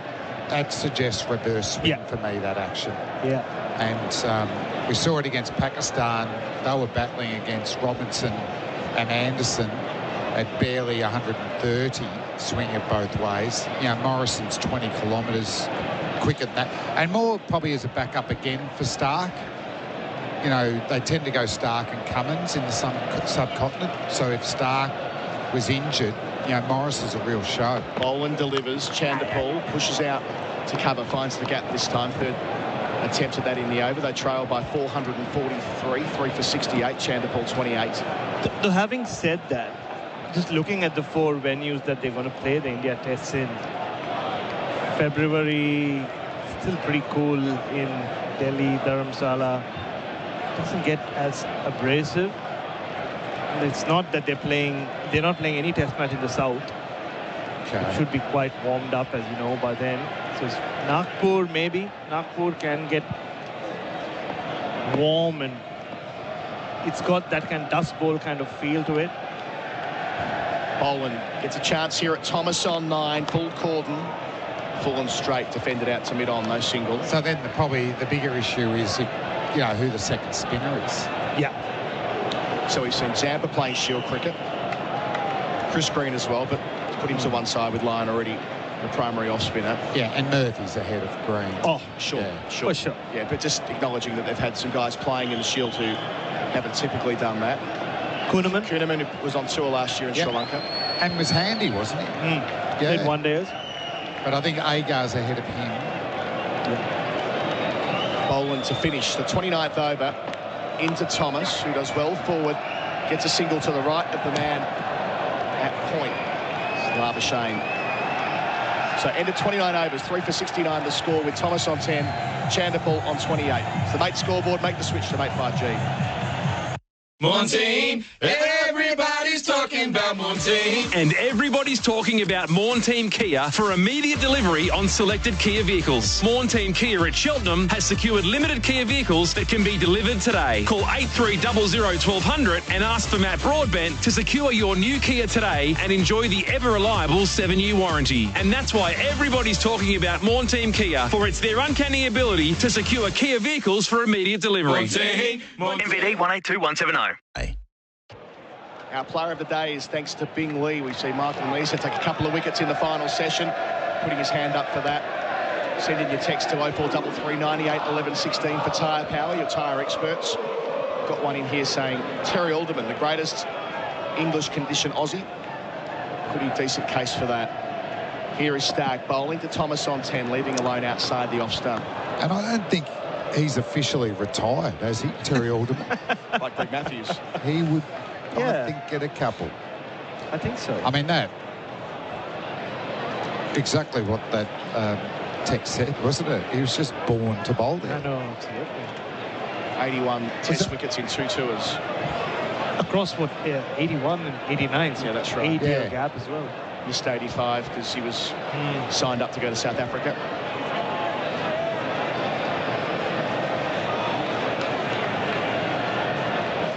So Thomas is waiting for Stark.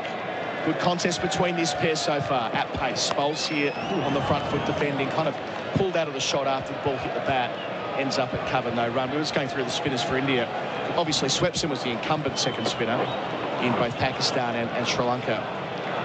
So I suppose there'll be a conversation around him, but Zampa, having excelled on the international stage for a number of years, he said during the week, Flem, he wants to go to India.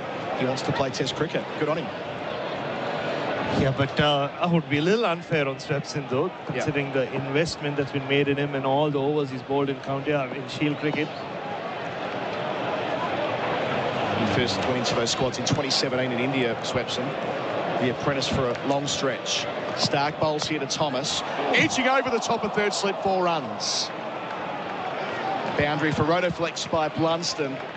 Thomas, hands a long way from the body. That contest continues. He's 14.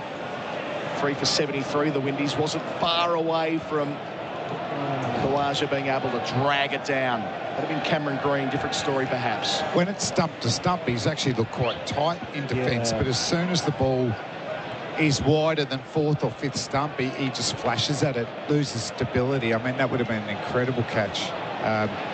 Yeah, with the spin, the next, I've got Swepson, Agar and Murphy as the 3, but they'll only take 2. So Thomas facing Stark. Bowls again skews it out to point where Nathan Lyon, the number 1 spinner, does the fielding, no runs. So they took 3 to Sri Lanka, so they might take a third just in case. And there's no shield cricket, is there? Like, they'll just have to pick on. Yeah. You said Sam's only played one game. Yeah. Shield game. It's a gut feel pick, really. The only reason I would think Kuhnemann has a chance ahead of Ashton Agar, even though he is ahead of the pecking order, is his style of bowling. It's a lot like, not a lot like, he could do the Stephen O'Keefe job. And what a job O'Keefe did in that first test in 17. Second man goes back for the short ball. Stark delivers to Thomas. It's full and he swings again outside the off stump. It was a tempter, and Stark shakes his head in frustration. So close to that outside edge for the second time in the over, not to be. Same one, wasn't it? Wide, flash, straight, tight. I think they're always looking, Jadeja's their role model, you know, to go even above leg spinners. They think the fast left-arm finger spinners more a chance. Kuhnemann's nickname in the Queensland team, Jaddu. He's got that going for him. Well, if I was his Queensland mate, she'd continue getting that out. Bit of PR, doesn't hurt. Doing the work for them there, Baz. Stark to finish, lively over. Bowls to Thomas, who goes back and pushes out to mid-wicket. Stark does the fielding of his own bowling. End of the over. The Windies 3 for 73 on the mate scoreboard. Make the switch to mate 5G. Thomas 14, Chandapal 28. At Underworks, we're serious about that one more sprint. And believe me, it does hurt, so you need extreme comfort from your socks. We're serious about getting you to wherever you're going. Underworks, the number wonder down under for sports socks. When you call the Gambling Helpline, life-changing advice and guidance is there for you. 1-800-858-858 is the number to call. Support for anyone affected by gambling is available. Private and confidential. Make the call today. The Gambling Helpline. Phone 1-800-858-858. 10 overs left before the close of play, technically, but the cut-off's in 32 minutes here on evening 2. Scott Boland to bowl his 10th over here. Pakistan was 6 for 96 and stumps on day 2 3 years ago. It's in the frame, I reckon. One more wicket here. Could be a couple more. Boland away from us. 2 slips and 2 gullies. Delivers here and Chandapal pulls inside the line. Boland operating over the wicket now. I mean, it's supposed to be Jaddu, but of course they use a very Aussie accent. It's Jaddu. Doesn't sound anything like Ravindra Jadeja's nickname. But there was a game at the Karen Rolton last year, South Australia, Queensland, where on the first day there were these wet patches and play was called off early, and only for one day the pitch turned square and Kuhnemann ran through South Australia. It was that performance that really told me that, you know what, if he gets a raging turner, he could be the guy. 2 back for the short ball for Boland. The Chandapal defends into the offside. He kind of came from nowhere, didn't he, last year, Kuhnemann? Not that he jumped the queue. I mean, it's more that he wasn't a name that was circulating in those national selection stories, and he was in the one-day team by Sri Lanka. They kept him on for the test tour. It's easily forgotten that it was nearly Glenn Maxwell who played as the 3rd spinner in the 2nd test in Gaul. He was, felt like touch and go on, just about there, on the morning of the test. He was going to bat number 8, weird as that is, but Maxwell won't be available, we don't expect, due to his injury. Boland delivers over the wicket. Chandapal forward defending, just in front of point. Nathan Lyon does the fielding. It seems a while since we got a wicket. We got them, you know, the early ones, and then I felt like it was going to keep going, but it's not like they've been scoring quickly, but tough conditions. They're hanging in. Chandapal again looking like he should be a long-term opener with Brathwaite for the West Indies. 37 minutes, I'm told, since the last wicket, or about 8 overs. This pair have put on 23. Boland looking for his first. He's been tidy so far. Bowls to Chandapal, who defends again out to cover point. So sturdy. A long-term opener is relative, right, Flem? I was speaking to Roddy Estwick, the assistant coach, the other day, and he said West Indies at the moment are slated to play 18 tests in the next 5 years. So Chandapal now is around 26. So when he turns 31 and he's played, and say he plays all those tests, he'll have 20 tests to his name. That's a big concern. I mean, without wanting to go back into the politics of cricket again, we did that earlier in the session, but the Windies, South Africa, even Zimbabwe, the Future Tours program, isn't great for any of them. Boland delivers and Chanderpool defends into the offside. But unfortunately, we don't want them here next year. Yeah. I just cannot believe they're coming here. After what... It's actually not going to help anyone. Yeah. Doesn't help Australian cricket. Doesn't help West Indian cricket. They need to play Test cricket against some rivals and peers. Confirmed today by Nick Hockley that it's Pakistan and the Windies, and it'll be some of the stats later on. Boland up to the crease. 2 slips, 2 gullies, and forward is Chanderpool pushing into the offside end of the over. On the mate scoreboard, make the switch to mate 5G. The Windies are 3 for 73. Thomas 14, Chanderpool 28. And after the break, Gerard Whateley will take you through to the close of play. At Blunston, we believe every minute matters. That's why we put thousands of hours into the revolutionary new Rotaflex series. That's hours of researching, pressure testing, hours of pushing things harder, then hours of refining, creating the best and most comfortable fit. Because the more hours we put into perfecting these boots, the easier every minute on the job will be. Put our innovation to work. Rotaflex by Blunston. The West Indies hanging tough, 3 for 73. This innings has been going for 31 overs. Michael Nisa has 2 wickets. And he is in from the Cathedral end. He's bowling to Thomas. He's edging, and it falls short of Warner at first slip. Again, Nisa draws the outside edge. That thicker than the 2 feathers that he picked up his wickets with. Our mate scoreboard, make the switch to mate 5G. Bharat Sundaresan is in place. Simon Katich has come in with me as the closer. See if we can pick up some late wickets. Hello, Cass. Good evening, Gerard, Bharat, all our listeners. Hey, Bharat, you put in the WhatsApp group about the spinner in Pakistan. Have you had a chance to talk about it on air? Nisa bowls, turned a leg by Thomas to mid-wicket, no run. So I saw it, but I haven't had time to read it. Tell us about Pakistan's revelation. So, comes from a little town in the northern part of the country. Grew up wanting to be, and also tells you how young he is, idolized Sunil Narayan from the time he was very little. All he wanted to do was to bowl like Sunil Narayan. Nisa is in, and Thomas is jagging down on a ball. The cordon thinks it hit pad before bat. They are really keen. Nisa, much less so. And Steve Smith is standing quite indignantly at second slip. He's no good with a fistful of reviews. He would like to shoot one off. We've seen it for years, but he's going to keep his powder dry. Sorry, bro. No. Michael Nisa is a very honest guy. He just turns it off. And he goes to watch cricket for the first time not too far from Multan in 2004. Nisa hurries in. He bowls and Thomas defends.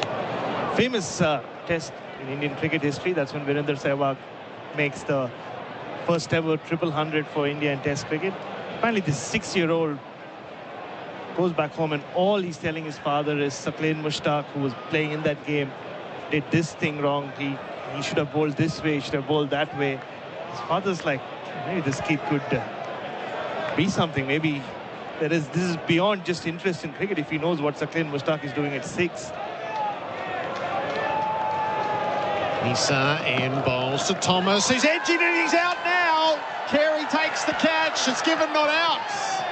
Oh, Smith will go for sure here. He's talking to Nisa. He's talking to Carey. He's a desperate man. He needs a fix. He's going to DRS. Biz cover, business insurance made easy. He said he hit his paper. Let's find out. Director, we have a player review for a catch behind. It's a fair delivery. I've checked the front foot already. Can we have a look at front on? Original decision is not out. Nisa's eager for his third. We're about to get a look at our first replays. Challenging the outside edge. Just swap that back. Rock it back, please. We've got the angle from behind. Hit the pad, but the ball is quite close to the edge. I think this is going to be back to where we were and not out. Batter's in the pad. Okay, can we have a look at offside hotspot, please?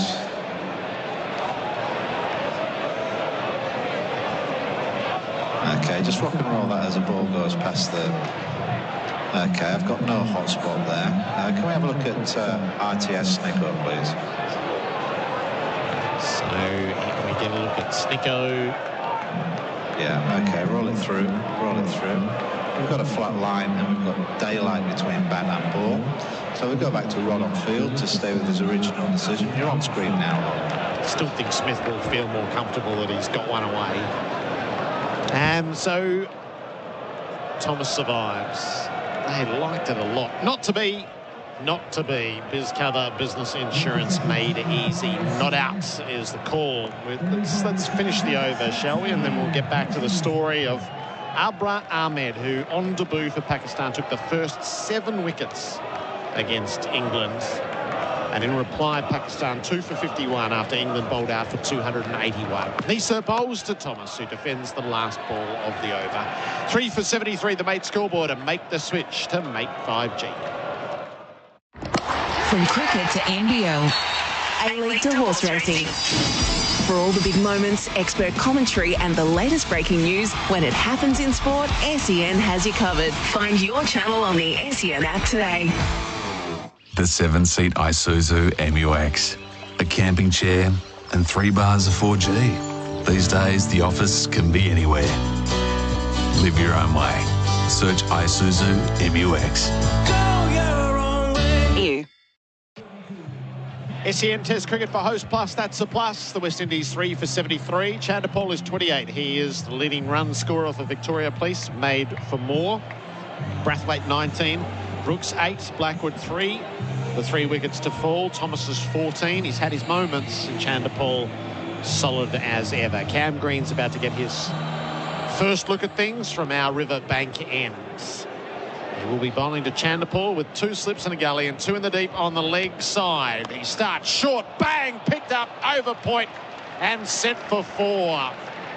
Oh, that's a good bat flourish from Chandapol. It was dropped in short and it got creamed. Boundary for Rotaflex by Blunston. Simon Katich. That was a beautiful shot from Chandapol. As soon as he sees it short, he just uppercuts it over deep point. A couple of bounces into the boundary rope. He's sweating on anything short. He knows it's coming because there's 3 men out on the leg side. Green on the follow-up. Short again, this to the leg side. There's 3 deep for it. It's dragged down to deep square and a single taker. Let's tell us about our mystery spinner, Bharat. Sorry. Yes, so going back to that Multan test, his dad gets so annoyed with him that he's just in his ear, locks him up in a room, says, I want to watch this match in peace so you can shut up. And then he goes through a phase where his mother pushes him to religious school, so it's all about the Quran. But his interest in cricket doesn't wane. And there's this cute story with which my former colleague starts his piece. 4 slips in place. Green bowls to Thomas. Out of his pads, down to fine leg for a single. He's sent to the Mushtaq Ahmed Academy to be a leg spinner. Mushtaq Ahmed starts talking about Abdul Qadir, the greatest leg spinner probably to ever play for Pakistan. And the kid goes... It's no ball. I'll have to bowl it again, Green. And the kid goes, who is Abdul Qadir? Mushtaq Ahmed's like, you come to be a leg spinner, son, you don't know who Abdul Qadir is, because all he'd ever known was Sunil Narayan. All he wanted to do was to be Sunil Narayan.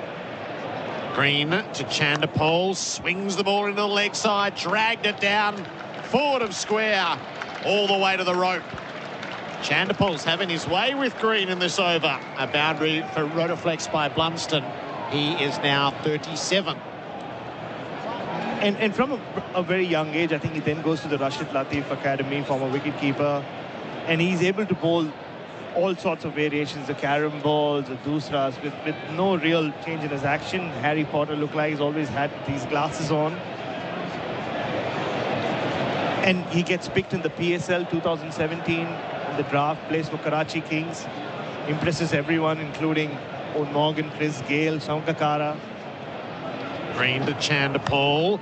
Pulls, it'll land just short of Stark, who's planted there at deep square. So Chanderpaul's having a dip at everything. He's 38th. And then he suffers a stage 5 stress fracture and is literally bedridden for 2 years. There's fears that he might be paralyzed and never play cricket again. One day his dad walks up to him on his bed and says, "Tu Patan ka bacha hai," which basically translates to, "You're a Pathan's son. You cannot be bedridden. You have to stand up and play cricket again." 3 for 86. There's an extra no ball in the over. Green bowls. Thomas opens the blade and he runs the ball through gully and down to the boundary for 4. So this bowling change has not worked at all, and poor old Cam Green, who is terrible with the bat, is getting spanked with the ball. He's 17 from 4 balls. This is like an over in the BBL. It is. Not quite getting it right. He's gone for 17. He's still got 2 balls to come. It's crazy. 3 for 90. And then he overcomes the stress fracture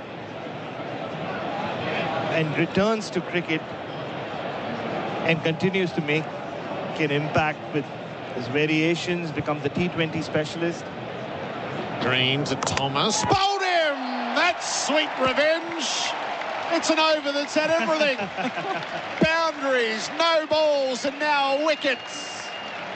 Thomas goes for 19.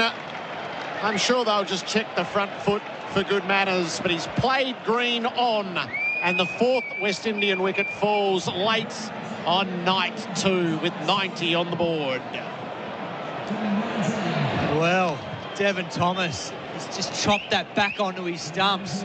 He's just trying to defend it with a straight bat. And it ran off the face, almost went over the top of the off stump, but it managed to clip the top, and he's gone for 19.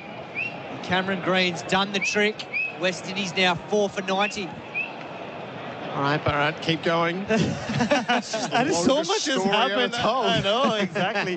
and no, I mean, to just finish off, he comes back and continues to take a lot of wickets.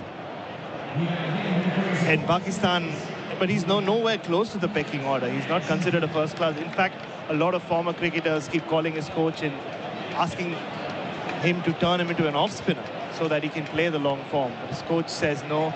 Look what they do with Jasprit Bumrah. They don't change anything. They haven't changed his action, so we'll keep him and let him do what he does.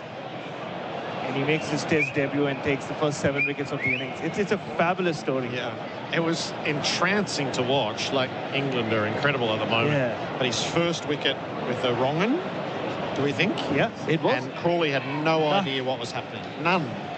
And then he's got blokes reverse sweeping, getting caught off top edges, straight up in the air. LBWs, like it was a full swag of wickets, wasn't it? And we saw all his variety. And he was so confident enough, just 24, playing his first test when baseball being thrown at him, to stick to what he was doing. Runs were coming off his bowling as well.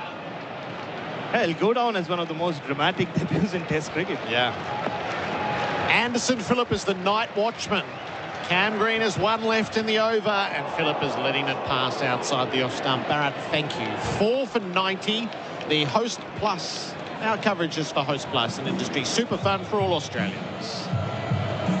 Football's biggest tournament is here on SEN. And Kraken is the trusted and secure crypto partner for all football fans. For every exciting counter-attack, for every heroic save, and for every shot on goal, Kraken is one of the most secure exchanges in the world. And they're cheering for our Aussies too by employing Australians here on our shores. Join the Aussies trading with Kraken. Get in the game at kraken.com. That's Kraken with a K. Or download the Kraken app today. Laurenex cleaning, Google Laurenex cleaning today. So the score in Pakistan, England all out 281, Pakistan 2 for 65. Babar Azam is 41. Michael Nisa is bowling to Tej Chanderpaul. He gets a ball to rear at him. He guides it down to point where Lyon does the fielding. 4 for 90. Now, when we come to the player of the day, thanks to Bingley, it's not going to be Cam Green. He ran Travis Head out for 175. He played on himself. He's bowled one of the worst test overs you could imagine, but he's got a wicket, Chris Rogers. He'll feel much better tonight than he would have through most of the day. I reckon that was almost Simon Kerrigan areas. If you remember his debut against Australia in the 5th Ashes Test, Nisa bowls. Chandapol drives on the up. Over cover for 4. Oh, there's a lot to like about Tej Chandapol, and he's got the boundaries flowing late for Rotoflex by Blunston. Stability meets the freedom to move. Yeah, I don't know if you remember that test, Cat, but he'd lost it. I mean, he'd been toiling away in county cricket for years, and he played this one game. He couldn't land it. And Watson just absolutely smashed him everywhere. And I just remember him standing over in front of the crowd. I mean, he was almost in tears. I've played with him in 2010 and 2013. Line back at deep points, and that's where Chandapol goes, all the way across the ground on this occasion. He's 43. It's 4 for 94. 5. At Lancashire. And he did so well for us. He's a very good young bowler. And he was still only a young man, I think, when he played. Was it 2013, that 5th test? So Yeah, it must have been at the back end of that season. Yeah. He had a great season for us. Yeah. And, it was a real shock to see that happen to him. But He's never been the same since. No. He moved counties. He's ended now up at Northants. Yeah. And it just was one of those moments where it all went wrong. Philip, the night watchman. Nisa bowls full. It's played with soft hands. Oh, Chandapol came a long way down. He's just retreated in the nick of time. Sliding fielding done at point by Travis Head. No damage done. And I'm not going to put Cam Green in that basket, but I mean, it has been one of those days for a young player. Like you get reminded how hard this game is. He looked completely out of any kind of rhythm with the bat. It was almost painful to watch. Nisa. He scurries in. He's bowling to Phillip, who's forward defending. He's played 1 test match prior to this and made 9 runs. And he sent down a lot of overs, none for 115. And what's he got? He's got 13 minutes to navigate from here. Australia have gone with 4 slips and a gully now. Trying to draw the outside edge and seam off. Nisa bowls and Phillip shoulders up. You reckon a number 6 should be getting a night watchman, Cap? That is the end of the over. Take that on notice. 4 for 95. The boundaries for Rotoflex by Blunston. With the World Cup just around the corner, you won't have to look too hard to find the best venues in Adelaide to watch the Socceroos live in action. In fact, you can catch all the key World Cup games live as they happen, including late night and early morning matches at the Hope Inn, Waterloo Station, Brighton Metro, the Mile End, the Colonist and Mick O'Shea's. All with food and drinks available. Find your nearest venue at ozvenueco.com.au. Ringers Western, whether it's the paddock or the pub, Ringers Western has the kit to keep you cool this summer. They're shutting down at one end. Chandapol's really opening up at the other. Green is in from the Riverbank end. He's bowling to Chandapol, who pulls into the turf. Didn't get it. It falls away to Labuschagne. So they've got what have they got? A fine leg and a... Backward square is about 2/3. So backward square and mid-wicket on the rope, and they've got a fielder in between 2/3 of the way. So they got 3 in the deep on the leg side, plus Labuschagne just back from the square for the skewed top edge. So this is a short ball battery from Green. Chandapol shaped to go. It stayed out of that one. Yeah, just in response to that question about the night watchman, I think when he came out, there was about 16 or 17 minutes left. And given it's under lights with this pink ball against this attack, the ball's only 34 overs old, I can see why they've done it. And I think, potentially if he can get through, might save them a wicket or 2 tonight. There's still a lot of balls left tonight. They are all catching on the leg side. Green bowls. Chandapol, top edge, straight up in the air. It'll land safe. They converge from every which angle. Warner from third man, Nisa from fine leg, Carey from the keeping position, and it lands between the 3. I don't know whether you really want to get out this way at 10-10 in your second test match, but Chandapol's throwing everything at it. He's 44. I reckon he's getting a text from his dad overnight saying, son, what are you doing? Because I don't reckon Shiv would be doing that at this time of night. But what was interesting there was that David Warner at the fly slip. He's probably on almost first or second slip line. He's that fine. He nearly got to the ball before fine leg did. Yeah, that's just a fly top edge up in the air. They'll load the slips with Phillip on strike. Green over the wicket bowls to him, and Phillip keeps right out of the way. Lets it pass, 4 for 96. I sense you're a little less convinced about the night watchman for a number 6. No, Cat's convinced me. I'm happy to go with it. Jason Holder and Joshua De Silva, the 2 batters being protected. Well, particularly given that tomorrow's going to be warm, and when they start up their innings tomorrow, it should be nice and sunny, warm. It'll be totally different conditions to tonight. Green to Phillip, in on the pads, flicked away in the air past the leg slip, down to fine leg for a single. So they had set up for it. Lyon went flying up to his left, but it was out of reach. Phillip's first run.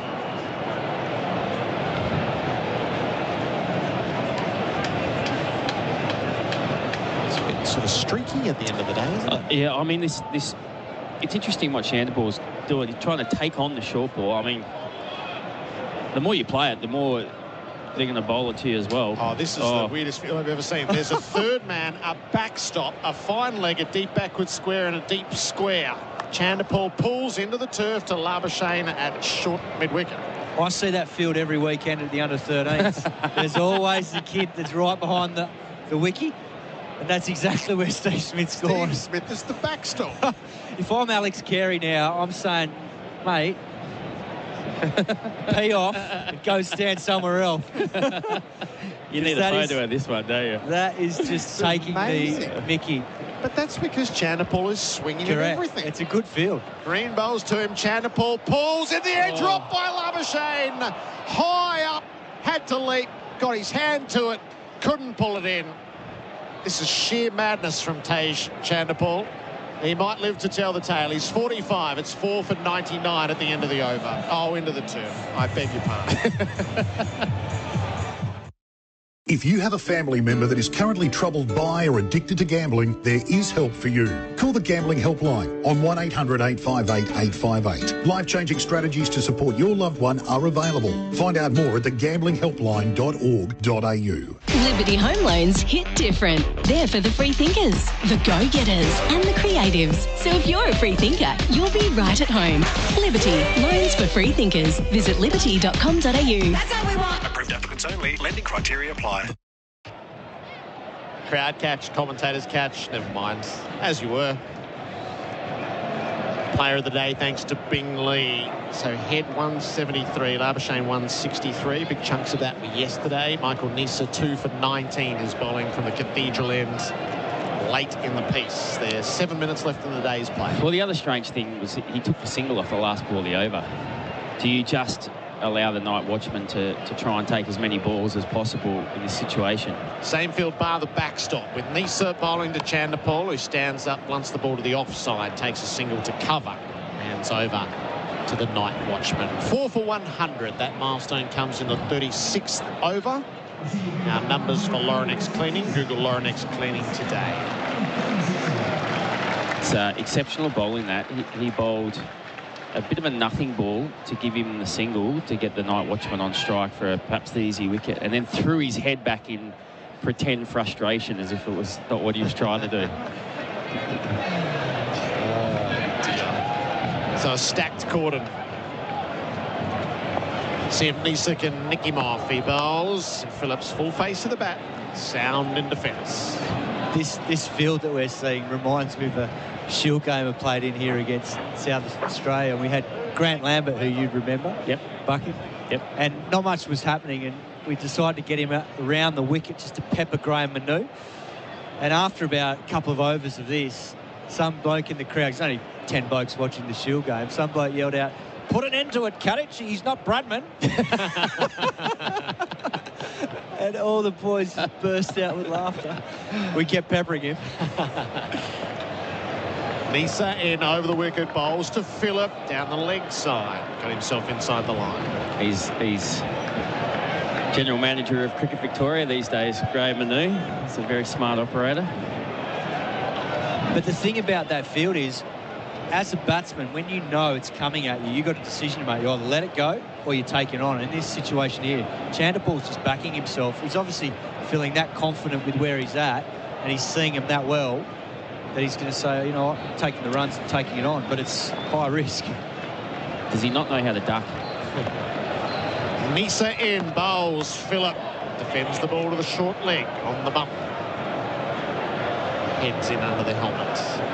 But what he does have, he's got both options, and we've seen him play the uppercut if he gets any sort of width to work with, which I think is important because it just means that the bowler, when they try and take him a bit wider, he can't obviously just go, well, the bowler can't just go too wide to him and then he's fetching it to take it leg side. He's got both options open, and it's a higher percentage option to just carve it offside when he's got that width to work with. Finally comes up Scotty Boland's to forward square position. He might end up near mid-wicket. Well, they're doing this to not let a single... Yep. Mid-off tightens up as well. Nisa bowls and Phillip is beaten past the outside edge. Because all they want is Chanderpaul on strike in the last over. And if you're Chanderpaul, all you're hoping for, even if he gets an inside edge down to the fine leg boundary, unless you think you can get 3, or you're sure, you're just going to take the 1. Test cricket craft. It's not necessarily the West Indies long suit, though. Last ball of Nisa's over to Phillip, who defends back down the pitch. So Australia will get one last look at Tej Narayan Chanderpaul in this session. 4 for 100, 36 overs.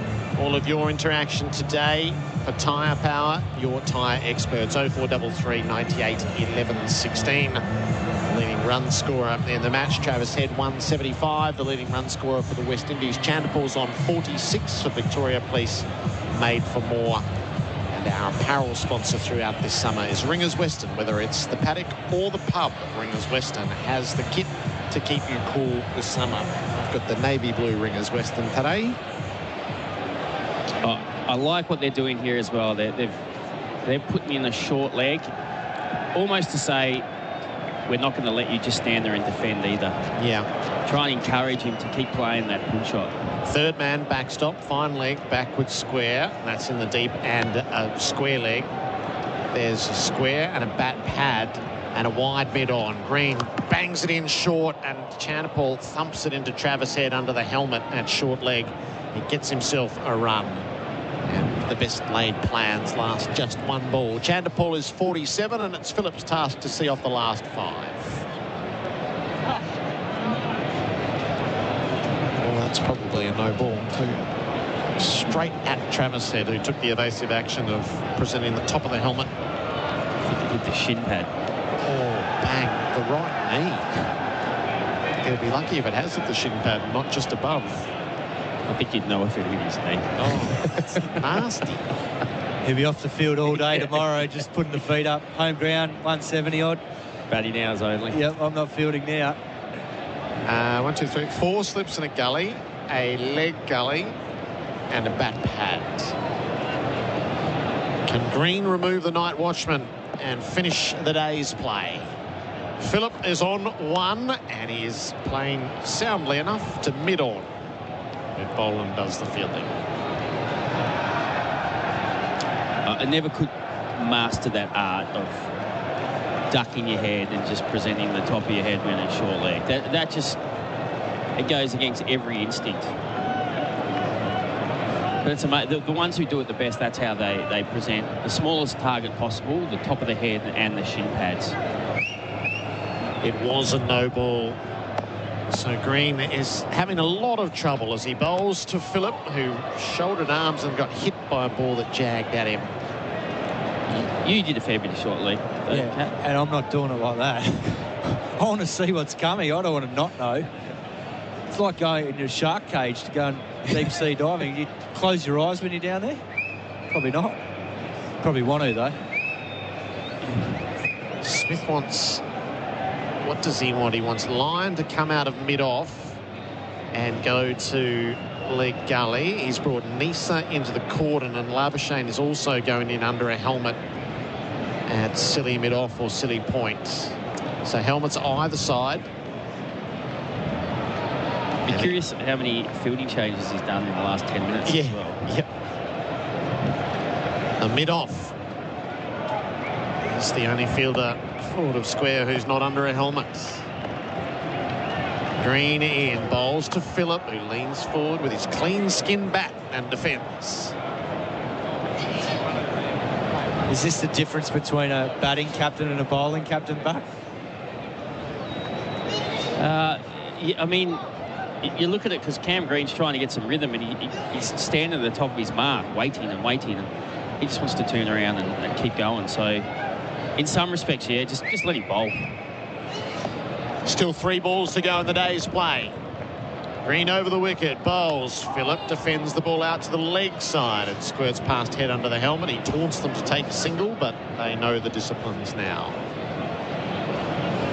It's interesting, though, because, I mean, Smith's intent is right. He's trying to kind of create things. Yeah, definitely. And I think it's been excellent this last little period of play. Chanderpaul's taken the gloves off. He knows that his work is done. We'll head to the rooms on 47. Green trying to send Phillip packing bouncer. Good one too. Phillip got down away from it, perhaps underneath it. He's nearly running into silly bit off with his follow through.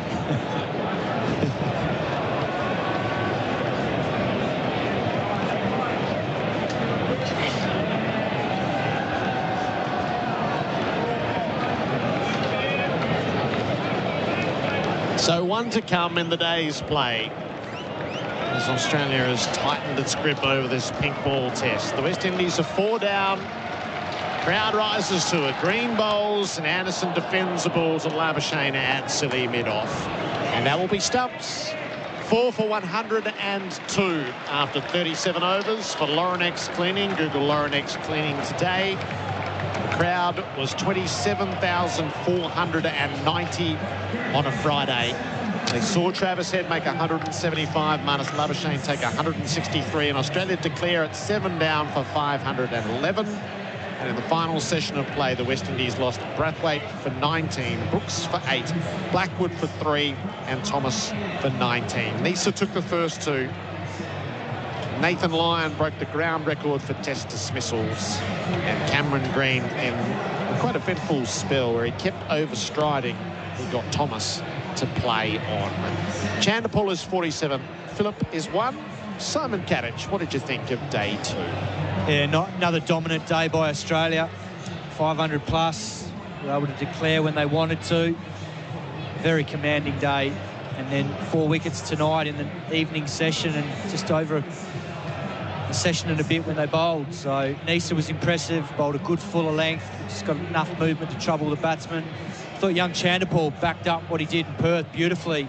He's moved nicely to 47, and he looks like he's got a very promising test career in front of him.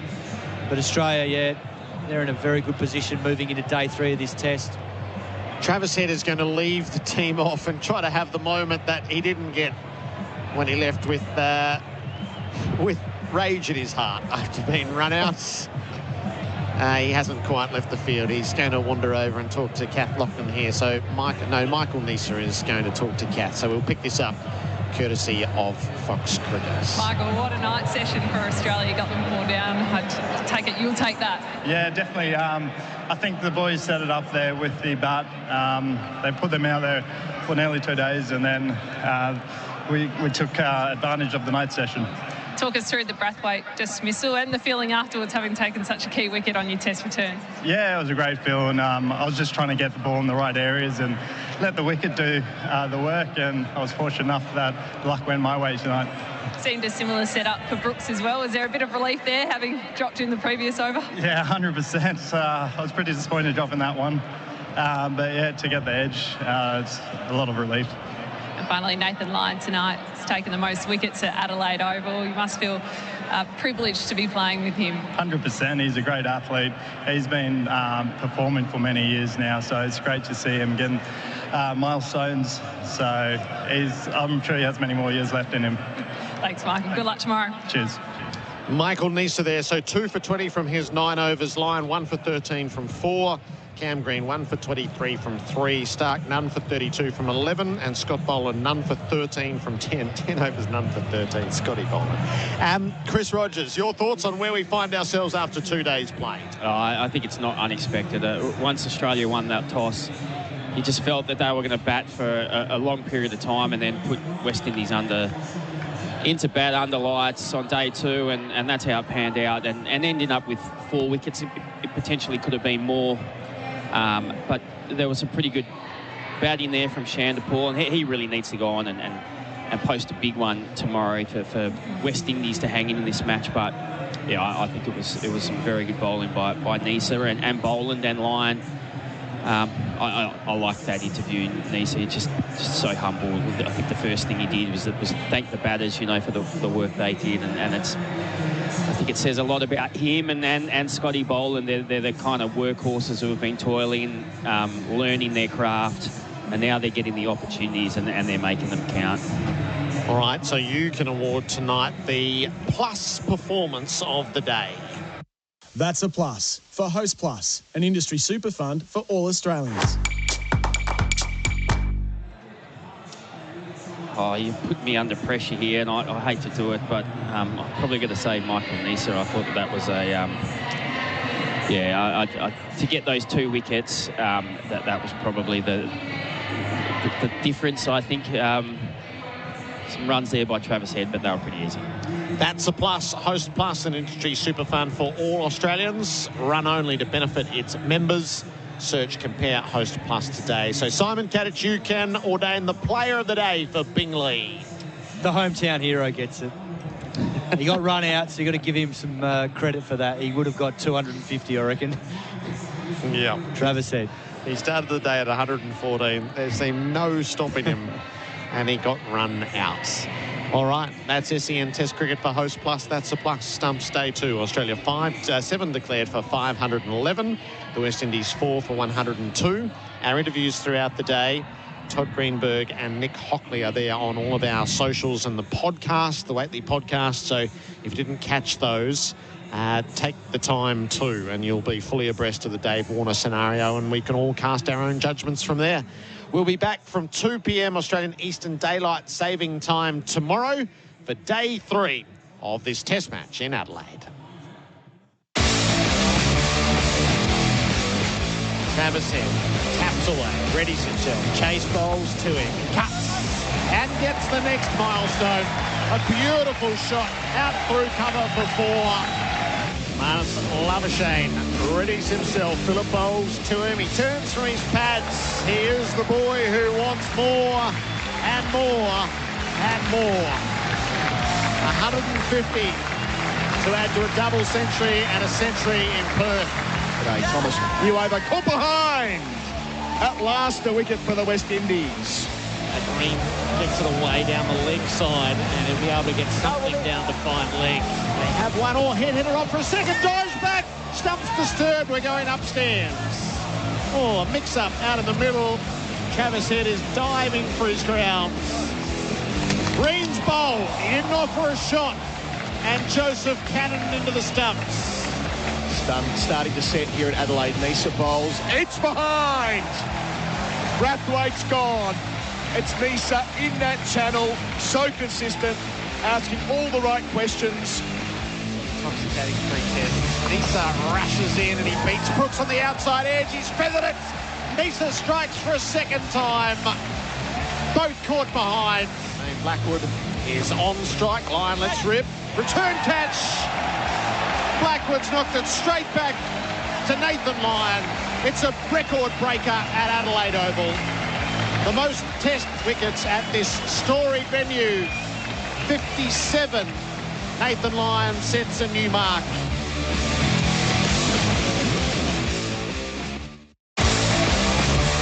For Toyota Genuine Accessories, engineered for optimum performance, working with the vehicle as an integrated system. Australia versus the West Indies on SEN Test Cricket.